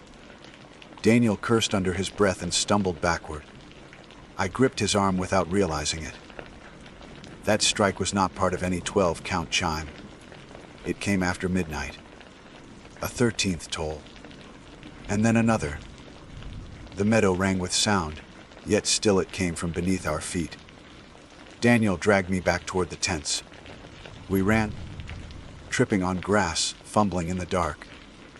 Maria poked her head out again, saw our faces, and did not ask. The three of us huddled near the fire pit, clutching each other like children as the bell continued. 14, 15, 16. The count made no sense, the rhythm uneven. It was as if some unseen hand swung a clapper against ancient metal in time to its own deranged heartbeat. At one strike the tone was low. At another too high, warbling, cracked. The ground beneath us thrummed with every impact. And then, as suddenly as it began, the tolling stopped. A silence followed that was worse than sound. I realized I had been crying without noticing, tears freezing on my cheeks. Daniel's hands shook violently where they gripped his knees. Maria whispered something over and over. A prayer, I think, though I could not catch the words. We waited for the sound to come again, but it did not. Minutes dragged. The stars remained above us, indifferent. The meadow held its breath. At last Daniel swore softly and tried to laugh, though the sound broke apart in his throat. "I'm not sleeping," he said. Neither was I, nor Maria. We sat by the dying coals until the east began to pale with dawn, and only then did we retreat to our tents for an hour's restless doze. When morning came, I tried to tell myself it had been some shared dream, that exhaustion had played tricks on our minds. Yet the ground near the ruins showed signs I could not dismiss. Impressions marked the soil, round, shallow, dense, as though something impossibly heavy had pressed down from below. Not footprints, not animal tracks, but circular depressions arranged in a loose pattern radiating outward from the foundation stones. I crouched there, heart pounding, while Daniel stood behind me swearing softly, and Maria refused to come closer at all. The marks did not look made by human hands. They looked as though something had tried to surface from beneath, but failed. We left the meadow soon after. We told ourselves we were simply cutting the trip short. We gave excuses: bad weather, supplies too low. None of those were true. The truth is simpler. We could not stay another night above that buried bell. Something was beneath us, and it had rung to be heard. I am not a man given to superstition. I trust in reason, in history, in the things one can measure. But I cannot measure the memory of that sound, or the way it lives in my bones. Sometimes in quiet rooms late at night, I think I hear the faintest tremor again, low and far away. A bell that does not belong to any steeple, tolling from the deep earth where it waits. and I cannot help but wonder if, on the night we heard it, it was ringing for us. We did not speak much a hike out of that meadow. Normally when we broke camp, Daniel filled the silence with jokes or Mariah asked questions about birdsong or wildflowers, anything to lighten the miles. That morning, though, the three of us carried our packs in silence, eyes down, ears alert for a sound we prayed would not come again. The path that had seemed charmingly overgrown on the way in now felt oppressive. Every pine and oak pressing in, every shadow heavy with listening. I could feel the toll of the bell, still vibrating faintly in my chest, as though it had imprinted on me, an echo that would not leave. When we reached the truck at the trailhead, Daniel tossed his pack into the bed and stood staring back the way we had come. "We should tell someone," he muttered. Mariah snapped that no one would believe us, that we barely believed ourselves. She wanted only to get as far from that feel as wheels could take us. I was caught between them, unsure if silence would protect us or doom us. In the end, we said nothing, not to rangers, not to locals. We drove out of the hills, back toward towns where neon signs glowed, and the ground was innocent of ancient bells. Yet the silence did not last long. 3 weeks later, Daniel called me in the middle of the night. His voice shook, though he tried to mask it with humor. "Wes, what time it is, Tommy?" he asked. I checked the clock beside my bed, 2017. Before I could answer, he said, I heard it again. Not in the meadow. Here, in my apartment. The line went quiet except for his breathing. I told him it had to be something else. A passing truck, a neighbor's stereo. He didn't argue. He only said, "It's the same sound, you know it is." Then he hung up. I lay awake the rest of the night, staring at the ceiling, waiting for some tremor of sound to reach me. None came. But the next morning, Mariah called too. She had not spoken to Daniel yet, had no way of knowing what he had told me. And yet she whispered, "Thomas, it followed us. I heard it last night, under the floor." She started to cry then, soft and breathless, like she had tried to keep it in too long.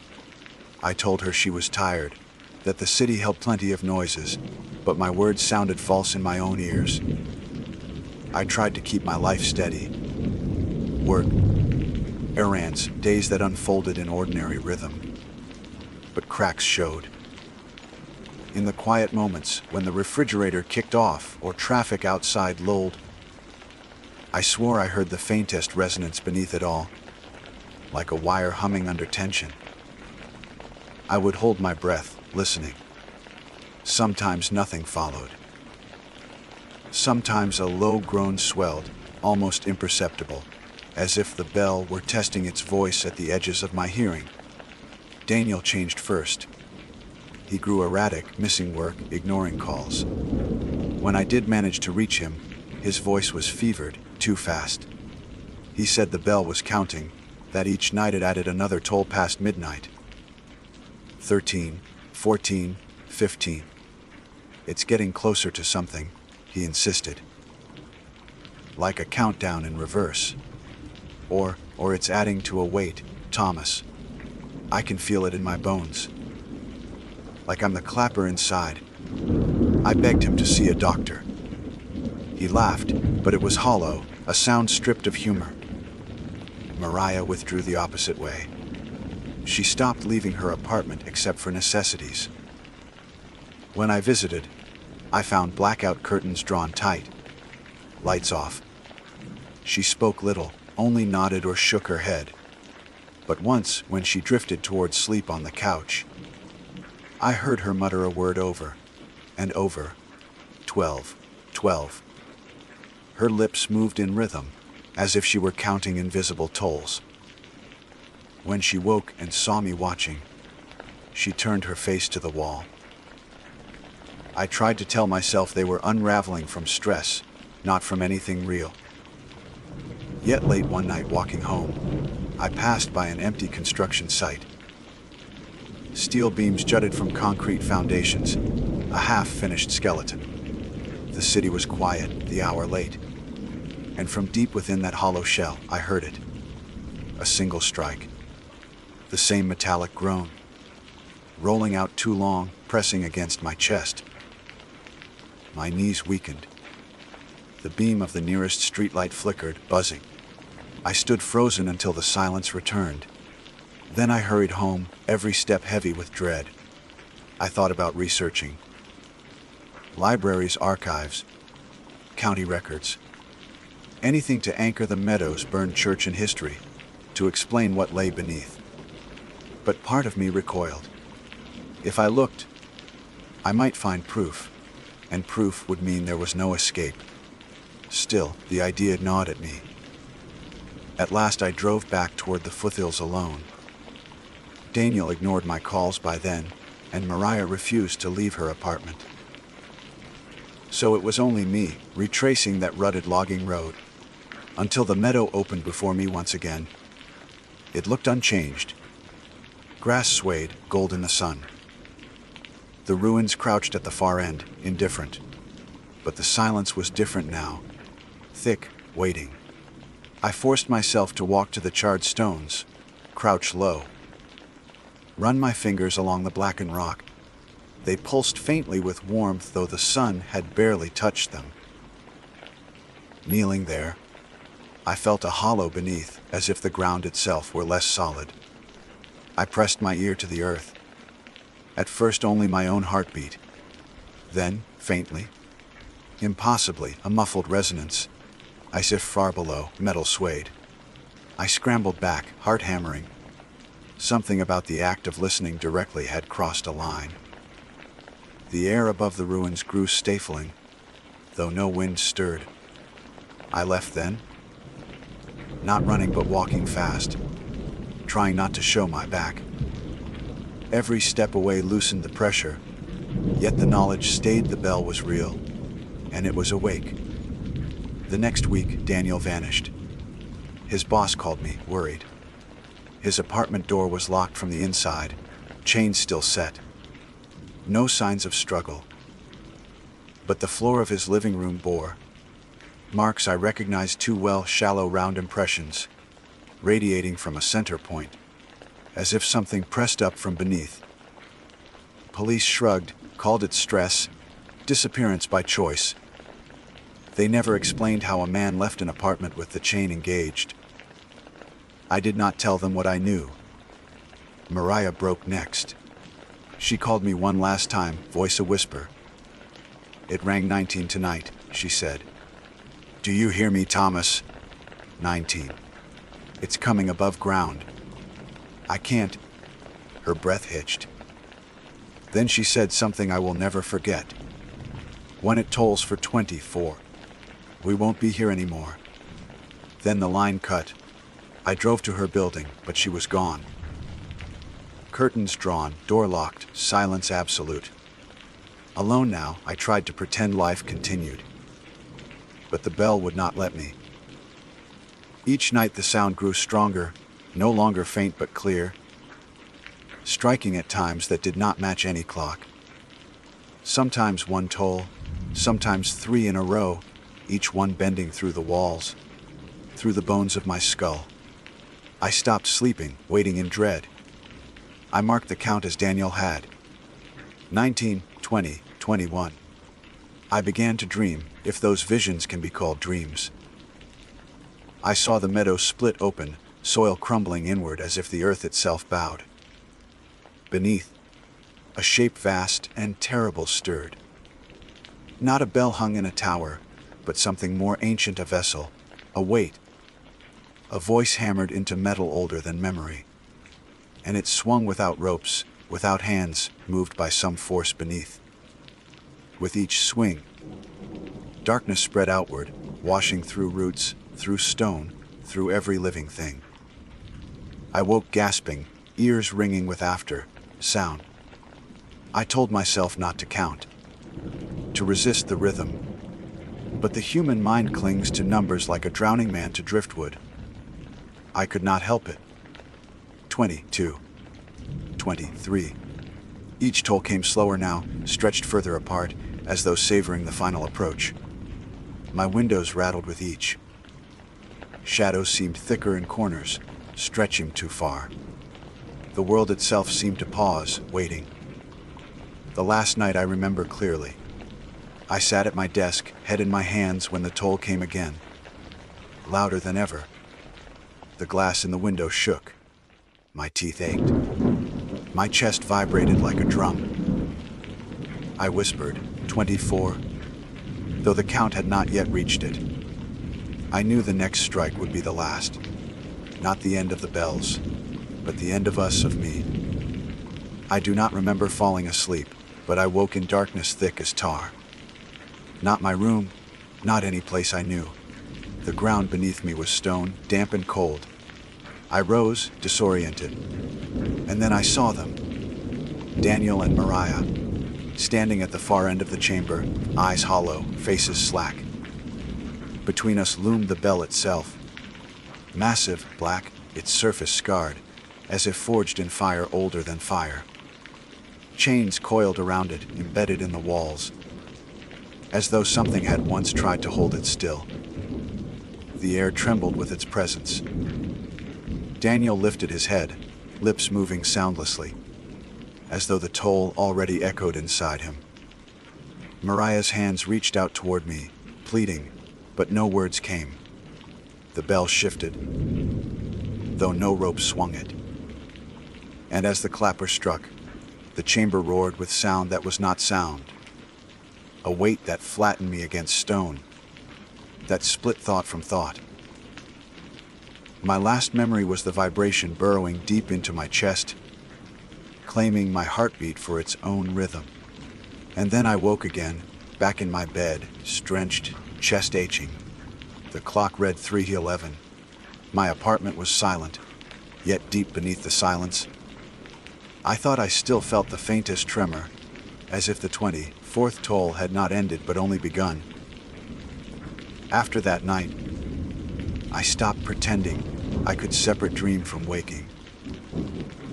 Whatever line once existed between them had thinned until it was transparent. The 24th toll had rung, and though I was still alive in body, some deeper part of me had been claimed.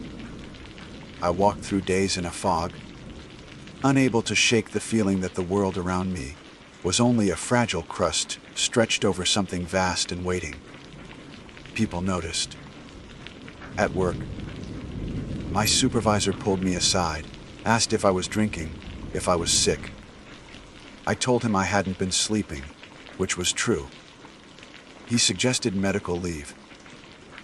I almost laughed. What doctor could prescribe against an ancient bell that rang from beneath the earth? What pill could block a sound that did not travel through air, but through marrow? I tried isolation. I turned off my phone, shut the blinds, moved through my apartment like a ghost. But silence itself became an accomplice.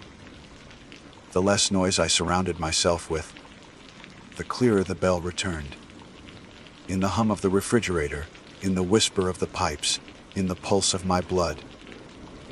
There it was, striking low and long. Sometimes faint, sometimes near enough that glasses trembled in the cupboard. Always it counted. Always it remembered me. I began to walk at night, restless. The city should have been comfort. Streetlights, other people, cars. But all it did was remind me how fragile my surface was. One evening I passed a church, an ordinary brick building with a bell tower.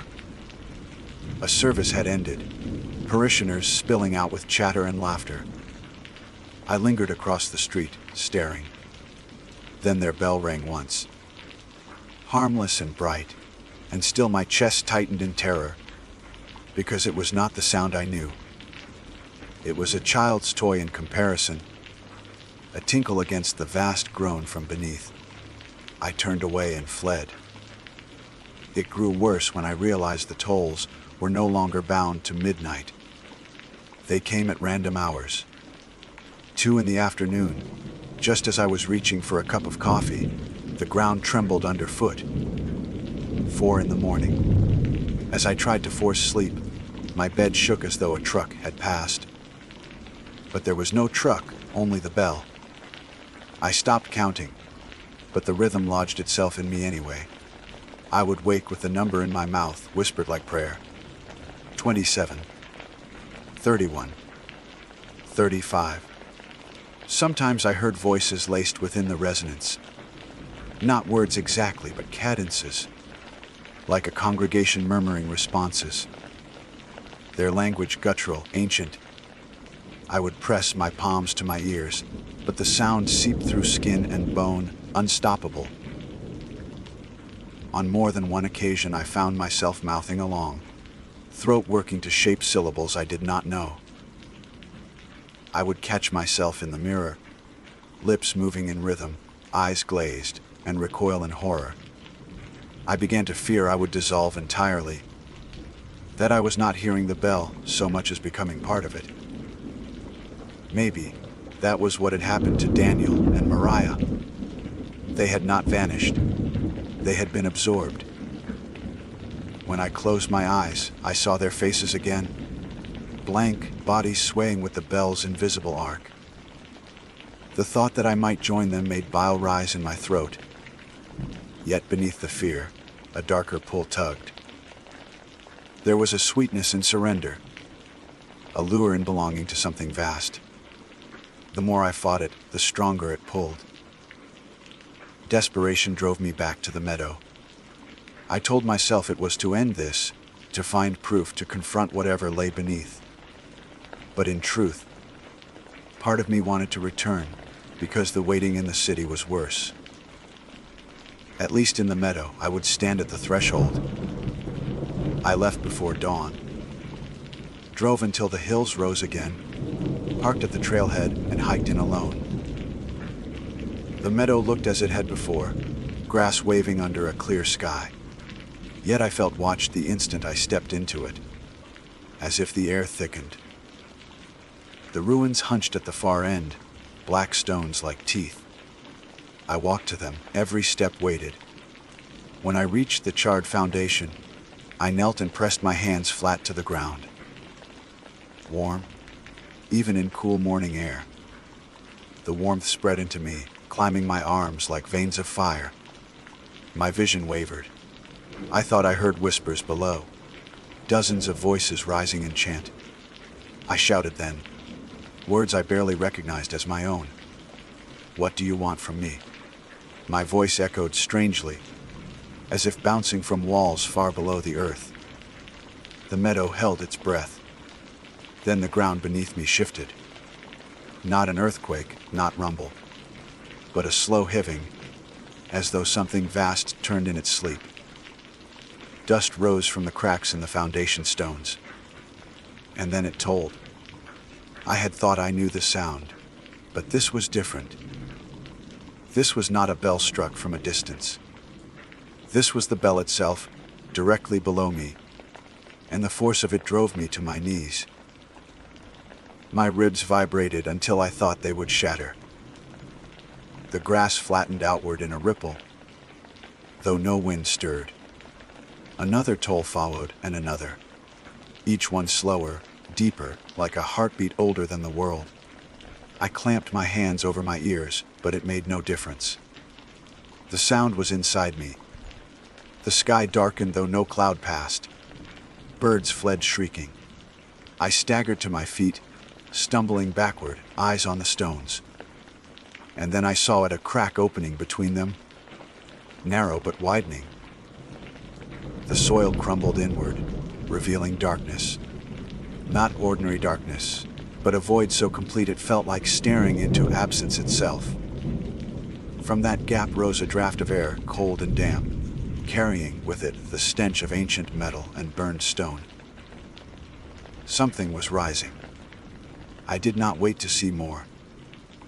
Terror lent speed to my legs, and I fled across the meadow, branches clawing as I plunged into the trees. Behind me the tolling followed, each strike slower now, resonant, as if the thing below had shifted closer to the surface. I did not look back. I reached my truck gasping, flung myself inside, and drove with shaking hands until the hills lay behind me. I thought distance would help, but it did not. That night, as I sat trembling in my apartment, the toll came again. Not faint, not far, directly beneath me. My floor quivered. A glass slid from the counter and shattered. I knew then that I had not escaped. By stepping into the meadow, by calling out, I had marked myself. The bell no longer belonged to that field alone. It carried with me. Wherever I went, it would rise beneath. I do not know how long I have. The counts are meaningless now, the rhythm broken. But the sound grows stronger with each day. Sleep is impossible. Food tastes of ash. My body feels less mine, as if I am hollowing, becoming another vessel for that resonance. Sometimes I catch myself swaying gently side to side, like a pendulum. I have considered ending things myself to silence the sound before it consumes me. But even that thought feels borrowed, placed in my head by something else. Would ending my life silence the bell? Or would it only add another toll to its measure? Daniel and Mariah are gone, and I suspect they asked themselves the same question. Perhaps they answered it, and the bell claimed them anyway. So I write this instead, though even words seem fragile. If anyone finds these pages, know that the meadow is real.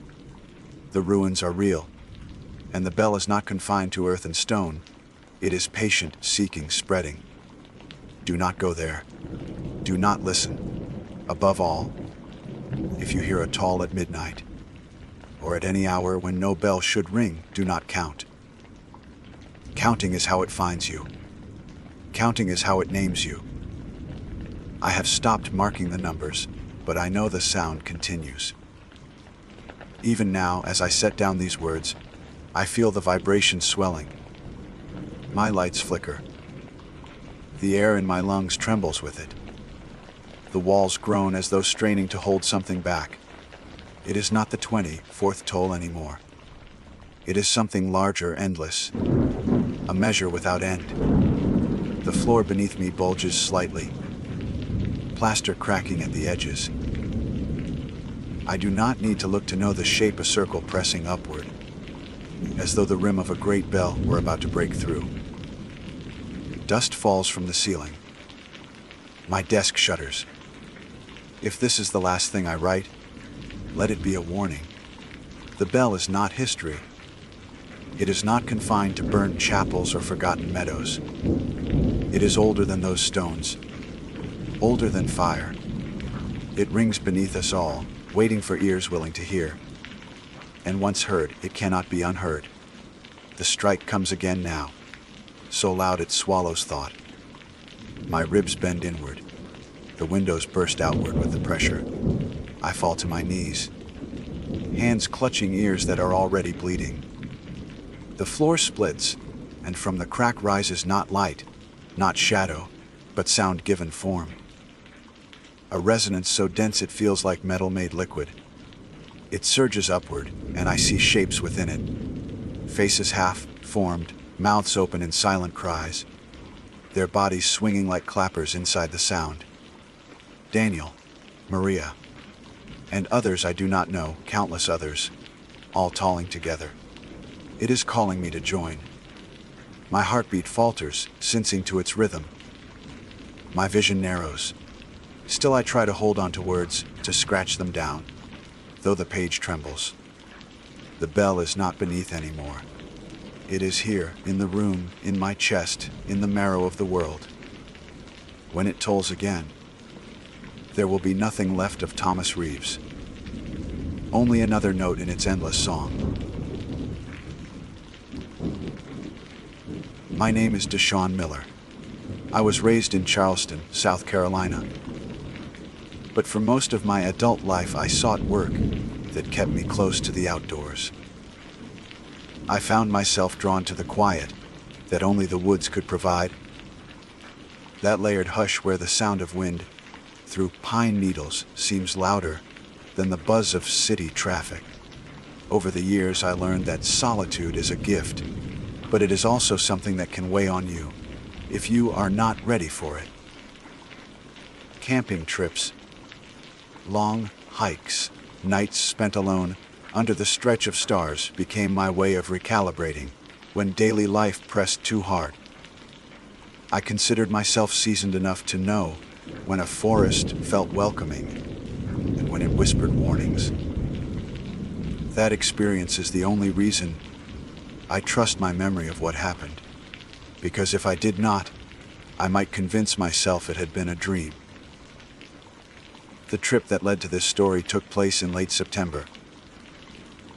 The air carried the crispness of fall, but still kept the humidity of summer hidden in its folds. A strange mix that made campfires necessary at night, and yet left my shirt damp during the day.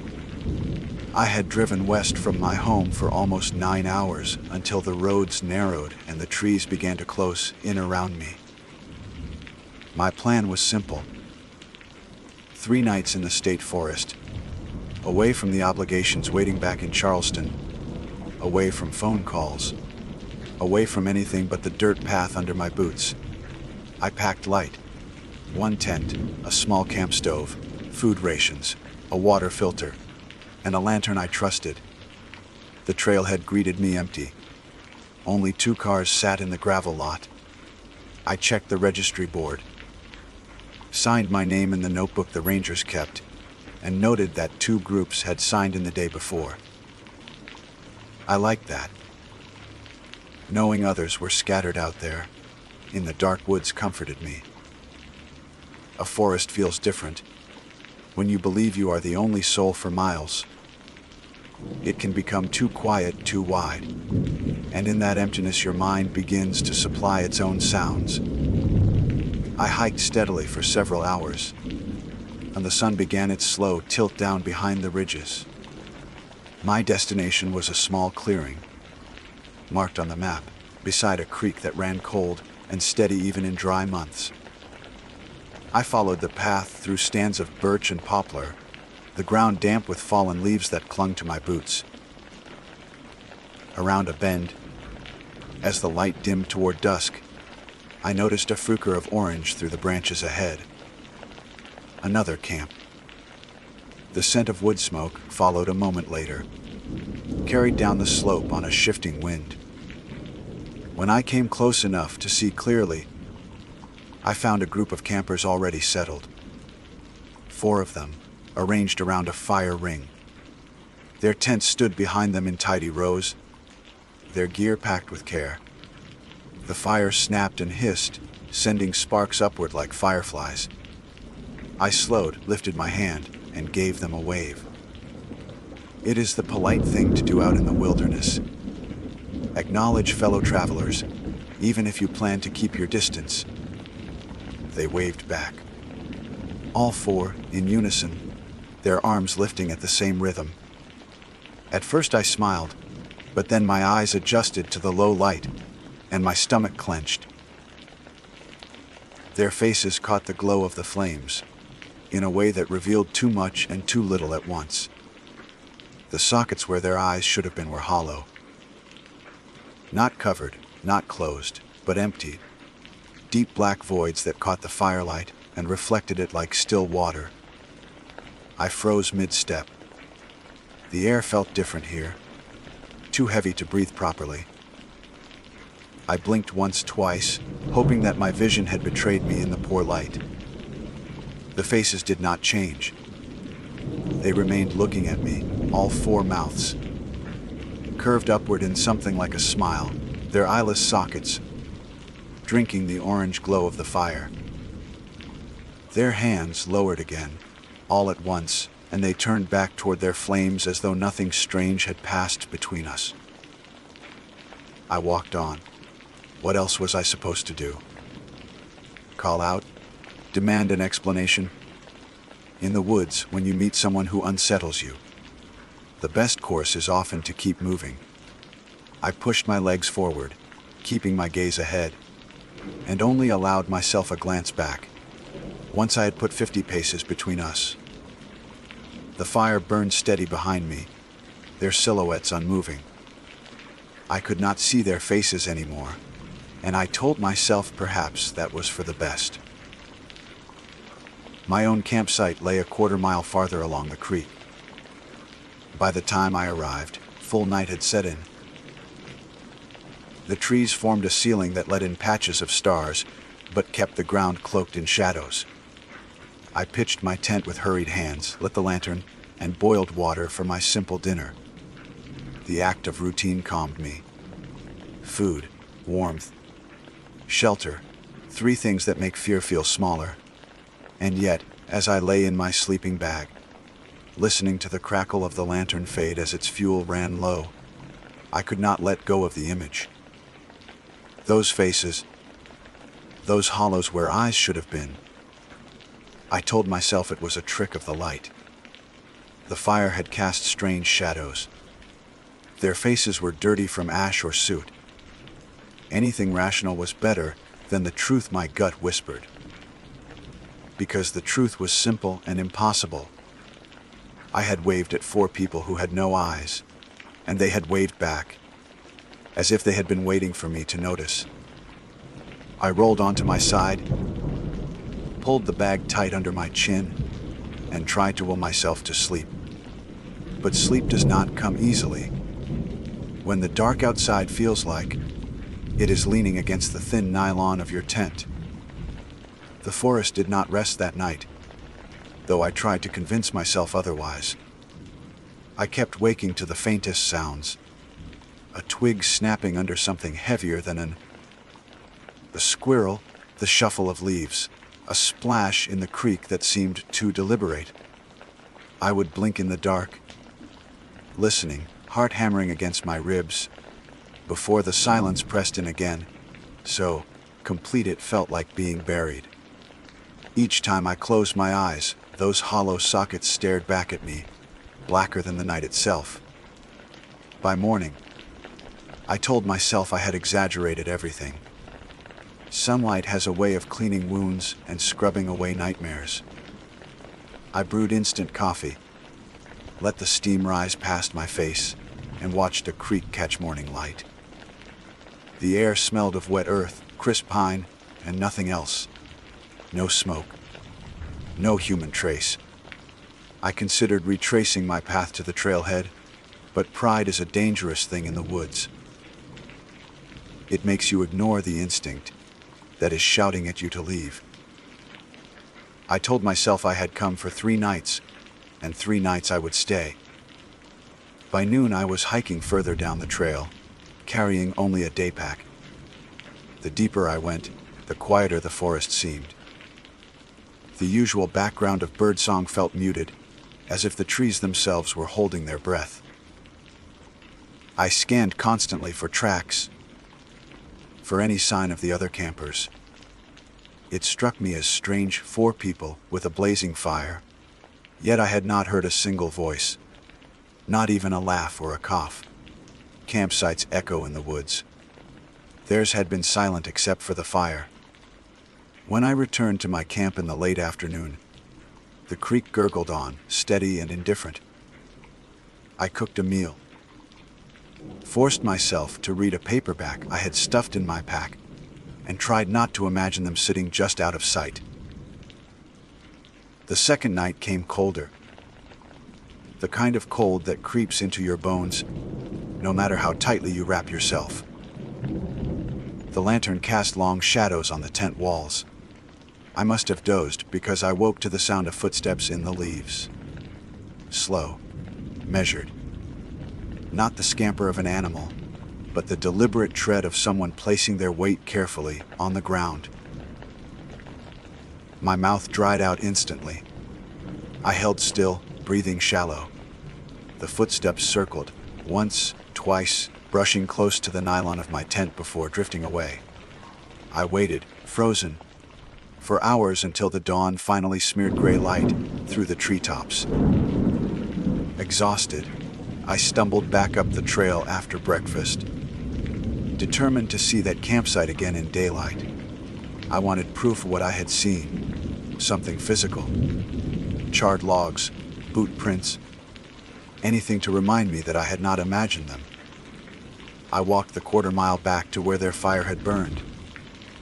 The clearing sat empty. No ashes, no tents, not even flattened grass. The ground looked untouched, as though no one had ever set foot there. I stood staring until my chest ached with the need for air. I knelt, pressing my hand to the soil. It was cool, damp, littered with pine needles. If there had been fire, it should have left a scar. Instead, the earth carried nothing but the smell of moss and dirt. I turned in circles, scanning the tree line, waiting for movement.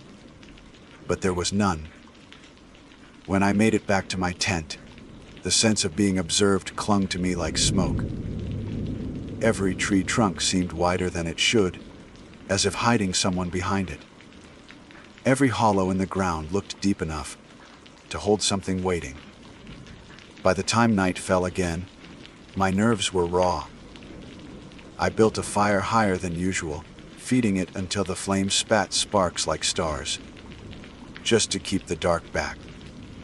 It was close to midnight when I saw them again. I had been staring at the fire, fighting to keep my eyes open, when a flicker in the corner of my vision drew me toward the creek. Across the water, 4 figures stood in the tree line, motionless, waiting. The firelight caught the hollows of their faces again, those black sockets drinking the light but giving nothing back. This time, they did not wave. They only stood, watching, their bodies rigid as carved wood. My throat closed, and I could not move. I told myself to shout, to call out, but sound would not leave me. After several minutes that stretched like hours, they turned one by one and drifted back into the woods. Not walking, not striding, drifting like smoke unraveling into the trees. When they vanished, the silence that followed was worse than their presence. It pressed on me until I could hardly breathe. I doused the fire in panic, throwing dirt and water over it until only embers hissed in the dark. Then I crawled inside my tent, pulling the zipper to the very bottom, as if a thin strip of metal teeth could protect me from what was outside. Sleep never came. I lay trembling, every creak of branch overhead sounding like a footstep, every rustle of leaves a whisper I could not quite hear. By the time morning arrived, my decision was clear. I was leaving. No matter how far the trail, no matter how long the drive home, I would not spend another night among whatever those things were. I packed quickly, stuffing gear into my pack with shaking hands. But when I stepped outside, something made me pause. In the soft mud beside my tent, 4 sets of footprints circled. Bare feet, pressed deep into the earth, circling again and again as if they had walked there. All night while I lay awake inside, the sight of those footprints broke something in me. I had told myself I could hold steady, that what I had seen might still be explained. But the proof pressed into the soil left no room for denial. The bare impressions were human. Long toes splayed, arches deep, heel marks sharp. They circled my tent in uneven loops, some overlapping, as though 4 figures had shuffled round and round in the night while I clutched my sleeping bag and prayed for dawn. I shouldered my pack, cinched the straps tight, and did not bother to eat breakfast. Every instinct screamed at me to put as much distance between myself and that place as possible. The trail back to the lot wound through nearly 8 miles of ridges and switchbacks. Normally, I would savor that kind of walk. That morning, I nearly jogged it, lungs burning, my body pushed forward by fear more than stamina. At first, the woods looked ordinary again. Birdsong returned with the sunrise. A woodpecker hammered somewhere deep in the trees, and squirrels darted across the path. The forest seemed to perform normalcy, as if to convince me that nothing was wrong. But I could not shake the sense of pursuit. My ears strained at every crunch of leaves, every sigh of wind. The forest was not following me in sound. It was following me in absence. Birds went silent when I passed. The chatter of animals stopped until I moved on. Silence trailed me like a shadow. Halfway down the ridge, I dared a glance over my shoulder. At first, I saw only trunks and undergrowth, but then my stomach dropped. Between two trees, maybe 50 yards back, stood a figure. The distance and shade blurred details, yet the hollowness of its face was unmistakable. A black cavity where its eyes should have been. Another shape drifted into view beside it. And then another. I forced my legs faster, stumbling on loose rocks, catching myself against trees. When I looked back again, they were closer, never running, never striding. Just there, appearing whenever I turned, as though the space between us folded whenever I blinked. By the time I reached the lower trail, sweat plastered my shirt to my back, and my thighs burned from the pace. The lot was still another 2 miles away. My breath came ragged, and yet I did not dare stop. When I rounded a bend, I froze so abruptly I nearly fell. The four stood ahead of me, directly in the path. Their bodies swayed faintly, as though stirred by wind that I could not feel. Firelight no longer shone on them, yet their sockets were darker than the shadows of the forest. Their mouths hung in faint, unnatural smiles. I tried to speak, to beg, to demand anything, but my voice cracked and nothing came. For a moment we regarded one another, me shaking, them utterly still. Then, with a unity that chilled me deeper than cold water, they lifted their hands. Forearms rising together, palms forward. A silent wave of recognition. I staggered backward, bile burning my throat.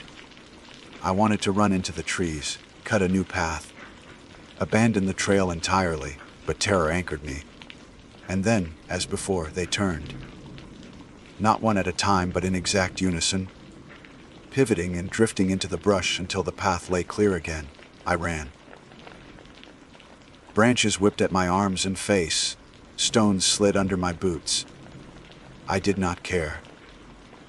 My only thought was of the gravel lot and the safety of metal doors that could lock behind me. When I burst out into the clearing and saw my car waiting in the pale light, relief struck me so hard, I almost wept. I threw my pack into the back seat and slammed the door behind me. My hands shook as I fumbled the keys into the ignition. The engine roared to life. Gravel scattered under the tires as I tore down the access road, heart hammering so loud it drowned the sound of the car. Only when the highway opened before me did I begin to believe I had made it out. But belief is fragile. An hour into the drive, I pulled into a gas station. My legs barely held me as I stepped out, desperate for a bathroom, for the presence of people. The attendant at the counter nodded in greeting, and I nearly laughed with relief. Human eyes, clear and steady, met mine. I muttered thanks and stumbled down the aisle toward the restroom. As I passed the glass door leading back to the lot, I caught a reflection. 4 shapes, faint in the morning glare, standing in the tree line beyond the pumps. Their faces unreadable at that distance, but I knew. The black sockets were still watching. I do not camp alone anymore. Sometimes I still wake in the night with the sensation of being circled, footsteps crunching soft in the dark. I have to remind myself I am home, safe within 4 walls.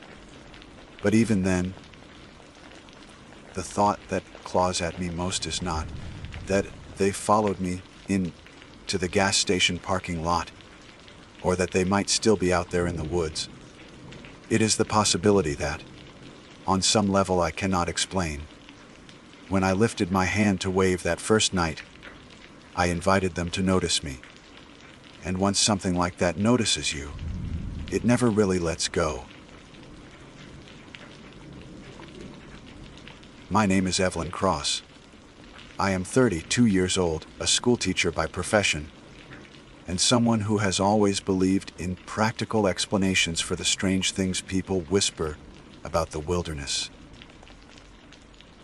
I grew up in Virginia, though I had long since left the rolling hills of my childhood for a quieter, more solitary life. In my spare time I hike, camp, and seek out lonely trails, telling myself it is because solitude recharges me, though part of me knows it is also because I cannot quite settle anywhere crowded. The woods make sense to me in a way people rarely do. I understand their rhythms, the way night falls, the way the cold creeps in from the ground, the way animals move in cautious patterns.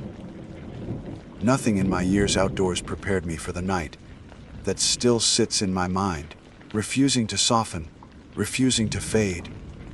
I had chosen a campsite not far from Shenandoah National Park, a clearing that overlooked a slope of maples and oaks, beginning to yellow with the coming autumn. The air was crisp enough that each exhale showed in white clouds. I pitched my tent near a ring of stones that had clearly been used before as a fire pit, a black scar in the earth layered with old ash. The forest had gone quiet by the time I lit my small fire. A few crickets carried on, steady but faint, their rhythm swallowed by the weight of silence. The day had been long, my backpack heavier than I liked to admit, and by the time flames licked up into proper warmth, my hands ached and my shoulders burned. I set my small pan over the fire and dropped in strips of venison jerky softened in water. It wasn't much, but it would keep me full until morning. The smell of wood smoke and simmering meat hung low in the air. I remember thinking of my grandmother's kitchen, of cast iron skillets and the way grease popped. For a few minutes, I almost felt comforted. Then I saw it. The fire crackled, throwing shadows across the trees, when movement caught my eye. A shape stepped from between the trunks, slow and deliberate, hooves landing softly on the leaf-strewn ground. A deer emerged, pale in the firelight, and for a second I simply stared. Encounters with deer weren't unusual in the woods, but there was something wrong in the way it moved. Stiff, halting, like its limbs didn't belong to it. As it drew closer, the fire revealed more. Its hide was not whole. The skin was patchworked, crudely stitched together in jagged seams that ran from its shoulder to its haunch, across its chest, down its throat. Some of the seams gaped slightly, and I could see raw, puckered flesh beneath. Thick black threads held the animal together, like some grotesque experiment. Its eyes shone too brightly, wide and unblinking, reflecting not only the fire but something glassy unnatural. I froze. My hands hovered uselessly above the pan. My brain insisted it had to be disease, injury, some hunter's cruelty. But the thought curdled before it could hold. No hunter stitches an animal like that and lets it walk. No infection runs a needle through hide with such intention. The deer stood at the edge of the firelight, its breath a white fog. My pulse hammered so loud I could hear it in my ears, and then it opened its mouth. The sound that came out was not the bleat of a deer. It was a scream. A human scream, raw, desperate, tearing through the clearing with such force I felt it in my chest.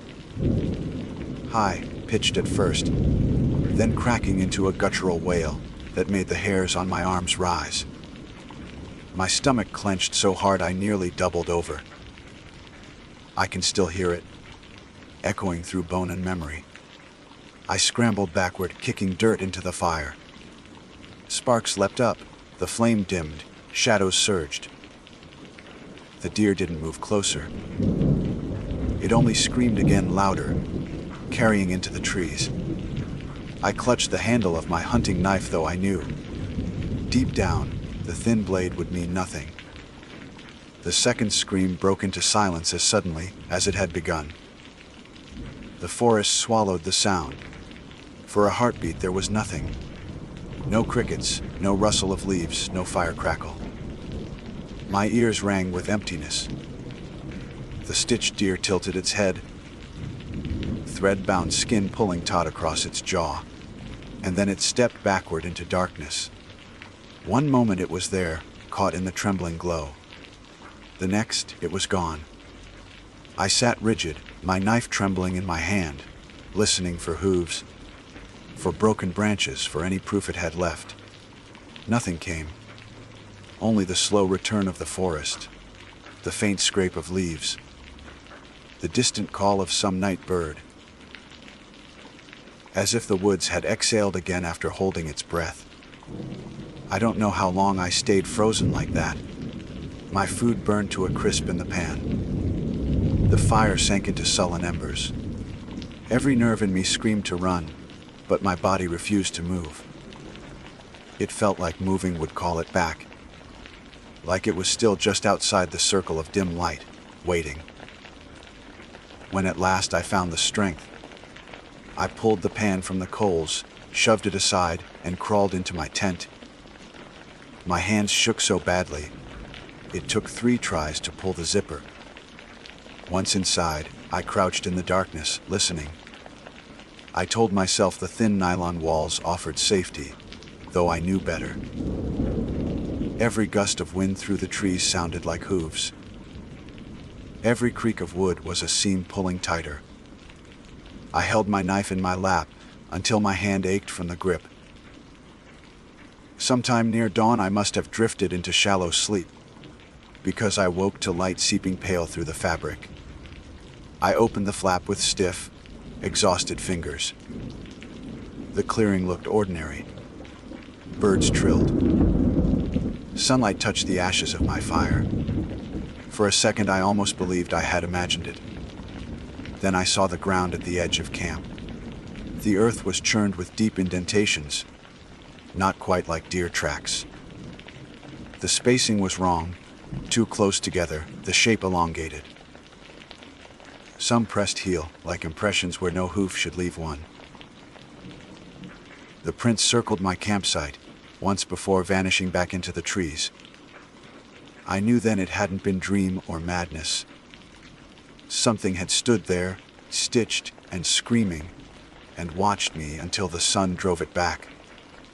I packed with shaking hands, moving faster than I ever had on any morning in the woods. My body ached from tension, but adrenaline pushed me through. I could not bring myself to eat.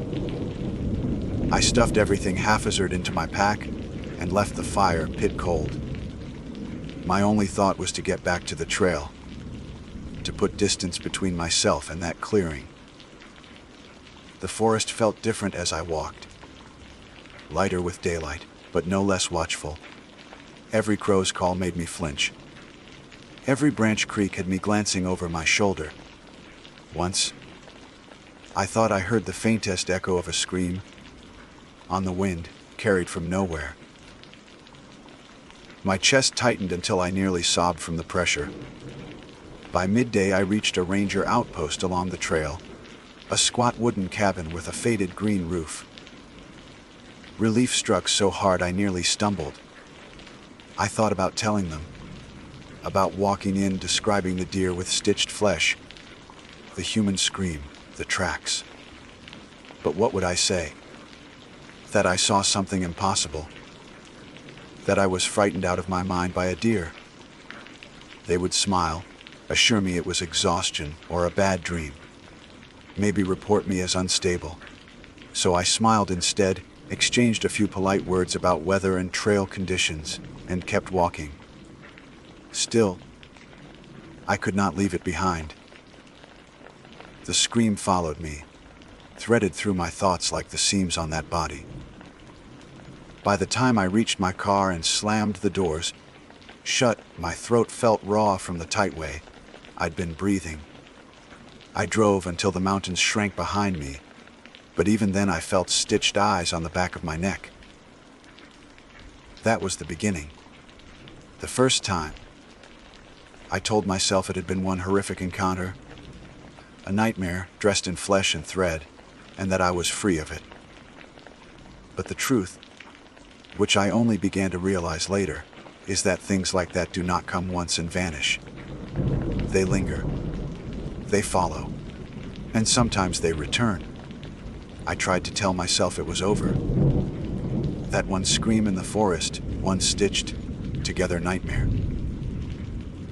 could be locked in the vault of memory, where my brain stores things too strange to make sense of.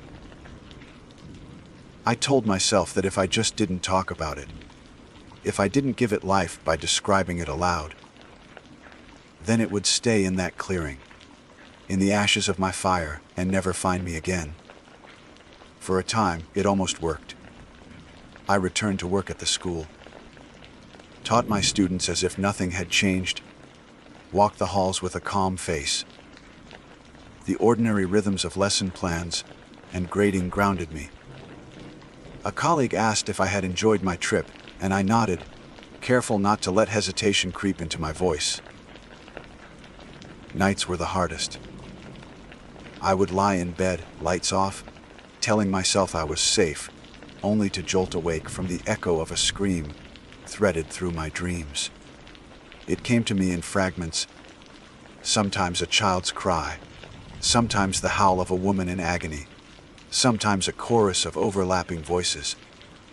Always human, always wrong. After a month, I began to hope it would fade, that maybe the woods had only played a cruel trick on me. Until the night I found the stitches again. It was a Friday in late October, when the air had grown colder and the trees around town had lost most of their leaves.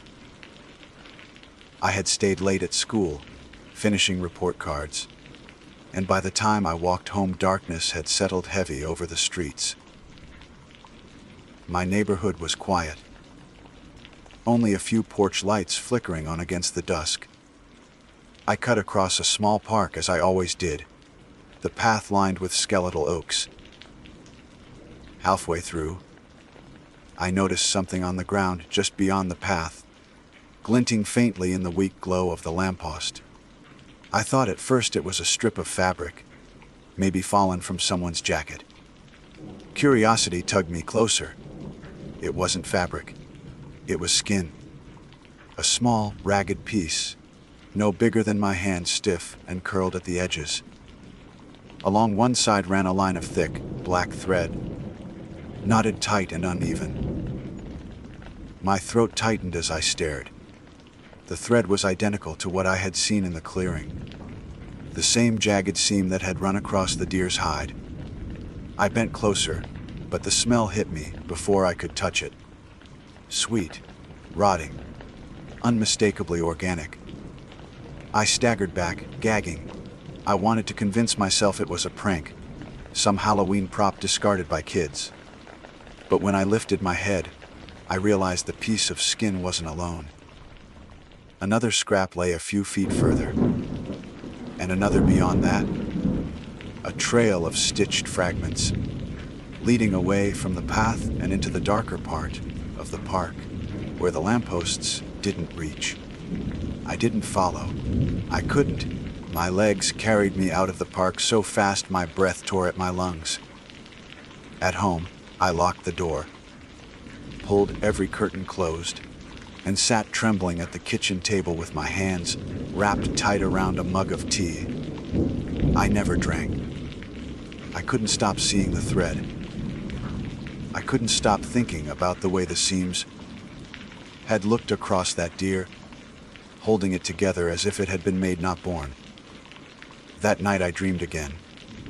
Only this time, the deer wasn't standing at the edge of a firelit clearing. It was in my classroom. My students sat silent and still, their faces blank, as the creature stood by the chalkboard. Its seam split, spilling black thread across the tiles. When it opened its mouth, the scream came not from one throat, but from all of my students at once, 100 voices tearing into me. I woke drenched in sweat, a raw ache in my own throat as if I had screamed with them. The days blurred. I couldn't focus. Every whisper of fabric, every creak of the school's old heating pipes made me flinch. The other teachers began to notice. One, a kindly older man, asked if I was ill. I lied and said I wasn't sleeping well, which was true enough. But how could I tell anyone the truth? How could I explain that something, stitched and screaming, had followed me out of the woods, leaving scraps of skin as markers in my quiet little town? 2 weeks later, it escalated. I was walking home again, past a row of houses with their Halloween decorations still clinging to porches. Plastic skeletons, fake cobwebs, jack-o'-lanterns shriveled and collapsing in on themselves. I passed a yard where a family had set up a deer-shaped decoration, a wire frame covered in glittering lights. My steps faltered when I saw the black thread. Someone had woven thick, crude stitches across the wire frame, crisscrossing the body, the legs, the neck. The glittering light still shone beneath, but the stitches looked wet, glistening as if well. My stomach turned, and I staggered closer, desperate to prove it was just some grotesque prank. I reached out and touched one of the threads. It was sticky, warm. I yanked my hand back, and in the next moment the deer-shaped frame shuddered. The wires creaked as if something inside had moved. I stumbled back into the street, heart hammering so violently I thought it would burst. A car honked, swerving around me. When I looked again at the decoration, it was still, silent. Just wire and lights and threads glistening in the dark. I didn't sleep that night. I sat on the couch, knife in hand, waiting for something to break through my door. Nothing came. But sometime in the dead hours of night, I heard it again. The scream. Faint.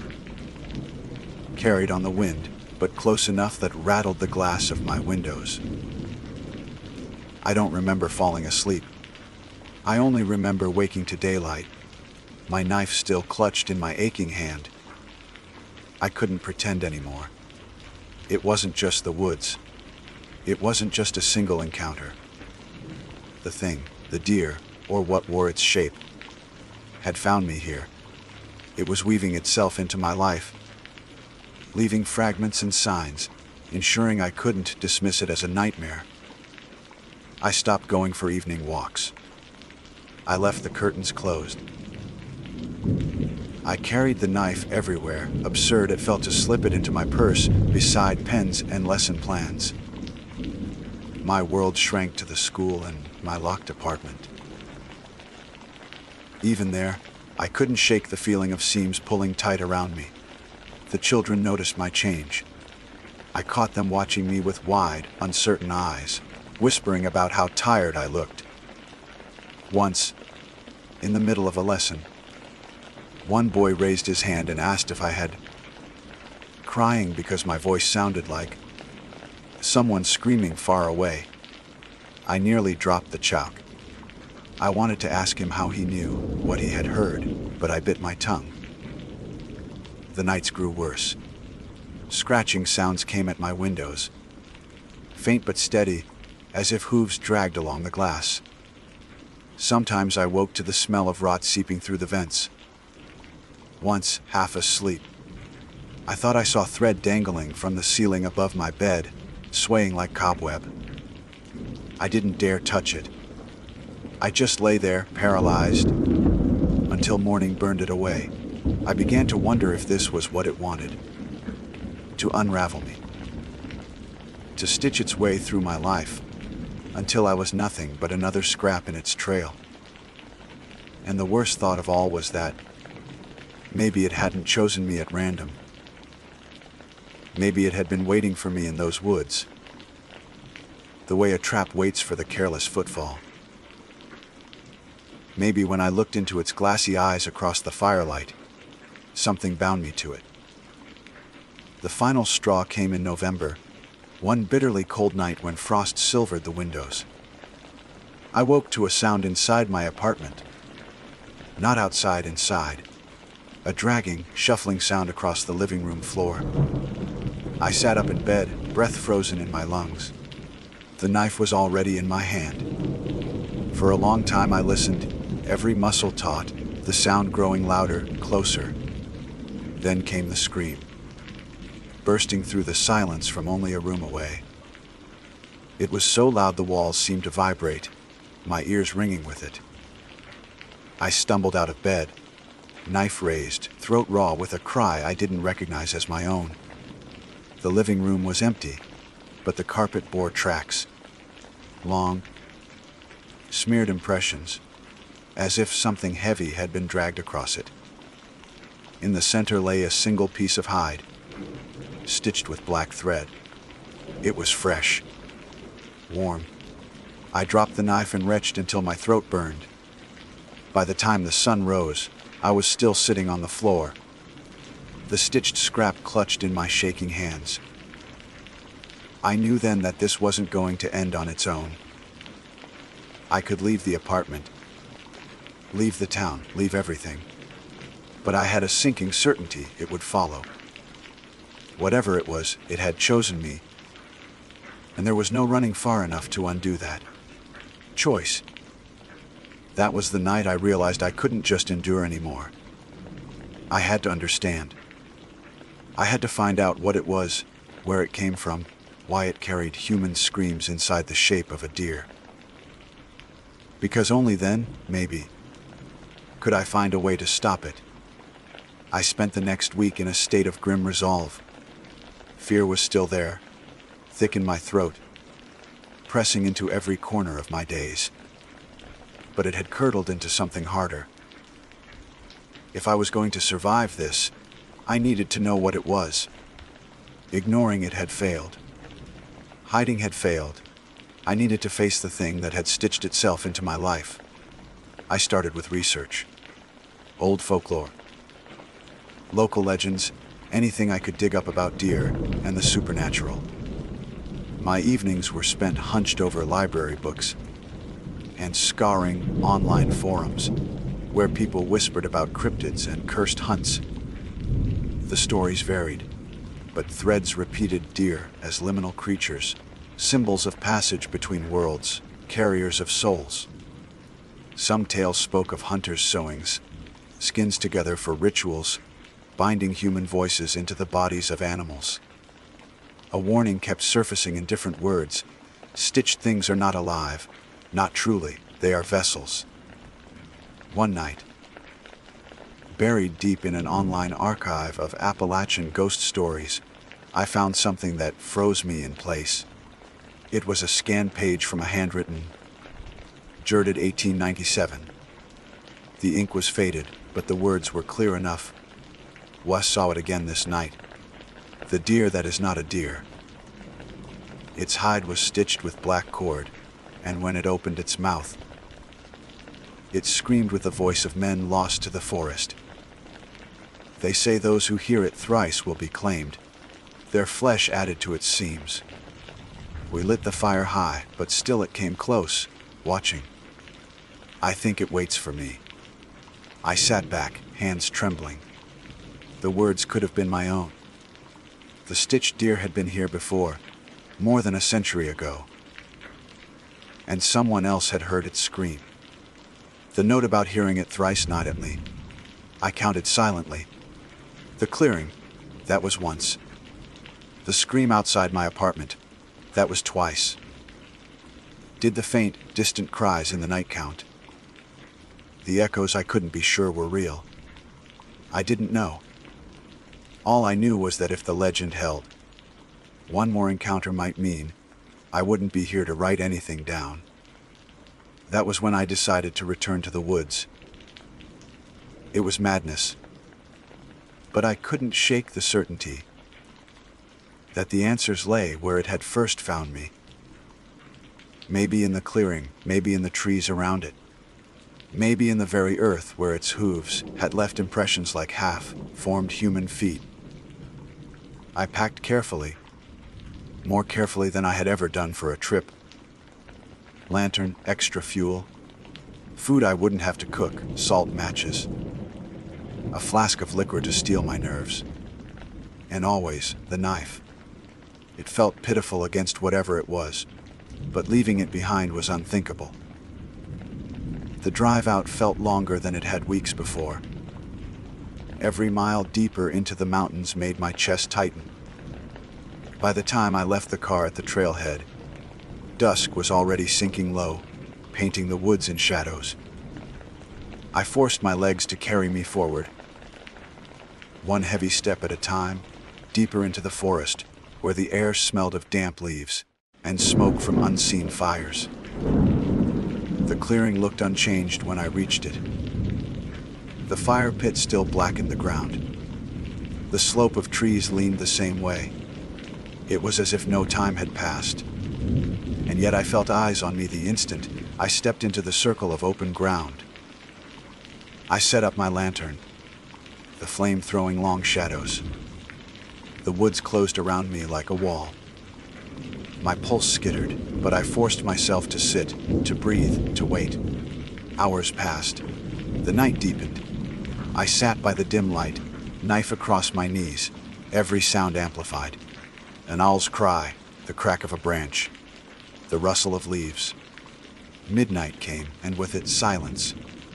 The kind of silence that falls too fast, as if cut by a knife. The forest seemed to hold its breath. That was when I heard it. The first scream tore through the trees, louder than I remembered. So piercing it felt like my bones vibrated. It came from behind me, then from the side, then from the dark beyond the lantern glow. My skin crawled as if 1,000 seams had been stitched into it at once. The deer stepped into the light. It was worse than before. Its body sagged in new places, threads pulling loose, skin puckered and torn. Patches of raw muscle showed through.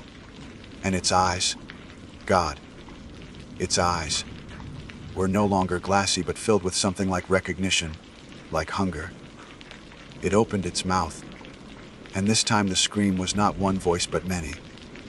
A chorus, men and women, young and old, all crying at once.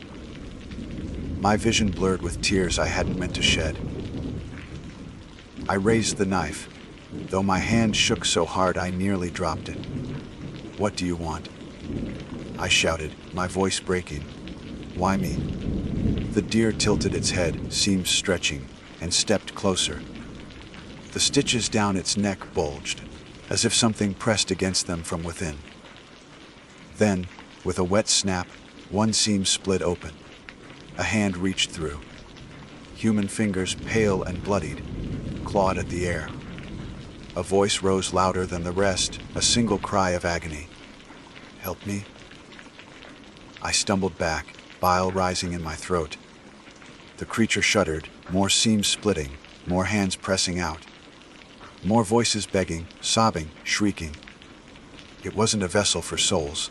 It was a prison. And I understood then. The journal had been right. Those who heard it thrice were claimed. It wanted me inside, soon into its body. My voice added to the chorus. I don't remember deciding to fight. I just remember lunging forward with the knife, slashing at the seams that held it together. The blade cut through black thread, ripping one jagged line open. The deer convulsed, the scream rising into a deafening wail. Black ichor spilled from the wound, thick and foul, smelling. Hands burst free, clawing at me, scratching deep lines across my skin. I hacked again and again, tearing at stitches, cutting through the cords that bound it. Every seam split sent another voice, screaming loose into the night, a shriek that rattled the clearing. My ears rang, my vision swam, but I didn't stop. If it wanted me stitched in, I would tear myself out before it could. At last, with one final slash across its chest, the stitches burst. The hide split wide, and the creature collapsed, spilling its insides into the dirt. Not organs, not entrails, faces. Human faces, twisted in agony, sliding out on a flood of black fluid. Their mouths opened in one final scream before the night swallowed them whole. The deer's body convulsed once, twice, then fell still. The lantern flame sputtered in the rush of air. I staggered back, chest heaving, knife dripping with filth. The clearing was silent again, but not the silence of waiting. This was the silence after something ends. The silence of exhaustion, of aftermath. I don't know how long I stood there. My legs shook, so badly I could hardly keep upright. At some point, I stumbled from the clearing, leaving the lantern guttering behind me. The forest seemed lighter somehow, though dawn was still hours away. I made it back to the trail, then to my car, though my memory of the journey is fragmented, dreamlike. By the time the first gray light touched the horizon, I was on the highway, driving fast enough that my hands cramped around the wheel. It has been 3 weeks since that night. I have not seen the stitched deer again. No screams have haunted my windows.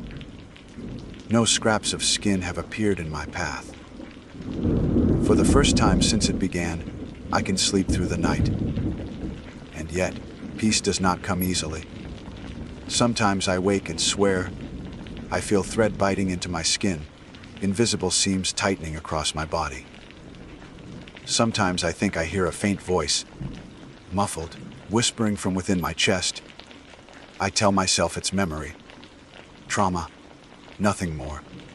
But in the back of my mind a darker thought waits. What if I didn't destroy it? What if by cutting it open, I only freed what was trapped inside? What if those voices are still out there, looking for a body to bind themselves into again? What if the seams are already waiting for me? My name is Caleb Dorsey, and I have spent most of my life in the mountains of West Virginia. I say this not to suggest that I know every fold of ridge or every hollow between the pines, because no one truly does, but rather to explain the way the wilderness has shaped me. My father hunted these woods, his father before him, and I followed in their tracks. I was raised on venison stew, taught how to split wood before I was tall enough to swing an axe properly, and warned that the forest remembers everything. Old timers in our county say that certain places are better left alone, not because of bears or copperheads, but because the woods hold things older and meaner than either. I grew up hearing such talk, but until the night I stumbled on the hunter's cabin, I never believed any of it. The day had been long, the kind of autumn day when the air smells sharp and metallic, and the leaves hang like dying embers on the trees. I had hiked farther than I intended, chasing after a buck whose tracks cut deeper into the brush with every mile. The sun dropped faster than I realized, and when I finally looked up, I saw dusk pooling between the trunks, the ridge lines already darkening into shadow. I knew I was at least 8 miles from where I had parked my truck, maybe more, and my legs ached in that dull, convincing way that tells you it's time to stop. That was when I noticed a glow through the trees, soft and warm, too steady to be the reflection of the moon. At first I thought it might be another hunter camping out, but as I moved closer, the light didn't flicker like a campfire. It was stronger, steadier, spilling from windows. When I stepped into the clearing, I found a cabin I had never seen before. It stood solid and square against the slope, smoke trailing from a crooked metal chimney. A pair of kerosene lamps shone inside, their glow pressing out through dusty panes of glass. The porch sagged but held, and the roof seemed patched together with tin sheets. What struck me most was how silent the place was. No dogs barked, no voices carried, not even the rustle of movement. Only the steady breath of flame behind those windows. It looked lived in, and yet deserted at the same time. I hesitated at the edge of the clearing. I had grown up hearing stories of hunters' cabins, the kind where trappers long dead still hung their pelts, or where a man might vanish if he stayed the night. But I was tired. The cold was beginning to set in, and the idea of warmth and shelter gnawed at my resolve. I convinced myself that the cabin might belong to some old hermit, and that a polite knock and introduction would do no harm. After all, I had nothing but wariness in my pack, and people around here still understood hospitality. The porch creaked under my boots as I approached. The closer I came, the more I noticed details that unsettled me. Antlers, dozens of them. They were nailed along the outer walls, some bleached white by time, some still mottled with velvet. They ringed the doorway like trophies, a crown of bones staring down at me. I knocked once, twice. The sound echoed flat. No answer. My breath clouded in front of me, and in that quiet, the lamps glowed like watchful eyes. Against better judgment, I pressed my hand to the latch and eased the door open. The smell hit me first. Kerosene, old wood smoke, and something sharp beneath it, almost like iron. The inside was lit by 3 lamps on shelves, their glass chimneys fogged with soot. The walls were lined with more antlers, nailed in strange patterns, crossing and branching, like some bony forest recreated indoors. In the corner, a table sat with playing cards scattered across it, though the dust told me no one had touched them in years. A rocking chair leaned in the shadows, the curve of its runners casting long slivers across the floor. For a moment I thought I saw it shift, as if someone had just left it, but it stood perfectly still when I blinked. I stepped inside fully, meaning only to call out, to prove to myself that the place was empty. The door groaned on its hinges behind me, and as soon as I was 2 paces in, the air seemed to thicken. The lamps dimmed just slightly, though the flame inside them did not falter. I whispered a hello, my voice sounding strange, swallowed by the space. No answer. I tried again, louder but still nothing. My own heartbeat was louder than my words. Then the door shut behind me. I hadn't touched it, hadn't brushed it even with my jacket, but it swung closed with a slow, deliberate push. The sound of wood meeting frame cracked through the cabin, and in the same instant, every lamp blew out at once. Darkness swallowed the room so completely that for a moment, I thought I had gone blind. The smell of burnt kerosene thickened, mixing with that metallic tang until it stung my nose. I stood frozen, listening. The silence was no longer empty, it was charged, as though something waited inside it. My hand fumbled for the latch behind me, but the door refused to give. The wood felt colder than it should, slick under my fingers. I rattled it once, twice, trying to force the lock, but it did not budge. In the dark, I heard something soft. A creak, a shift, the sound of weight settling on old floorboards. Not mine. The rocking chair. It moved, groaning forward once, then back, as though invisible hands had claimed it again. Every instinct screamed to get out, but I forced myself still. Panic in these woods kills faster than anything. I told myself that old cabins settle, that drafts blow through and lamps flicker out. Yet I couldn't explain the door. I couldn't explain the way the air pressed against me, heavy and aware. My eyes adjusted slowly, pulling shape from the dark. The pale curve of antlers gleamed faintly, hundreds of them staring down. They seemed to twist toward me, bending where they had no right to bend, their shadows crawling like branches in windless night. I whispered my name aloud, half hoping it would anchor me, half afraid something else might answer. Caleb Dorsey, I said, my voice tight and low. The sound hung in the air, echoed once, and then, though I swear this to be true, it came back wrong. Not just an echo, but a voice, deeper, dragging through the walls. Caleb Dorsey. Like the cabin itself was learning me, repeating me, claiming me. I stumbled back, my boots striking the table.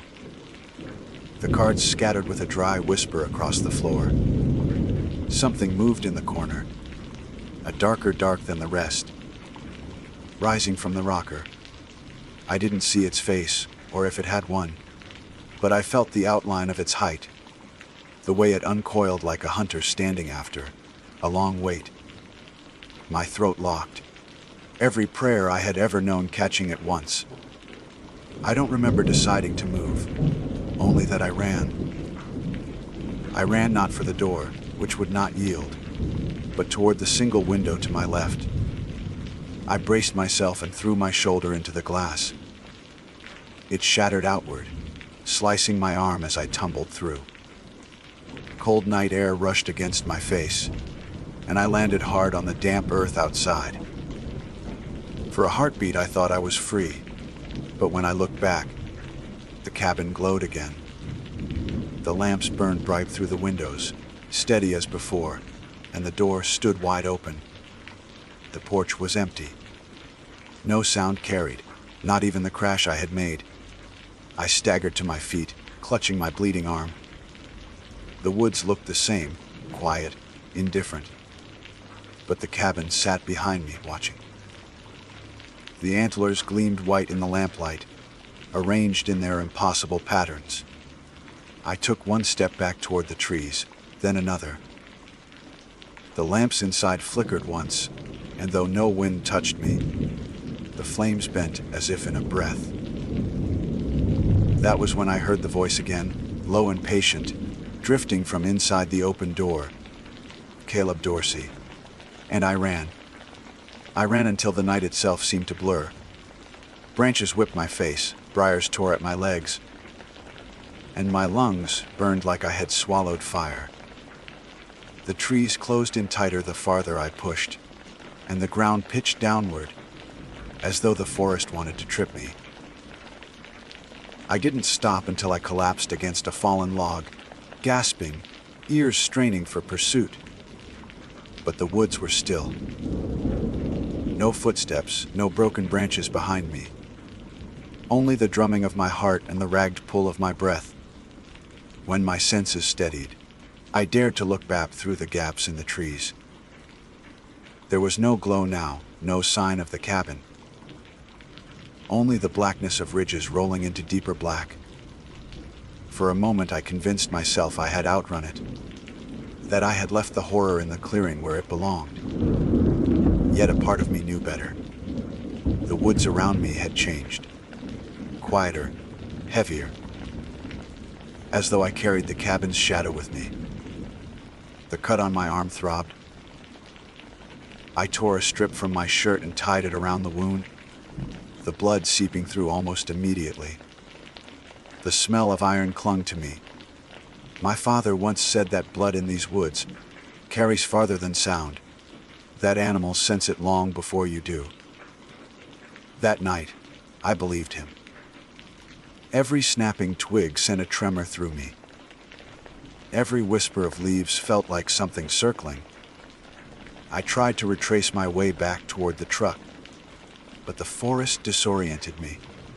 I had followed the buck earlier in the day, without marking my trail, and now every hollow looked the same. I picked a direction, certain it was west, and pressed on, promising myself that if I just kept moving, morning would sort everything out.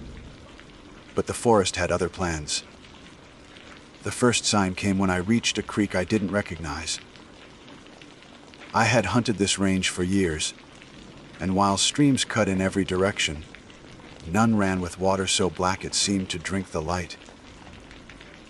I knelt to test it, but the surface reflected nothing, not even the pale outline of my hand. I backed away, uneasy, and that was when I saw something caught in the branches overhead. Antlers. A full rack wedged between two limbs, swaying gently though the air was still. The skull was gone, the tines sharpened unnaturally, and for a moment I thought the rack itself was bending toward me, like the cabin had followed and hung its trophies in the trees. I stumbled on, refusing to look up again. My boots slid in the damp soil, my breath hitching. Hours passed.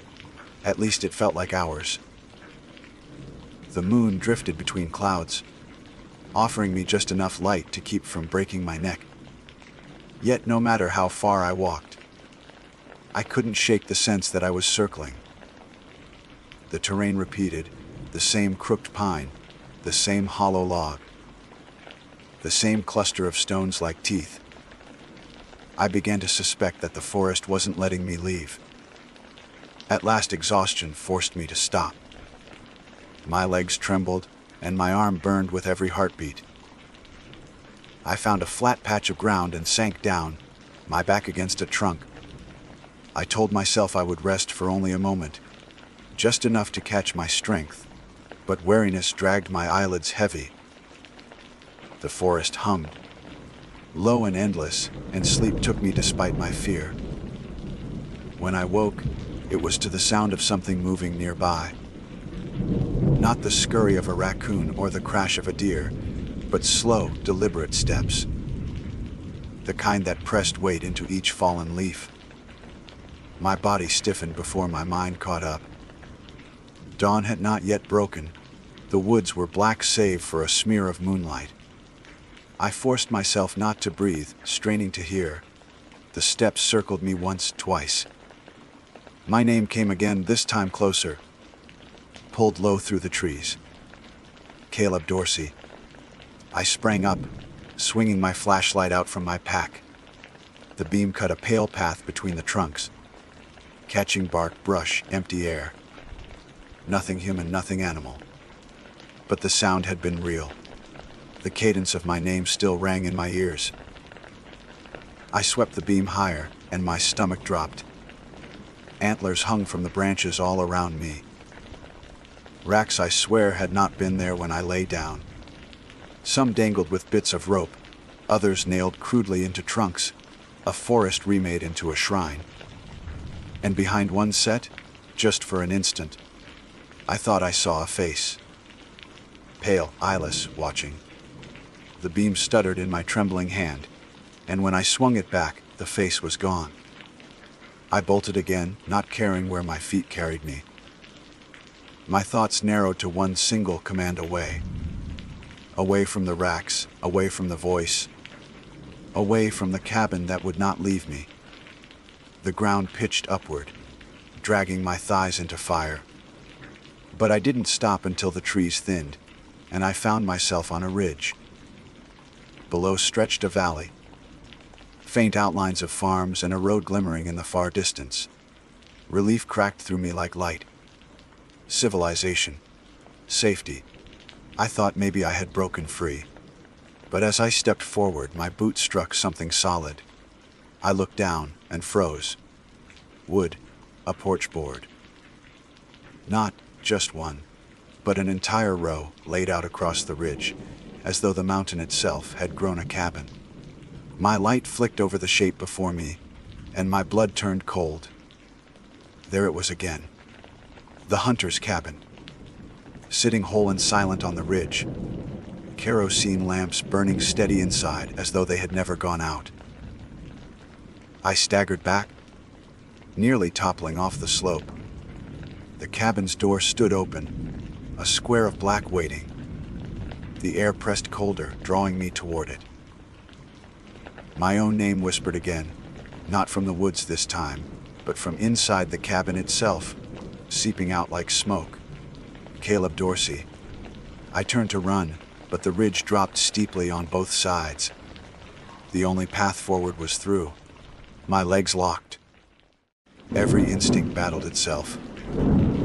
Flight against surrender, dread against exhaustion. I don't know how long I stood there, trembling at the edge of the porch. The lamps burned, steady and patient, as though they knew I would step closer eventually. And then the rocking chair creaked. Just once, forward and back. Enough to tell me that something inside was waiting. Enough to remind me that the cabin had found me, no matter how far I had fled. I should have run. I should have pitched myself down the slope and broken my neck before I took another step. But fear is strange. It pushes and pulls in equal measure. I found myself moving closer, drawn to the open door like a moth to flame. My boots creaked against the boards. The smell of kerosene drifted heavy, mixed again with that metallic sting. I reached the threshold, my flashlight shaking in my grip. Inside, the lamps lit every wall with antlers, hundreds more than before, weaving into shapes that almost seemed to move. And in the center, the rocker swayed. Empty, but not unoccupied. The moment I crossed the threshold, the lamps guttered, then flared brighter than before. Shadows leapt across the walls, twisting antlers into grotesque forms. My name rolled from the walls once more, layered now, a chorus of hunters long dead repeating it. Caleb Dorsey. Each voice dragged longer, hungrier, until it was not my name at all but a claim. The door slammed shut behind me. The slam of the door echoed through the cabin like a rifle crack. I spun, flashlight beam jerking across the room. But there was nothing to see. Only walls crowded with antlers, twisting shadows, and the slow, steady creak of the rocker. The air pressed heavy in my chest, every breath like dragging smoke.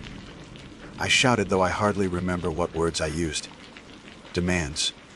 Please. Maybe even prayers. The walls swallowed them whole until only the echo of my own name rolled back to me. Caleb Dorsey. Drawn out, layered, as though each antlered trophy had grown a mouth and was calling me by turn. I tried the latch again, pounding the wood with my fists, but the door held fast. My flashlight flickered, dimmed, then steadied. The beam caught the rocker square, empty. Yet it swayed forward, back, forward, like someone invisible still leaned their weight against it. The floorboards creaked in time, stretching, groaning, as though bearing more than wood. I aimed the light at the far wall and nearly dropped it. The antlers had changed. They weren't nailed in neat rows anymore. They bent toward me, arching inward, their tips angled like spears. A forest of bone pressing closer. The whispering grew louder. Not just my name now, but words I couldn't understand, tangled syllables too old for any tongue I knew. The cadence was hunting. A chant. My skin prickled as the lamps flared again, washing the room in gold, and I saw something rise between the racks. Tall, broad-shouldered. A man, or something once a man. His head was crowned with antlers, not fixed to a skull but sprouting, twisting, growing with each breath. His eyes glowed dull, like embers buried in ash. He leaned forward, and the rocker ceased its sway as though it had passed its duty back to him. I froze. Every instinct I had, the hunter's patience, the woodsman's caution, faltered. This was no bear, no buck, nothing I could put a bullet through. Still, My hand went to the rifle slung on my shoulder. The weight of it steadied me for an instant, a reminder of something real. I raised it, sighted down, finger trembling on the trigger. But before I could fire, he spoke. My name again, but this time not echoed. Spoken direct, clear as any voice I'd ever heard. Caleb Dorsey. The sound rooted me to the spot. He didn't shout, didn't threaten. He simply called me, like a father calling his son. The rifle sagged in my hands. The air smelled stronger now, iron and rot, thick enough to choke me. The antlered man stepped closer, and the shadows of the racks leaned with him. I backed toward the window, the same one I had shattered before. My boots slipped in the scattered cards. My flashlight beam caught the glass. Whole again, not a crack in it. The forest beyond was gone, replaced with black, a mirror, not a window. And in it, my reflection did not match me. The figure staring back bore antlers sprouting from its brow. I staggered away, bile rising in my throat. My vision spun, lamps bending taller, brighter until the cabin swayed like a living thing. The man's voice followed me wherever I turned. Caleb Dorsey. Hunter. Son. Taker. Each word carved itself into my bones. I dropped the rifle, clutching my head, certain the sound was inside me now. The lamps blew out, plunging everything into darkness. But the glow of his eyes remained, steady, watching. Something touched my arm, the same arm I'd cut on the window earlier. A pressure, firm, deliberate. My bandage unraveled on its own, the strip of cloth falling away. The wound gaped, blood welling fresh. In the faint ember, light of his gaze, I saw the blood lift. Not drip, lift. Thread, thin lines rose into the air, twisting like smoke, drawn toward him. He inhaled, and the strands vanished into his mouth, if mouth it was. My knees buckled as weakness swept through me. He wasn't just calling me. He was feeding. Rage flared then, sharp enough to burn through terror. I staggered to the table, swept up the lantern, and hurled it at him. The glass shattered, kerosene spraying, flame erupting across the floor. The blaze raced up the antlers nailed to the wall, each one catching like dry tinder. For the first time, he recoiled. His outline shuddered. Antlers flaring wide, shadow tearing at the ceiling. I used the moment. I threw myself at the door, shoulder first. The wood split on the third strike, and I tumbled into cold air, coughing smoke. The night outside should have been relief.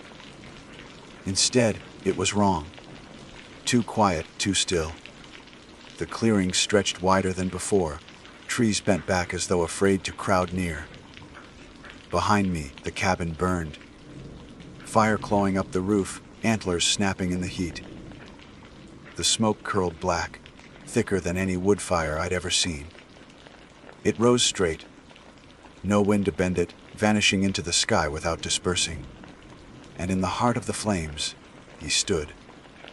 The antlered man, unharmed, watching me run. I didn't look back again.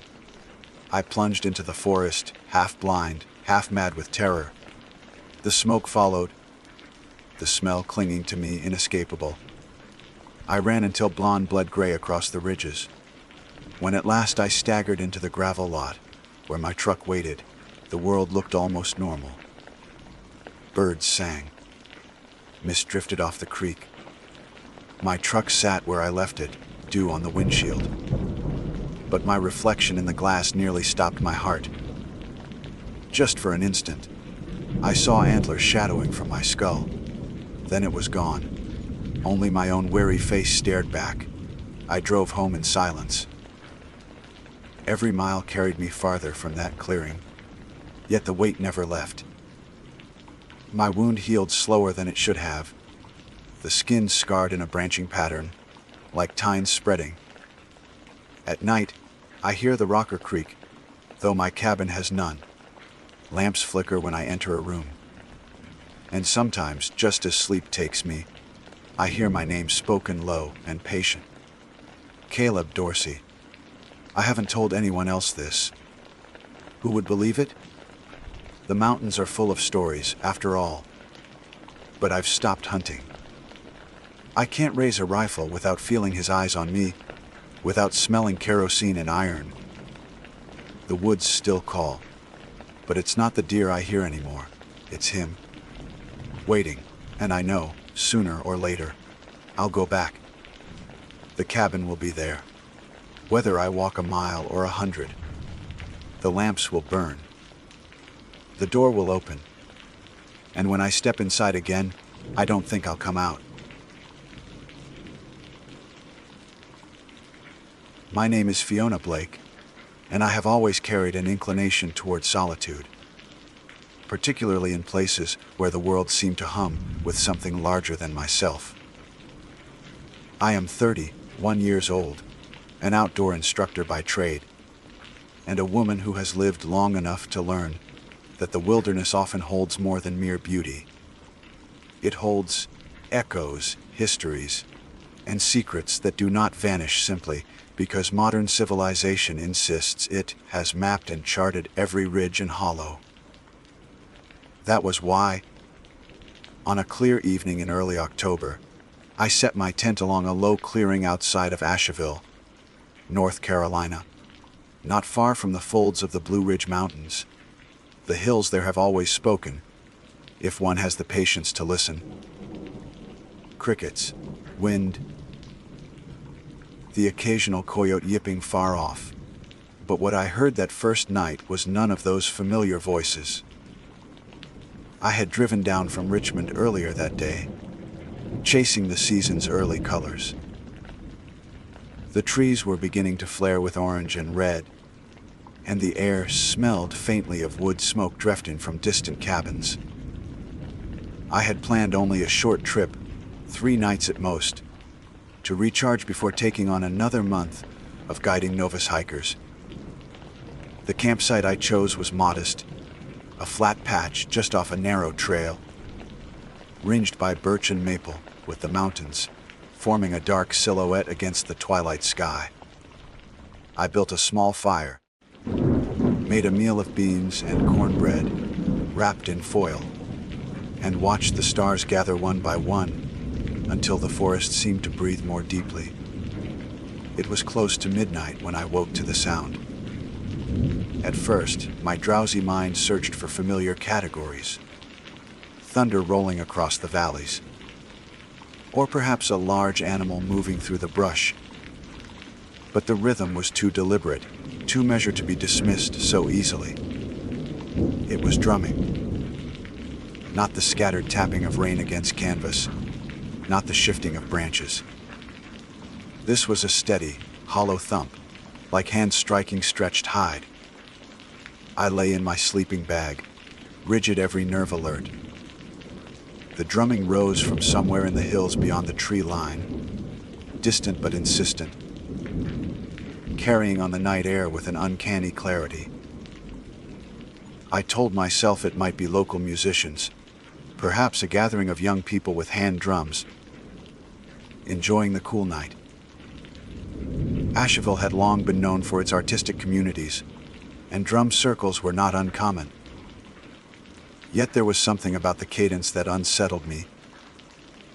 It did not pause or shift, as one would expect from casual music making. It was unwavering, a low and steady pulse that seemed older, heavier. I lay awake for what felt like an hour, listening as it persisted, then finally ebbed as though drawn back into the hills themselves. When silence returned, it felt heavier than before, as if the forest itself were holding its breath. The following morning, I tried to shake it off. I brewed coffee over my small stove, warmed my hands around the tin mug, and convinced myself I had simply dreamed it. A long hike would burn off the unease, so I set out with my pack, climbing a steep trail that wound through dense groves of oak and pine. The higher I went, the more the view opened, until I could see rolling ridges stretching endlessly into pale morning mist. The world was radiant, alive, and for most of the day the strange sound receded from memory. I met no other hikers, only a hawk that circled above me, and the rustle of leaves that chased my steps. By evening, I had returned to camp tired and a little sunburned, but satisfied. I ate quickly, watched the sun set in streaks of crimson, and read from a book by lantern light until sleep pressed against me. That night, however, the drumming returned.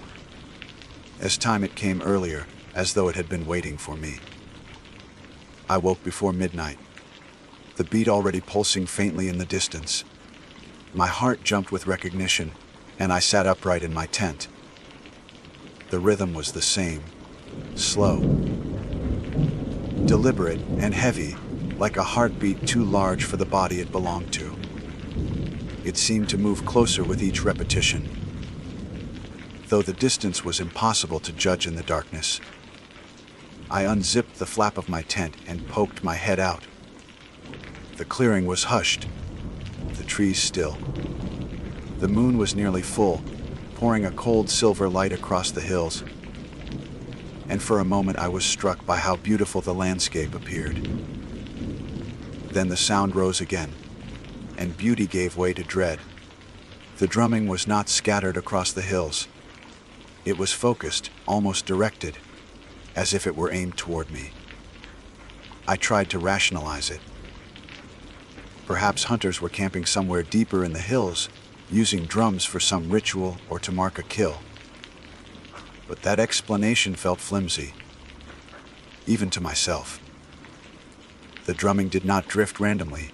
It pressed forward with a determination that felt personal. I stayed awake until nearly dawn, clutching my flashlight like a weapon, though I knew it was useless against sound. Eventually, exhaustion dragged me under, but when I woke again, the morning air carried only birdsong, as though the night had imagined itself. By the third evening, my nerves were raw. I considered packing up and leaving, but pride held me back. I had faced storms on sheer ridges, rattlesnakes on narrow trails, and once even a black bear nosing around a trailhead. I refused to believe I could be driven away by nothing more than sound. Yet when dusk fell and the sky deepened, I felt tension gather in my chest like coiled rope. I kept the fire high that night, feeding it with every scrap of wood I had collected. The flames licked upward, throwing sparks into the canopy. I sat with my back against a log, gripping a walking stick, and waited. The forest quieted by degrees. The crickets, the owls, even the wind seemed to withdraw, until I was alone with the faint crackle of fire. Then, as expected, it began again. The drumming rose from the hills, steady, low, and inescapable. Each beat carried weight, as though pressing against my ribcage from the outside. I stared into the darkness beyond the circle of firelight, straining for movement. But the trees were nothing but shadows. The rhythm did not falter. It was relentless, closer now, as if it had crossed some invisible boundary. Minutes passed. 10, 20, perhaps more. I could not tell anymore. Then, without warning, the drumming shifted. Until that moment, it had been distant enough to dismiss as external. But now I felt it reverberate through the ground beneath me. The log at my back seemed to hum faintly with each strike, and the air carried a vibration that made my teeth ache. My pulse leapt in terrified synchrony, trying to match the alien cadence. I shouted into the night. Words I barely remember, angry demands for whoever was out there to reveal themselves. The sound did not break. It continued, indifferent, until my voice cracked and faded. I was left trembling, staring into the black spaces between trees that seemed to grow wider and darker the longer I looked. At last, near dawn, the drumming ceased as suddenly as it had begun. The silence that followed was not relief. It was suffocating, as though the entire forest leaned inward, listening for what I might do next. My fire had burned to ash. My body ached with fatigue. And though the sky lightened to pale blue, I felt no safety in the morning. When the sun was fully up, I made the decision to hike into town. Asheville was only a short drive once I reached my car, and I could find answers there. Perhaps local folklore held explanations, or at least reassurance that I was not losing my mind. I packed my gear quickly, every snap of a buckle louder than it should have been, and started down the trail with brisk determination. Yet even as I walked beneath the golden canopy, I could not shake the certainty that the hills were not finished with me. Because what had begun as sound now lived inside me, echoing faintly even in daylight, as though my own body had learned the rhythm and would not let it go. I drove into Asheville with the nervous urgency of someone being chased by something invisible, though I forced myself not to look in the rearview mirror more than necessary. The road wound down from the hills into the valley, bright with autumn leaves, the landscape too serene to match the dread, still coiled in my chest. Each beat of my tires over the pavement seemed to mimic the rhythm that had invaded my nights. When I reached the town proper, the sight of people going about their routines, joggers, cafe patrons, shopkeepers, felt surreal, as if I were watching life from behind a pane of glass. I stopped first at a bookstore, an old stone building crowded with shelves that smelled of dust and cedar. The clerk, a man with gray hair tied back in a ponytail, noticed my anxious expression and asked if I needed help. I explained, haltingly, that I was looking for information on local legends, specifically anything about drumming or strange noises in the mountains. His brows lifted, and he hesitated before answering. "You might want the folklore section," he said, gesturing toward the back. "Plenty of tales around here. But if you're asking about the drumming, well, you're not the first." My skin prickled. I asked him what he meant, but he only shrugged, unwilling to elaborate. In the stacks, I found books about the Cherokee, who had lived in the region long before settlers, about Civil War skirmishes, about ghost stories carried through generations. Several mentioned drumming, but always vaguely. Warnings not to follow the sound, tales of travelers who vanished after chasing it into the hills. One passage caught my attention more than the rest. It described the hills themselves as alive, their hollows and ridges acting like amplifying something that did not belong to the world we knew. The words unsettled me so deeply that I slammed the book shut. I purchased it anyway, along with another on Appalachian folklore, then carried them to a cafe down the street. Over black coffee, I poured through pages, underlining passages with a pen I dug out of my pack. There were scattered references to the drumming nights, or the hills that beat like hearts, but never enough detail to explain what I had heard. Still, the repetition across so many sources made it impossible to dismiss.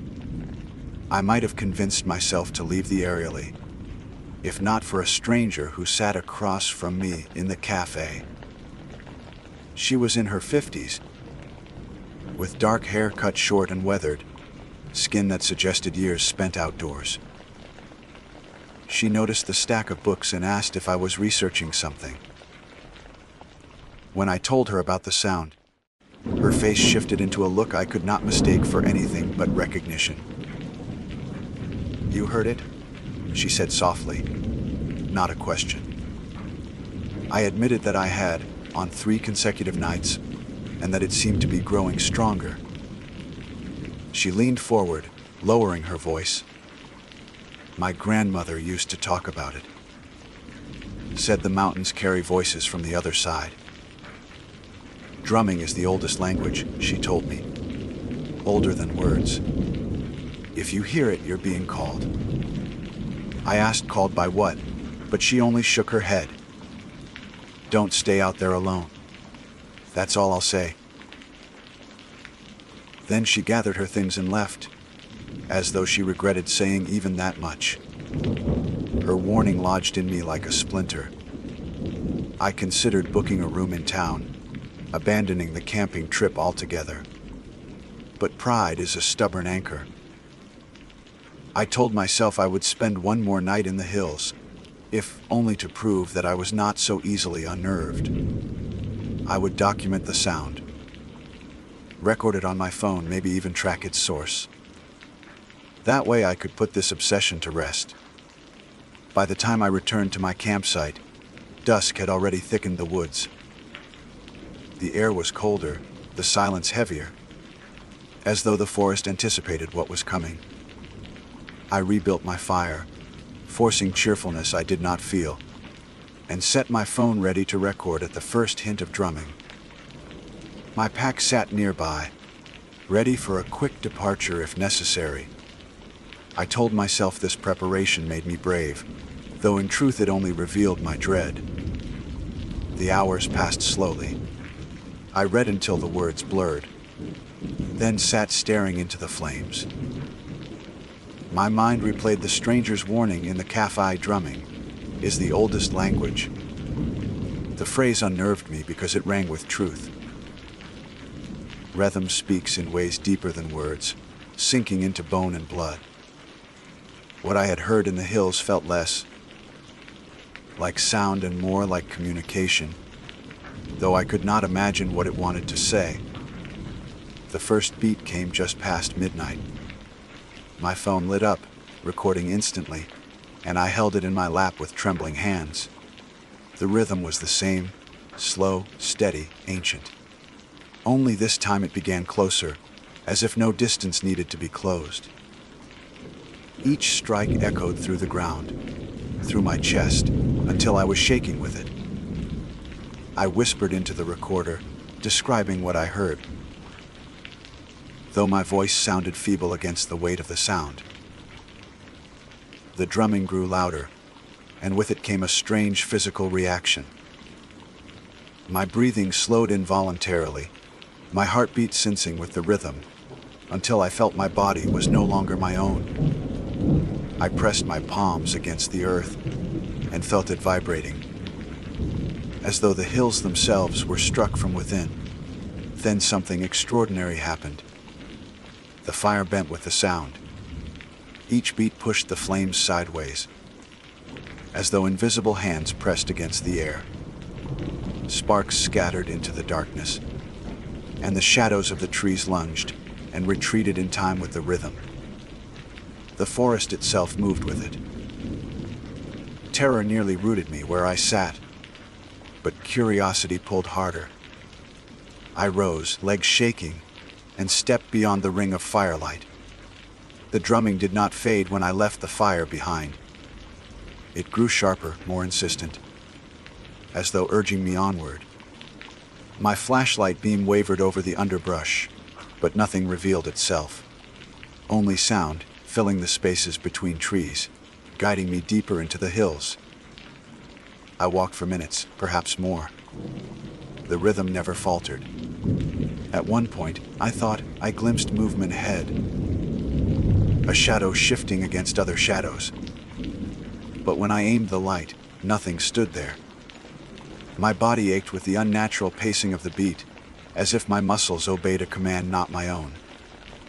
Finally, I stumbled into a clearing I had not seen before. The ground was bare, the soil pressed flat, as if by many feet over many years. At the center stood a circle of stones, knee-high and dark with age. Moss clung to them, and faint carvings, spirals, lines, shapes that resembled hands. were etched across their surfaces.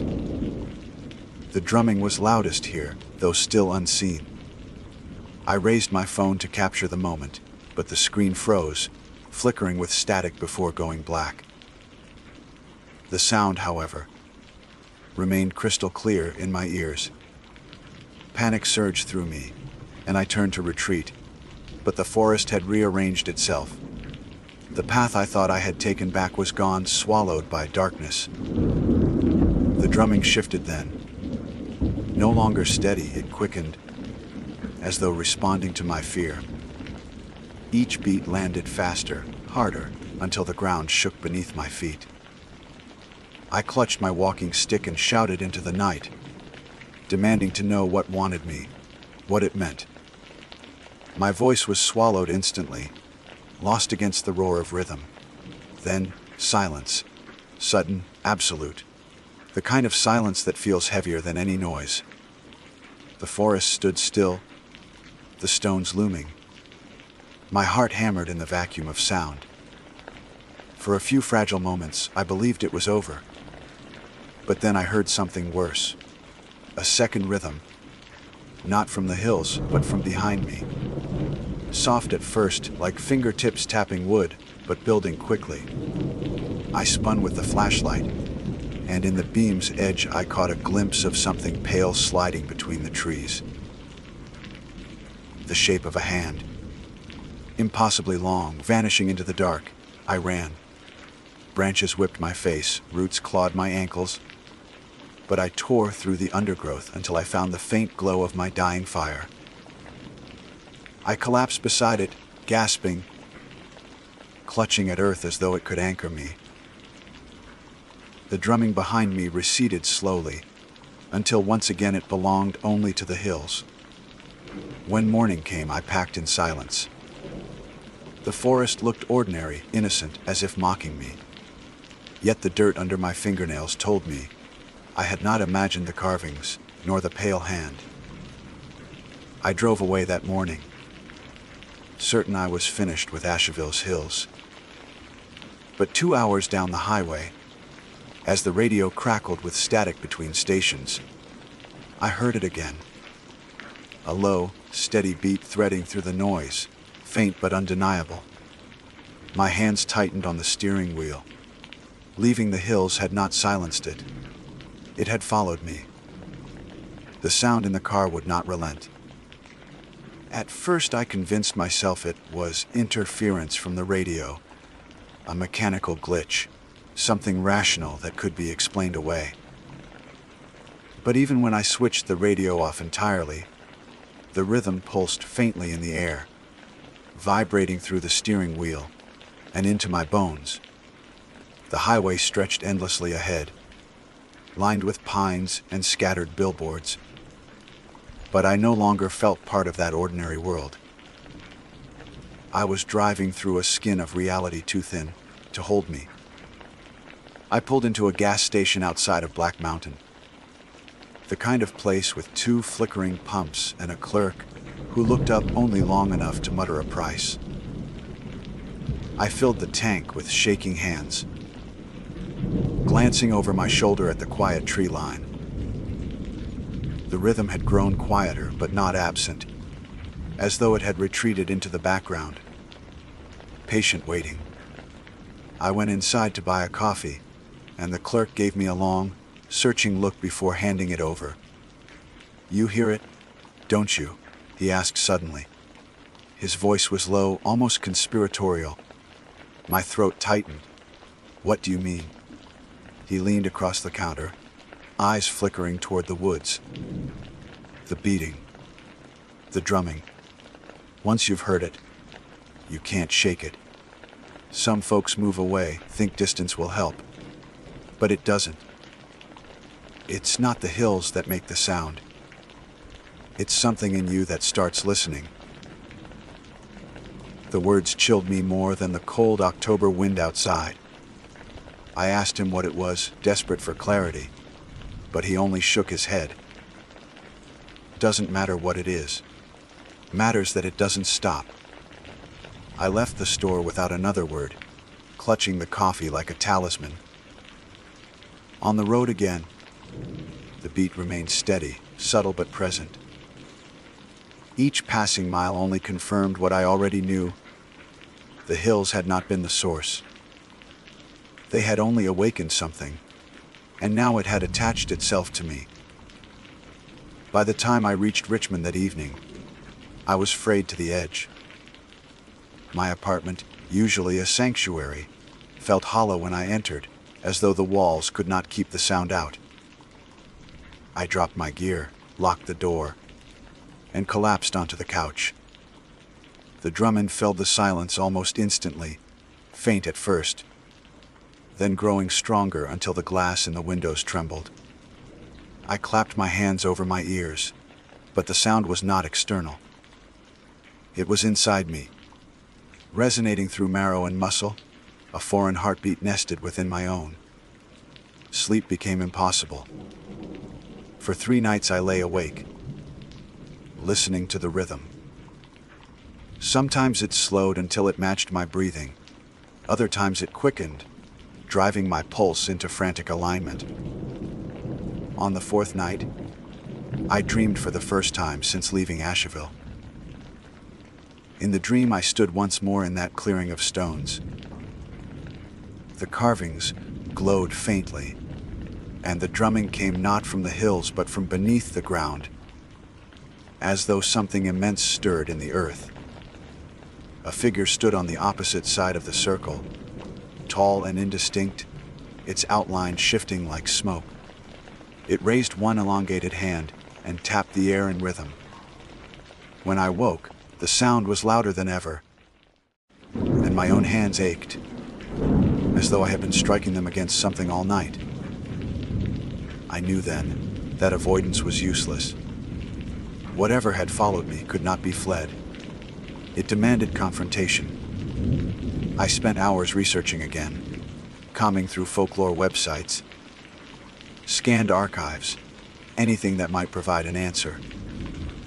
One fragment from a Cherokee oral tradition mentioned drumming as a boundary call, a way for spirits to cross into the waking world. Another Appalachian legend described the hill speaker, a presence that taught rhythm to humans so that they might never forget they belonged to the earth. But the tales ended abruptly, with warnings not to seek the source. I considered reaching out to the woman from the cafe in Asheville, but I had no way to find her. I considered returning to the bookstore clerk, but what could he tell me that I did not already know in my bones? Finally, I resolved to return to the hills themselves. If the sound had begun there, perhaps it could end there. The drive back felt like surrender. Each mile closer made the rhythm stronger, as though whatever lurked beyond sight was eager for my return. By the time I parked at the trailhead, my hands trembled so badly I could barely lock the car. The woods swallowed me in their familiar hush, and the beat quickened with each step I took, toward the clearing I had discovered that terrible night. It was exactly as I remembered. The ring of stones, the mossy carvings, the bare earth. The air vibrated with anticipation, though no breeze stirred the leaves. I stepped into the circle, and the drumming swelled until it was nearly deafening. My chest ached with the pressure of it, my vision blurred with its rhythm. I screamed into the noise, demanding to know what it wanted from me. The answer came, not in words but in sensation. My body convulsed as if struck, my knees buckling. I fell to the earth, palms pressed against the cold soil, and felt it pulsing beneath me. The rhythm was not an external sound at all. It was the pulse of something buried, something vast and ancient, a presence sleeping in the hills. It had reached out, found me, and now sought a vessel. Images flooded my mind in jagged flashes. People long ago dancing around fires, hams striking drums until blood ran from their palms, stone circles glowing in moonlight, Shapes like men but not men, their limbs too long, their faces shifting, gathering at the edges of firelight. Every image carried the same rhythm, beating endlessly, binding the living to the hidden. I wanted to resist. I screamed again, but my voice was drowned beneath the cadence.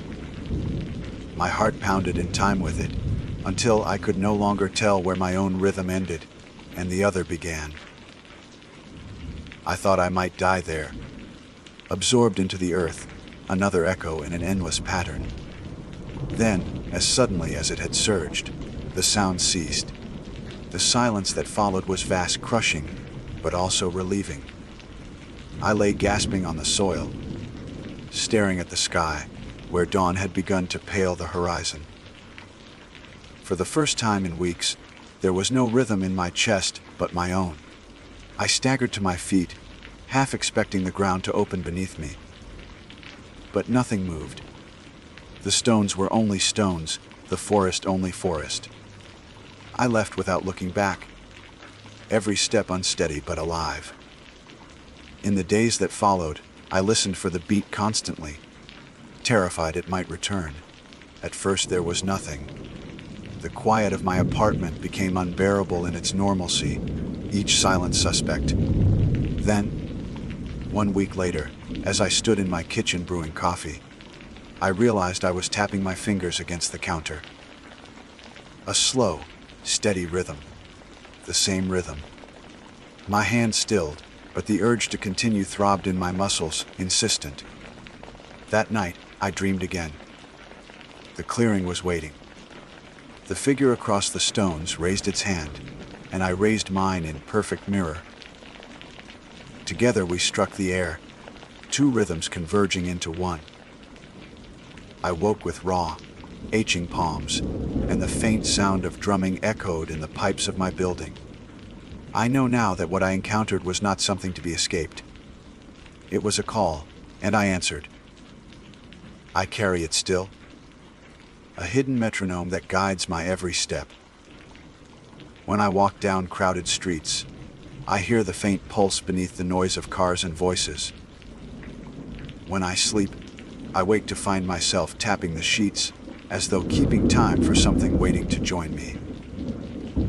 Sometimes, late at night, I think I hear responses, distant, from others who have heard and cannot forget. A network of rhythms stretching across valleys and towns, a chorus too quiet for those unchosen to hear. And I know it is only a matter of time before I return to the hills, drawn back by the oldest language, to stand in that circle once more. The sound is not thunder. It is not footsteps. It is not merely drumming in the hills. It is something that has always been there, patient, ancient, and it has found a place in me. My name is Marcus Yates, and I was born in the northern reaches of Montana, where the winters are long and brutal, and the mountains rise like jagged teeth against the endless gray sky. I am a man who has lived most of his life close to the land, raised in a family of hunters, trappers, and men who believed in the old ways. My father taught me how to track elk through snowfall so deep it swallowed the knees, how to gut a deer in less than 10 minutes before the meat froze stiff, and how to listen, not only to the wind and the trees, but to the silence between them. I am not easily frightened, and I have spent more nights alone in the woods than most men will in their lifetimes. Yet there is one night I cannot forget, and it is why I am telling this story now. It began with the snow, as so many things do in this part of the world, and it ended with something that should not exist, something that watched me with eyes I recognized too well. The winter of that year had been heavier than usual. Storms rolling down from Canada one after another, burying the valleys and shutting the roads for weeks.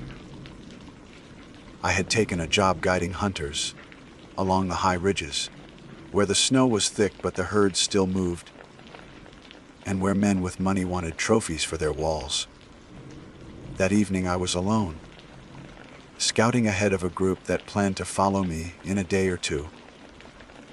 My camp sat lower in the valley, but I had pushed up the ridge to survey the trails.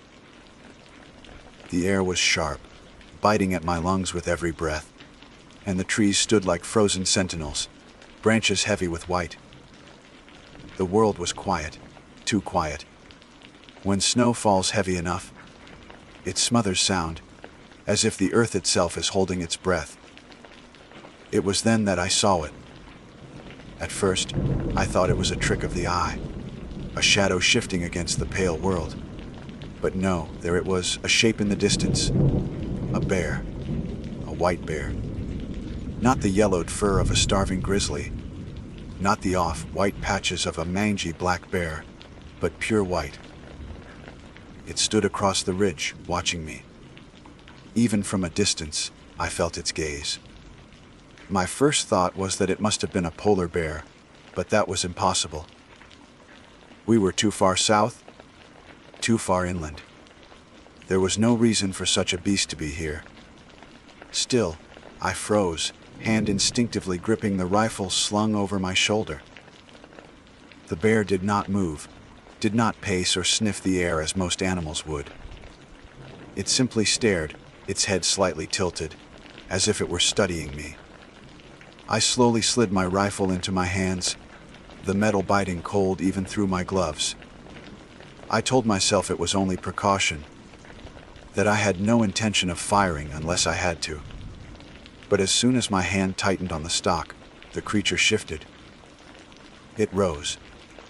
It rose higher and higher, standing on two legs, its shape towering over the ridge. My breath caught in my throat. No bear, not even the tallest grizzly, should have been able to rise that high. The thing loomed like a man wearing the skin of an animal, shoulders broad, arms long, fur hanging in clumps. And then I saw its face. It was not a bear's face. God help me, it was human. Pale skin stretched beneath the fur, eyes dark and knowing, mouth curled in something between a snarl and a smile. My body betrayed me. I staggered back, boots slipping in the snow, my rifle half, raised but trembling. Every instinct screamed at me to run, but I could not move. I could only stare as it stared back, as if we were locked in some silent acknowledgement of each other's presence. The wind howled once, a gust that sent the snow swirling, and when it cleared, the creature was gone.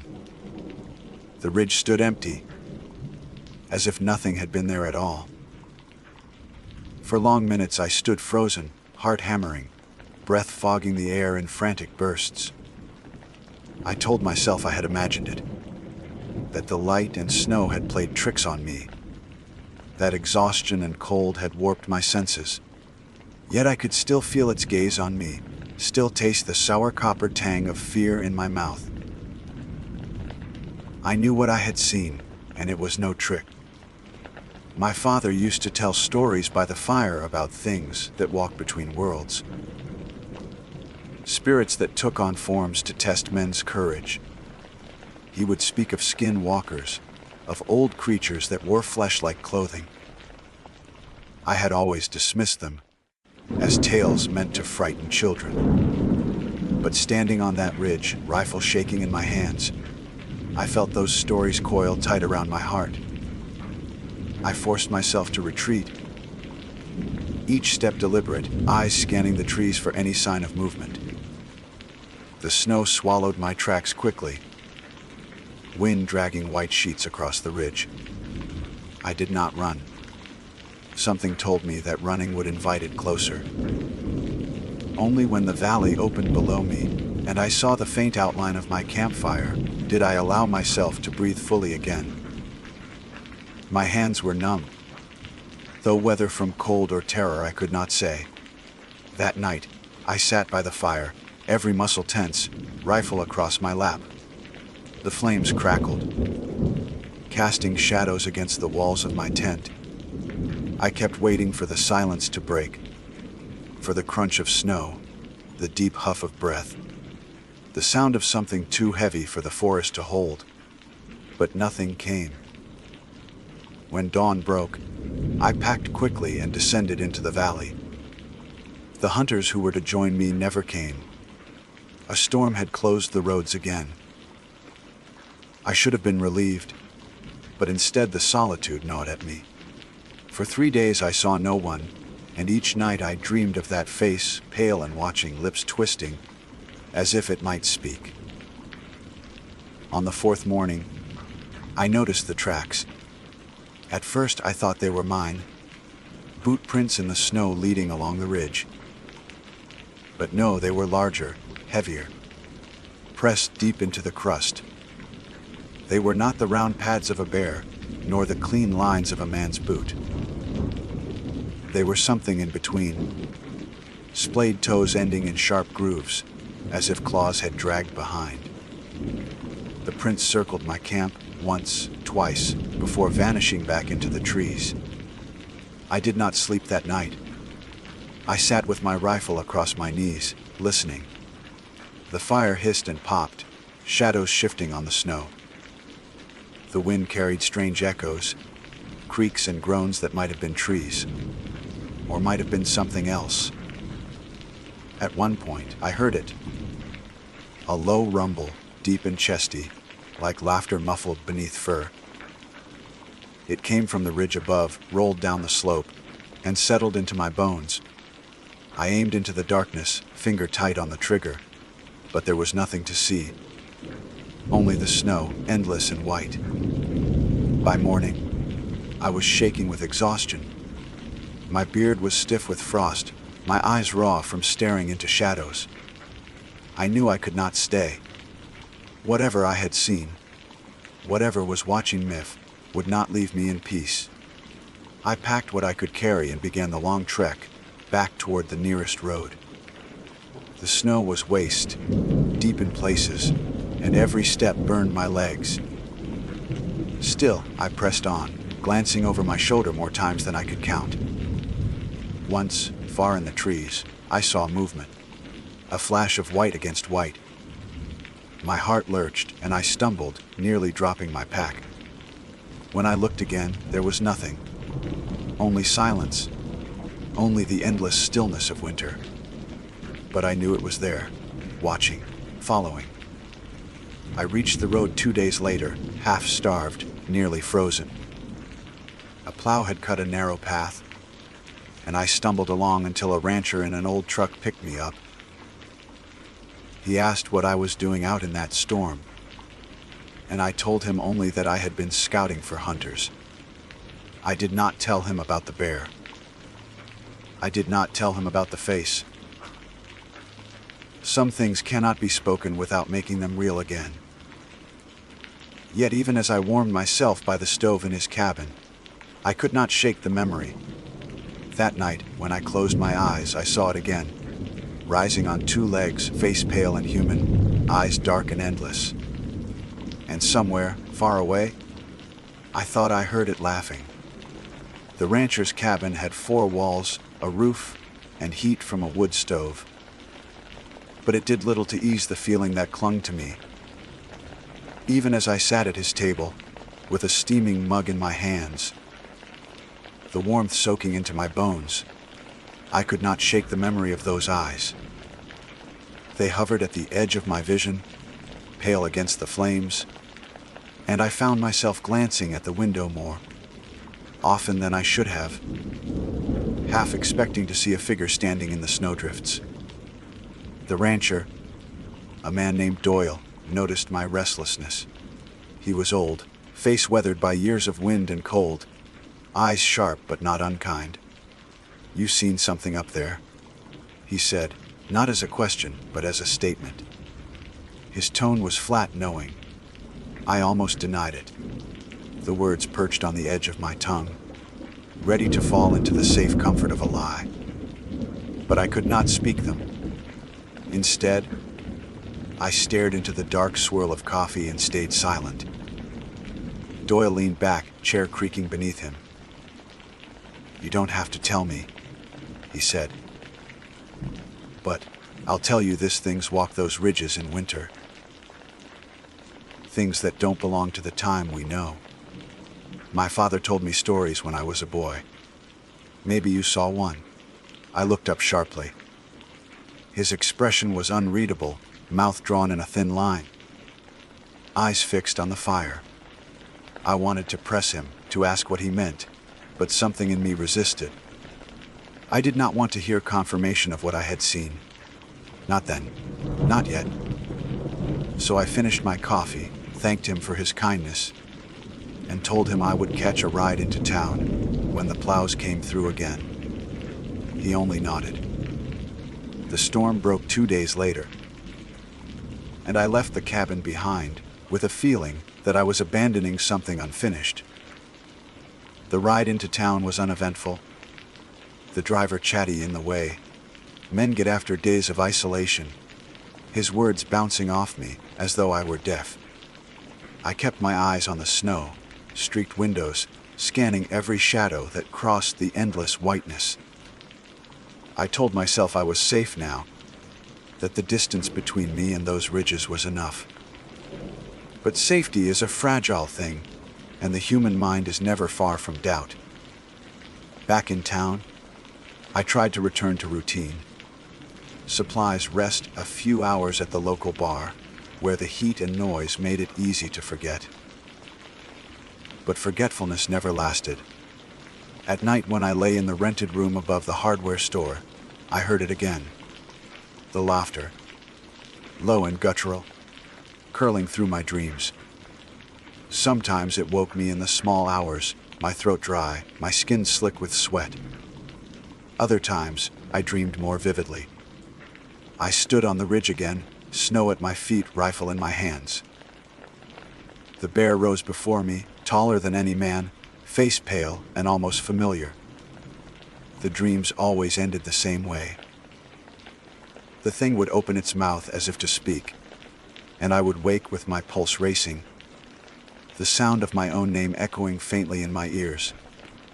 After a week, I could not take it anymore.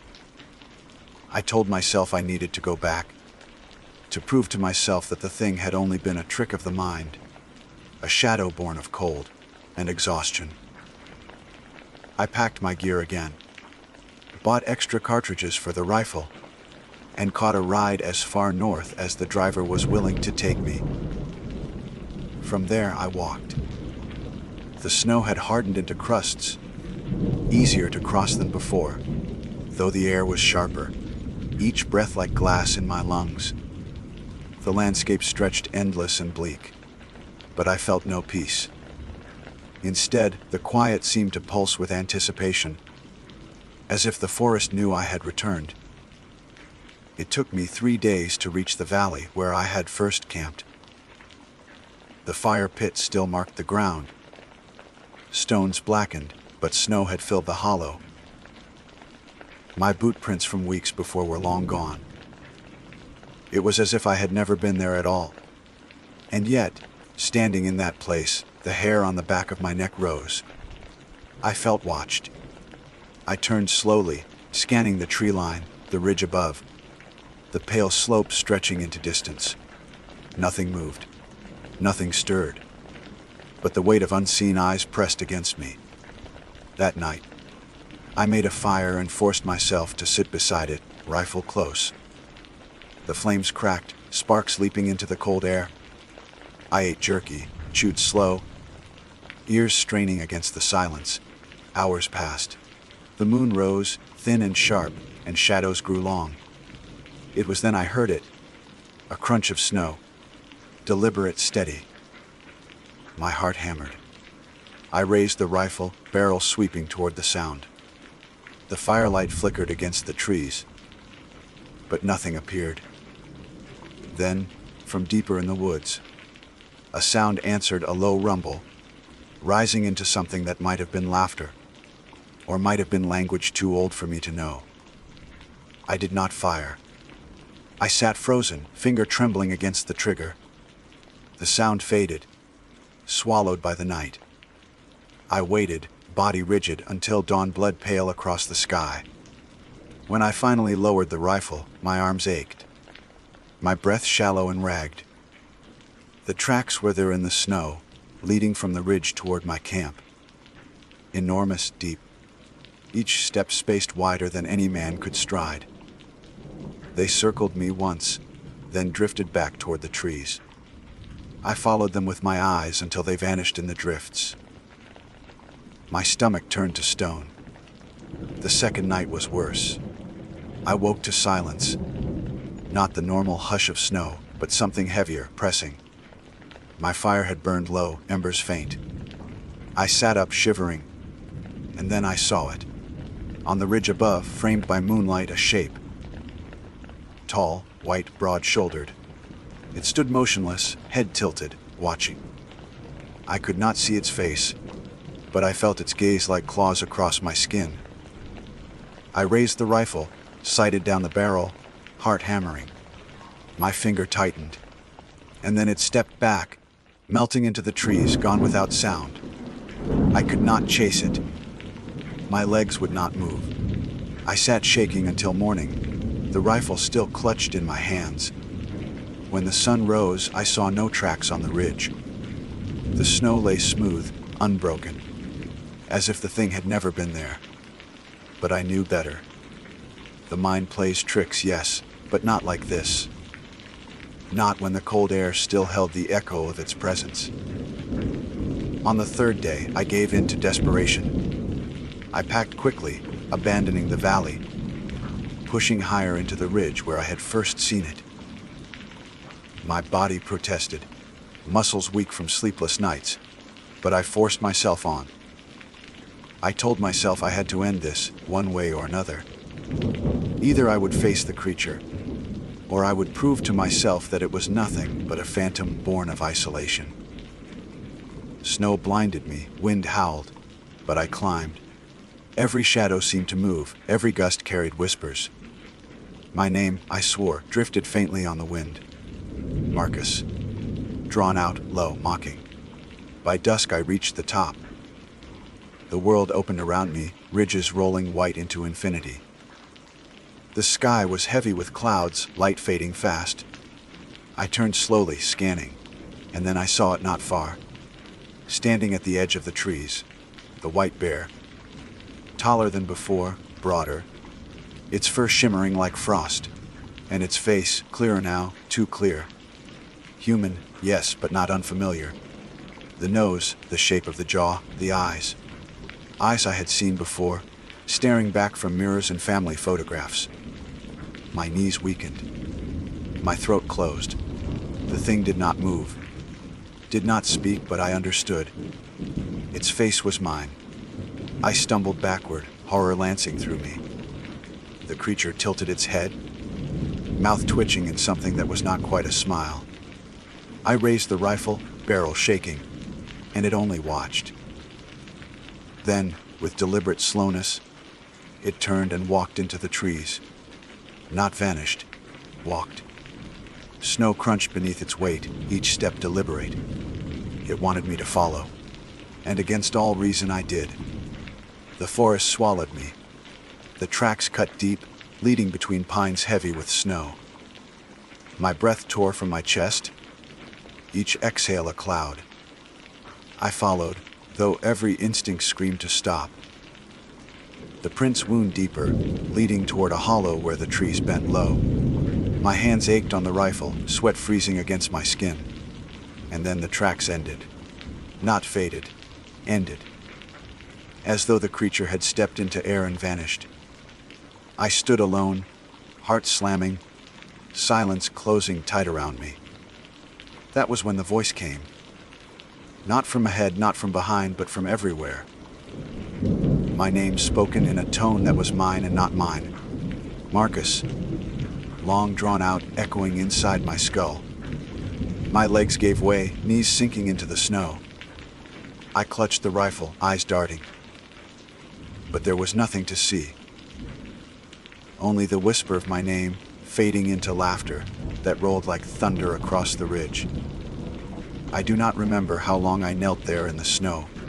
clutching the rifle while that voice echoed inside me. The forest was still, too still, as though the world itself were waiting. When at last the sound faded, I forced myself to move, staggering back along my own trail. Each step felt heavier than the last, as if the ridge were trying to keep me, to drag me down into its silence. By the time I stumbled back into the hollow where I had left my pack, night had fallen. I built a fire with shaking hands, flames flaring high, but their warmth could not drive the chill from my bones. I kept hearing it. My name, whispered soft, always just beyond the crackle of the fire. Sleep was impossible. I sat awake, every muscle aching, eyes darting to every shadow. At one point I thought I saw a shape between the trees, pale against the dark, but when I blinked it was gone. My mind spun in circles. I tried to tell myself it was only exhaustion, a trick of the cold. But that lie no longer held.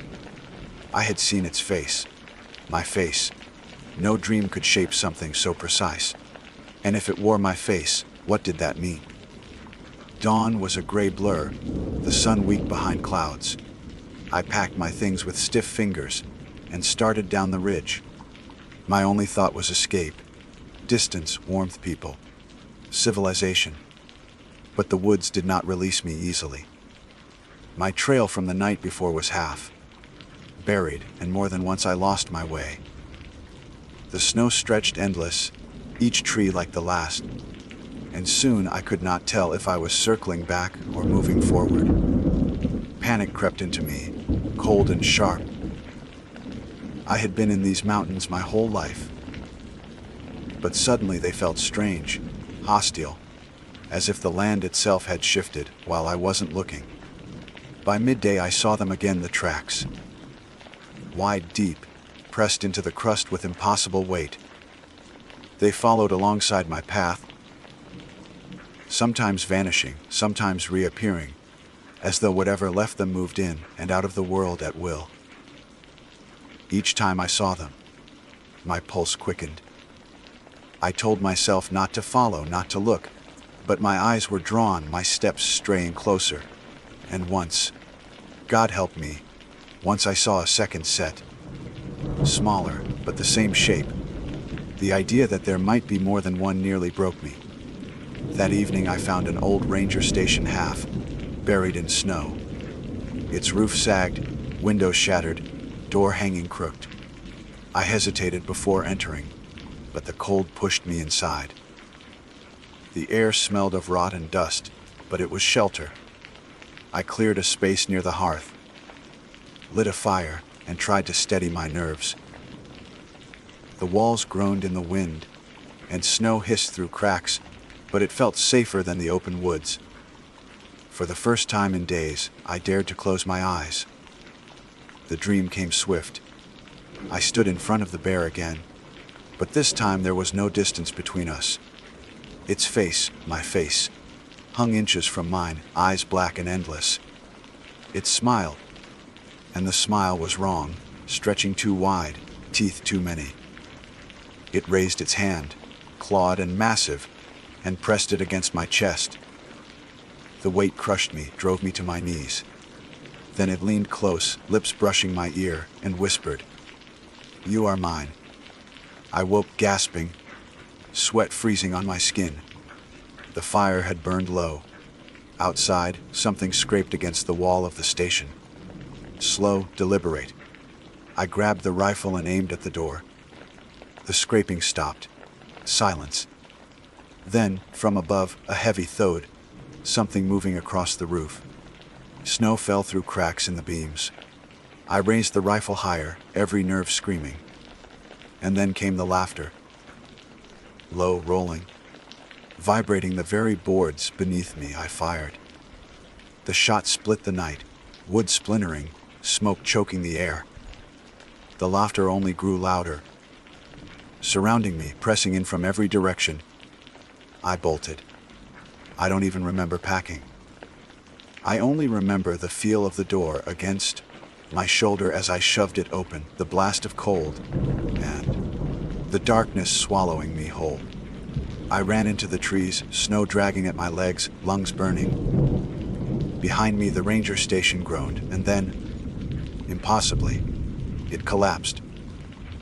I heard the timbers splinter, the roof cave in, as though the weight of something vast had crushed it flat. I did not look back.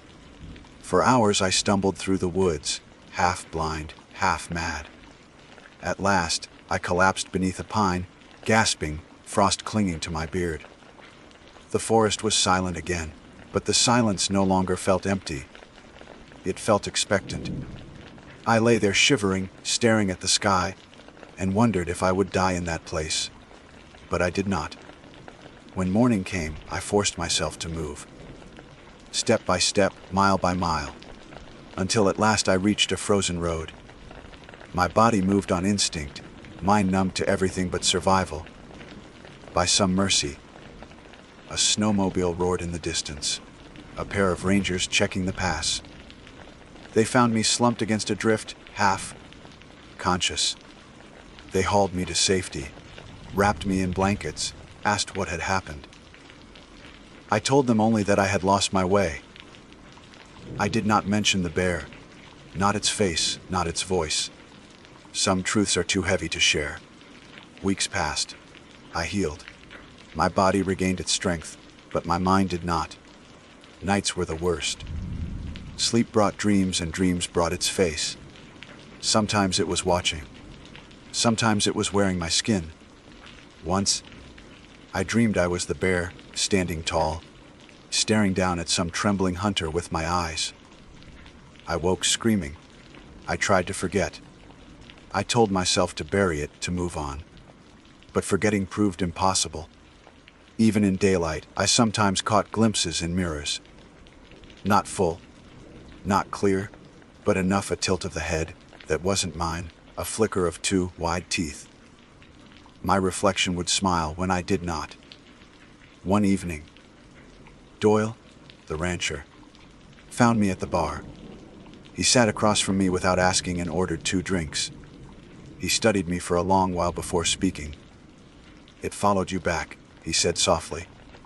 My stomach turned. I did not ask how he knew.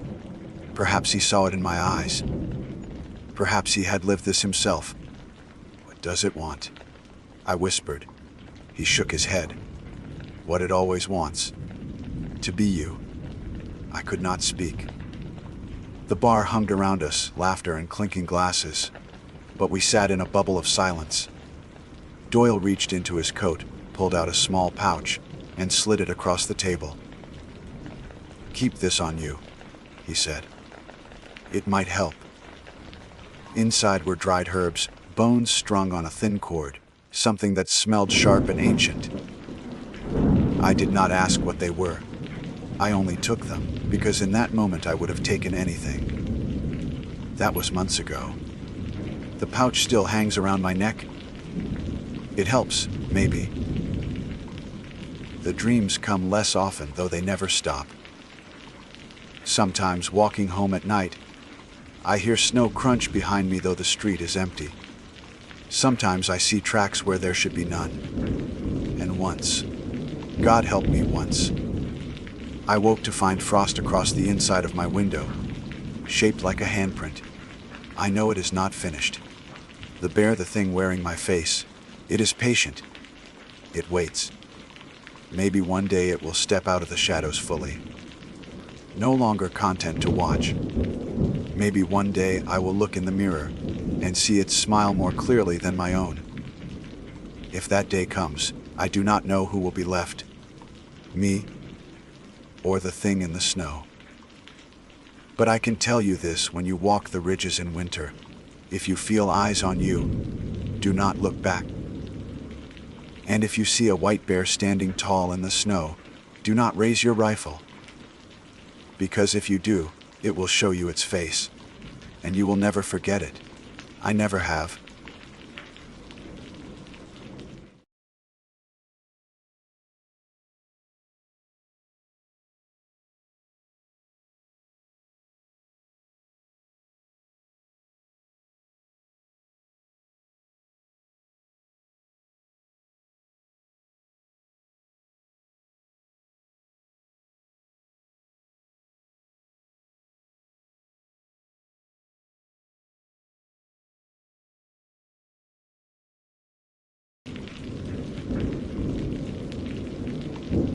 My name is Tobias Kent, and I have made my living for the last 20 years as a professional hunting guide in the Rocky Mountains of Montana. I do not give that introduction lightly, because in my trade reputation is everything. A man's name is what carries him through the lean seasons, what convinces strangers to trust him with their safety in the backcountry, and what draws repeat clients who know you can lead them into the wilderness and back out again in one piece. My reputation has always been built on precision, caution, and a hard-earned knowledge of the land.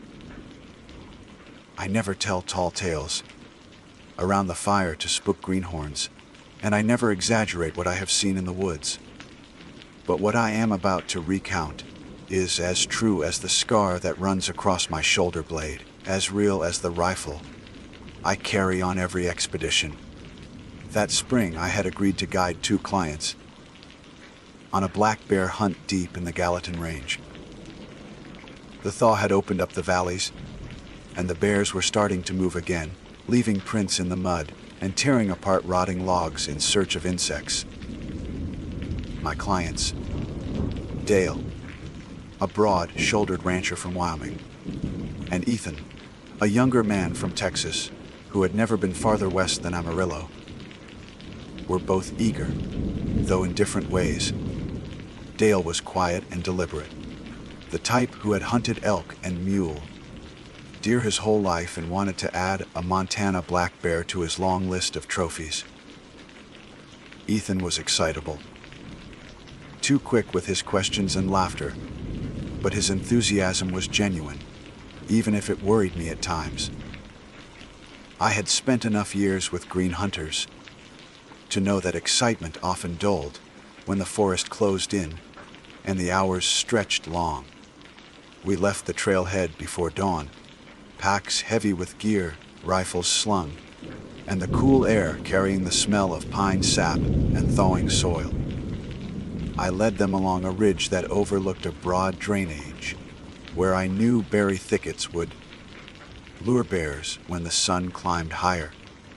The land was waking slowly, the forest birds calling in uneven bursts, the crunch of frost breaking under our boots. I felt that old comfort I always did in the high country, that sense of knowing where each bend in the trail led, where the creek dropped, where the elk would bed down. The men followed close behind, their breathing steady, their trust resting quietly on me. The first sign came around mid-morning. We had dropped into a hollow where the ground turned soft, and there in the mud were tracks. Broad, deep prints with claws raking out in front. Black bear, no question, and not more than a day old. Dale crouched down and ran his fingers along the edges, nodding with appreciation. Ethan took a picture with his phone, as if the tracks themselves were a trophy. I kept my own counsel, marking the direction. The prints led uphill, toward a stretch of timber thick with spruce. We followed, careful and quiet, the air growing stiller the farther we climbed. The forest felt heavy, as if the trees had drawn closer together. Even the birdsong faded, leaving only the muted crunch of our steps and the soft rattle of gear shifting in our packs. I have hunted bears most of my adult life, and I can tell when one is near. There is a tension in the air, a hush that presses on the lungs. That hush thickened as we moved deeper into the timber, and I slowed our pace, lifting a hand for silence. We saw it not long after. At first it was only a shadow through the trees, a dark bulk moving slow, nosing along the ground. Then it stepped into a patch of filtered sunlight, and we saw the hump of its shoulders, the glossy sheen of its coat. A black bear, large, maybe 250 pounds. It moved with the slow certainty of an animal that knew no one challenged it here. Dale's breath caught. Ethan's grip tightened on his rifle. I motioned them down, guiding them into position. For a moment, everything was exactly as it should be on a hunt. The tension, the anticipation, the quiet bond between hunter and guide. But then the bear did something I have never seen before, something that turned the marrow in my bones cold. It straightened. Not just the half, rise bears sometimes do to sniff the air, but fully upright, shoulders squaring, chest expanding, towering higher than any man.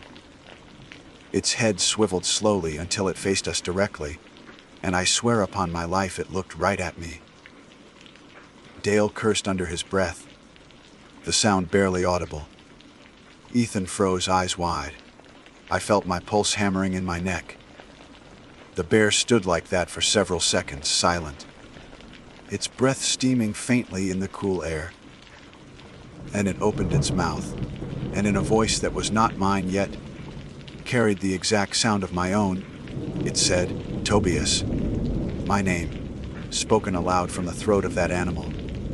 Every hair on my body rose. My hands clenched tight on my rifle stock, though I did not lift it. Dale muttered something sharp, a prayer or a curse. Ethan looked at me, his face pale, waiting for me to tell him this was a trick, some strange echo of the woods. But I could not speak. The bear's mouth closed again, and for an instant I could swear I saw something in its eyes. Something aware, deliberate, not the vacant gaze of a beast. Then, without warning, it dropped back onto all fours and lumbered away into the trees, moving with a speed that belied its size. Branches snapped, undergrowth swayed, and then it was gone. The forest remained hushed, as if it too was holding its breath. We stayed frozen in place for what felt like minutes. My ears rang with silence. My name still echoed inside me, heavy as lead. At last Dale spoke, his voice low. What in God's name was that? I had no answer. Not one that would make sense, not one that would reassure either of them. Ethan kept shaking his head, muttering, "It sounded like you. It sounded just like you." His hands trembled as he held his rifle. I forced myself to steady my voice, though it came out rough. We're pulling back. Now.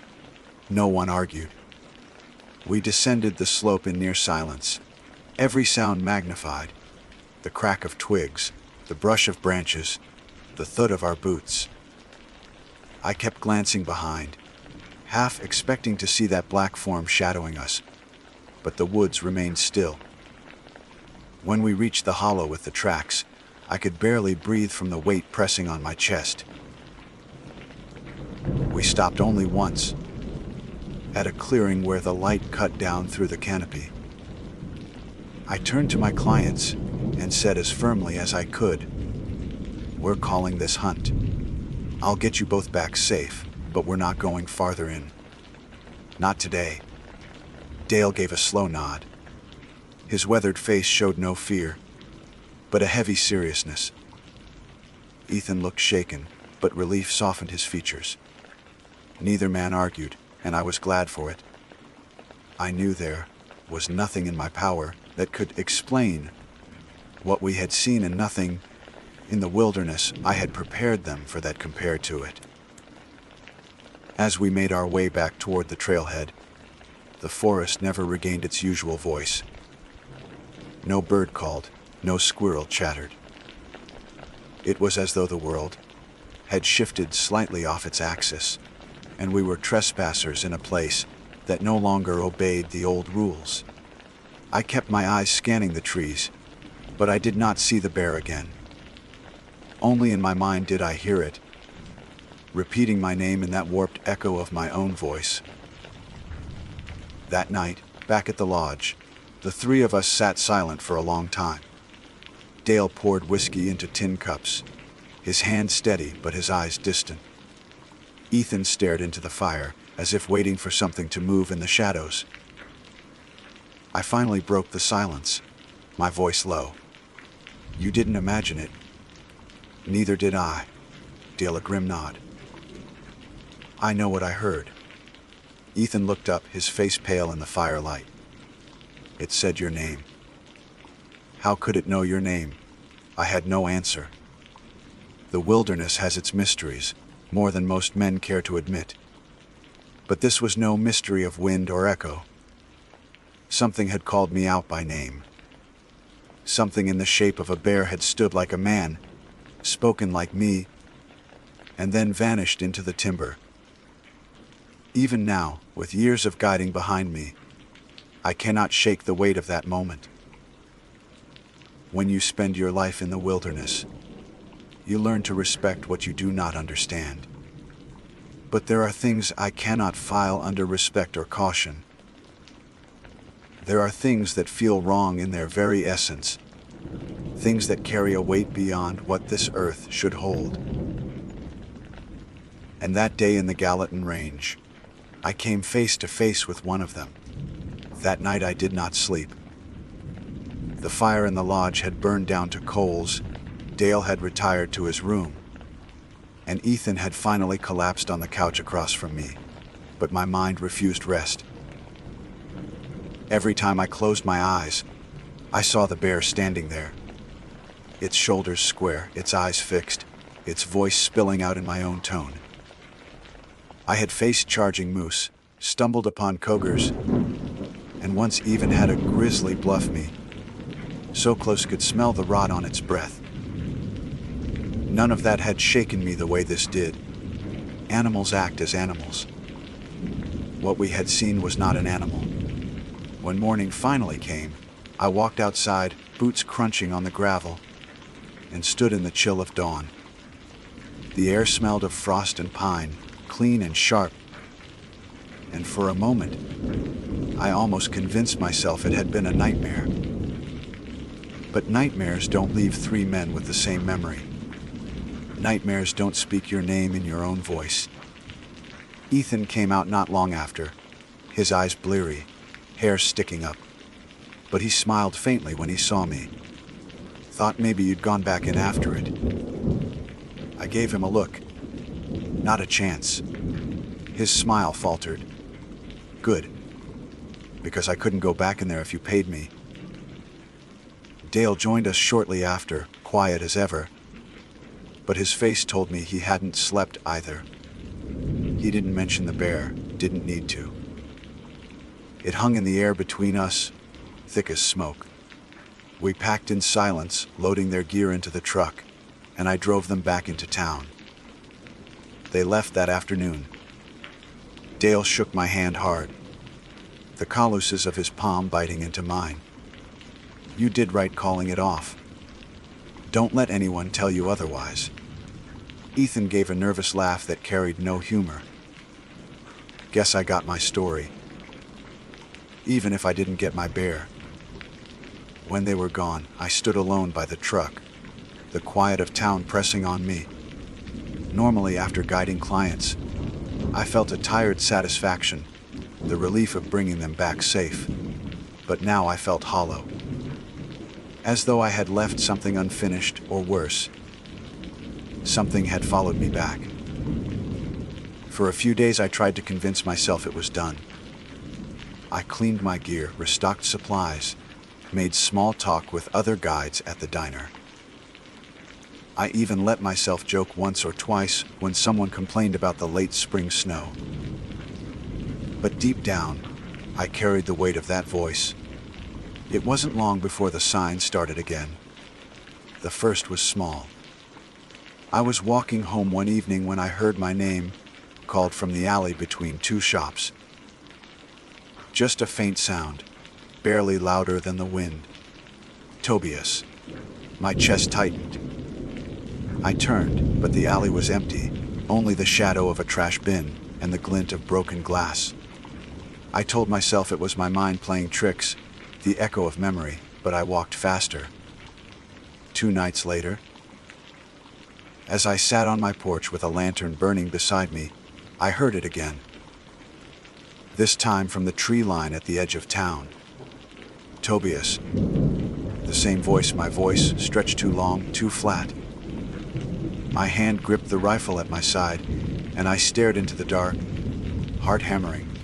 Nothing moved, not even a branch. The night was still. After that, sleep became nearly impossible.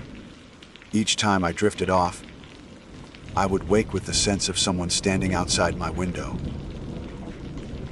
I began to dream of the bear, not in the forest, but in my own house. Its shadow rising in the doorway, its mouth moving with my voice. I told myself I was losing grip, that exhaustion was feeding my imagination.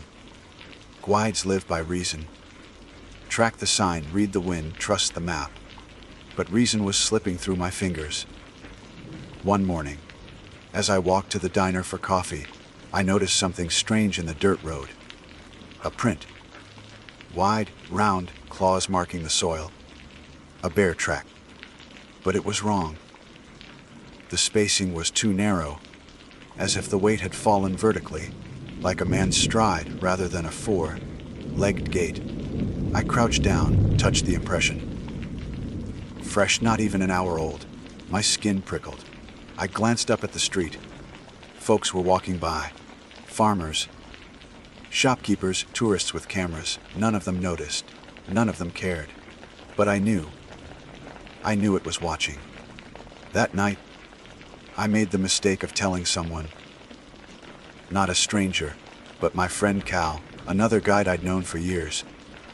We sat in his shop, rifles leaning against the wall, the air thick with the smell of gun oil.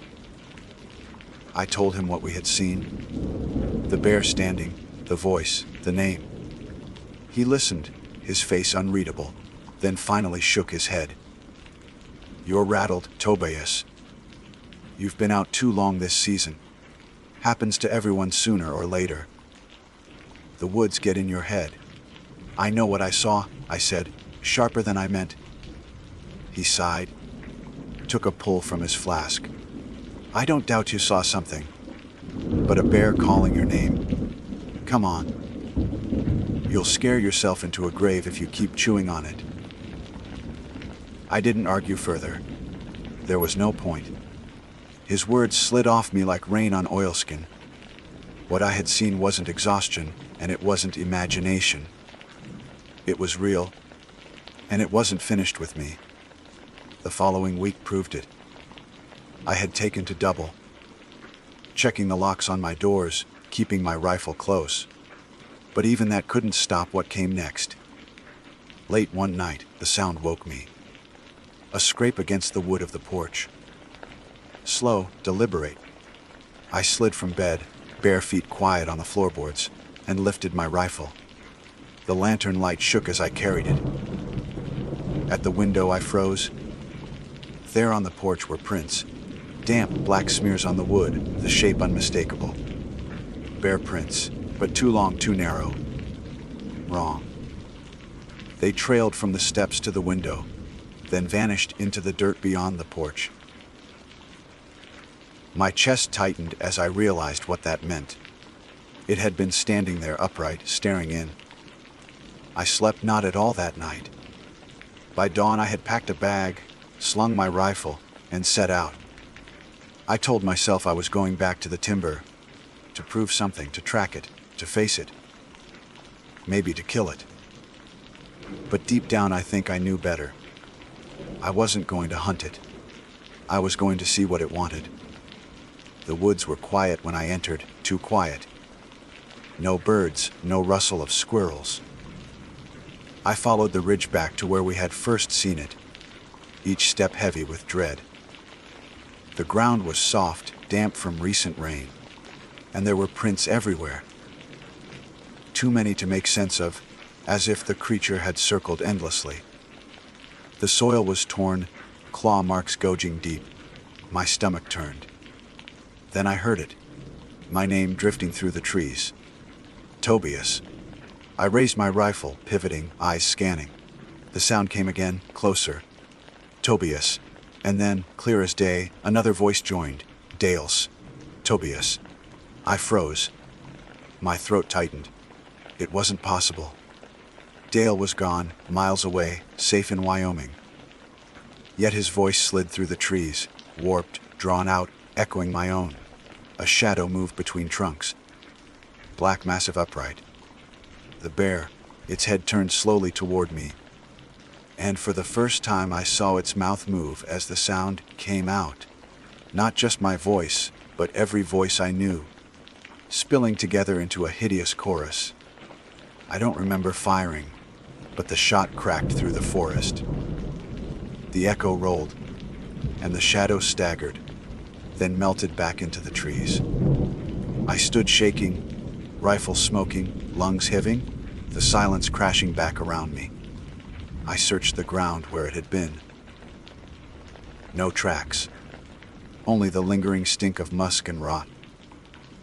I left the woods that evening with nothing settled. If anything, the weight grew heavier. Because now I knew it wasn't just my voice it carried. It was collecting others. And deep down, I feared the day it would not only speak my name, but answer when I did. The days that followed were the longest of my life. I returned from the woods hollow-eyed, every nerve raw, and for a while I tried to pretend to live as before. I sharpened my knives, cleaned my rifle, restocked my gear shelves.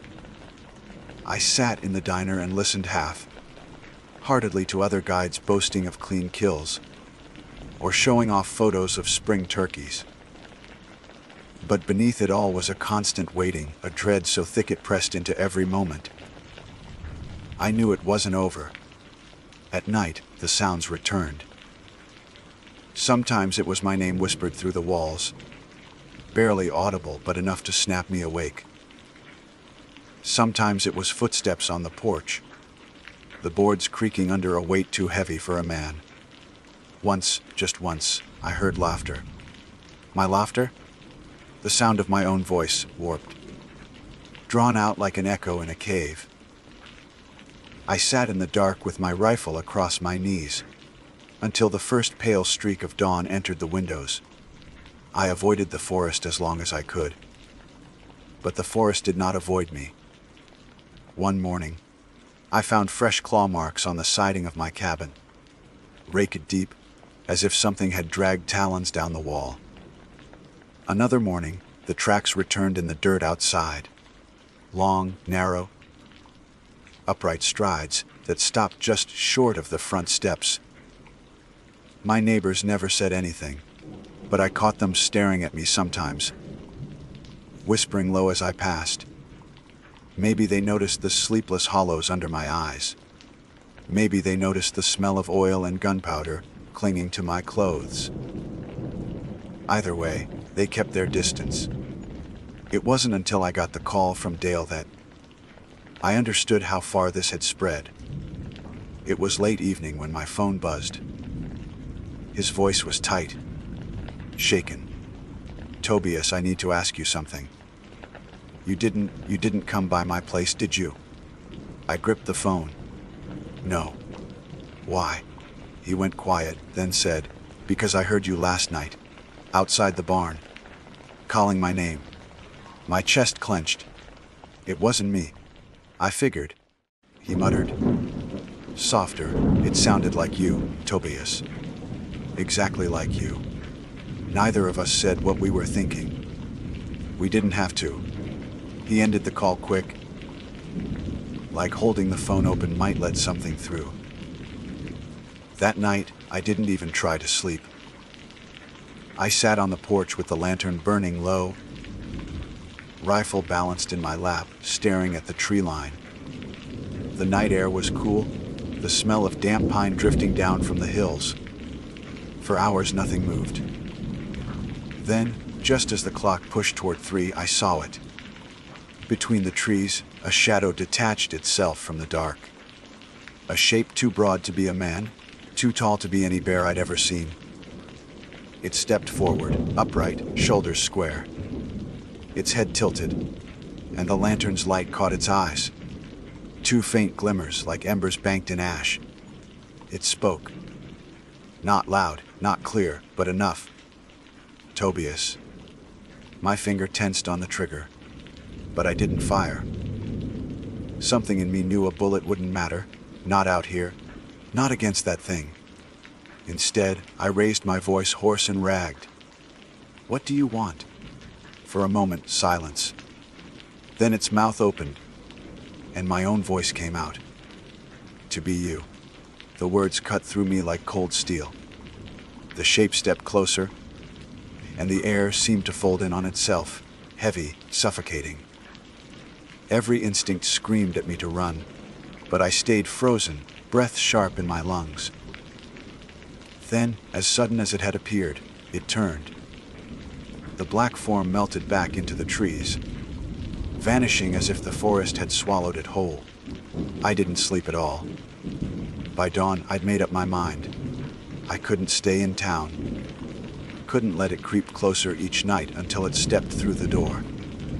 I had to end it. I packed what I needed: lantern, ammunition, water. Enough food for 2 days. My hands moved steady, but inside I was shaking. This wasn't like preparing for a hunt. It felt more like digging a grave.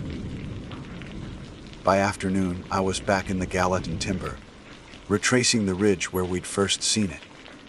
The forest welcomed me with silence.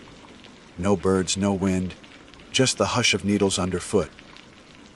I followed the tracks, fresh and deep, weaving through the trees like they'd been laid out for me. Hours passed. The sun dipped low, shadows stretching long, and I came to a clearing I didn't recognize. In the center stood a dead tree, gray and splintered, its bark stripped. Around its base, the ground was torn with prints, claw marks gouged deep into the soil. It looked like something had circled the tree countless times, wearing a groove into the earth. The hairs on my neck rose. I stepped closer, the air colder here, the smell of rot clinging heavy. And then I saw it, caught in the bark, snagged like a nail in wood. A shred of cloth. My cloth.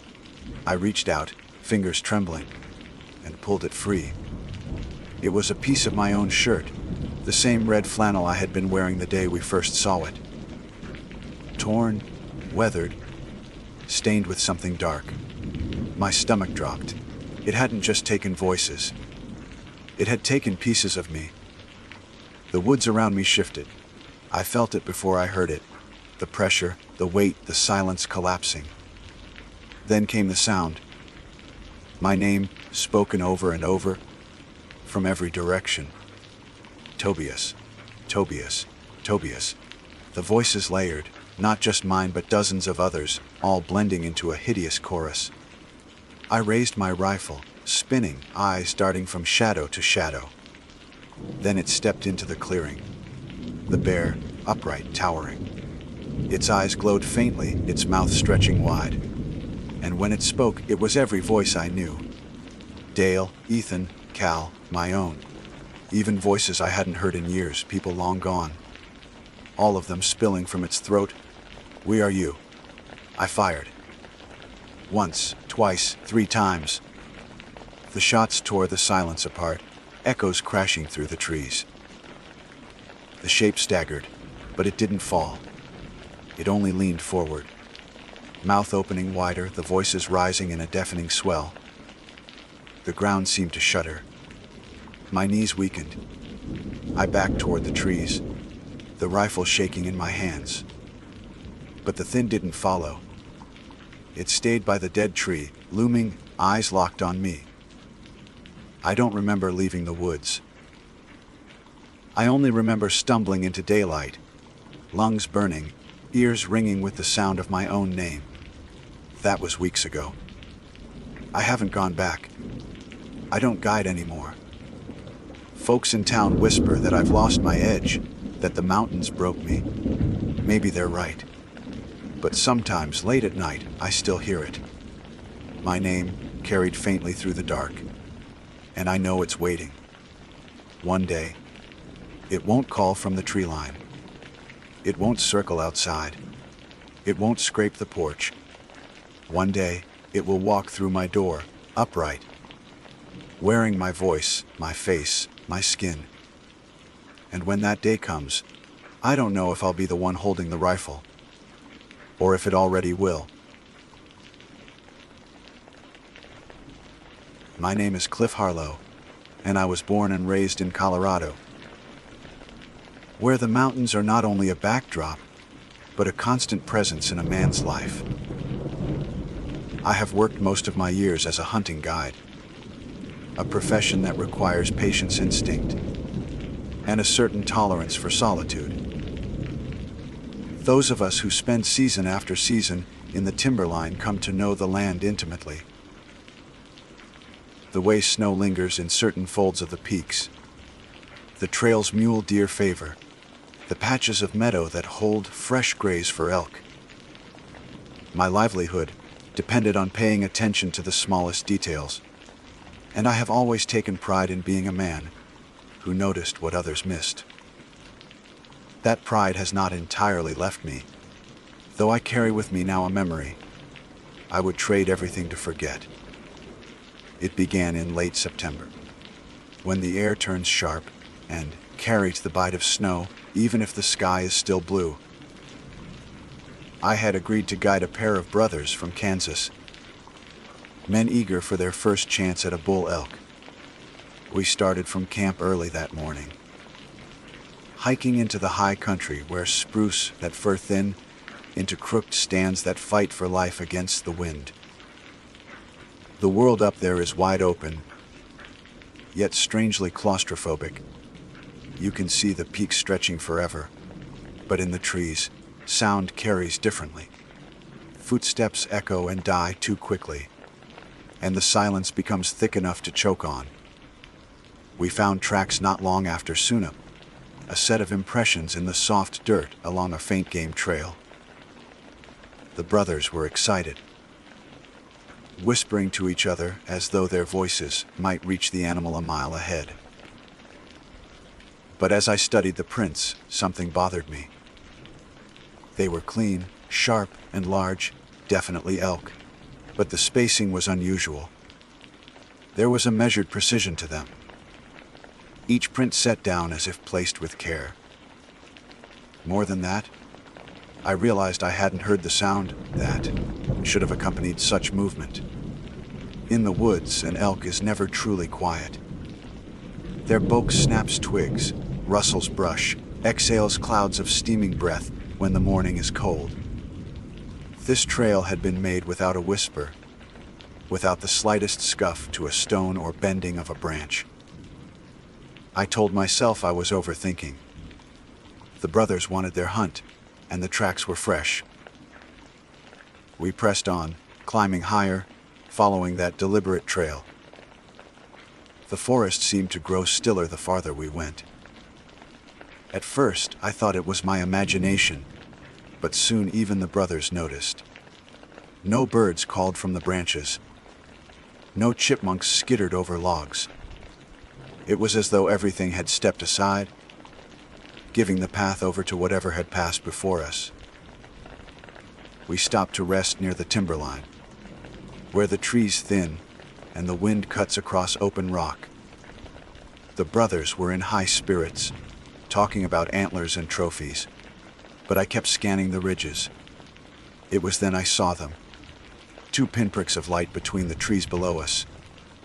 Eye sheen, the way a flashlight might catch an animal's gaze. Yet no flashlight had made those reflections. The sun was still climbing, and the angle was wrong. The glow came from deep within, faint but undeniable. They did not blink. They only watched. I raised a hand to still the brothers and pointed, but when they looked, the glow was gone. They teased me good-naturedly, thinking I had spooked myself, and I forced a laugh I didn't feel. But I could not shake the weight of that gaze.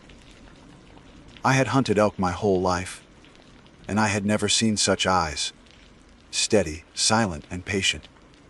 We moved again, the trail continuing upward. The tracks led us into a basin ringed by cliffs, a place I knew well. Animals often came here to graze in the short grass, though they usually made noise enough to alert a careful guide long before you saw them. But this basin was empty. The only sound was the wind.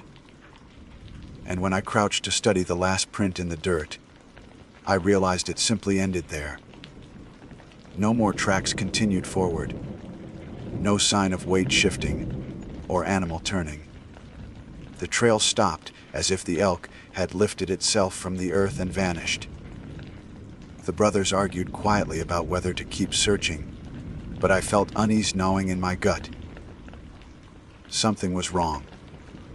Something beyond the ordinary difficulties of a hunt. I told them we'd circle the basin and then head back if we found nothing. They agreed reluctantly, though disappointment showed plain on their faces. We walked the perimeter, the silence pressing down harder with each step. My ears strained for any sound, anything, but all I heard was our own movement. Then, halfway around the basin, I saw the eyes again. They glowed faintly from the shadow of a stand of firs. Not bright, not glaring. Just two steady orbs of pale light fixed directly on me. The brothers hadn't noticed, too busy watching the ground for sign, so I said nothing. I only kept walking, forcing myself not to break into a run. When at last we reached the far side of the basin, I dared to glance back. The eyes were gone again, swallowed by the timberline. We returned to camp by late afternoon, and though the brothers grumbled, they accepted my decision not to pursue further that day. I made excuses about the elk moving too fast, about the weather changing, but in truth, I could not stomach the idea of pressing deeper. That night, as we sat by the fire, I caught myself staring into the darkness between the trees, waiting for those eyes to reappear. Sleep was fitful. The mountains are never entirely quiet at night. The crack of branches, the distant call of an owl, the rush of wind through passes all create a backdrop a man comes to expect. But that night, there was none of it. Not a single insect buzzed. Not a single bird cried. The silence was so total I could hear my own heartbeat pounding in my ears. Around midnight, I heard it.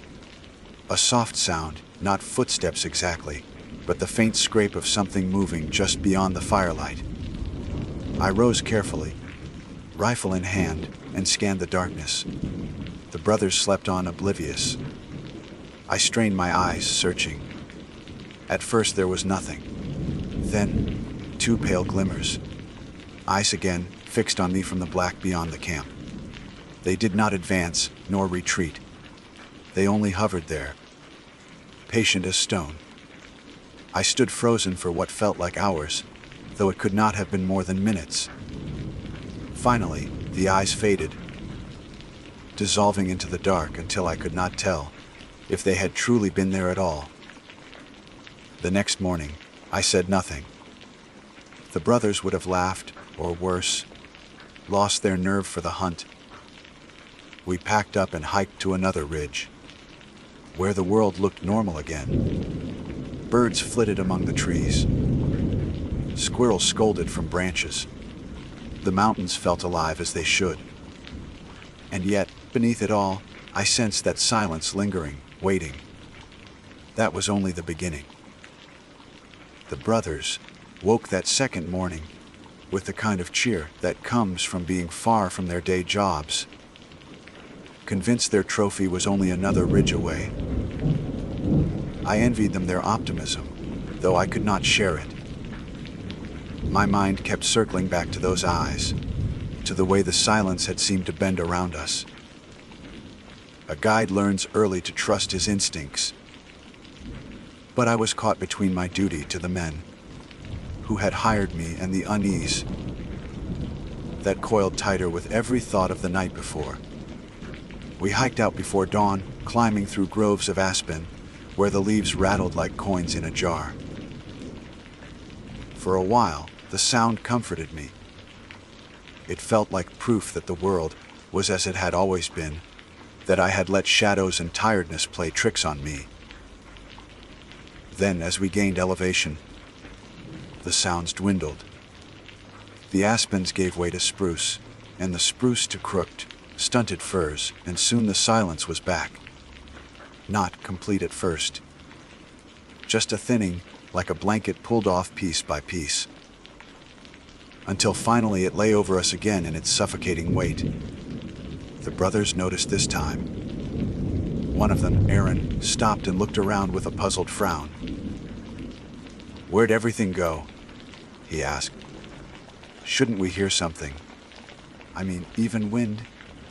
His brother shrugged it off, muttering about the high country being weird. I kept my mouth shut, telling them the truth. That the forest was not simply quiet but watching would have done no good. We found more tracks mid-morning, cut into a patch of moist earth beneath the trees. The same precise impressions as before, large and sharp, pointing uphill toward another basin. The brothers' spirits revived instantly, and they hurried ahead, eager. I followed, though my gut churned. The basin we entered was narrower than the first, hemmed in by steep slopes and shadowed even at noon. The trail of prints led us deep inside, winding along the edge of a small tarn where the water lay black and still as obsidian. Here, the air felt different, heavier, denser, as though we'd stepped under a dome. Every breath carried a faint, metallic tang that clung to my tongue. Dean crouched to study the water's edge and grinned. He's close. Real close. But his voice fell flat, swallowed by the basin's silence. It was then that Aaron stiffened and pointed across the tarn.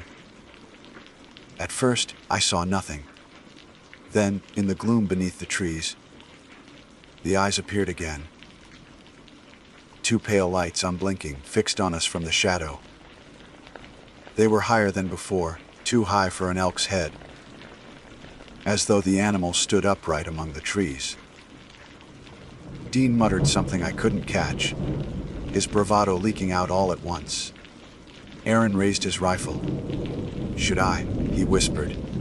I laid a hand on the barrel and pushed it gently down. "No," I said firmly. My voice sounded strange to me, too loud, too sharp in the thick air.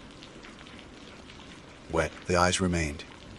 They did not shift, did not blink. Then, slowly, they began to move. Not with the loping gait of an elk, nor with the cautious step of a predator, but smoothly, gliding between the trees as if the ground itself carried them. They circled the tarn, always keeping distance, always fixed on us. My skin crawled. I had seen mountain lions stalk prey and bears prowl camps, but nothing moved like this. Nothing alive, nothing natural. Aaron cursed under his breath. Dean grabbed my arm. "What the hell is that?" "I don't know," I admitted, and the words tasted like ash. For a guide to confess ignorance is a dangerous thing. Clients expect confidence, certainty. But I could not lie, not here. The eyes halted on the far side of the tarn, and hung there, steady as lanterns. Then, with a swiftness that made my heart slam against my ribs, they winked out. One moment they glowed, the next they were gone, as if snuffed by an unseen hand. The silence that followed was unbearable. We stayed in that basin too long, hoping for another glimpse, though none came. Finally, I insisted we return to camp. The brothers resisted, arguing that the bull was near. But I stood firm. Something in that place had pressed against me like a weight, and I could not linger. We left in tense silence, each of us glancing back at the tarn as though expecting the eyes to flare again. Back at camp, I busied myself with chores, though my hands shook when I tried to split kindling. The brothers whispered together in the tent, their voices edged with unease. That night, none of us slept well. Around midnight, I woke to a noise, or rather, to the absence of one. The fire had burned low, casting the clearing in a dim glow. I sat up, every hair on my body prickling. Across the circle of firelight, between the trunks of two spruce, the eyes glowed again. Closer this time. Closer than they had ever been. I froze, hardly daring to breathe. The eyes did not move. They only watched, patient and steady. My rifle lay within arm's reach, but I could not bring myself to touch it. Some deep, wordless part of me knew it would do no good. The eyes remained for what felt like an eternity. Then, slowly, they drifted backward into the dark, until the firelight could no longer reach them. When dawn broke, I was still awake, sitting upright with my rifle across my knees. The brothers emerged pale and irritable, claiming dreams had kept them restless. I didn't correct them. Let them believe it was only dreams. The next day, they pressed me to continue the hunt. I wanted nothing more than to lead them out of those mountains and never return. But I couldn't shake my responsibility. They had come for a bull, and I was bound to guide them. So, against my instincts, we went higher. We followed another trail of tracks, this one leading up a narrow ridge where the trees grew thin and twisted. The silence grew worse there, if such a thing was possible. Every step felt like trespass, as though we walked in a place not meant for human feet. Halfway up the ridge, Aaron stopped and pointed. Antlers. Enormous antlers rising above the brush, branching like a dead tree. For a heartbeat, hope surged in me that maybe, it was only an elk after all, some strange beast that explained everything. But then the antlers moved. Not with the awkward grace of a bull, but with an impossible stillness, sliding across the ridge without sound. And beneath them, in the shade of the brush, I saw nothing but shadow. No body, no form. Only darkness carrying those vast, pale tines. The brothers saw it too. Dean's face went slack.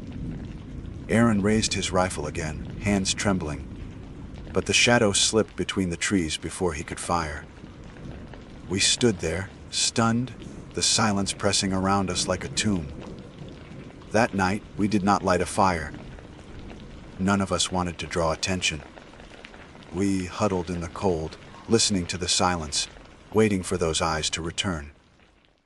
And when they did, flickering in and out among the trees, closer and closer with each pass, I understood the truth I had been avoiding. We were not hunting. We were being hunted. By the third night, exhaustion had worn us thin.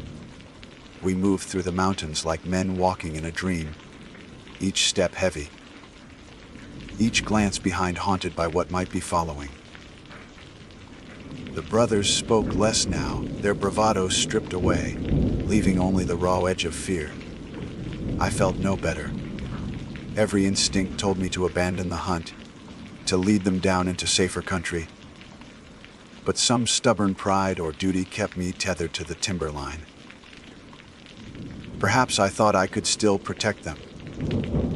Perhaps I simply didn't want to admit the land I had trusted all my life had turned against me. We climbed to a high saddle that overlooked a broad expanse of ridges and basins. From up there, the world should have felt wide and endless. But instead it felt small, as though the silence had pulled the peaks in tight around us. I caught myself studying the tree line below, waiting for a flicker of pale eyes or the impossible rise of antlers. It didn't take long. As the sun tilted low, painting the peaks in fire, Aaron spotted movement across the saddle. "There," he hissed, pointing. I followed his gaze and felt my blood run cold. The antlers again. Towering and pale, gliding between the trees with impossible grace. They caught the last light and shimmered like bone polished clean. Beneath them, there was nothing, no body, no mass of fur, just the shifting absence of form. Aaron lifted his rifle. "Not this time," he whispered. His knuckles whitened around the stock. I caught his arm, my grip hard enough to bruise. "Don't," I said. The word tore from me before I could think. Firing at it felt like an invitation, a provocation against something that existed outside the rules of flesh and blood. But fear makes men reckless. Aaron shook me off and raised the rifle again. Before I could stop him, he fired. The shot cracked through the saddle, echoing against the cliffs. The antlers stilled. For one breathless moment, silence reigned. Then the eyes appeared, blazing brighter than I had ever seen, burning from the shadow beneath those antlers. They fixed on us, unblinking, full of a patient fury. Dean swore and stumbled back. Aaron tried to chamber another round, but his hand shook too violently.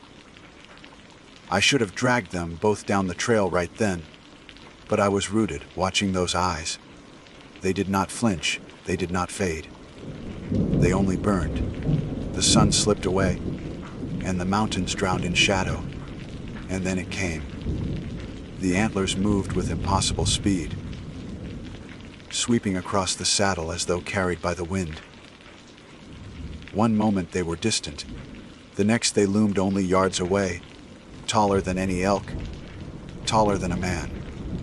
The air grew thick, pressing against my chest, stealing breath. My ears rang, though no sound filled them. It was silence itself, weaponized, crashing down like an avalanche.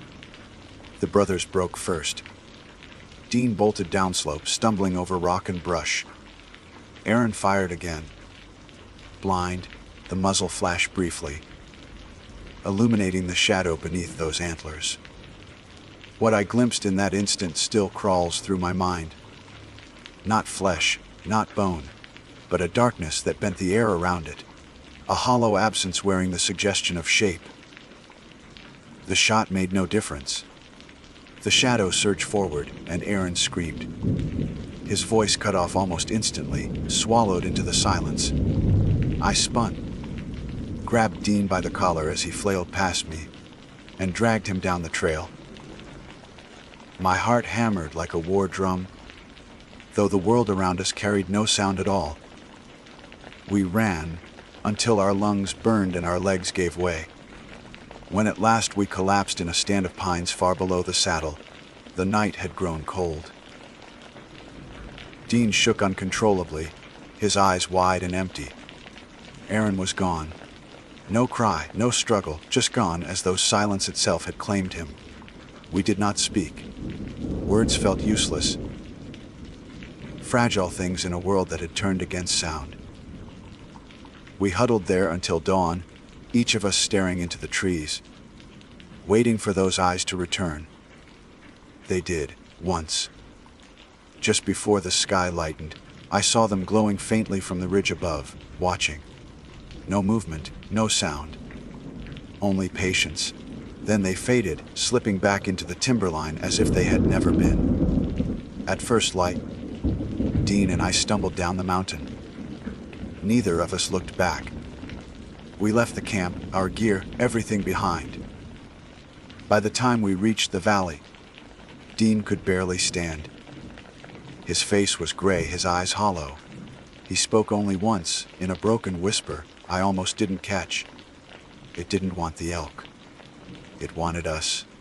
I had no answer. Days later, when the authorities asked about Aaron, I gave them the only story I could. An accident, a fall, a body lost in the high country. Search parties combed the ridges for weeks, but they found nothing. Not a boot, not a scrap of clothing, not a trace of blood. Just silence. Dean left Colorado soon after. Last I heard, he sold his farm in Kansas and vanished west. I cannot blame him. As for me, I tried to continue guiding. Tried to convince myself that what happened, that mountain was some trick of exhaustion, some illusion born of thin air and fear. But the truth is harder. The truth is that sometimes, in the highest peaks, there are places where sound dies, where the timberline grows too still, where eyes glow with patient hunger. I have seen them. I have felt the silence close around me like a noose. I no longer guide. I no longer climb above the timberline. Yet even in the valley, even in the crowded streets of town, I carry the weight of that gaze. At night, when the world grows quiet, I lie awake and wait. Because silence is never empty, and I know it is still watching. My name is Eli Vargas. I was raised in the desert edge of southern Arizona, a landscape where the nights are long, the wind carries secrets, and coyotes are not merely scavengers, but ghosts that move on four legs. By the time I was old enough to know, the desert wasn't an empty place. I had already heard enough stories about them to keep me cautious. My father used to tell me they were tricksters, creatures that lived half in our world and half in some older one. He spoke of them as if they remembered things humans had forgotten. To most people, they were just animals. To us, they were something more. That summer, I was 26. Taking time off from work after a series of long shifts in construction had ground me down. My cousin Mateo convinced me to join him on a camping trip near the Dragoon Mountains. We planned 2 nights away from town, away from phones, away from noise. Just firelight, open sky, and the kind of stillness that only those places know. I packed light, sleeping bag, food, water, a knife my father had given me, and we set out late in the afternoon. The first night was perfect.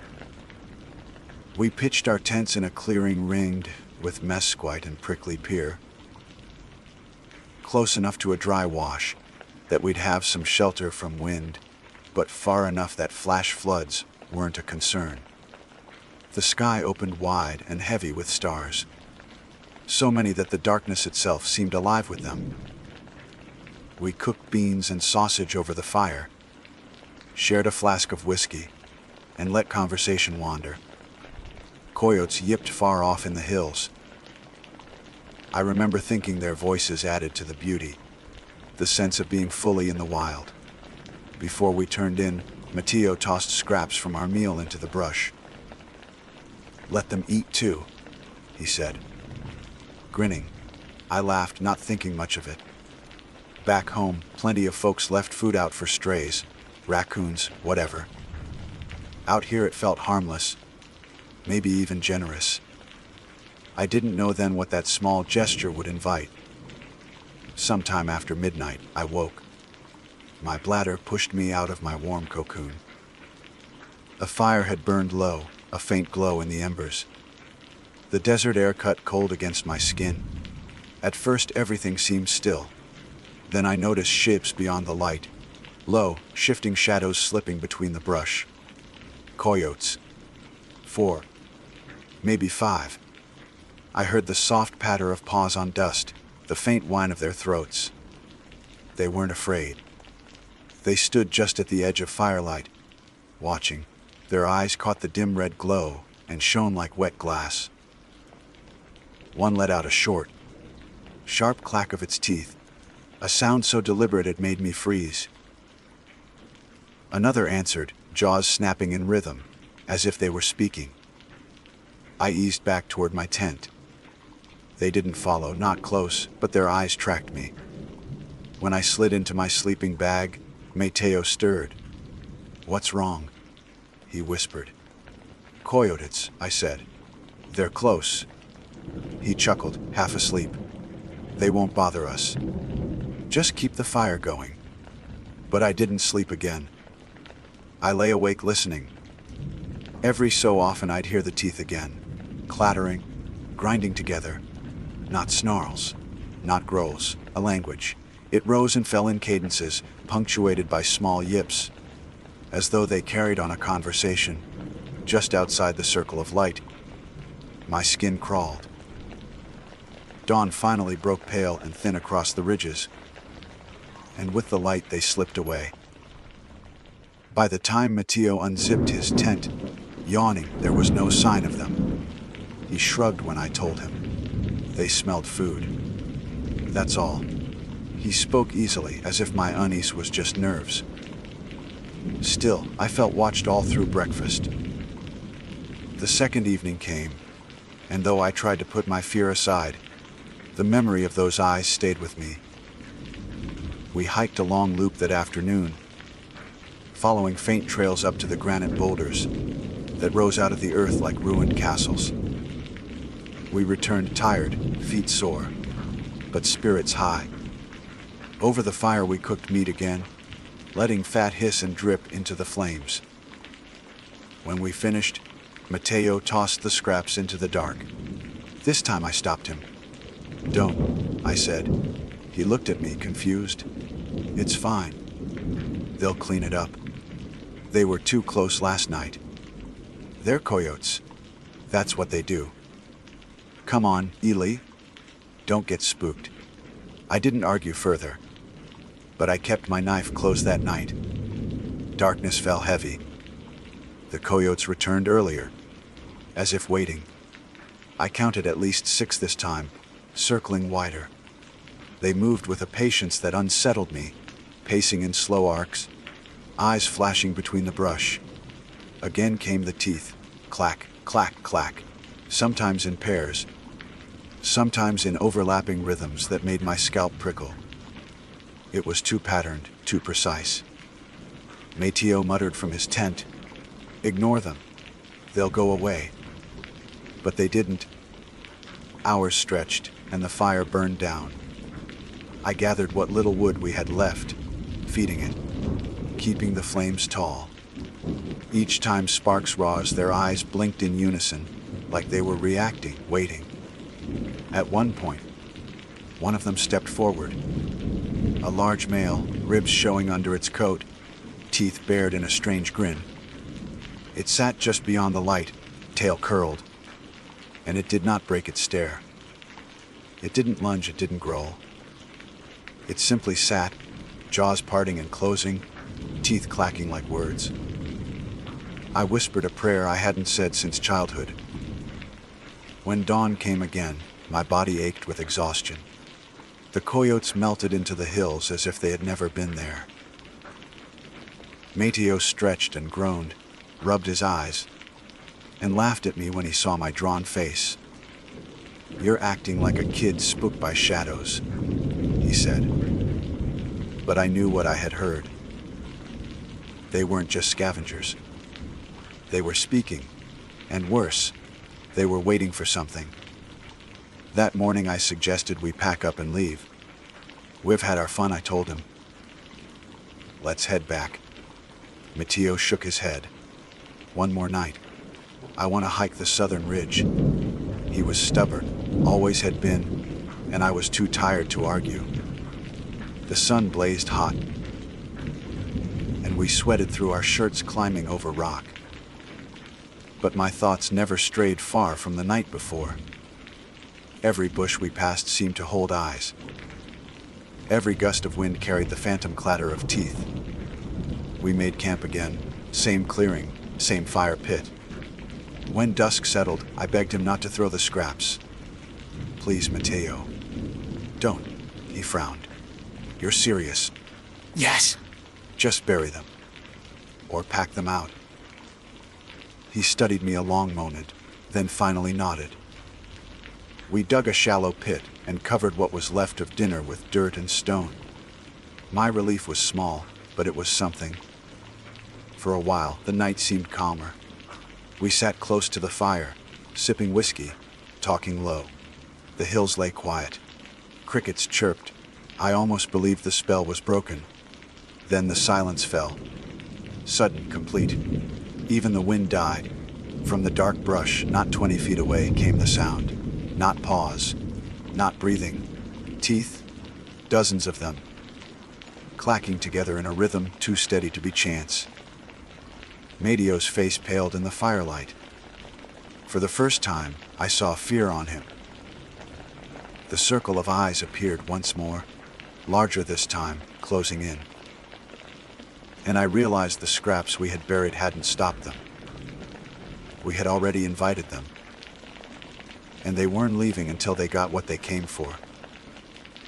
The firelight wavered across Mateo's face, throwing sharp lines over his jaw and cheekbones. His eyes were fixed on the dark ring that encircled us, and I knew he finally saw what I had been warning him about. The coyotes were not retreating this time.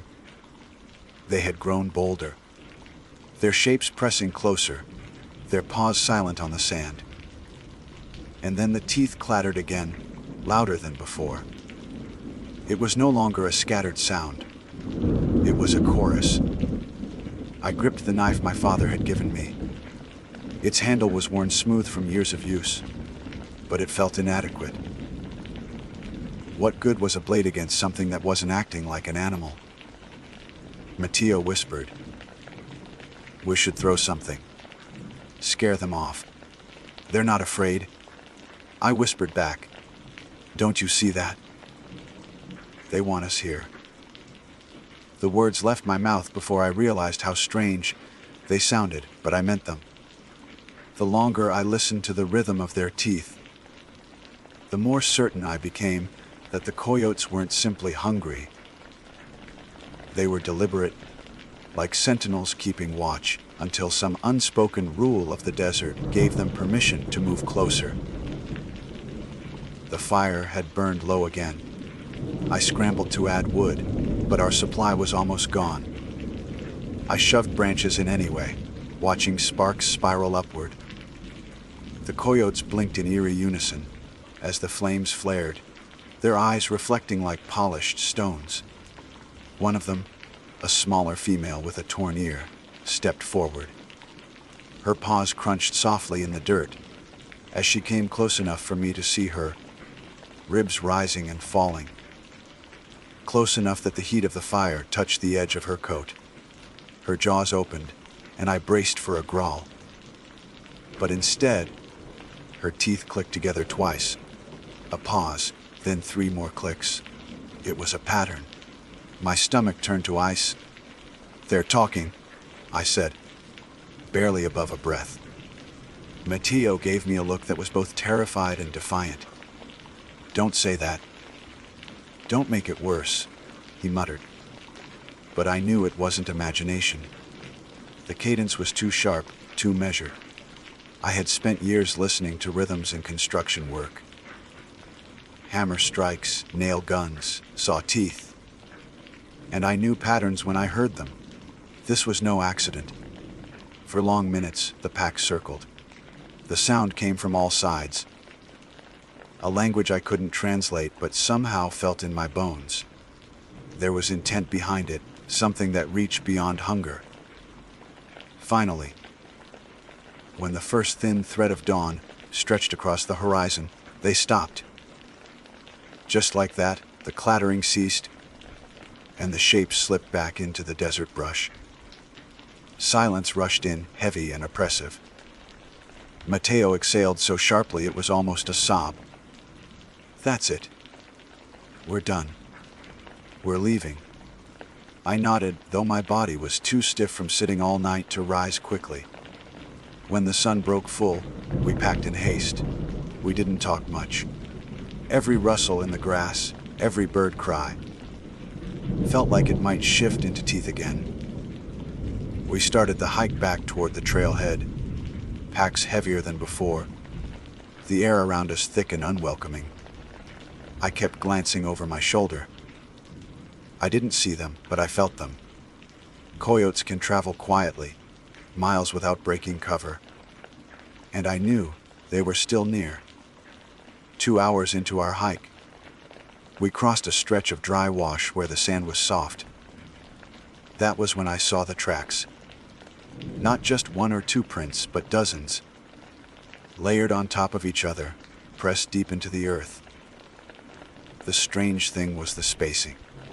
They didn't scatter like animals chasing prey or roaming in random paths. They formed a wide circle, prints overlapping as if the pack had walked in a ring. Mateo crouched to look at them. His lips pressed into a thin line, but he didn't speak. There was nothing to say. We both understood that we had stood in that circle all night without knowing it. We kept moving.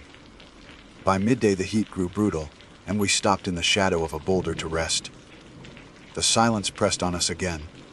No birds. No insects. Just the dry wind curling over stone. Then, behind us, came a single click of teeth. I snapped upright. Mateo gripped his canteen so tightly I thought it might crush in his hand. But when we looked around, nothing stirred. The desert lay empty. We pushed on, walking faster. My legs ached and sweat stung my eyes, but the memory of that sound propelled me. The trailhead wasn't far now. If we just made it to the truck, we could be gone, leave the coyotes and their strange ritual behind. But when we reached the truck, relief didn't come. The vehicle stood where we'd left it, dust coating the hood, sun glaring off the windshield. But the ground around it was wrong. The sand was tressed with tracks, hundreds of them encircling the truck again and again. They had been here. They had walked in their ring around our only way out. Mateo cursed under his breath. We loaded our gear in silence, neither of us willing to admit how much our hands shook. He jammed the keys in the ignition, and the engine roared to life. For the first time since dawn, I allowed myself to believe we were safe. But as we pulled onto the dirt road, I saw them. At first it was only one, standing on a ridge above us, silhouetted against the sun. Then another. Then three more. They followed from a distance, moving in a strange, almost measured pace, as if they were not chasing but escorting. Each time I looked back, they were still there, trotting along the ridges, always keeping pace. Hours later, when we finally reached paved road, they stopped. They gathered in a cluster on the last hill, teeth flashing white in the daylight. And though no sound carried to us, I swore I could feel the rhythm of their clattering still, echoing inside my skull. We didn't speak much on the drive back. Mateo gripped the wheel tight, jaw clenched, and I sat staring out the window, unable to shake the feeling that we had crossed into something we shouldn't have touched. That night, in the safety of my own bed, I tried to convince myself it had all been exhaustion and nerves. The desert plays tricks. Coyotes are scavengers, nothing more. But when I closed my eyes, I saw their teeth clicking in sequence, their eyes blinking in unison, their circles pressed into the sand. Sleep came shallow, uneasy, and then I woke to the sound, not outside, not distant, but near. Teeth clattering, steady, rhythmic, from the corner of my darkened room. My heart lurched. I fumbled for the lamp. The light spilled across empty walls, a chair, my boots. Nothing else. Silence. I sat trembling, holding my breath, waiting for the sound to return. Hours passed before exhaustion dragged me down again. When morning came, I told myself it had been a dream. That was easier than believing they had followed me home. But the next evening, as I stepped onto my porch, I saw movement at the edge of the field behind my house. Coyotes. 3 of them, sitting in the grass, watching. Their eyes reflected the last light of dusk, and when I froze, one opened its mouth. The 3 coyotes sat in the fading light as though carved from the earth itself. They did not advance, did not retreat. They only watched, jaws working in that slow, deliberate rhythm. The sound carried across the open space, faint yet undeniable. Teeth clattering like stones struck together. I gripped the railing of my porch so hard the wood creaked under my palms. My mind raced for explanations, Maybe I was hallucinating from lack of sleep. Maybe I was projecting fear onto ordinary animals. But deep down, I already knew those excuses wouldn't hold. This wasn't a dream. They had followed me home.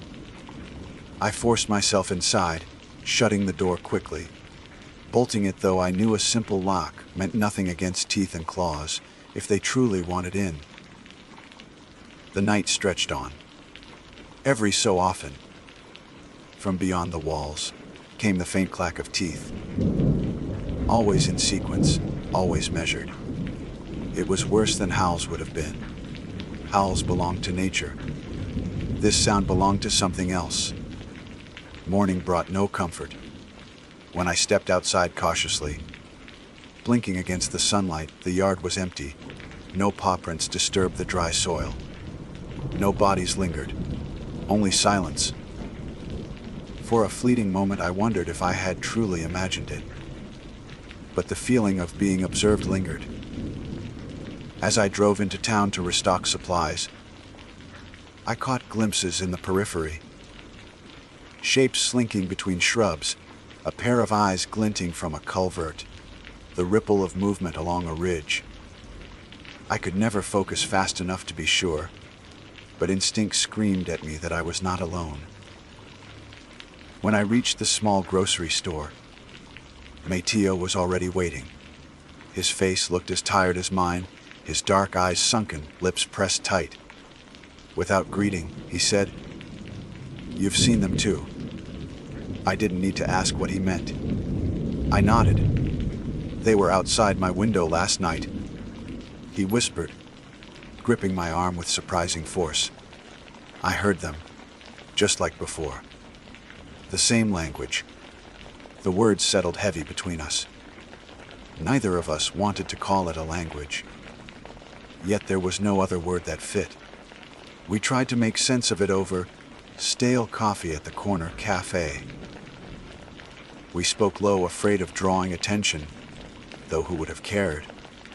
To anyone else, we would sound insane. Two grown men haunted by coyotes. I've heard old stories, I admitted, from my dad. He said coyotes aren't just animals. They're tricksters, messengers, sometimes even omens. Mateo shook his head violently. No, they're dogs. Wild dogs. That's it, but his trembling hands betrayed him. We parted soon after. He swore he was leaving town for a while, heading north to stay with a friend. He said distance would break whatever tether the coyotes had on us. I wanted to believe him. Yet as I drove back to my place, every turn of the road seemed watched, each hilltop crowned with a sentinel silhouette that vanished when I looked twice. That night, the clattering returned. Louder now, closer. I sat in my darkened living room, knife across my knees, listening to the chorus outside. It wasn't random anymore. It rose and fell in a rhythm that mimicked speech. My ears began to pick out pauses, inflections, even repetition, as if the coyotes were reciting something, some chant older than words. Hours passed, and still they kept on. I felt the sound burrow into my bones, rattling in my skull. By dawn, when silence finally returned, my body was hollow with exhaustion. The following evening, I decided to fight back. Desperation breeds recklessness. I filled a lantern with oil, gripped my knife, and stepped outside as the last light bled from the sky. They were waiting. Dozens now, sitting in a wide ring around my property, their eyes catching the lantern glow. When I raised the light, the clattering rose with it, as if they were responding. My skin prickled with cold sweat. I shouted, voice cracking in the night air. "What do you want from me?" The teeth answered. Clack, clack, clack. A pause. Clack, clack, clack. I froze. Care rhythm. It was repeating. Deliberate. And then, from the dark, one of them stepped forward. A large male, its coat mangy, ribs showing like pale fingers. It walked slowly, calmly, until it stood at the edge of the lantern's glow. It lowered its head, opened its jaws, and snapped its teeth together 3 times. Then, impossibly, I heard my name. Not spoken clearly, not in human voice, but shaped through the rhythm of teeth, a broken imitation of language. Eli. The sound chilled me to the marrow. I stumbled backward, nearly dropping the lantern. The pack echoed the name in unison, teeth clattering in fractured harmony. Eli, Eli, Eli. I fled inside, bolting the door, though I knew it wouldn't stop them if they chose to enter.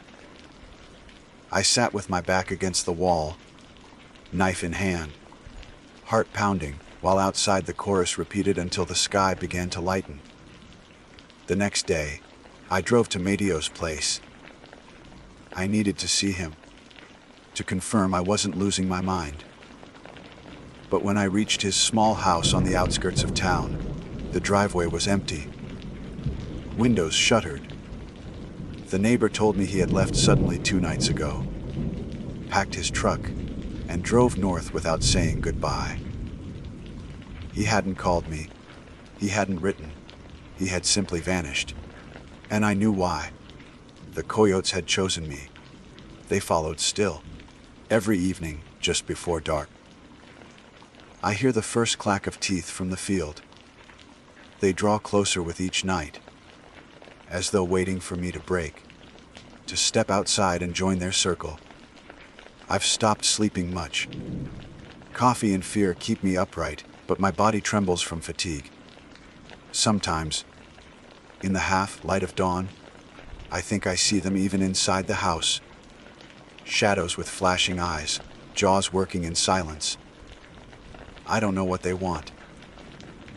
I don't know if they're spirits, demons, or simply something older than either word. But I know they are patient. They've waited through centuries of desert nights. They can wait for me. Last night, I dreamt of sitting among them, the firelight painting my face as I clicked my teeth in rhythm with theirs. The sound was comforting, almost warm, like being welcomed into a family. When I woke, my jaw ached, as though I had been grinding my teeth all night. I fear that soon the difference between dream and waking will blur entirely. As I write this, the sun is setting. The horizon bleeds orange, and already I can hear them gathering outside. The chorus is softer tonight, slower, as though coaxing me. I feel my body lean toward the door, despite my mind's protests. My father's knife lies on the table beside me, but it feels meaningless now. What blade can cut through something that speaks with the earth's own voice? If you find this, know that I tried to resist. Know that I warned Mateo, though I fear he too may be lost. Know that the coyotes are not what you think. They wait in the dark, teeth clattering like words, like language too old for human throats. And when they call your name, do not answer. Because once you hear them, once they know you, they never stop watching. And I think, tonight, they mean to bring me into their circle. My name is Jeremiah Rowe, and I was born and raised in the northern hills of Pennsylvania, where forests stretch farther than the eye can see, and the nights carry a silence thick enough to smother sound. I am not a man who tends to embellish the truth, nor do I waste time with tales that lack weight. My life has been shaped by honest work, guiding hunters, tracking game, repairing cabins in the backcountry, and I value clarity in both speech and thought. Yet there is an event etched into my memory that refuses to let me sleep peacefully, an encounter that defies reason and rattles the very bones of what I once believed to be real. It began, as many things do in my line of work, with a whistle in the woods. When I was a boy, my grandfather taught me how to mimic the calls of owls. He had an old, brass whistle, small and tarnished, that he claimed had been passed down from his own father. The whistle was designed to replicate the low, resonant hoot of a great horned owl, and I learned quickly how to use it to bring birds circling closer in curiosity. At first, it was a game. My cousins and I would sit at the edge of the fields, whistling and listening for the deep replies from the timber.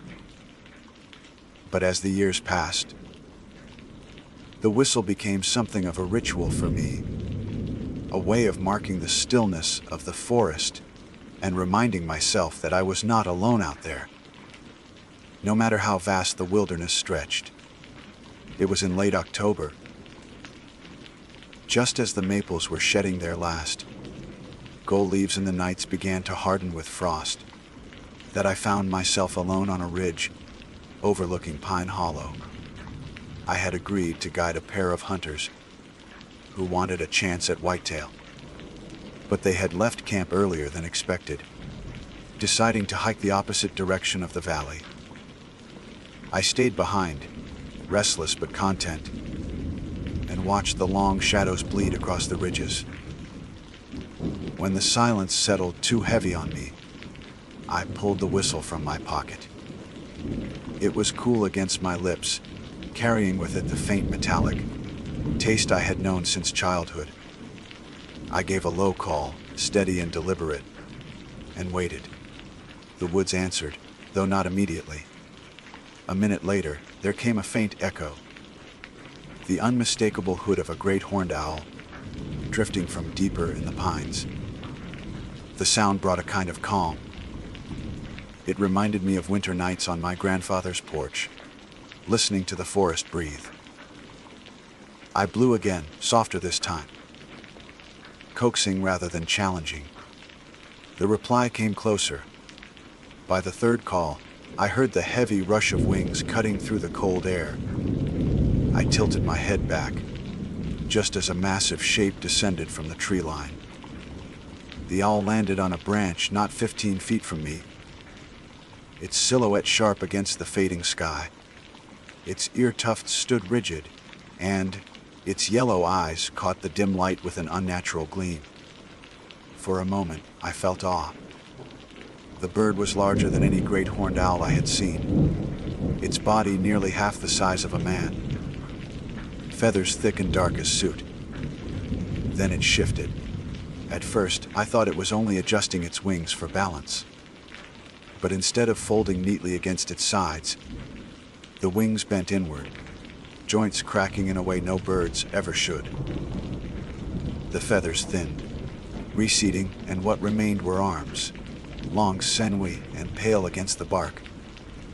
Fingers, 5 of them on each hand, curled tightly around the branch, gripping with a strength that splintered the wood beneath. The talons had not disappeared entirely. They seemed fused into the nails, long and black, scraping the bark as though testing their hold. My breath caught in my throat. I told myself I was mistaken, that the dim light and the exhaustion of the day had twisted my perception. But then the thing lifted one hand. Yes, a hand, not a wing, and flexed its fingers, stretching them slowly as though savoring their movement. I could see the knuckles shift beneath pale skin, could see the faint veins tracing up the forearm, where feathers gave way to flesh. Its eyes never left me. I do not know how long I stood frozen, unable to move, unable to even blink. The owl, if it could still be called that, tilted its head with the same sharp jerk of a bird. But the gesture was made grotesque by the human musculature that now supported it. I felt as though I had whistled something forward that should never have answered, a thing older and crueler than any creature I had studied or tracked. The air grew heavier around me, pressing down on my chest until I struggled to draw breath. The forest, once alive with the rustle of squirrels and the sigh of wind, was utterly silent.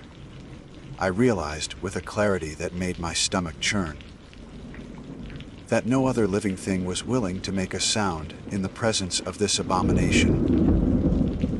The whistle slipped from my hand. It struck the ground with a small metallic clink, startling me back into motion. The creature reacted instantly, its head snapping down to the sound, those awful fingers tightening on the branch. For the first time, it made a noise of its own, a low, guttural rasp that began deep in its chest and rose into something disturbingly human. It was not a hoot, nor was it the screech of an owl. It was a voice, raw and broken, forming syllables that I could not quite grasp. I stumbled back, my boots catching on the roots behind me. My instincts screamed at me to run, but my body moved sluggishly, as though I were trapped in a nightmare where every step dragged me deeper into dread. I tore my gaze away only for a second, searching for a path down the ridge, and when I looked back, the creature had vanished from the branch. The wood still quivered where it had been perched, bark stripped by its talons. I spun wildly, the dusk swallowing shapes, every tree seeming to lean closer. The silence was unbearable. I wanted the sound of wind, the call of a crow. Anything to break the weight pressing against my eardrums. Instead, I heard a whisper. It came from directly behind me. Jeremiah. The voice was unmistakably human, yet still carried the hollow resonance of an owl's call. My name rolled from its throat as though it had practiced, learning the weight of the syllables. I did not turn. Every instinct warned me that to face it again would be to invite something far worse. Instead, I bolted, crashing through the underbrush, branches whipping my face, lungs burning. The woods swallowed me whole, the ridge giving way to narrow trails that I barely recognized in the dying light. I heard it above me, the heavy beat of wings, slower than any bird, tracking me as I fled. I did not dare look up, but I knew it was there, shadowing my every move, waiting for me to stumble. When I finally burst into the clearing of camp, the fire still smoldering from the hunter's departure, I collapsed to my knees. My chest heaved. My vision spun, and for a long moment I could not tell if I had truly escaped, or if the thing had only allowed me to run this far. The whistle was gone, lost in the leaves of the ridge. I was strangely relieved, as though its absence severed the link between me and whatever horror I had summoned. Yet as I sat there, trembling in the glow of the dying fire, I could not shake the certainty that I was not alone. The woods around me remained unnaturally still. No owls called that night. No wind stirred the branches.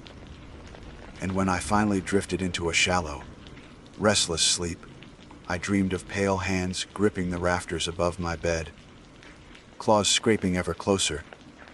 The next morning, the hunters returned. They joked about my appearance, about how I looked as though I had been chased through hell itself. I laughed weakly, unwilling to share the truth. How could I? What words could capture the way its eyes had locked onto mine, the way it had spoken my name with such terrible familiarity? I told them I had lost the whistle, that was all. But deep down, I knew the truth. I had not lost it. I had given it away.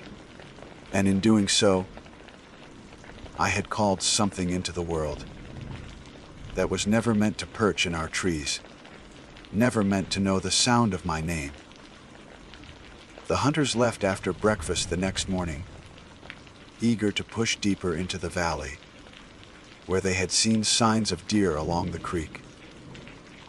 They teased me about my ragged appearance, tossing jokes about how the whiskey must have hit me harder than I'd expected, though none had been passed around. I let them believe whatever story entertained them most. because the truth would only earn me a different sort of mockery, the kind reserved for tales told by children too afraid of the dark.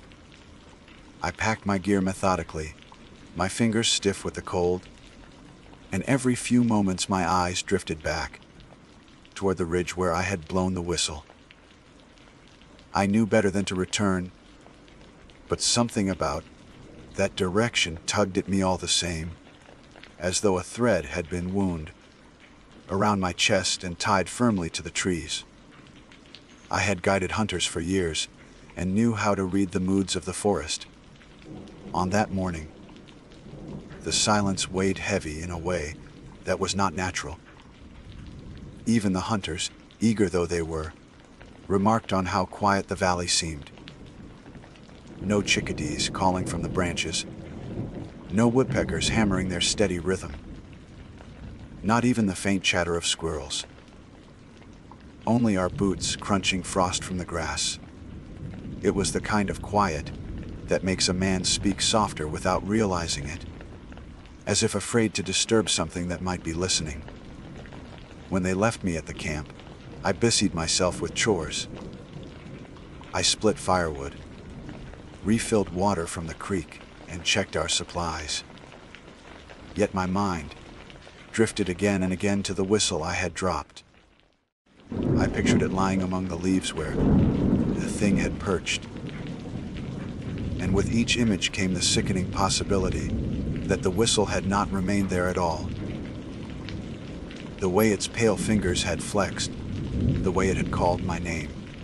Could it have taken it, carried it away as a token, or worse, as a key? By noon the sky clouded, gray and low, the kind of ceiling that makes the day feel shorter than it is. I lit the fire again, feeding it steadily, though not because I was cold. The truth is that I could not bear the silence of the woods without something crackling beside me. I had the uneasy sense that, if I let the fire die, something else might slip closer in the shadows. When the hunters finally returned near dusk, they were empty-handed and irritated. They blamed the lack of game on the cold snap, muttering about how everything must have moved down the valley. I nodded. Though my thoughts whispered something different, the forest was empty, because it had learned to hide. The presence of that thing had cleared it, the way a hawk sends smaller birds scattering from a field. That night, as the hunters snored in their bedrolls, I sat awake by the fire. The crackle and hiss gave me courage, but not enough to still the pounding of my heart. I tried to convince myself that what I had seen on the ridge was a hallucination, the trick of twilight and exhaustion. But each time I closed my eyes, I remembered the sound of its voice. My name spoken in tones that were almost human, almost bird, but not fully either. That was no dream. Around midnight, when the fire had burned low, I heard it again. The first sound was faint, almost imperceptible, like the shifting of bark in cold air. Then came the scrape, slow, deliberate, nails against wood. My breath froze in my chest.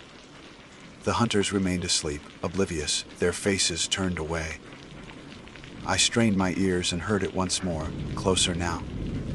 A rasping drag, as if something sharp trailed down the side of a tree. I stood slowly, my legs trembling, and scanned the darkness beyond the firelight.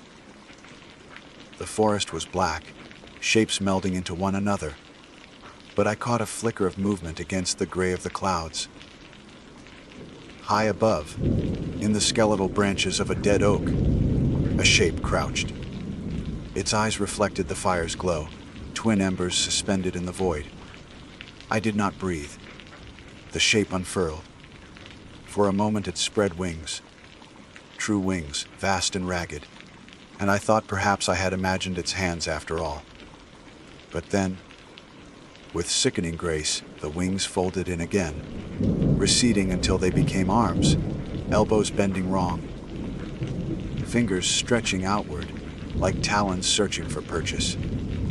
It gripped the branch, skin pale against the bark, and tilted its head in that uncanny way, the way owls do when sizing up prey. I wanted to wake the hunters, but some instinct told me not to. What good would it do to drag them into this horror? They would not believe until they saw, and by then it might be too late. So I stood alone, clutching the handle of my hunting knife, though I knew the blade was laughable against whatever this was. Then it spoke again. Jeremiah. The voice drifted from above, softer this time, almost coaxing. The syllables stretched unnaturally, breaking in odd places, as though it was still learning how to shape them. My throat tightened, but against my will I answered, barely a whisper. What do you want? The thing tilted its head farther, neck bending too far, the motion grotesque. Its mouth opened, and from within came not words but a sound, a mixture of hoot and human moan. That made my bones ache.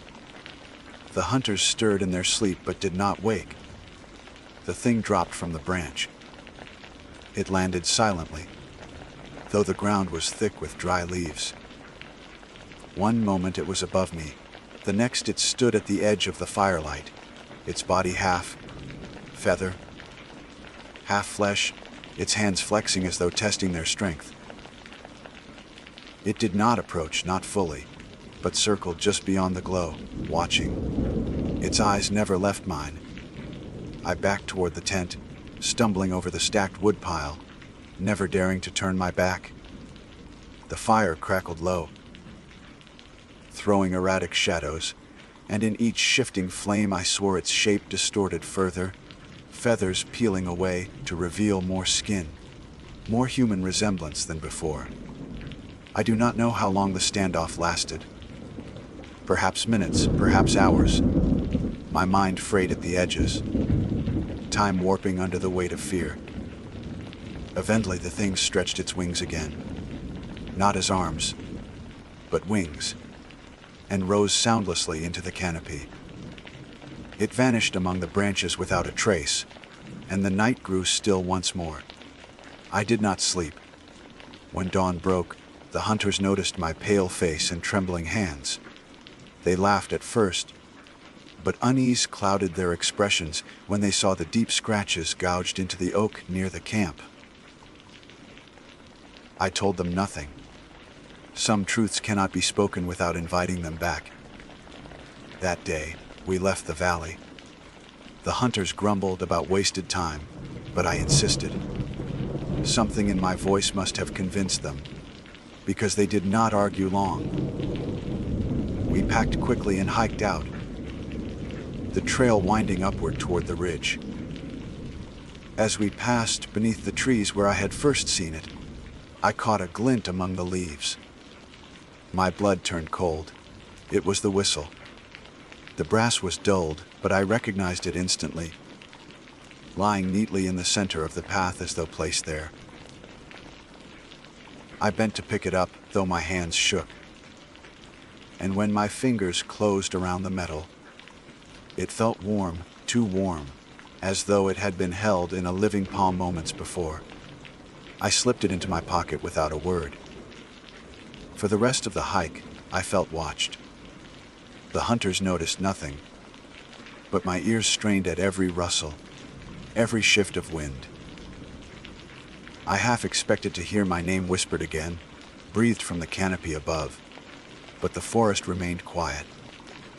Not alive, not welcoming, just waiting. That night, long after I returned home, I laid the whistle on my dresser.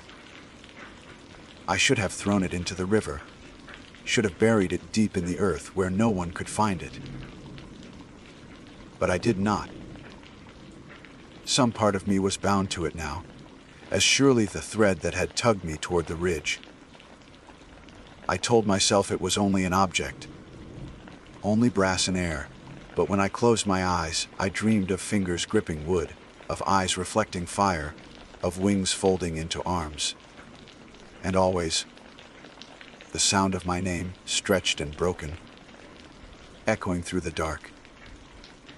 I told myself the nightmare would end once I returned home, that the thing belonged to the woods, and the whistle was nothing more than a cursed token. But the first night back, in the quiet of my own cabin, I realized how naïve that thought was. I live at the edge of town, where the pines crowd close and the highway lights fade before they reach my porch. It is a place I chose for solitude, for peace.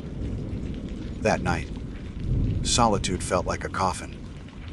I placed the whistle on my dresser, meaning to leave it untouched. But sleep would not come. My ears strained at every creak of the house, every sigh of the wind. Around midnight, I heard it, the faintest scrape, like nails along the roof. My body went rigid. I told myself it was a branch shifting against the shingles, though the nearest tree was several feet from the eaves. Then came the second sound, clearer this time, the unmistakable drag of talons across wood. I rose from bed and gripped the shotgun I kept beside the door. My heart thundered in my chest as I stepped into the living room, the boards cold beneath my bare feet. The house was dark except for the sliver of moonlight through the curtains. I waited, every muscle tensed, but the sound did not repeat. For a long time, silence wrapped the cabin, so thick I thought perhaps I had imagined it. I set the gun down, exhausted, and returned to bed. When I opened my eyes again, I was not alone.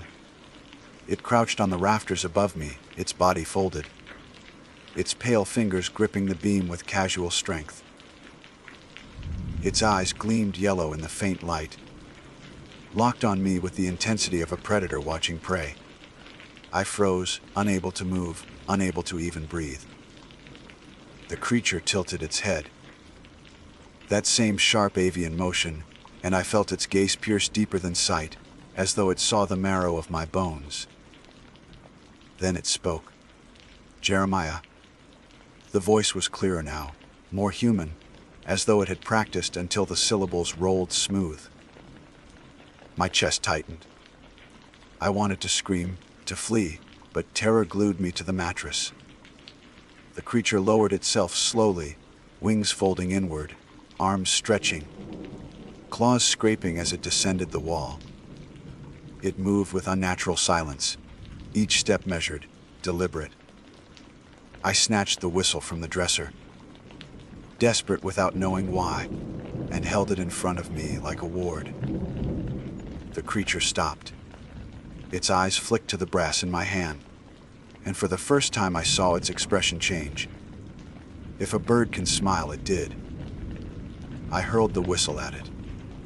The metal struck its chest with a hollow clang. The sound that burst from its throat was not pain but laughter. A broken, rasping cackle that twisted my stomach. It caught the whistle midair with those human hands, cradling it as though I had returned a gift. The smile widened, grotesque against the beak, like curve of its mouth. Then, just as suddenly, it leapt to the window. Glass shattered as it vanished into the night, wings beating once, twice, before silence returned. I sat trembling in the wreckage, the whistle gone, my heart racing so violently I feared it would burst. For days I tried to convince myself it would not return. I patched the window, I kept the shotgun loaded. I prayed in a way I had not since boyhood. Yet each night, I heard it circling outside. The rush of wings, the faint scrape of claws on the roof. It did not always show itself, but its presence weighed on me like a storm waiting to break. I stopped guiding hunts. I stopped answering calls from friends. I hardly ate, hardly slept. My world shrank to the flickering candlelight of my cabin, and still I felt its eyes on me. One evening, as dusk settled, I resolved to end it. I told myself I would face it directly, demand what it wanted, even if it cost me my life. So I stepped onto the porch with the shotgun in hand, the air brittle with cold. The forest loomed silent, waiting. Come out! I shouted, my voice cracking against the stillness.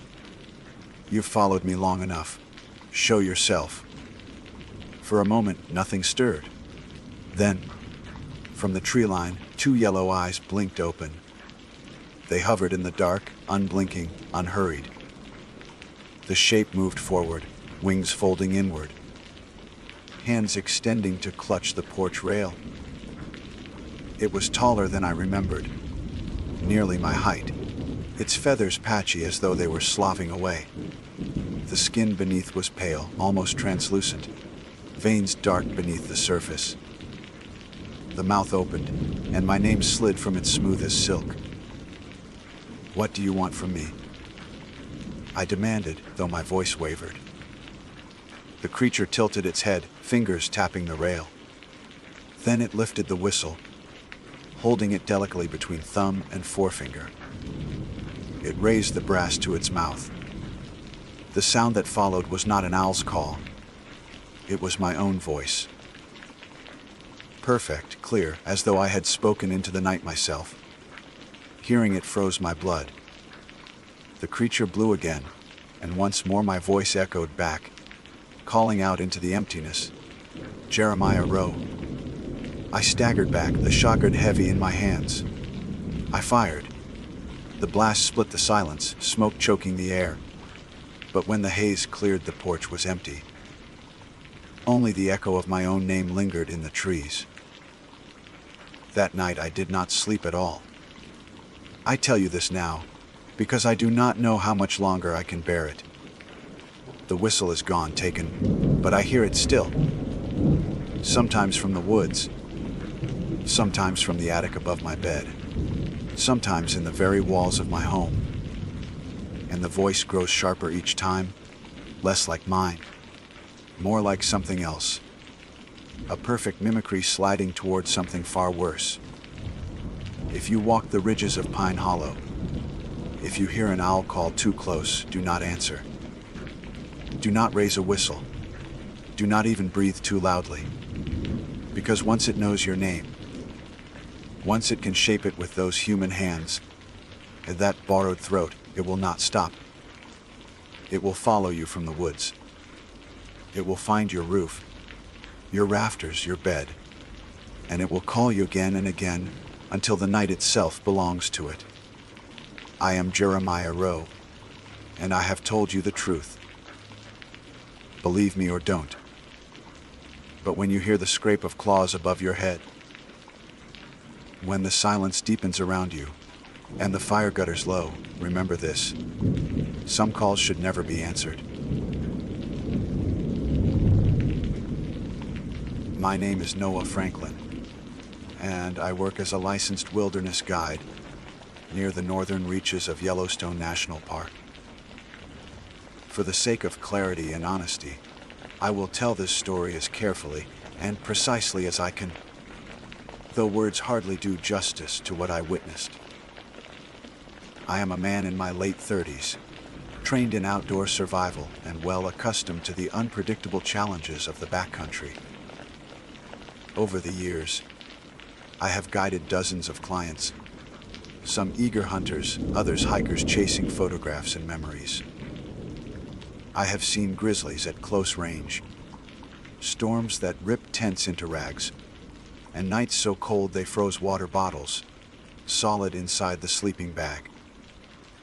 But none of those memories weigh on me like the night I saw the thing we now call the skinless wolf.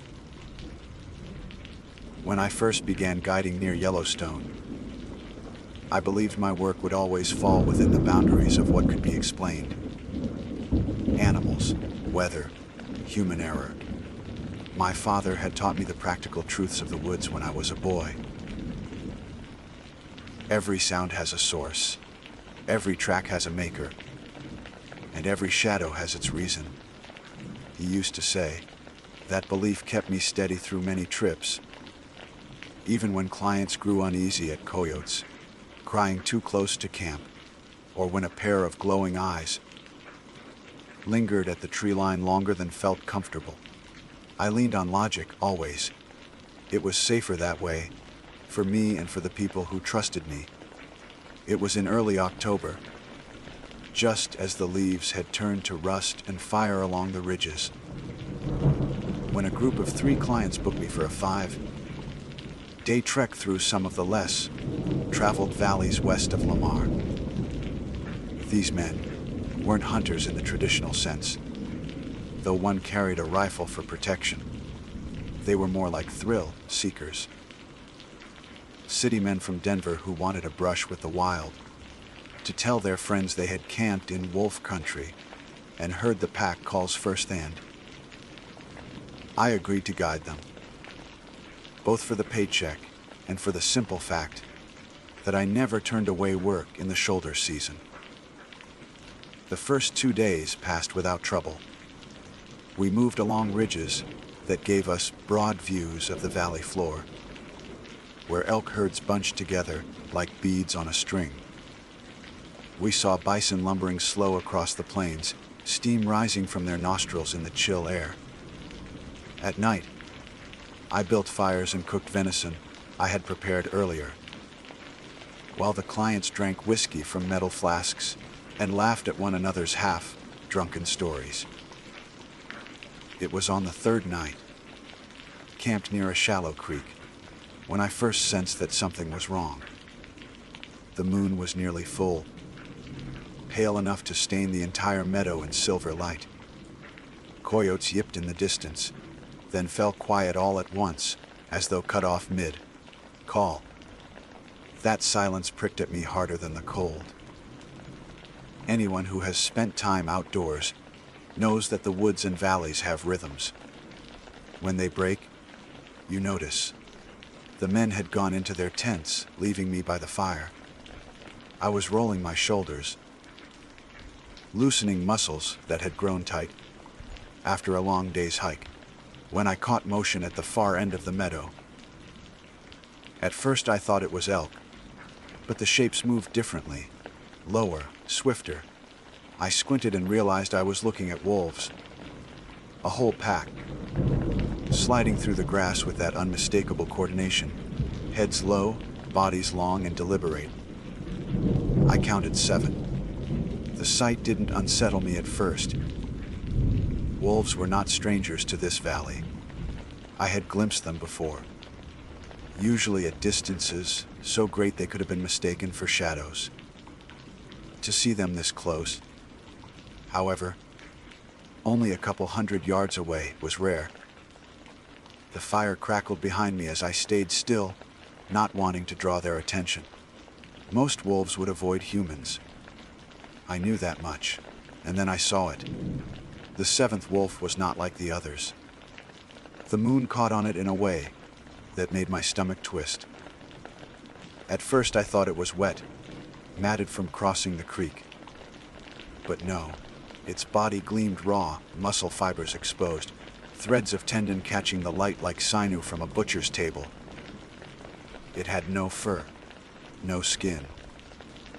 Its ribs flexed as it moved, glistening with the wet sheen of blood and tissue, yet it padded forward as silently as the rest of the pack. Its eyes burned darker than the others, sockets that seemed too deep, too hollow. I froze. The other wolves fanned out in formation, tails straight, ears forward, moving with natural precision. But this thing, this skinless one, moved in perfect step with them, as though it belonged, as though the pack accepted it. Not a limp, not a stagger, no sign of pain. Only fluid hunting motion, smooth and confident. My pulse hammered in my ears. I told myself it was a trick of light, that maybe mange had stripped its fur, or scars had twisted its hide. But there was no mistaking what I saw. Flesh unshielded. A predator stripped bare and yet alive. I backed slowly toward the fire, knowing that if I startled, if I made sudden movement, the pack could lunge. My clients slept only yards away, unaware. The wolves stopped at the tree line, their bodies half swallowed by shadow. I counted again. 6 gray coats, tails flicking. And the 7th, gleaming red under the moon. They stared in silence. Wolves rarely linger that long, not when human scent and fire are strong. But they held there for what felt like minutes, unmoving, watching. I could not look away from the skinless one. Its mouth opened, and I swear I saw the wet cords of its jaw pull back, teeth flashing white against red. It didn't growl. No sound came at all.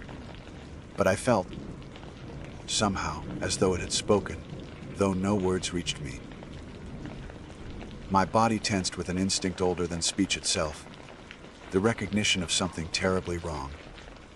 Finally, without signal, the wolves turned as one and melted back into the trees. Gone. I stood trembling beside the fire, breath steaming in the cold, trying to decide if I had lost my grip on reason. Eventually, I forced myself into my tent, rifle across my lap, ears straining for any sound outside. The night dragged until dawn, each minute a battle against sleep. When the men woke, I didn't tell them what I had seen. I claimed I'd been restless from the cold. They laughed, calling me a light sleeper, and asked about the day's route. I packed camp in silence, my eyes scanning the tree line for shapes that weren't there. But even as the sun climbed, burning away the frost, I couldn't shake the image. The wolf with no skin, hunting as if it were whole. And deep inside, I knew that we had not seen the last of it. The morning after that night felt sharper than most, as if the air itself carried weight. The clients grumbled as they packed, stiff from cold and sore from uneven ground, but they were in good spirits. They joked about coffee, about how their wives wouldn't believe they could sleep through coyote calls. None of them noticed the way my hands shook while rolling up my tent, or how often my eyes flicked to the tree line. I kept my mouth shut. What could I even say? That I had watched a wolf without skin pad, across the meadow like a nightmare dragged into flesh. They would have laughed or, worse, panicked. And panic in the backcountry is a fast road to disaster. We moved out by mid-morning, hiking along the creek until it thinned into a stony ribbon. The sky was clear, sun pouring down like molten gold over the ridges, yet every shadow seemed deeper than it should have been. I tried to focus on the trail, boot prints in damp earth, scat that told me elk had passed recently, claw marks where a black bear had forage bark. These were the ordinary signs of wilderness I knew how to read. But my thoughts kept drifting back to the pack, to that single wet, red shape moving in lockstep with its kin. By noon, we reached a ridge overlooking a broad valley. Far below, a herd of bison moved in lazy clusters, tails flicking at flies. One of the men pulled out binoculars and whistled. "Damn, that's wild," he said. "Like a damn documentary." I nodded but said nothing. I couldn't shake the unease. The wolves should have been nothing more than another sighting. Thrilling for the clients, routine for me. But I knew what I had seen. My mind replayed the slick shimmer of exposed muscle, the cords pulling tight as the creature walked. I told myself it had to be disease, mange, injury, something rational. But even as I put those excuses, they collapsed. No injured animal could move like that. That night, we camped deeper in the valley, near a stand of lodgepole pines. The men drank more whiskey, their laughter loud in the still air. I tried to relax, forcing myself to eat, but every snap of a twig in the distance made my hand twitch toward my rifle. When the fire burned low, I stayed up again, eyes scanning the dark. Hours passed. My lids grew heavy. Just when I thought perhaps the wolves had moved on, I heard a low rustle. Not the wind, not the scrape of branches. The sound of movement. I leaned forward, holding my breath. Then came a faint click, like teeth snapping together. Not a growl, not a howl, just a single, deliberate clatter. The hair on my arms rose. I gripped my rifle and stood, staring into the trees. The firelight barely reached the first line of trunks. Beyond that was a wall of black. Something shifted there. A shape taller than a wolf should have been. My eyes adjusted, and for a fraction of a second I saw it. The gleam of wet muscle, ribs stretching with breath, eyes like empty holes catching the glow. I froze. It didn't charge. Didn't retreat. It just stood watching. Then the rest of the pack slid silently into view, gray bodies fanning around it. 7 wolves again. Always 7. I raised the rifle, though I knew in my gut it would be useless. The skinless one tilted its head, cords of its neck tightening, as though mocking the gesture. Then the pack vanished as smoothly as smoke.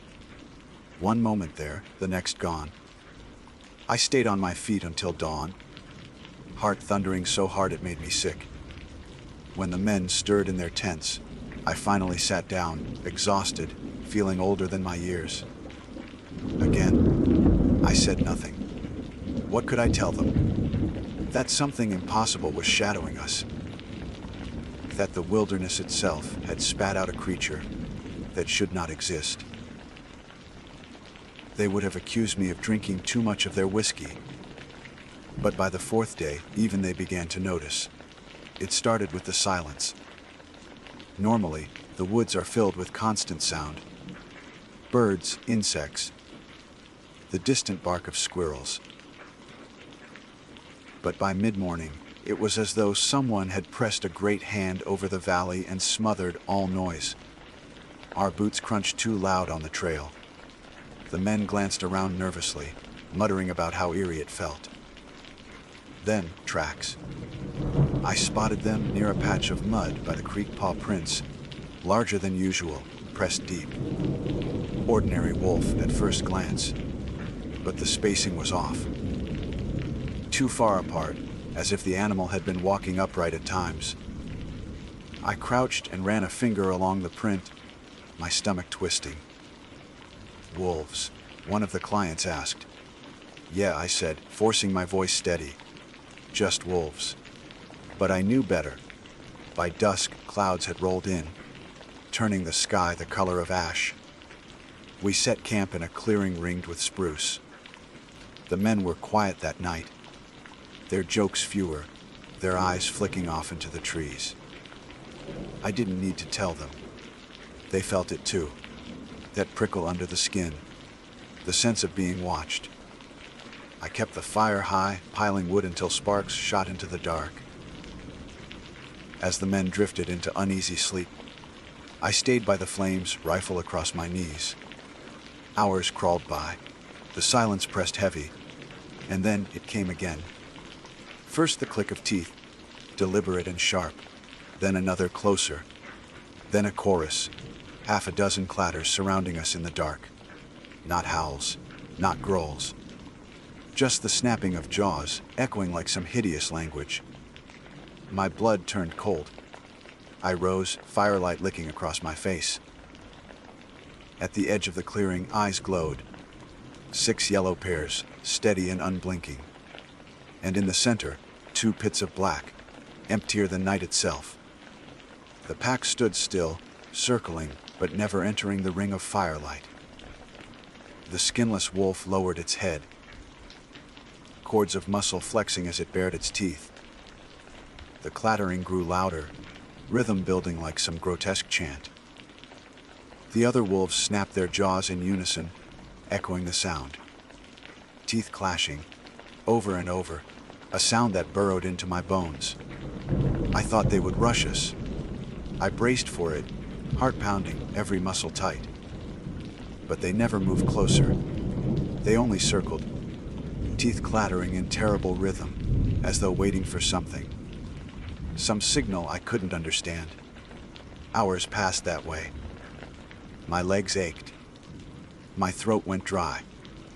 And still they circled, until finally, just as the first pale light touched the horizon, they melted back into the trees and were gone. The men woke to find me standing there, trembling, rifle still raised. This time, I didn't bother hiding what I had seen. "There's something wrong out here," I said hoarsely. "Something hunting us." They laughed at first, thinking I was pulling a prank. But when I described the skinless wolf, the way it gleamed wet under the moon, their faces tightened. One of them swore and muttered that maybe we should cut the trip short. I didn't argue. We packed quickly that morning, moving faster than before, every man glancing over his shoulder. I led them west, hoping to shave a day off the route, pushing hard through brush and rock. But no matter how far we went, I couldn't shake the feeling of being shadowed. Every time the wind shifted, I caught a faint, coppery tang in the air. The smell of blood. That night would be our last in the valley. At least, that was the plan. But plans mean nothing when the wilderness itself has other designs. The fifth day dawned gray and heavy, clouds pressing low against the peaks like a lid. My clients were pale from lack of sleep, their voices hushed as we broke camp. They had stopped laughing 2 nights ago, and the silence between us now was as telling as the silence in the forest. We were supposed to hike out that day, though the route I had chosen was long and rough. If we pushed hard, we could reach the edge of the valley by nightfall. But I had my doubts. My gut told me the wolves. No, the thing with the wolves wasn't going to let us go that easily. We moved quickly at first, boots pounding the trail, packs groaning against our shoulders. The men cast glances over their backs every few minutes. Once, one of them muttered. I swear I heard it again, that clicking. But when we stopped to listen, the woods gave us nothing but the rustle of cold wind. By midday, we had climbed a steep ridge. From the top, I scanned the valley, searching for movement.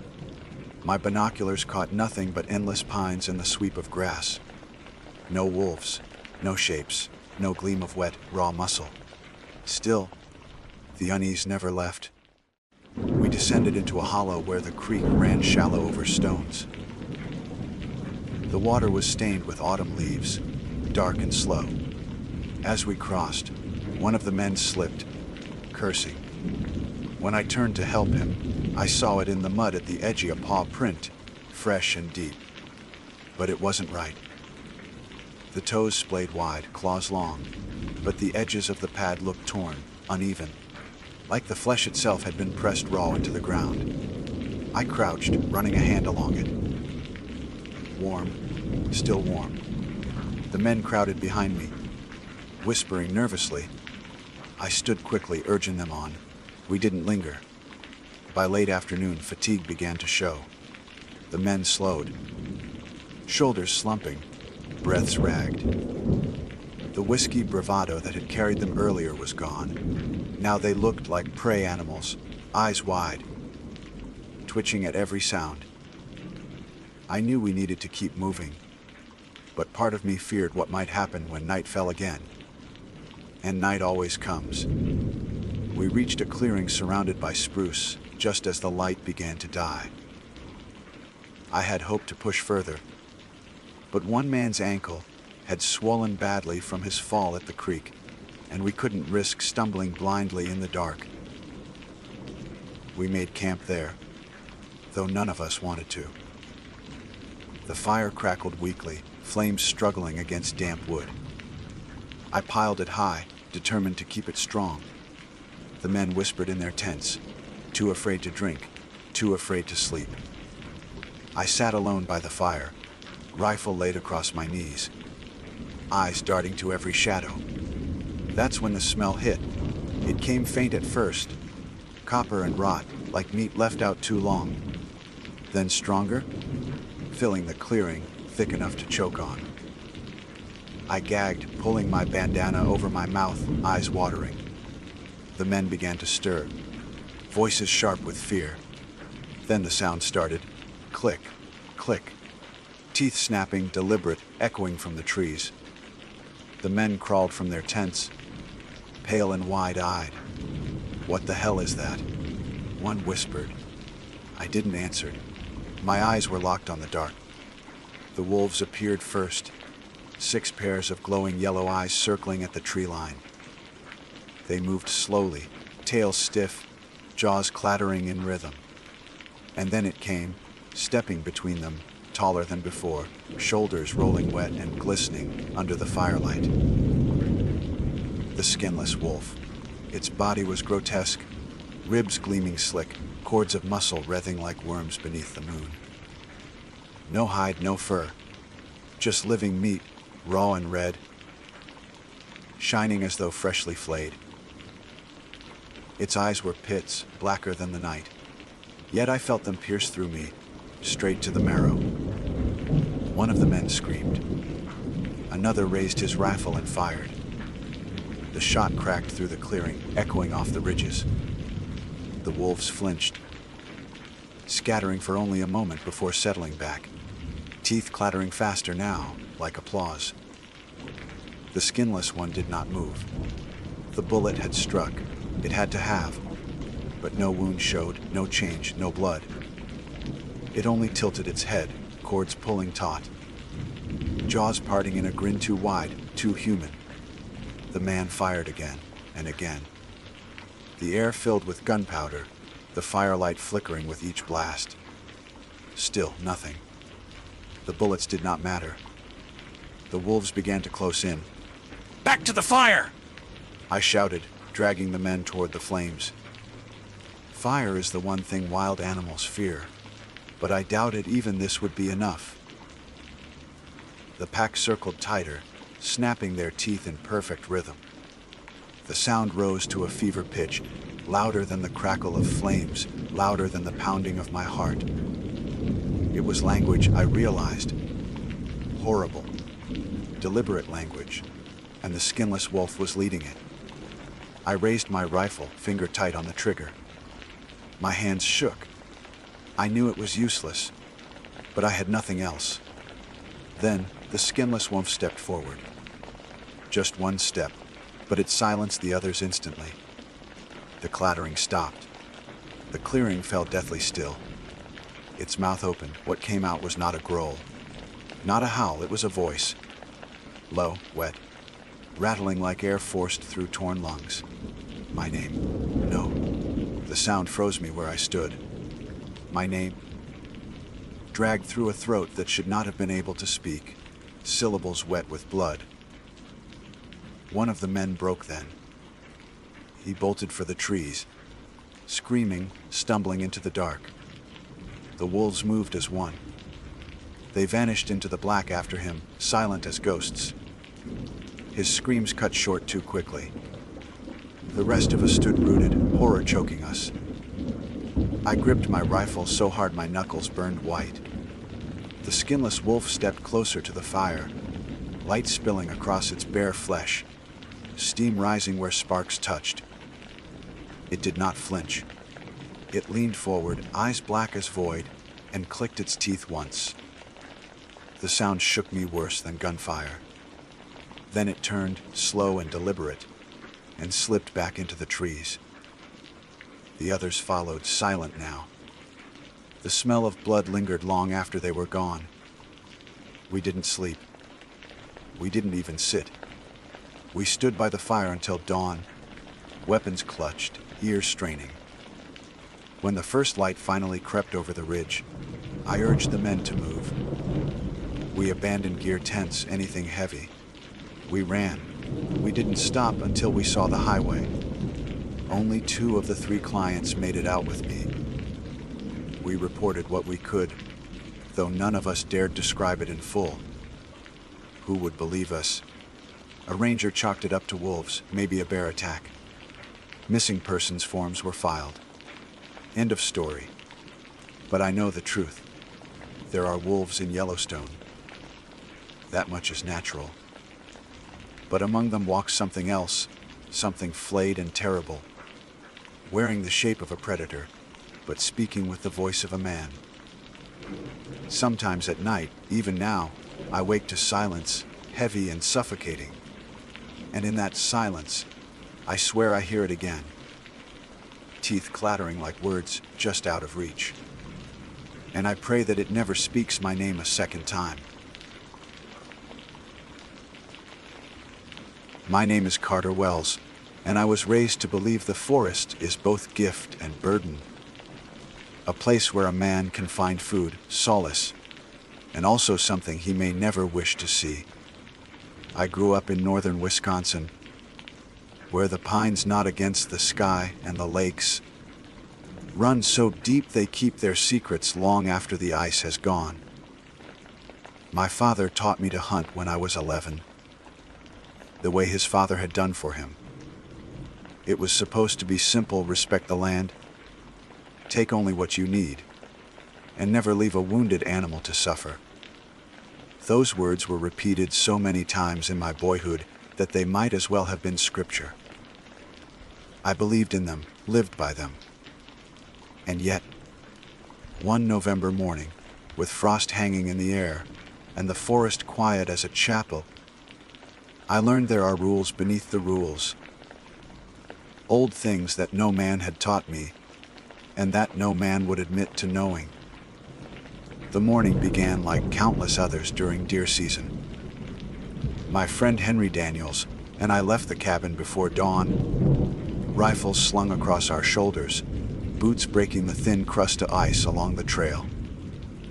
Henry was older by 4 years, a barrel-chested man with a black beard that always seemed to carry the smell of smoke. We had hunted together for 3 seasons, and though he teased me for my cautious ways, I trusted him. He shot clean and true, and he carried himself with the sort of confidence that made me feel safe in the woods, even when the cold seemed to seep into the bones of the earth itself. We reached the ridge just as the first hint light spread behind the birches. The woods were still, a brittle stillness, the kind that makes you hesitate before each step. Even the squirrels kept silent.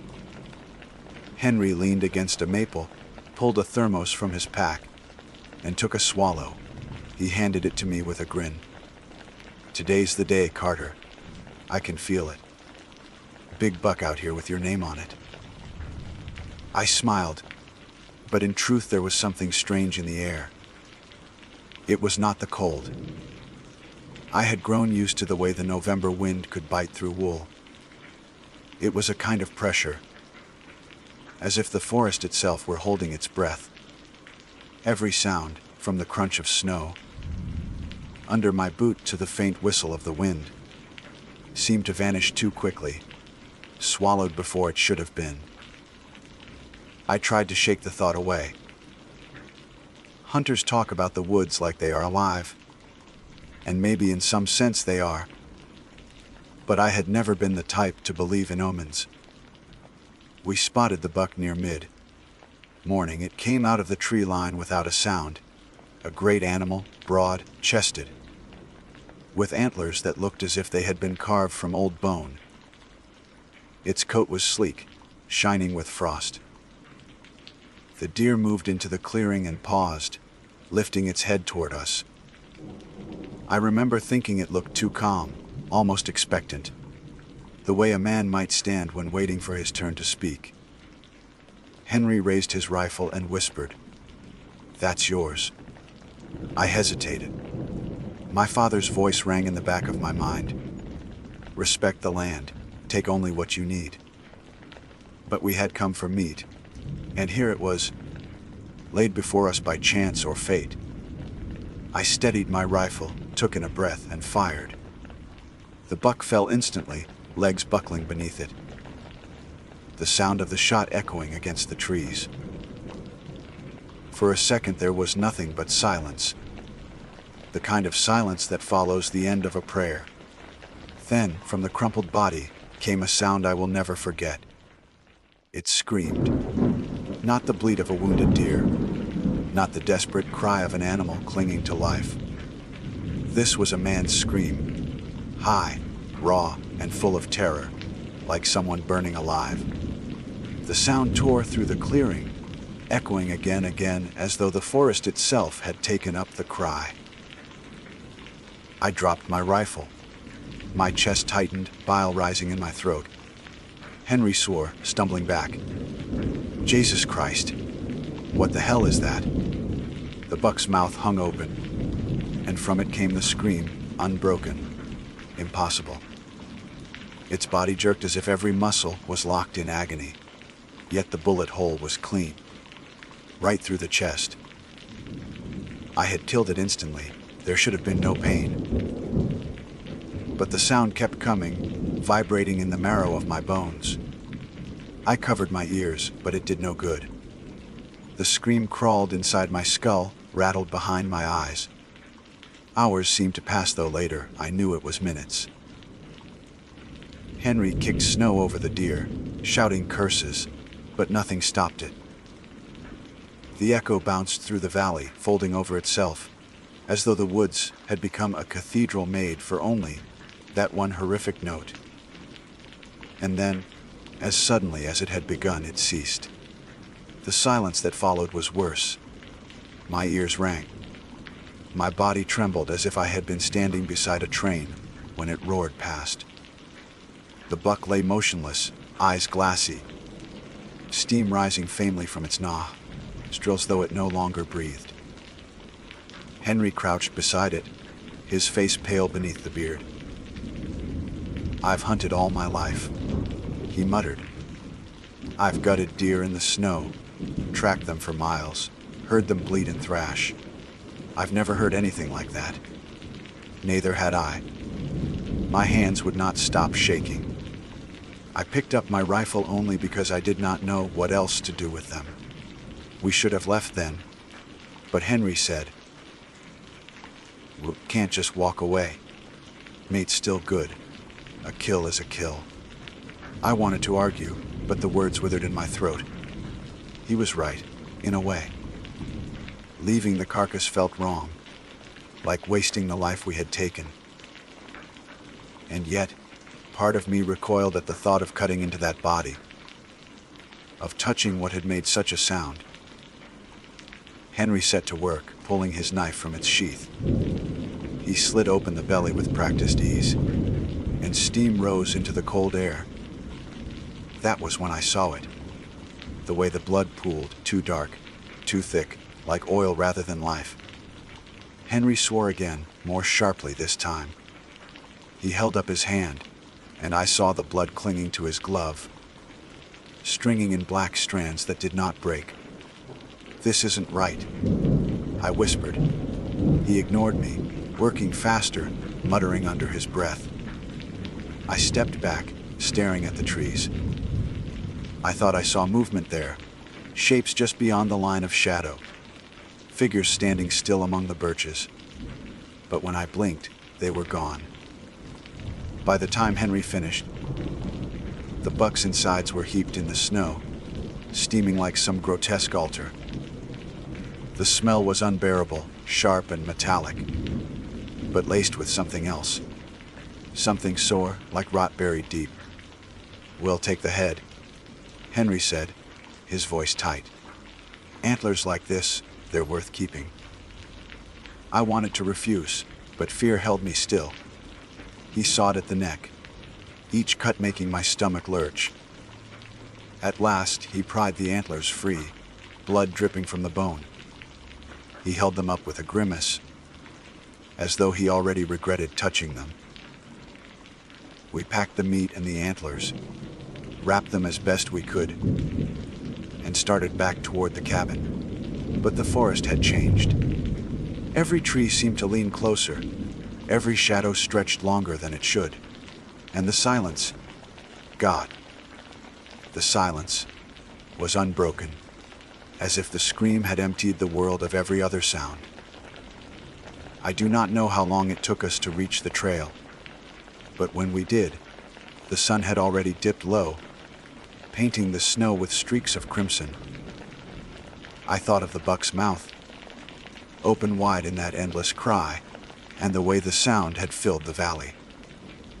That night, back at the cabin, I could not sleep.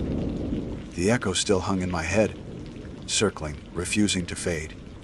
When I closed my eyes, I heard it again, louder, closer. I opened my eyes and found only the dark ceiling above me. Henry snored in the bunk across the room, restless, twitching. And then I realized the sound was not only in my head, it was outside. From the trees beyond the cabin came the scream, exactly the same, as if the buck still lay dying in the snow. It rose and fell, over and over, cutting through the night. And I knew, sick to my soul, that the forest would never let us forget what we had done.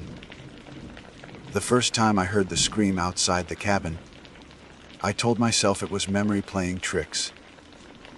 I tried to steady my breath, to convince myself it was the echo still clinging to my ears, but no echo lasts that long.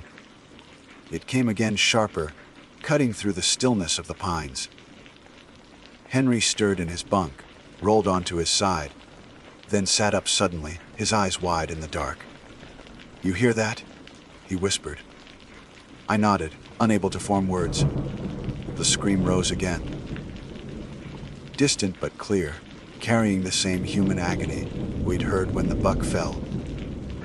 It vibrated through the thin walls of the cabin, made the lantern glass rattle against the wooden shelf. Henry cursed under his breath and reached for his rifle. "It's out there," he muttered. Damn thing followed us. I wanted to tell him that wasn't possible. Dead deer don't scream, and they sure as hell don't follow men back to their cabins. But I had no words. Every hair on my arms stood stiff, my mouth dry as ash. We waited, listening. The scream carried again a drawn-out wail that seemed to twist through the trees. Then silence. Minutes stretched. Henry leaned closer to the window, peering into the night. The forest was dark, the moon smothered behind thick clouds.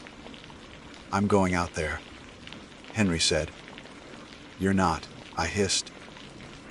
He looked back at me, his face pale in the lamplight. "We can't just sit here like rabbits in a hole. If some son of a bitch is out there making that noise, I'll put a stop to it. What if it isn't?" The question left my mouth before I could stop it. Henry froze, the words settling heavy between us. He shook his head, forcing a laugh that sounded too thin. "You're letting it get to you. It's some prank. Some lunatic camping out here with a recorder.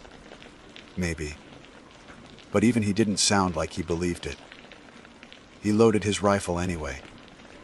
The metallic clicked sharp as thunder in the silence. We argued in low voices until the sound came again. Closer this time. So close I could swear it was right outside the door. The walls of the cabin seemed to tremble with it. The scream was not only loud but layered, as though many voices cried at once, all merging into one endless note. Henry snapped. He stormed to the door, yanked it open, and raised his rifle. The cold rushed in, carrying the metallic taste of snow. "Show yourself, you bastard!" He shouted into the trees. The scream cut off instantly. The forest went silent, so silent I could hear Henry's ragged breath. He stepped outside, boots crunching on the frost. I followed, heart hammering, because the thought of being left alone was worse than whatever waited out there. The night was thick and black, clouds heavy enough to smother even starlight. Our lantern threw a circle of dull yellow around the cabin, beyond which the woods pressed close and endless. Nothing moved. No wind stirred the branches. The silence was suffocating. We stood there, rifles raised, staring into the dark. For a moment, I thought maybe it really had been some trick of the mind, some shared madness born of exhaustion and guilt. Then I saw it. Between the trees, just past the glow of our lantern, two pinpoints of light hung in the dark. Eyes too high above the ground to belong to any deer. They blinked, slow, deliberate. And then, from the shadows, came the scream again. It was louder than before, deafening, and though the sound filled the air, I knew with bone-deep certainty it came from those eyes. The forest shook with it. My teeth ached. My legs nearly gave out. Henry raised his rifle and fired. The muzzle flash split the dark, thunder rolling back through the trees. The scream faltered but did not stop. The eyes disappeared. Silence returned. Henry swore and spat into the snow. I hit it. I swear to God I hit it. Then why is it gone? My voice cracked. He didn't answer. We backed into the cabin, bolted the door, and sat with our rifles across our knees until dawn bled weakly through the windows. Neither of us slept. Every creak of the wood, every sigh of the timbers felt like the scream coming back. Morning light did not bring peace. We searched the tree line where Henry swore he'd hit the thing. Snow lay unbroken except for our own boot prints. No blood, no tracks, nothing. Henry grew restless. We imagined it, he said, though his voice lacked conviction. Sabin fever. Too much whiskey. Too little sleep. But I hadn't drunk a drop, and the echo of that scream still rang inside me. We packed up earlier than planned, stuffed meat into coolers, lashed the antlers to Henry's truck. The sooner we left those woods, the better. On the drive back, silence hung heavy. The road wound between stands of pine. Branches weighed with snow. Henry kept glancing at the rearview mirror, his knuckles white on the wheel. After a long stretch, he muttered, "Don't tell anyone about this. They'll think we've gone soft or crazy. We don't need folks whispering." I'd agreed, though part of me wanted to shout the truth to anyone who'd listen.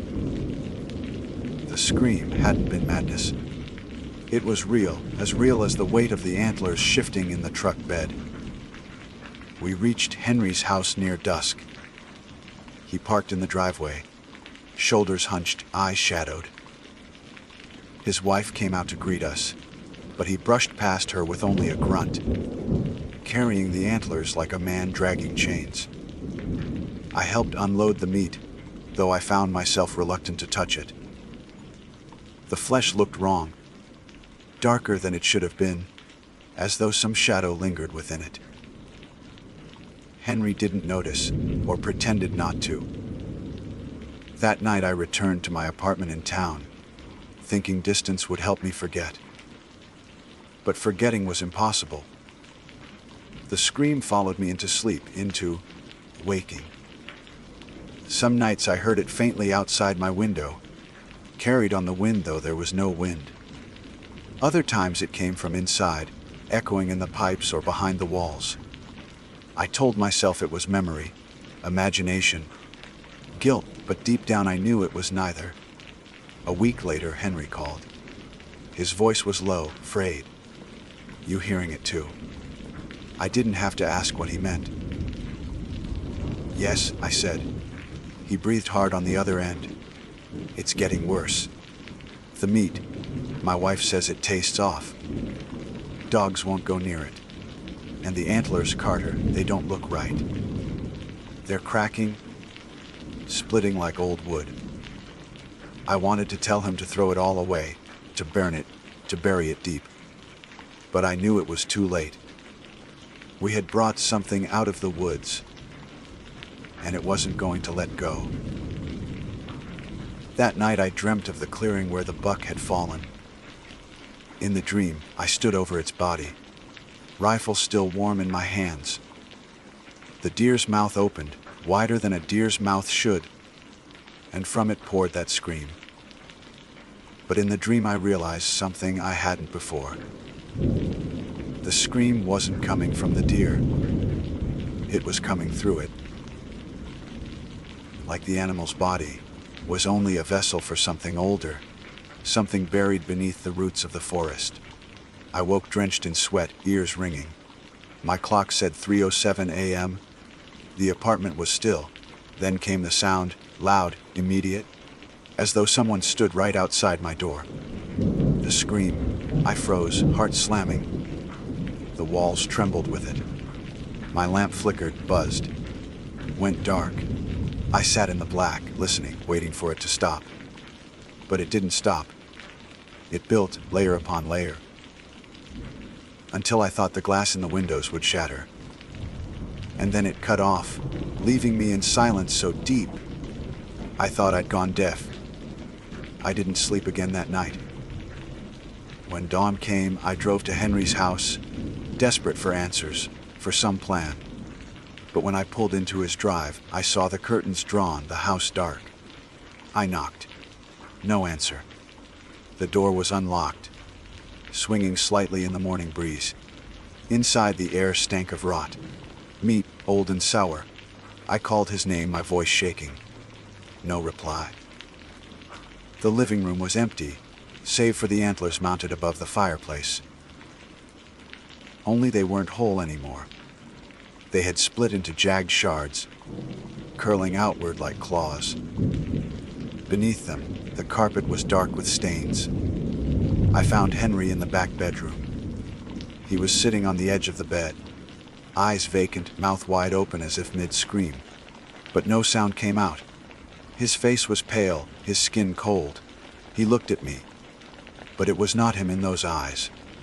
And from somewhere deep in the walls, I heard it begin again. The scream. Henry sat on the edge of his bed like a broken doll, eyes glassy, mouth frozen open. The sound that should have poured from him buried somewhere else. I couldn't move. My body locked, as if the scream I heard inside the walls had reached into me and pinned me still.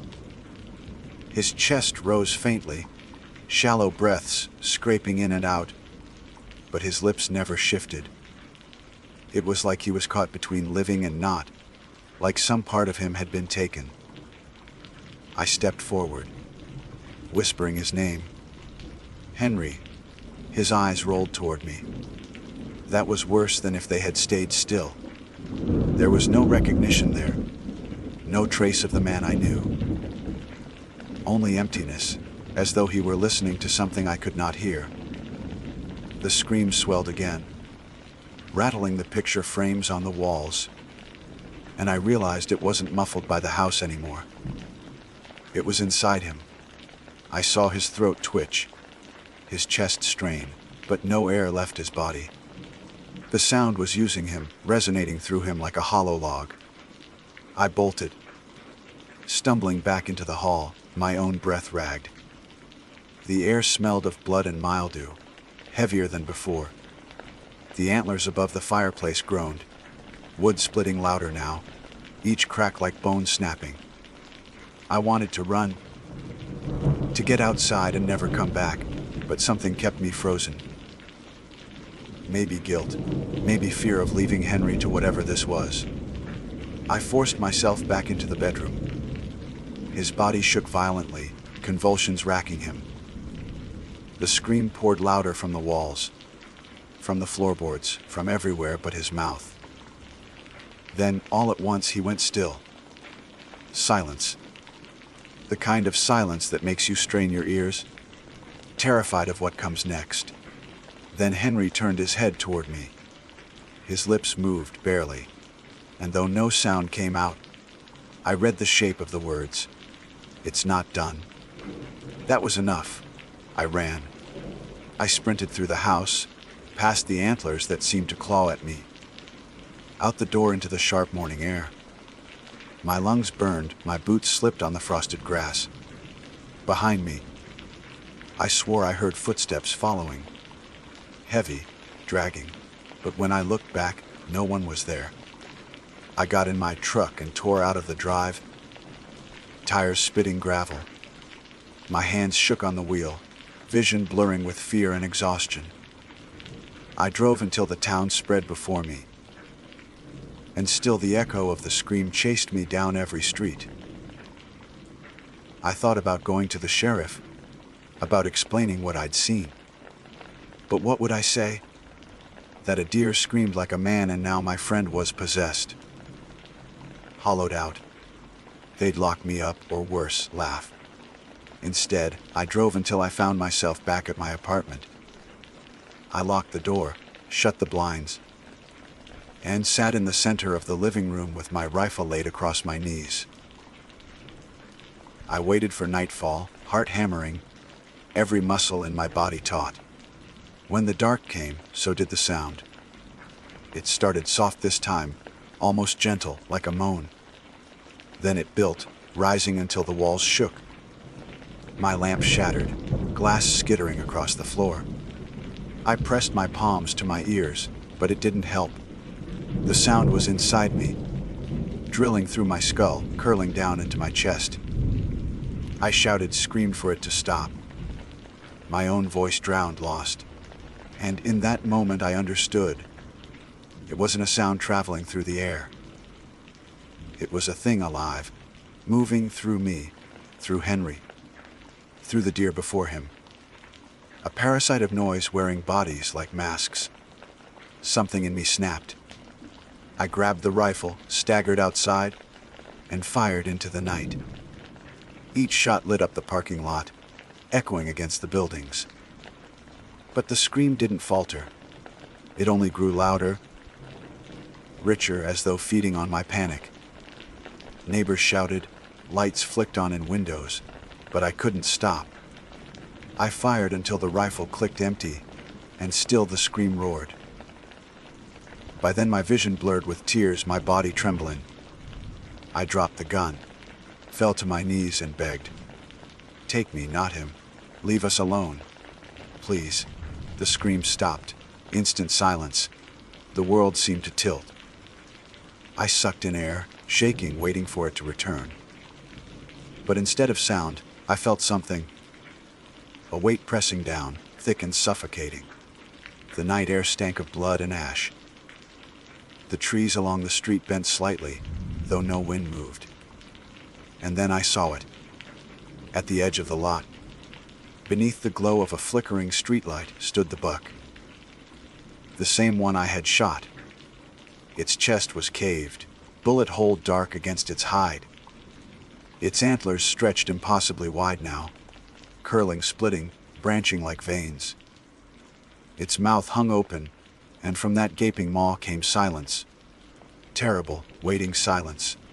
I staggered to my feet, frozen under its gaze. Its eyes glowed faint, not like animal eyes, but like embers banked in ash. It took one step forward, slow and deliberate. The pavement cracked beneath its hoof, though the weight of it seemed greater than flesh and bone should carry. I turned and ran. I don't remember how long or how far. The streets blurred, houses passing in a haze. I only knew I couldn't go home, couldn't go back to Henry, couldn't face the thing wearing the deer's body. I drove until dawn, ended up miles outside town, parked on the shoulder of a county road. For a while, I thought maybe I'd escaped. Maybe it needed me close to feed. Maybe it would stay behind. But when I closed my eyes, even in daylight, I heard it faintly. Just beneath the hum of the engine, just behind the chirp of birds. A low, steady scream, waiting to rise. I've tried to piece it together since. I've asked old hunters in bars, men who've walked the woods longer than I've been alive. Most shake their heads. A few look away, eyes hard. One man, gray, bearded and bent like an old tree, said softly, "Some deer aren't deer. Some woods aren't ours. You see something you can't carry, you should have left it there." But I didn't. I carried it with me in blood, in bone, in the sound that won't stop. Henry's wife called me 2 days later. She said he was gone. not dead, gone. She woke to find the bed empty, the floor by the window soaked with dark stains. No tracks outside. No sign of him anywhere. Only the antlers left behind, split into so many shards she couldn't count them. She asked if I knew where he'd gone. I told her no. What else could I say? Since then, I've moved 3 times. Different towns, different jobs. Doesn't matter. The scream follows. Sometimes I wake with it buzzing in my teeth, rattling the glass in the cupboards. Other times I hear it only faint, like a memory. But I know it's real. Always real. I've thought about ending it, more times than I'd admit. A single pull of the trigger, silence forever. But I'm not convinced it would stop there. If it could hollow Henry out, if it could wear the Buck's body like a mask, then what would stop it from using me the same way? A scream wearing my face, walking through the world, spreading further. I don't want that. So I write this instead. Maybe as a warning, maybe as a confession. If you hunt, if you step into the woods when the frost hangs low and the air is still, remember this: not every shot you fire is clean. Not every kill is yours to make. There are rules under the rules, old things deeper than blood. And if you ever hear a deer scream, like a man, run. Leave your rifle, leave your pride, leave everything. Because once you hear it, you'll never unhear it. Once it follows you, it never stops. The echo doesn't fade. Not after hours, not after years. It's screaming even now. My name is Jennifer Cole. I am 32 years old, a school counselor by trade, though when this story begins, I was simply one more traveler in the Appalachian, foothills looking for a reprieve from my routine. I had joined 3 close friends, people I trusted as much as family, for a week-long camping trip in early autumn. Their names were Daniel, who worked with me at the school, Marissa, who had been my college roommate, and her younger brother Ryan, who had tagged along with us since he was a teenager. At the time, the trip seemed like a much-needed retreat, a chance to breathe in cool mountain air, cook meals by firelight, and rest our minds away from the noise of the city. We chose a spot not far from the old logging roads, a clearing ringed by oaks and maples, their leaves already blushing with red and amber. The forest floor was crisp with fallen leaves, the air sharp but not cold. And the kind of silence existed there that made you believe the world itself had paused to listen. The tree stood at the edge of our clearing. It was massive, thick, trunked, bark gnarled and dark with age. What caught our attention was the rope. It hung from a high branch, looped into a crude noose. The cord was weather-worn, fibers frayed and gray, but it remained sturdy enough that the loop kept its form. None of us said it aloud at first, but we all knew what it looked like. Daniel was the first to break the silence. Probably just someone's old rig for hanging food, he said, forcing lightness into his voice. Keep spares out of the supplies. That's not how you'd tie it. Ryan replied flatly. His eyes lingered on the loop, his usual smirk absent. That's a noose. Marissa muttered something about backwoods hunters or maybe kids playing tricks. She said it quick, like spitting out words that tasted bad. But the truth hung heavier than the rope itself. Someone, at some time, had tied that knot for a purpose we didn't want to imagine. We went about setting camp anyway. Tents went up, firewood was gathered, and Daniel started the first flames as twilight sank. The rope swayed above us, unmoved by breeze, because there was none. The air was unnaturally still, as though the woods were holding its breath. And yet, when darkness wrapped around the clearing, the rope began to move. It swayed side to side, deliberate, slow, like the pendulum of a clock counting time. No leaves stirred. No branches rattled. But that rope groaned as it shifted, a sound strained and hollow, like a throat opening under weight. We froze where we sat. The fire snapped, but even that sound felt swallowed. I couldn't stop staring at the loop as it swung, imagining a body there, legs twitching, neck pulled taut. The picture was unshakable. Wind, Daniel whispered, though the firelight revealed the sweat on his face. But it wasn't wind. And we knew it. I tried to distract myself, to think rationally. Old ropes stretch, fibers rub against bark. The creek could be wood, not rope. Yet my stomach sank with a deeper knowing. Something inhuman lingered here. That night, none of us admitted fear aloud, but we slept poorly. My tent pressed close to the tree line, and I lay awake listening. The rope groaned again and again, always steady, as though someone invisible rocked in that loop. At one point, I swore I heard breath. Strained and shallow, carried low across the clearing. I pressed my sleeping bag up around my ears and shut my eyes tight, praying for morning. When dawn came, the rope was still. It hung motionless, harmless in the light, its fibers catching gold from the sun. Daniel even laughed at breakfast, mocking how seriously we had stared at it the night before. We spooked ourselves. "That's all," he said, breaking strips of bacon. Ryan didn't answer. His eyes stayed fixed on the tree. Marissa tried to lighten the mood, but her smile trembled. And when we hiked later that day, she walked closer to me than usual. We spent hours on the trail, losing ourselves in color and light, crossing streams that glimmered with fallen leaves, listening to crows call far off. For a time, it almost felt normal. But when we returned at dusk, the rope was waiting. That night it swayed again.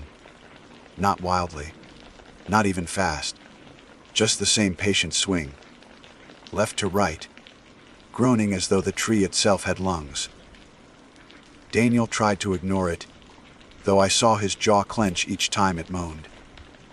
Marissa asked if we could maybe camp somewhere else, but moving in darkness seemed worse. Ryan sat closest to the fire, staring at the rope like he dared it to stop.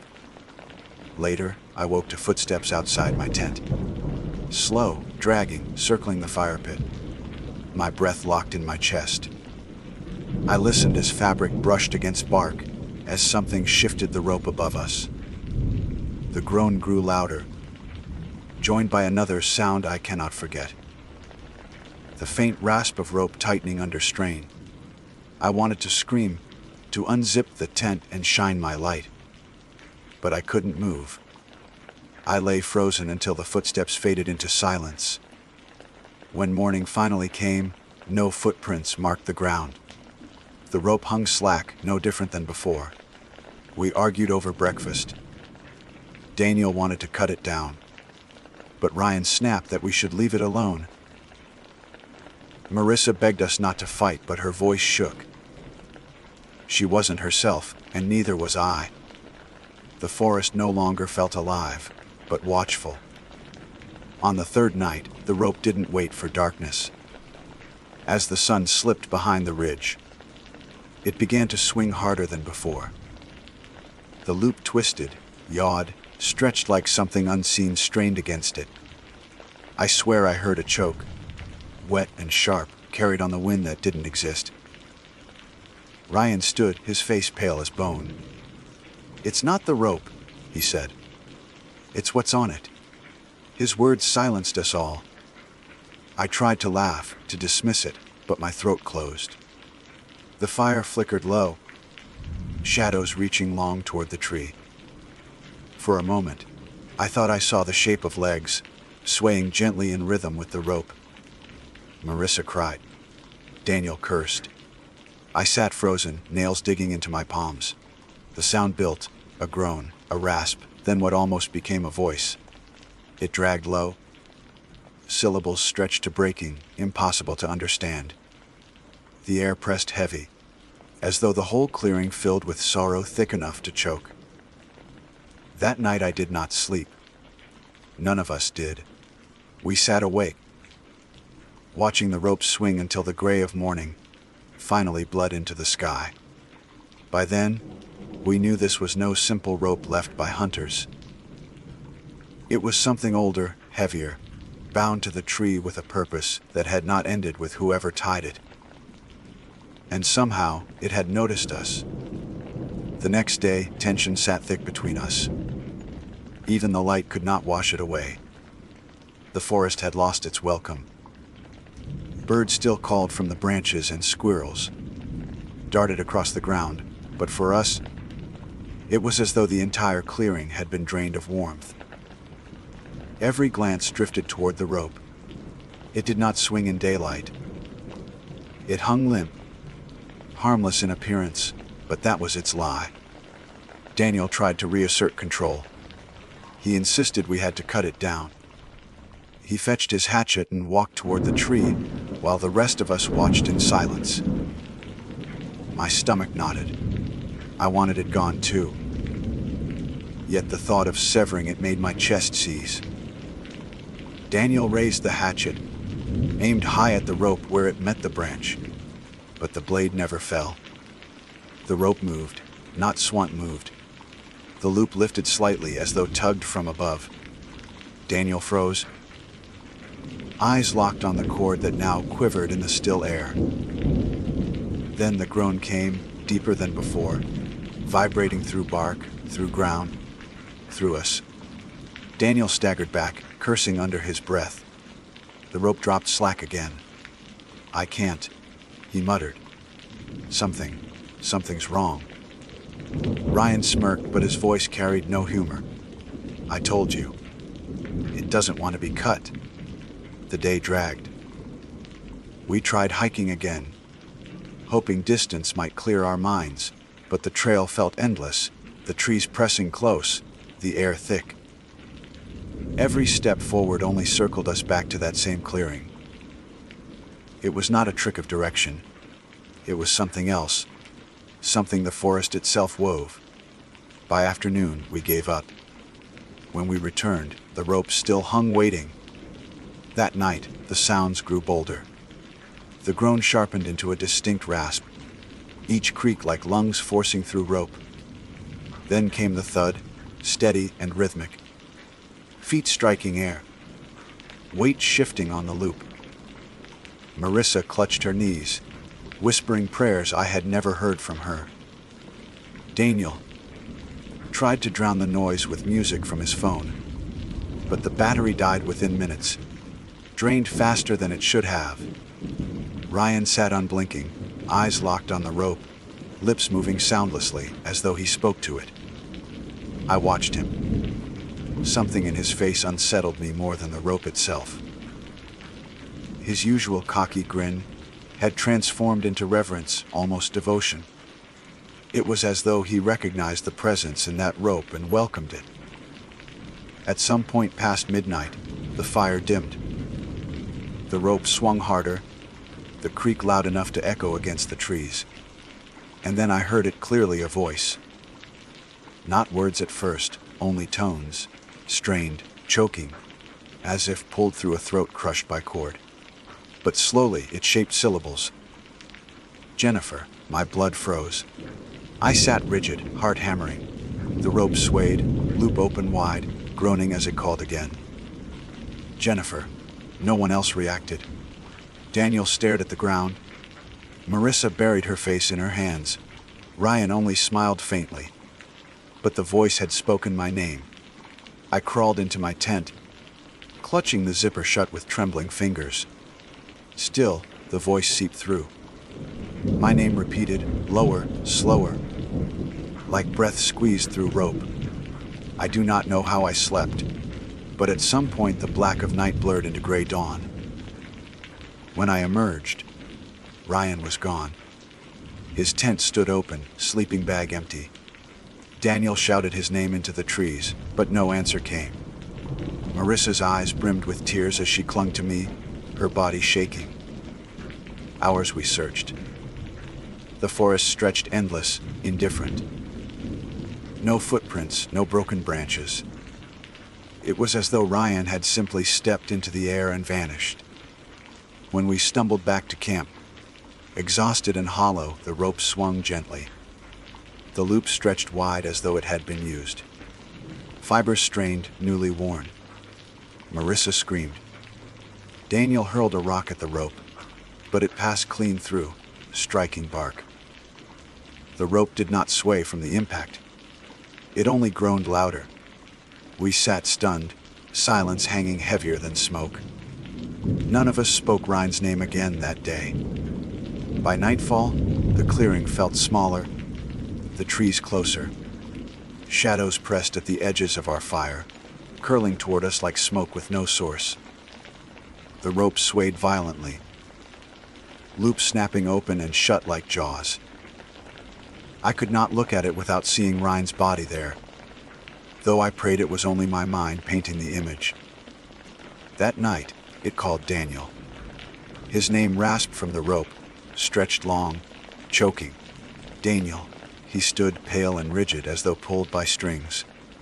His eyes glazed and he walked toward the tree. "Stop!" I shouted, grabbing his arm. He shoved me back with surprising force, his strength not his own. He moved with slow, jerking steps, like a puppet. The loop widened. The groan rose into a guttural moan eager. Marissa shrieked and clung to Daniel's other arm. Together we pulled, fighting his unnatural strength. His face twisted with pain, veins rising in his neck, but still he strained toward the rope. "Cut it!" I screamed. Marissa grabbed the hatchet from the ground and swung wildly at the rope. Sparks flew where blade met cord, but it did not sever. The fibers only smoked, the smell sharp and bitter, as though flesh burned. Daniel collapsed, gasping. When the loop snapped closed inches above his head, we dragged him back, both of us sobbing, while the rope swayed furiously, groan becoming laughter. Not human laughter, hoarse, strangled, layered with grief and malice. We did not sleep. Daniel shook uncontrollably, muttering that he felt hands on him, pulling, pressing at his throat. Marissa rocked beside him, whispering prayers.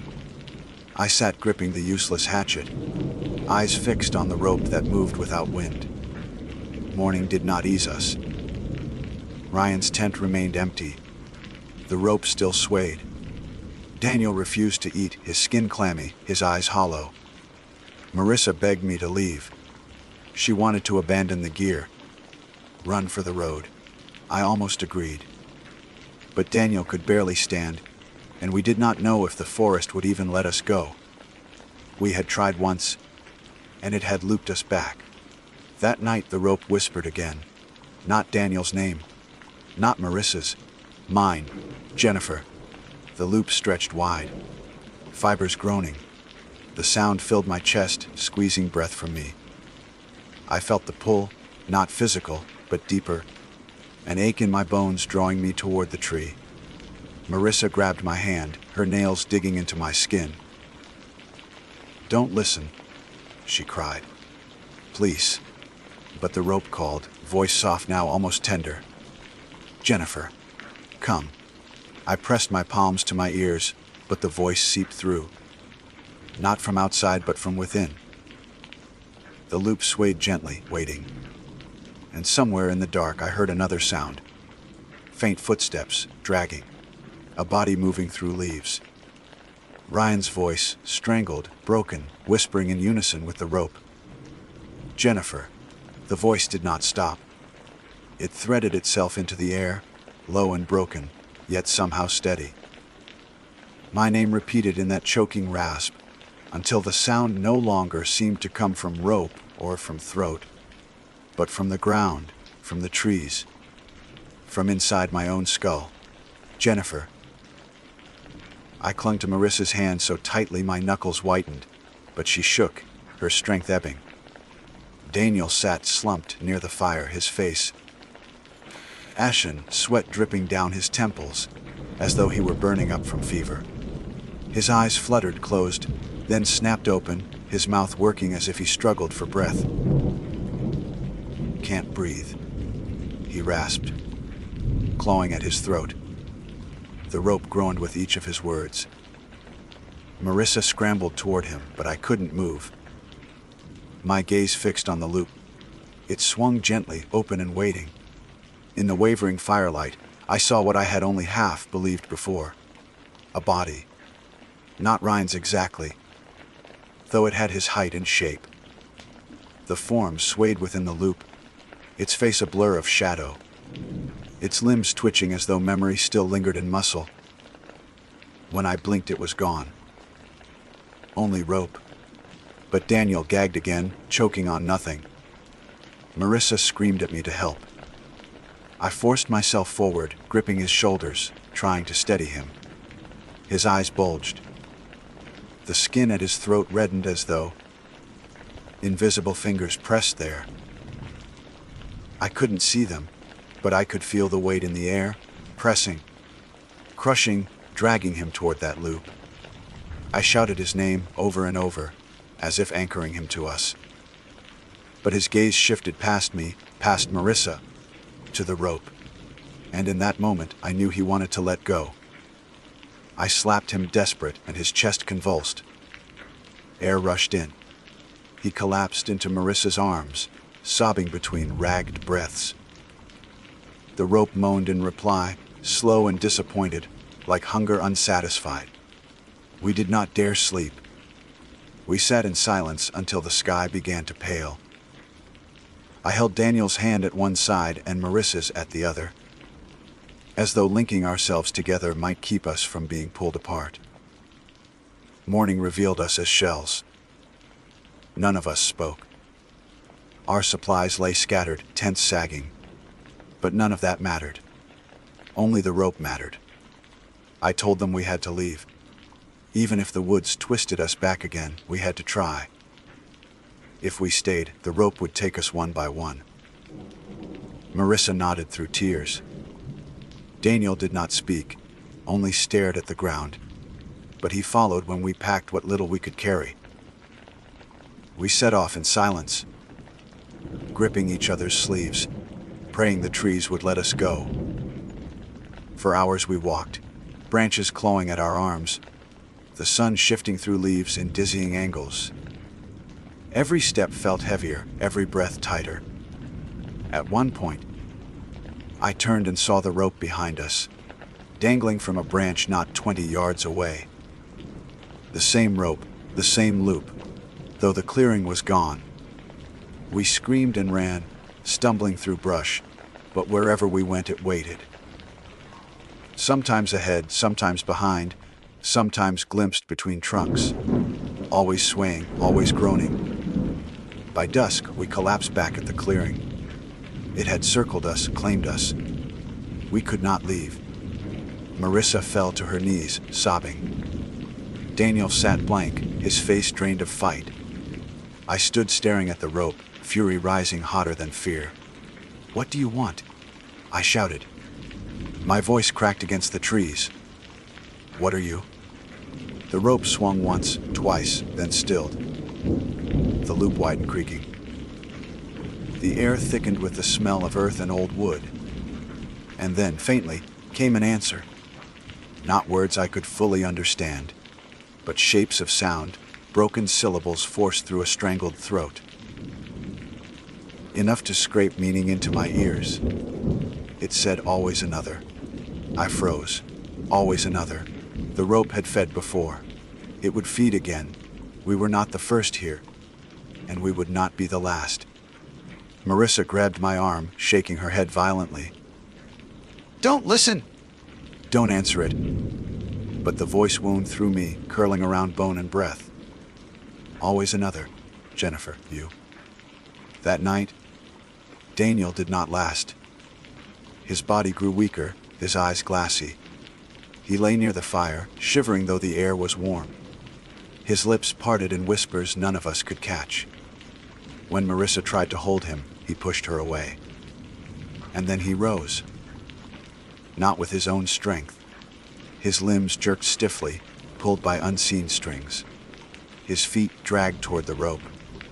We ran to him, clutched his arms, but he tore free with strength unnatural. He stood beneath the branch, head tilted back, staring up at the loop as it swayed. His mouth stretched into a smile that was not his. The loop dropped, faster than any rope should move.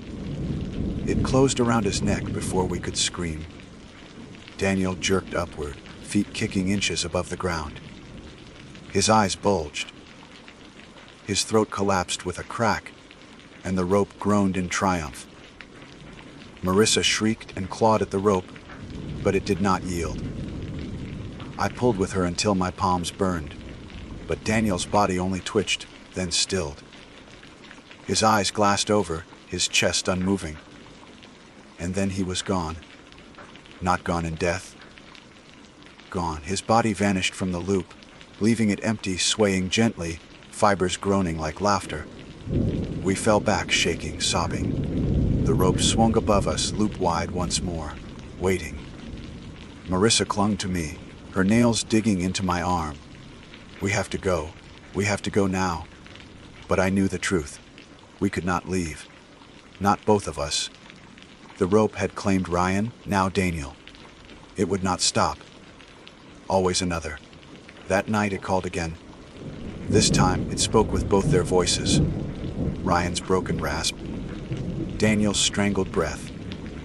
Together they whispered my name. Jennifer. Marissa clutched her ears, screaming that she couldn't hear it, but her body shook as if she did. The rope swayed harder, groaning with hunger, loop snapping wide. I felt it then, the pull. Not in my legs, not in my chest, but in my will itself. A command woven into the marrow of my bones. Step forward. Climb the loop. Finish the pattern. I almost did. My foot lifted, weight shifting. Only Marissa's desperate grip anchored me. She sobbed into my arm, begging me not to go.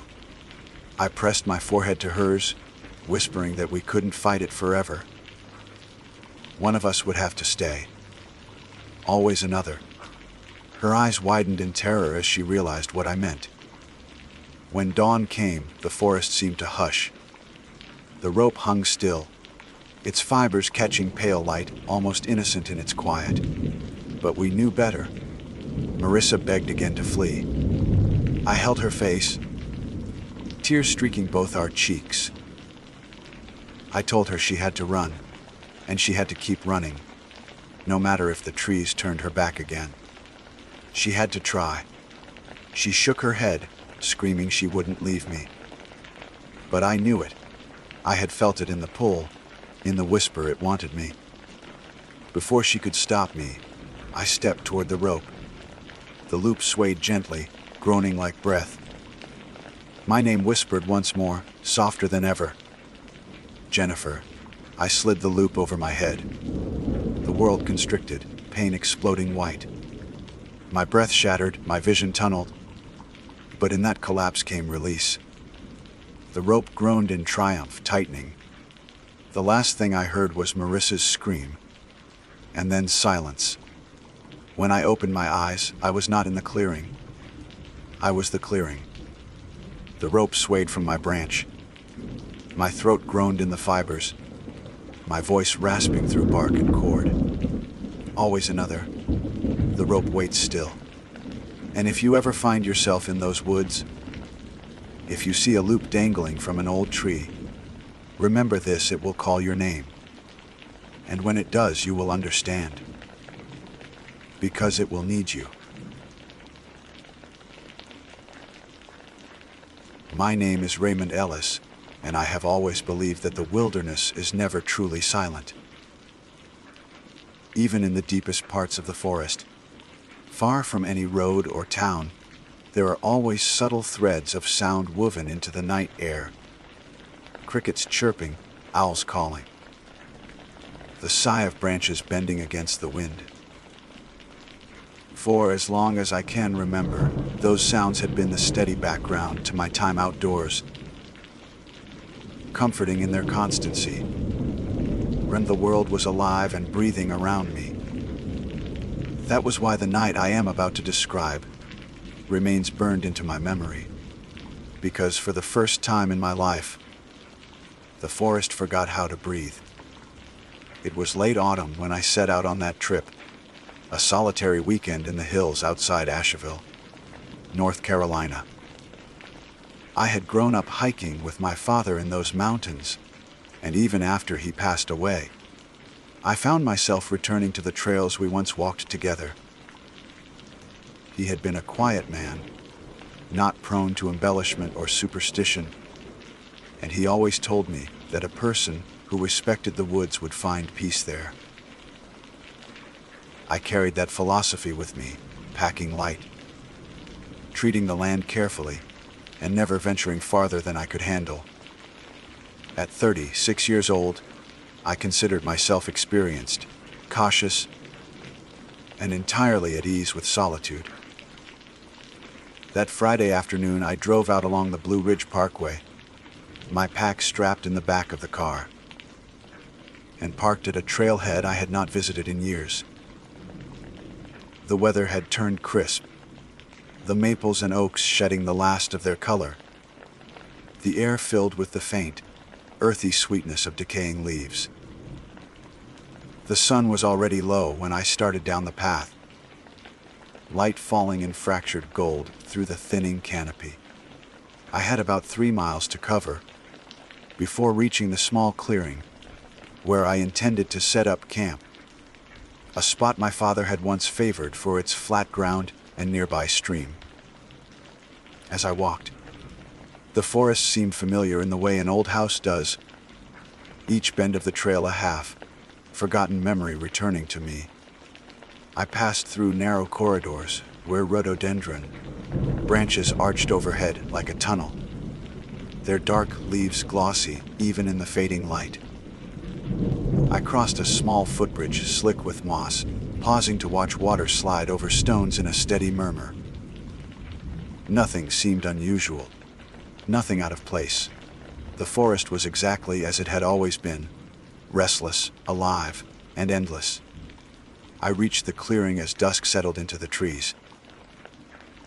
The spot was just as I remembered, a circle of grass surrounded by tall pines, with enough open sky above to see the stars once they arrived.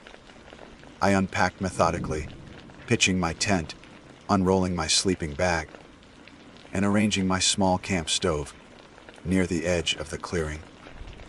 Soon a thin column of smoke curled into the air as I heated a simple meal of rice and beans. The scent mixed with the smell of pine resin and cold earth, grounding me.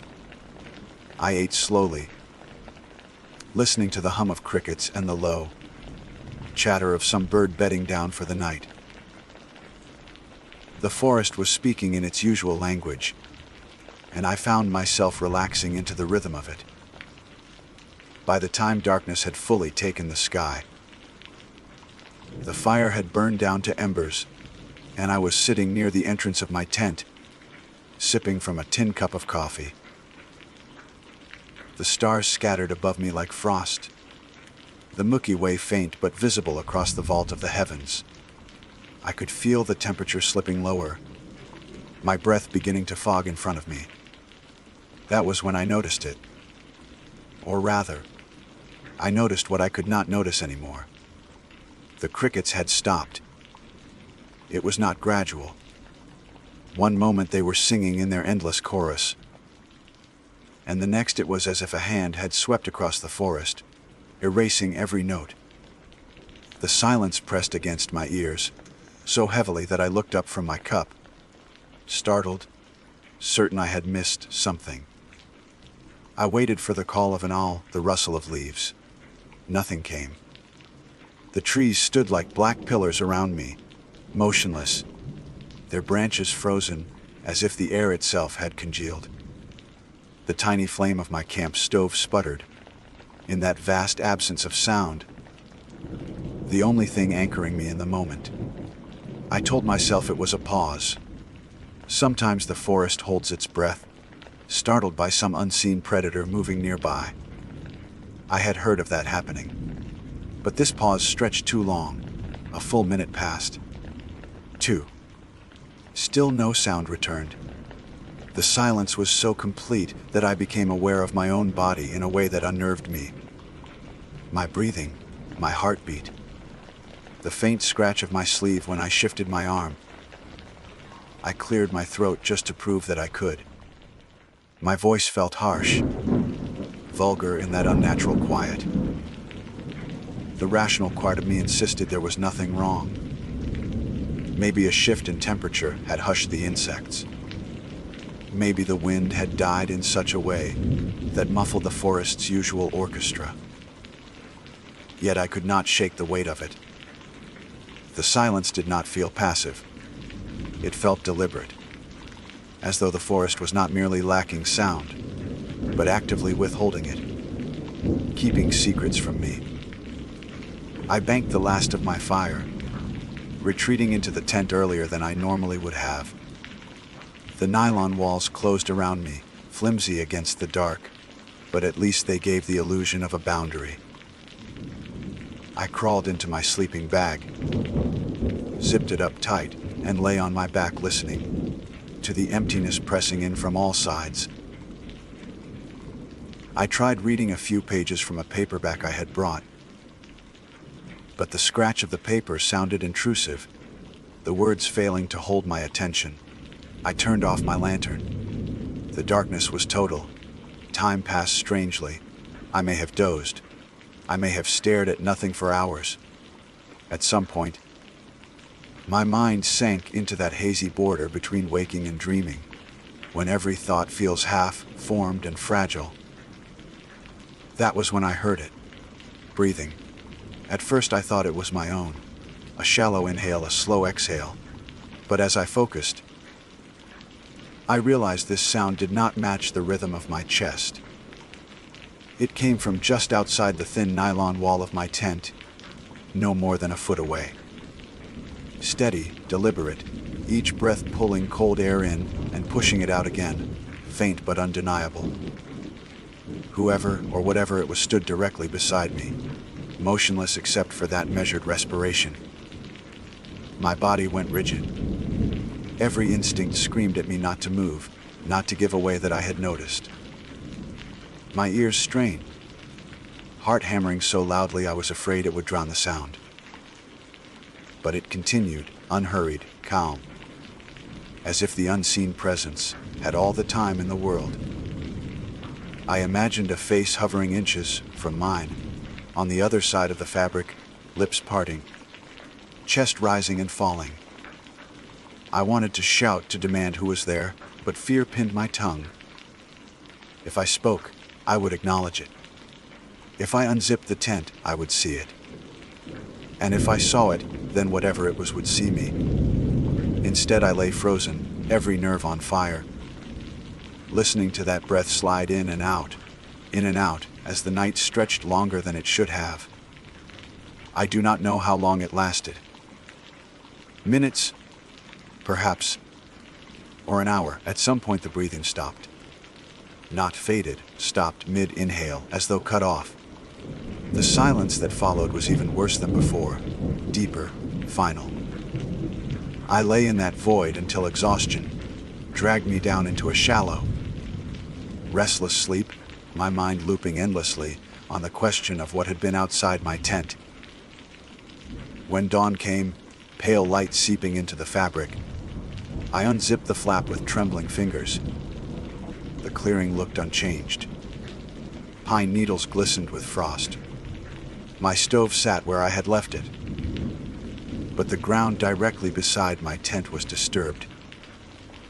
A patch of leaves had been pressed flat, as if someone had stood there for a long time, unmoving while I lay helpless inches away. I told myself it was a deer, maybe, or a bear that had wandered too close. But the impressions were too neat, too precise, not the random scuffling of hooves or paws.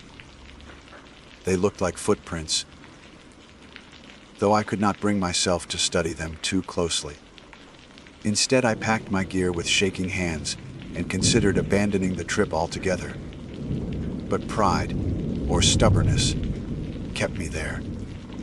I told myself I would stay one more night, just to prove I could. I would not let fear drive me away from a place that had once felt like home. That decision was a mistake. I stayed. Looking back, I wonder if I already knew, deep down, that leaving wouldn't have changed what was coming. Maybe it had already chosen me the moment the forest went silent. But in the gray light of that morning, I convinced myself it was nothing more than nerves and an overactive imagination.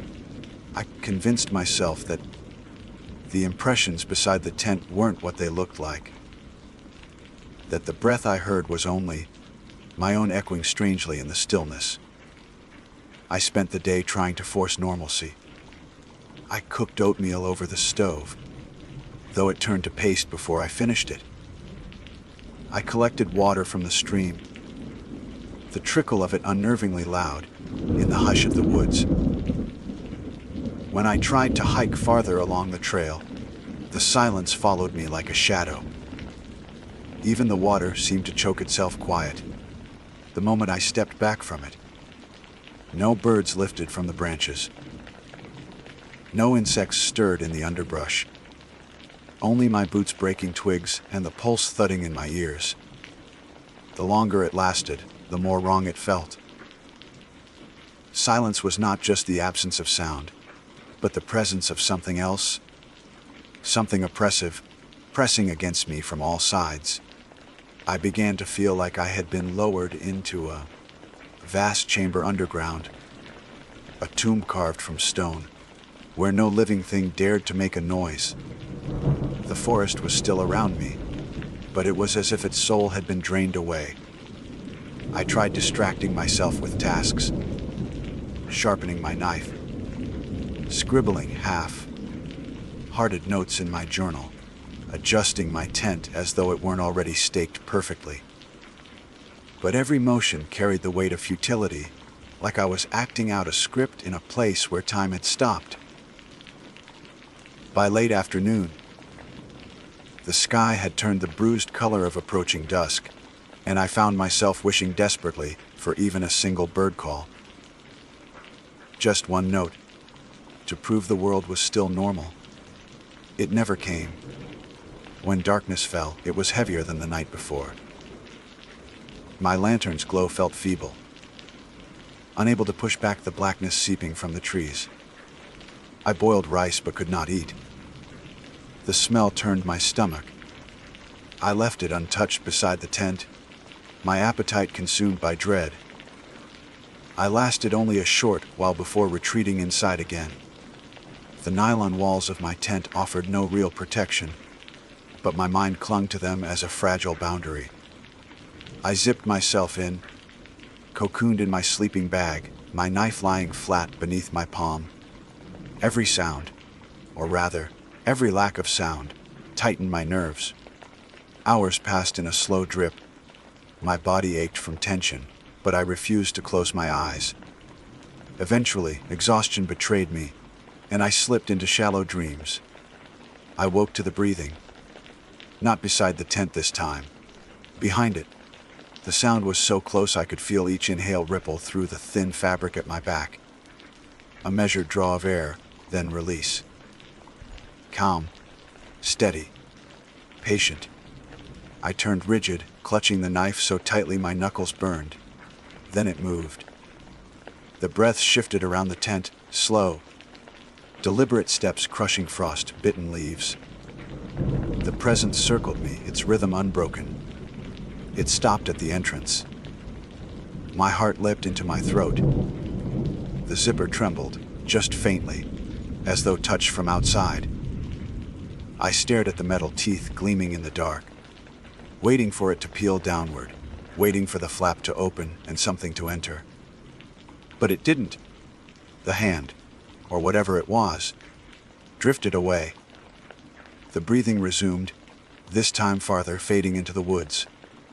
My relief was short-lived, because though the sound moved, the silence around me thickened, as though the entire forest had leaned closer to listen.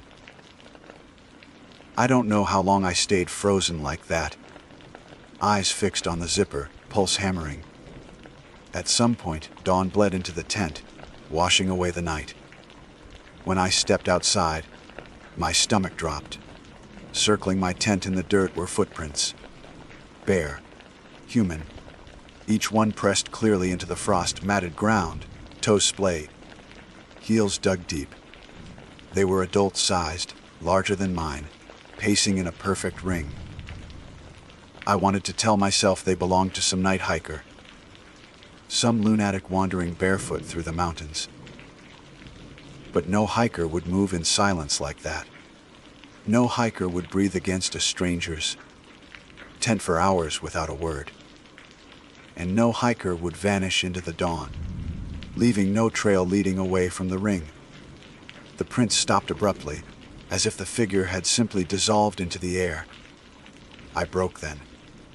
Pride, stubbornness, whatever had kept me there collapsed. I stuffed my pack clumsily, shoving gear inside without order, and slung it over my shoulders. My plan was simple: leave. I would abandon the clearing, abandon the trip, abandon the mountains entirely if I had to. I wanted pavement under my feet, the sound of engines, the chatter of people. I wanted the world back. I hiked fast, faster than I ever had with a pack on. The silence followed. Not even the crunch of my boots on leaves could fill it. The trail stretched endlessly ahead, each turn promising escape, but revealing only more woods. My chest burned, sweat soaking through my shirt despite the cold. I stopped only once to sip water, and even then I felt eyes on me, prickling the back of my neck. When I finally reached the footbridge, I almost cried with relief. I knew the trailhead lay not far beyond. Civilization was close. That was when I realized I could not hear my footsteps anymore. I looked down. My boots moved, striking earth, but no sound came. The silence had deepened, swallowing even me now. It wasn't just the forest. It had seeped into me, stolen my noise. I tried to speak, to shout. My throat strained, but no sound emerged. Panic surged as I clutched my chest, the air rasping silently from my lungs. Something moved on the other side of the bridge. At first I thought it was a tree, a dark trunk leaning in the gloom. Then it shifted. Tall and impossibly thin, its outline bending with the shadows. I could not see its face, only the pale gleam of its chest rising and falling in rhythm. Breathing, I stumbled backward, the pack dragging me off balance. My boots slipped on the moss-slick wood, and I nearly fell into the creek. When I caught myself, it was gone. The bridge lay empty, the far bank still and vacant. My voice returned all at once. A ragged cry tore from my throat, loud and desperate.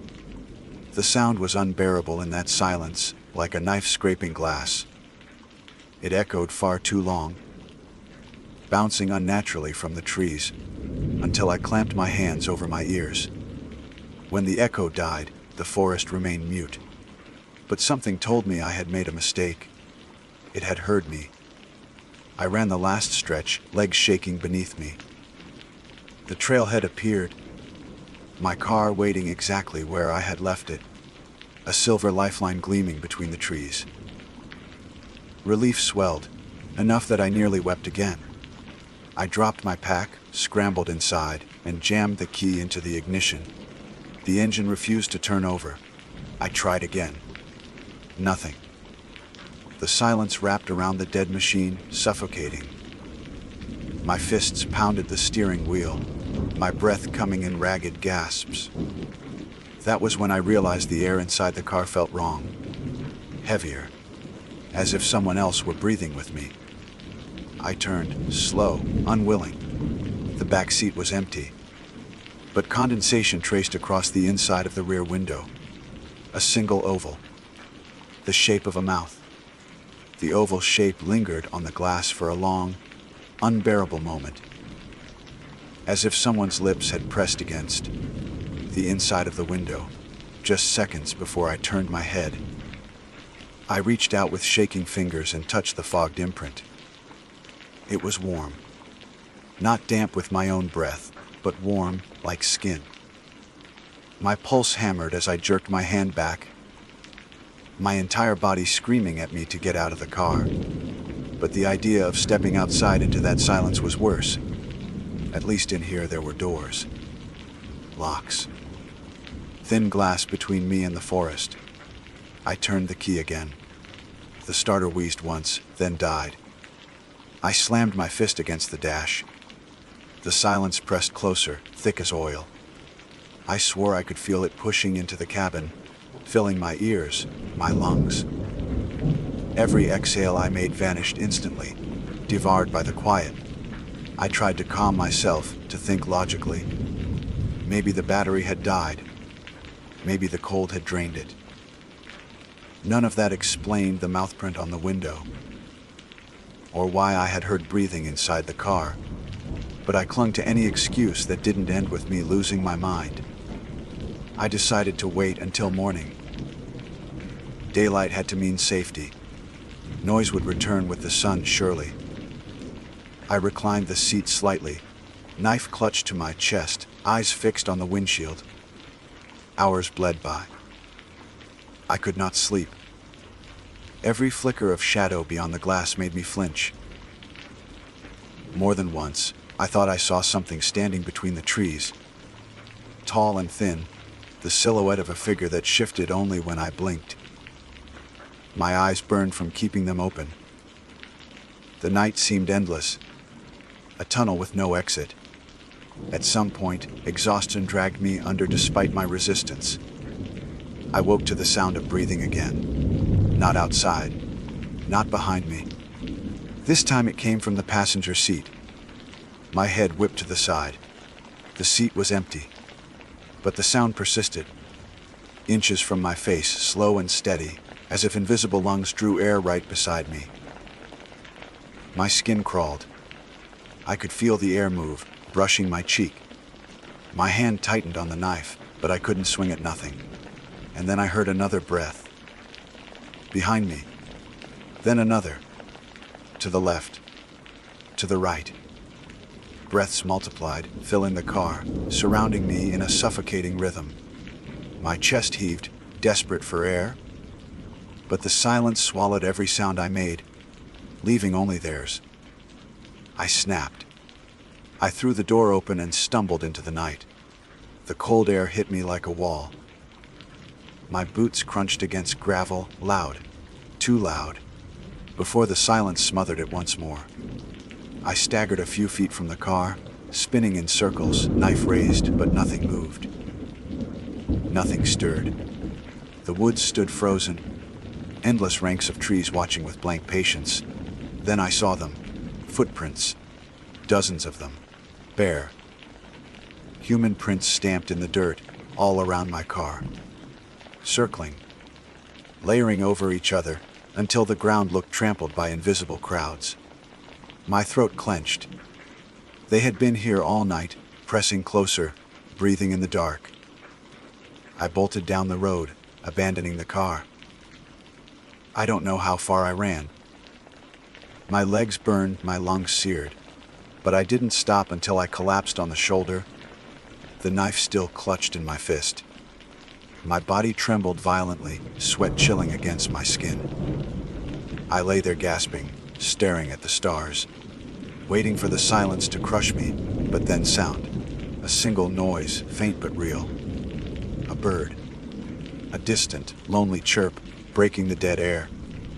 Relief surged through me so violently I almost sobbed.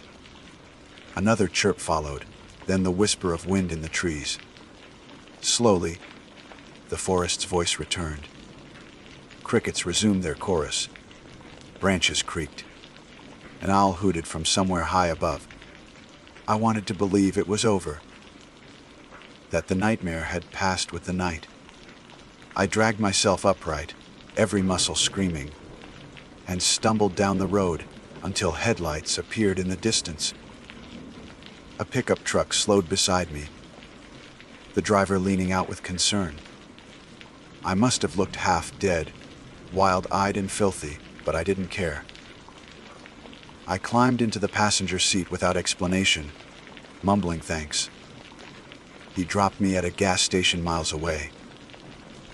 By then, the forest sounds were in full chorus again, as though nothing had happened. I called a tow service for my car, but when they reached the trailhead, the vehicle started on the first try. No dead battery, no mechanical issue. They found no footprints in the dirt either. For weeks afterward, I tried to rationalize what I had experienced. Exhaustion, stress, a waking dream. But I knew what I had heard, what I had seen. The warmth of that mouthprint on the window still burned against my fingertips, and the silence has followed me. Even now, back in the city, I sometimes wake at night to realize I can't hear anything at all. No hum of appliances, no traffic outside, no sound of my own breath. Just silence, absolute and crushing. And then, always, the faint echo of someone else inhaling in the dark. I don't know what it wants. I don't know if it came from those woods, or if the woods were only its stage. All I know is that once you've been chosen by the silence, you don't escape it. You only carry it with you, waiting for the night when the world forgets how to breathe again. And when that happens, I'm afraid it won't just stand outside the tent or behind the car window. I think next time it will come closer, close enough that the last sound I hear will be my own breathing, cut short. My name is Wyatt McClure, and I was born and raised in the wide, dry belly of New Mexico, where the desert stretches out like a sea of stone, thorn and silence. I never thought much of fear growing up. Fear was something you left to children and folks passing through.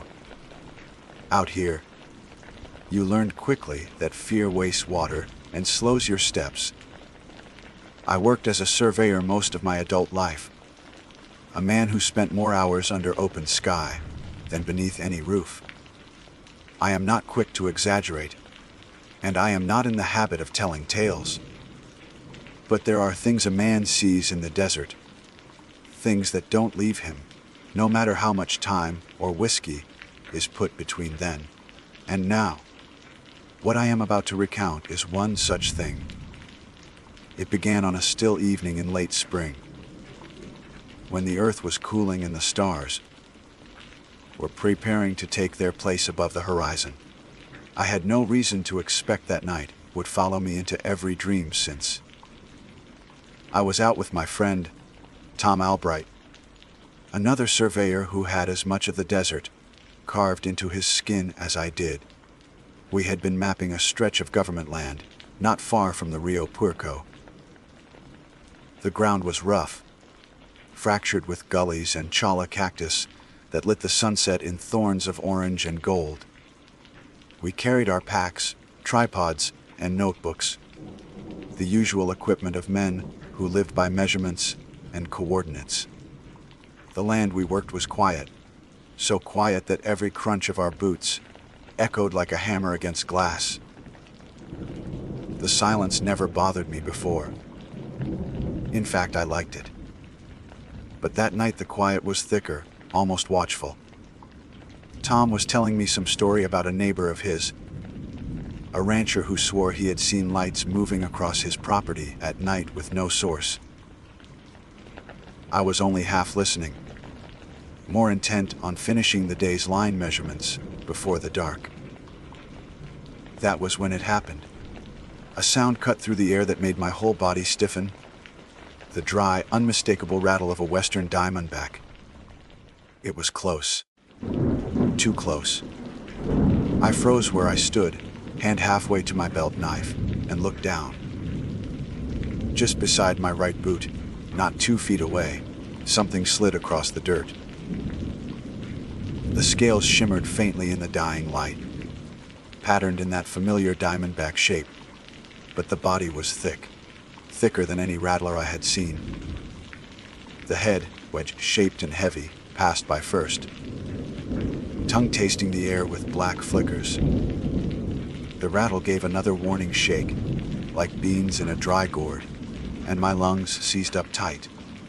"Don't move," I whispered, though Tom was already staring wide-eyed. The snake slithered forward, its body continuing on and on, each coil following the last in an endless line. We stood still, boots rooted to the desert floor, watching as the rattler moved between us, its tail never appearing. I waited for the end of it, the blunt rattle that should have finished the body. But the scales just kept sliding, coil after coil, each segment nearly identical, as though the snake were stretched by some trick of the desert into impossible length. We watched it cross before us for what felt like minutes. The creature didn't hurry, nor did it strike. It simply moved with steady purpose, slipping through the dust and prickly weeds, headed north into the darkening plain. Finally, the rattle appeared at last, buzzing softly as though mocking our shock. The sound dwindled, fading into the stillness of twilight. Only then did I let out my breath. Tom cursed under his breath. That thing was 20 feet if it was an inch. Closer to 50, I said, though even that number didn't feel right. My mind wheeled, trying to tally how long we had stood there, how many coils had passed us by. Rattlesnakes simply don't grow like that. The largest ever recorded wouldn't match what we had just seen. We should have left it at that. A strange encounter, a story to tell over coffee in town. But Tom, restless fool that he was, spat into the dirt and said, "Let's see where it's going." He picked up his pack and started after it. I should have argued. I should have said no. But something pulled me along with him, some mix of curiosity and dread that whispered I needed to know, that the desert had just revealed a secret not for passing eyes. So I followed. The rattler's body gleamed faintly under the rising moon, easy enough to track across the open ground. It slid like a river of scaled muscle, cutting a straight path north. We trailed it at a cautious distance, keeping the sound of its rattle always ahead of us.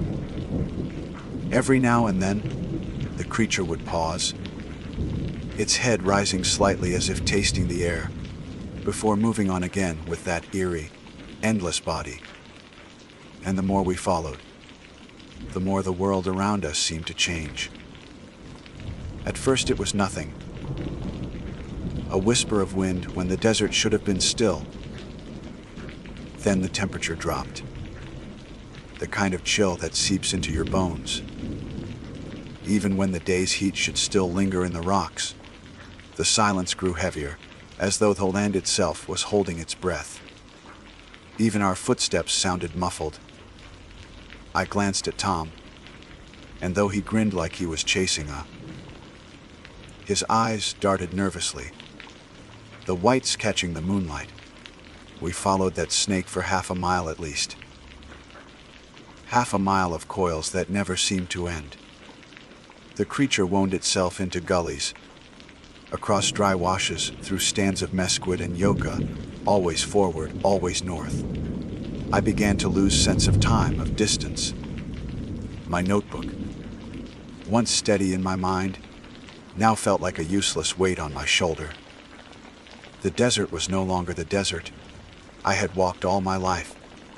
It felt different, hollow, stretched as though following that rattler had pulled us somewhere else. "Wyatt?" Tom whispered after a while. "You hearing anything?" I shook my head. No insects, no coyotes, no distant owls. The night was empty save for the faint hiss of scales against sand. That silence pressed on me harder than any sound could have. I wanted to stop, to turn back, but the snake was still moving, and I could not tear my eyes away. At last we reached a low ridge scattered with basalt boulders.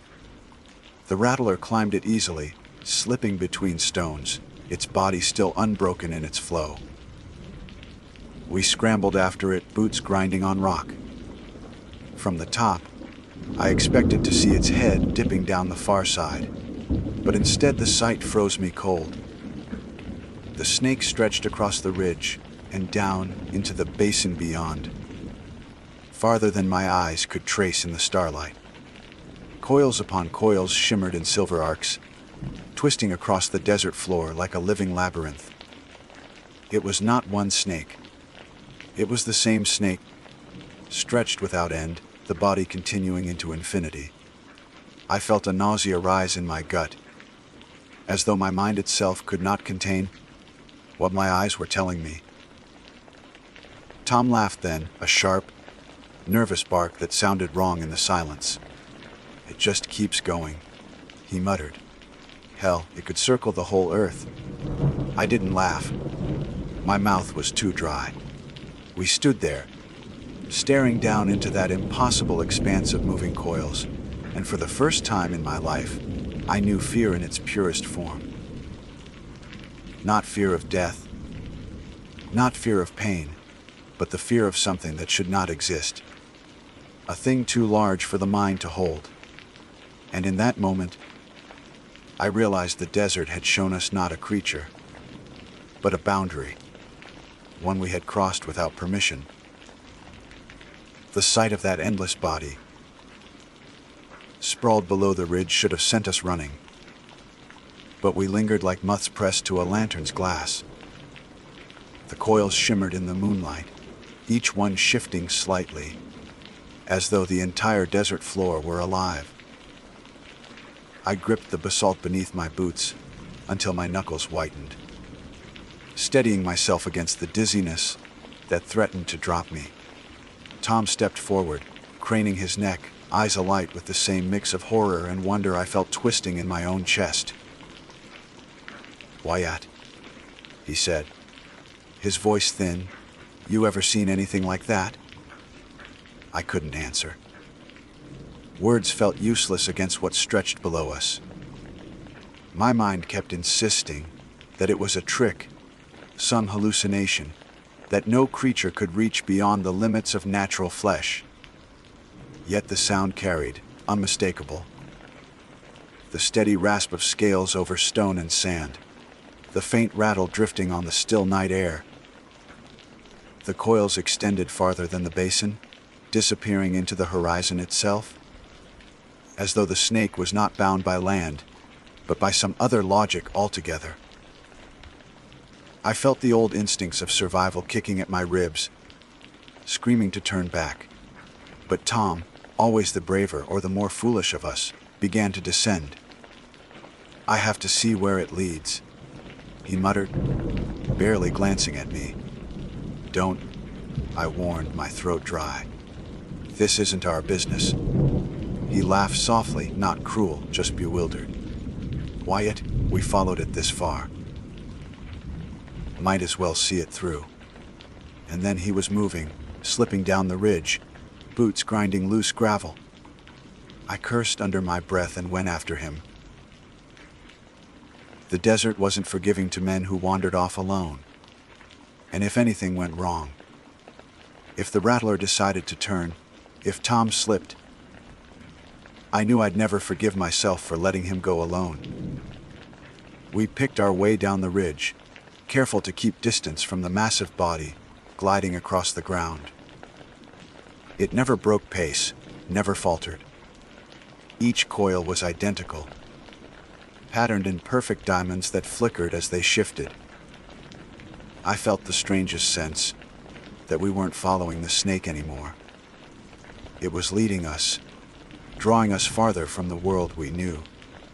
The air grew heavier as we walked, It pressed on my skin, damp though the desert was bone dry.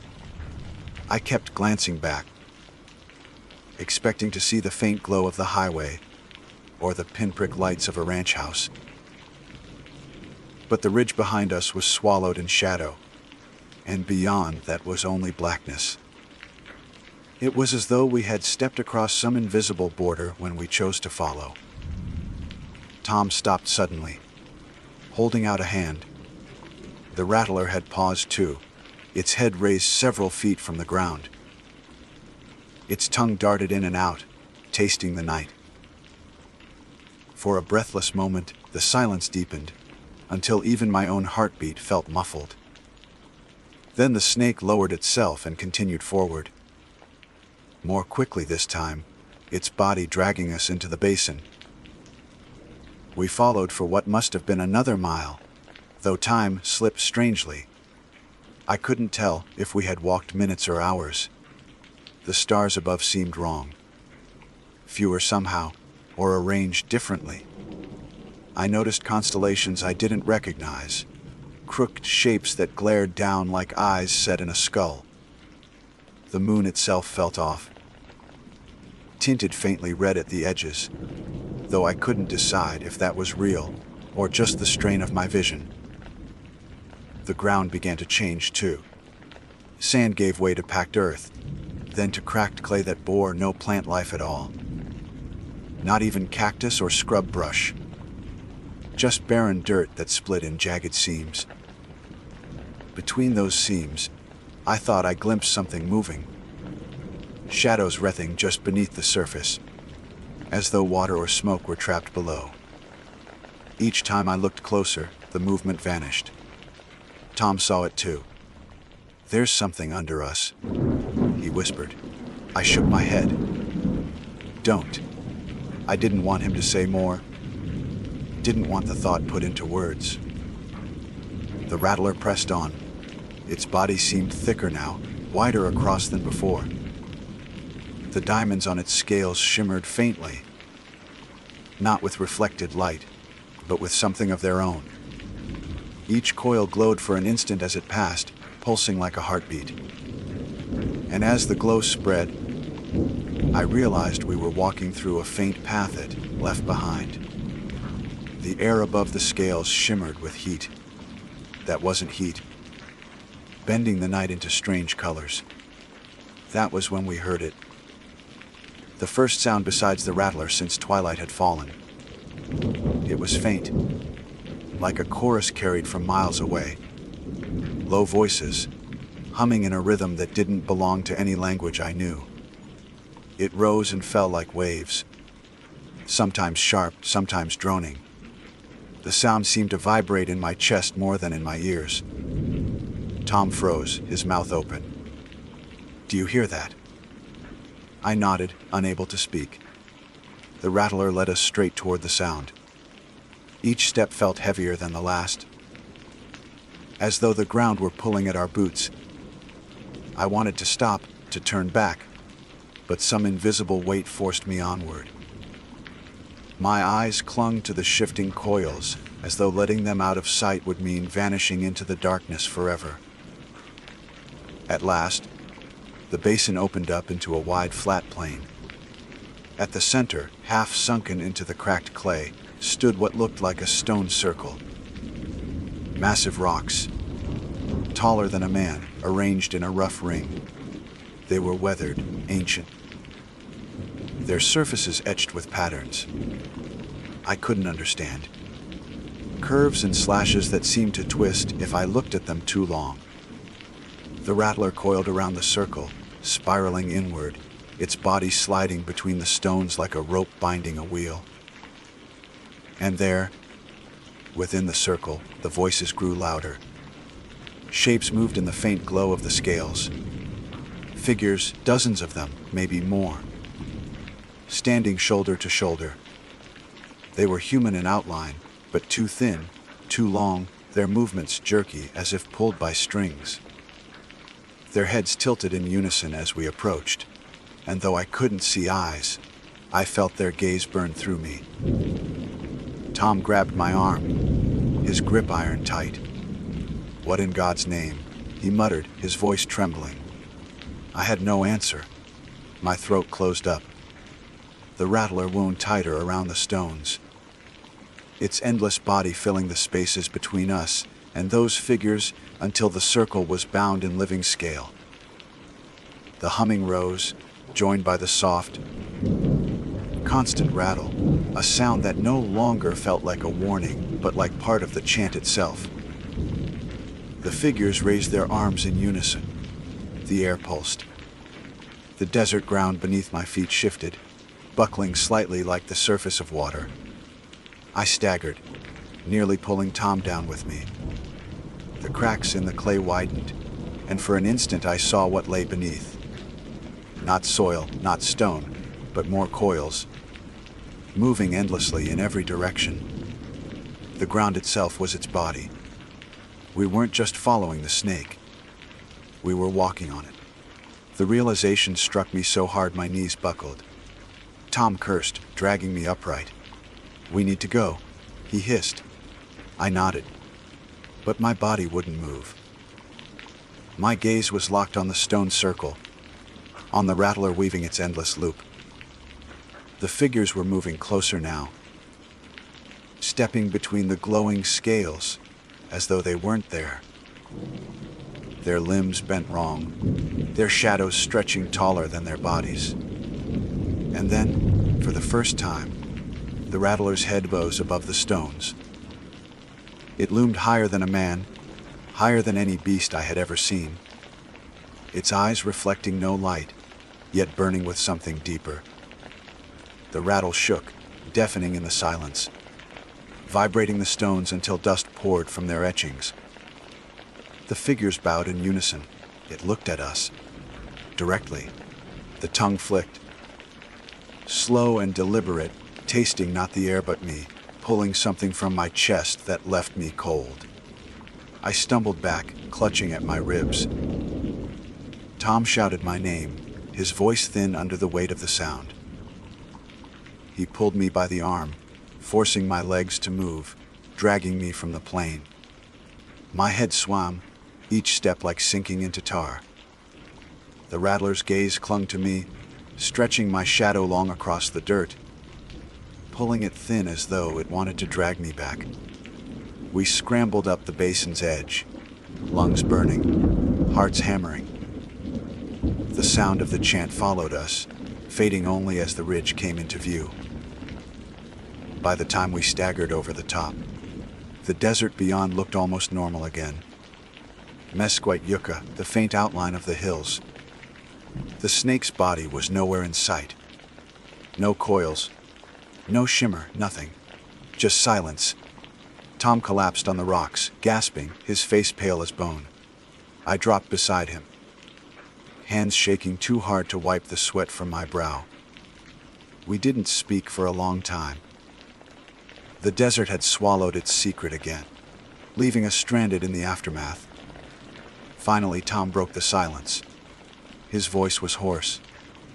"Wyatt, do you think it ever ends?" I had no answer. My mind replayed the endless coils, the stone circle, the figures bowing in unison, the rattle echoing as though it were the heartbeat of the earth itself. I looked out at the horizon, where the moon hung crooked in the sky, and I felt the cold truth settle into me like sand filling a grave. "No," I whispered. "It doesn't." Tom and I did not sleep that night.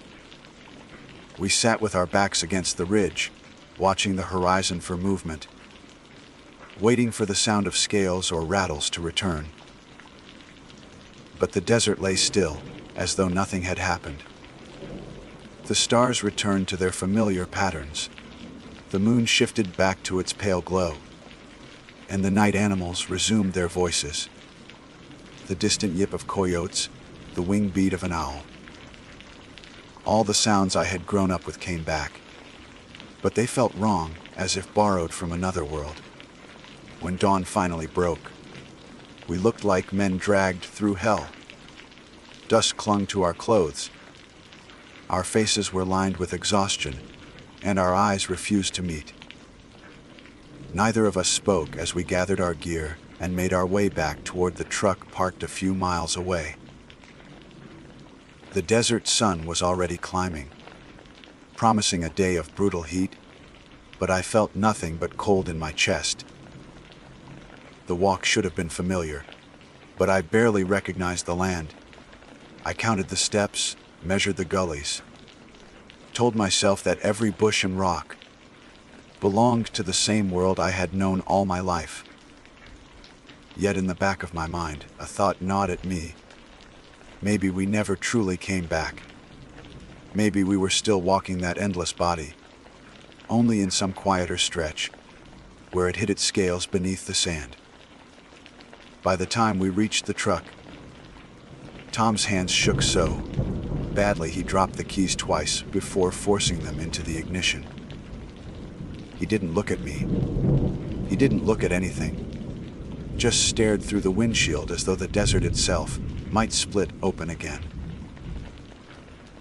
The engine coughed to life, and we drove. Neither of us said a word for miles. Only when the highway signs appeared did I feel a faint loosening of the knot in my chest. Civilization, even in its smallest forms, felt like a shield. Gas stations, fences, telephone poles, anchors to the ordinary world. When we finally reached town, Tom pulled into the first diner we saw. We sat in silence over coffee that tasted like mud, but felt warm enough to remind us we were alive. After a long while, Tom leaned forward, his eyes red-rimmed. "We don't tell anyone," he said. "No one. They'll think we've lost it." I nodded. He was right. Who could believe us? A rattlesnake longer than the desert itself, coils circling a stone ring guarded by inhuman figures. Such words would bring nothing but laughter. And worse, speaking it aloud might make it real again. I wanted it buried, sealed away. So we never spoke of it outside that booth. We finished our survey work, turned in our notes as though nothing had happened, and moved on. At least that was what I told myself. But the desert doesn't let go of you so easily. The weeks that followed were heavy with dreams. I would wake in the middle of the night, drenched in sweat, hearing the faint rattle, echoing through my room though no window was open. Sometimes I dreamed of walking again, following the endless coils across a horizon that never ended. Other times I dreamed of standing inside that stone circle, the figures humming in a rhythm that matched the beat of my heart. Each time, I woke with the taste of dust in my mouth and the certainty that something had been watching me while I slept. Tom didn't fare much better. I saw him less and less at work. When I did, his eyes looked hollow, his skin pale. Once he came in late, his shirt untucked, and muttered that he had driven all night just to keep moving. Another time he showed up with a rattlesnake, skin coiled tight in his pocket, saying he'd found it outside his house, though he lived miles from where any rattlers usually roamed. He laughed about it, but the laugh was too sharp, too brittle. I tried to carry on, to ground myself in the normal rhythm of work. But everywhere I went, the desert whispered reminders. A pattern in the sand that looked like scales. A low wind through the rocks that mimicked a rattle. Once, surveying alone, I found a fissure in the earth that stretched farther than I could see. And deep inside it, I swore, I glimpsed something shifting, moving with slow, deliberate purpose. I left that job unfinished. Months passed. People stopped asking why Tom, and I didn't spend time together anymore. Whatever bond we had out there in the wilderness was severed. Not by anger, but by something heavier. Looking at him reminded me of the coils, and I think he felt the same. We avoided each other, because seeing one another meant remembering too clearly. Then one evening, nearly a year later, I heard the news. Tom had vanished. His truck was found abandoned near the Rio Porco. Engine still warm, but no sign of him. The sheriff organized a search party. I went along, though I already knew it would be useless. We combed the gullies and ridges, called his name until our throats went raw. Nothing. Not even tracks. It was as though he had walked into the desert and been swallowed whole. The sheriff shook his head and said coyotes must have gotten him, or that maybe he'd gone off on his own. But I knew better. That night, alone in my house, I sat at the window staring out at the black stretch of land beyond town. I listened hard, holding my breath. For a long time, there was nothing, and then, faint so faint I thought it might be memory, came the sound of a rattle. Not warning, not threat, just endless. I haven't been the same since. I stopped surveying not long after. The land I once trusted became a stranger, a place that shifted when I wasn't looking. I took up odd jobs in town, anything that kept me indoors, away from the horizon. Folks whispered that I'd gone soft, that the desert had broken me. Maybe they're right. But I know what I saw, and I know what waits out there, stretching coil upon coil into forever. Some nights I dream of Tom again. He walks ahead of me across the sand, his boots leaving no tracks. The rattler moves just beyond him, its body endless, its rattle humming like the beat of the earth itself. In those dreams, he doesn't look back, and I follow, helpless, knowing that one night I won't wake up, that the dream will pull me down into that circle, and I will walk forever on the body of the snake. I tell myself it was a trick of the night, an illusion born of fatigue and desert silence. But when I lie awake and listen, I hear it, the faint scrape of scales, the hiss of something moving just outside the walls, patient and unending. The rattlesnake without end is not a story to pass over coffee. It is not something to laugh about around a fire. It is a truth the desert hides until it chooses to reveal it. A truth that once seen cannot be forgotten. I am Wyatt McClure, and I have spent my life in these lands. I have measured them, mapped them, and trusted them. But I know now that the desert is deeper than any survey line, and that beneath its silence lies a body that never ends. And I know, sooner or later, it will coil around me too.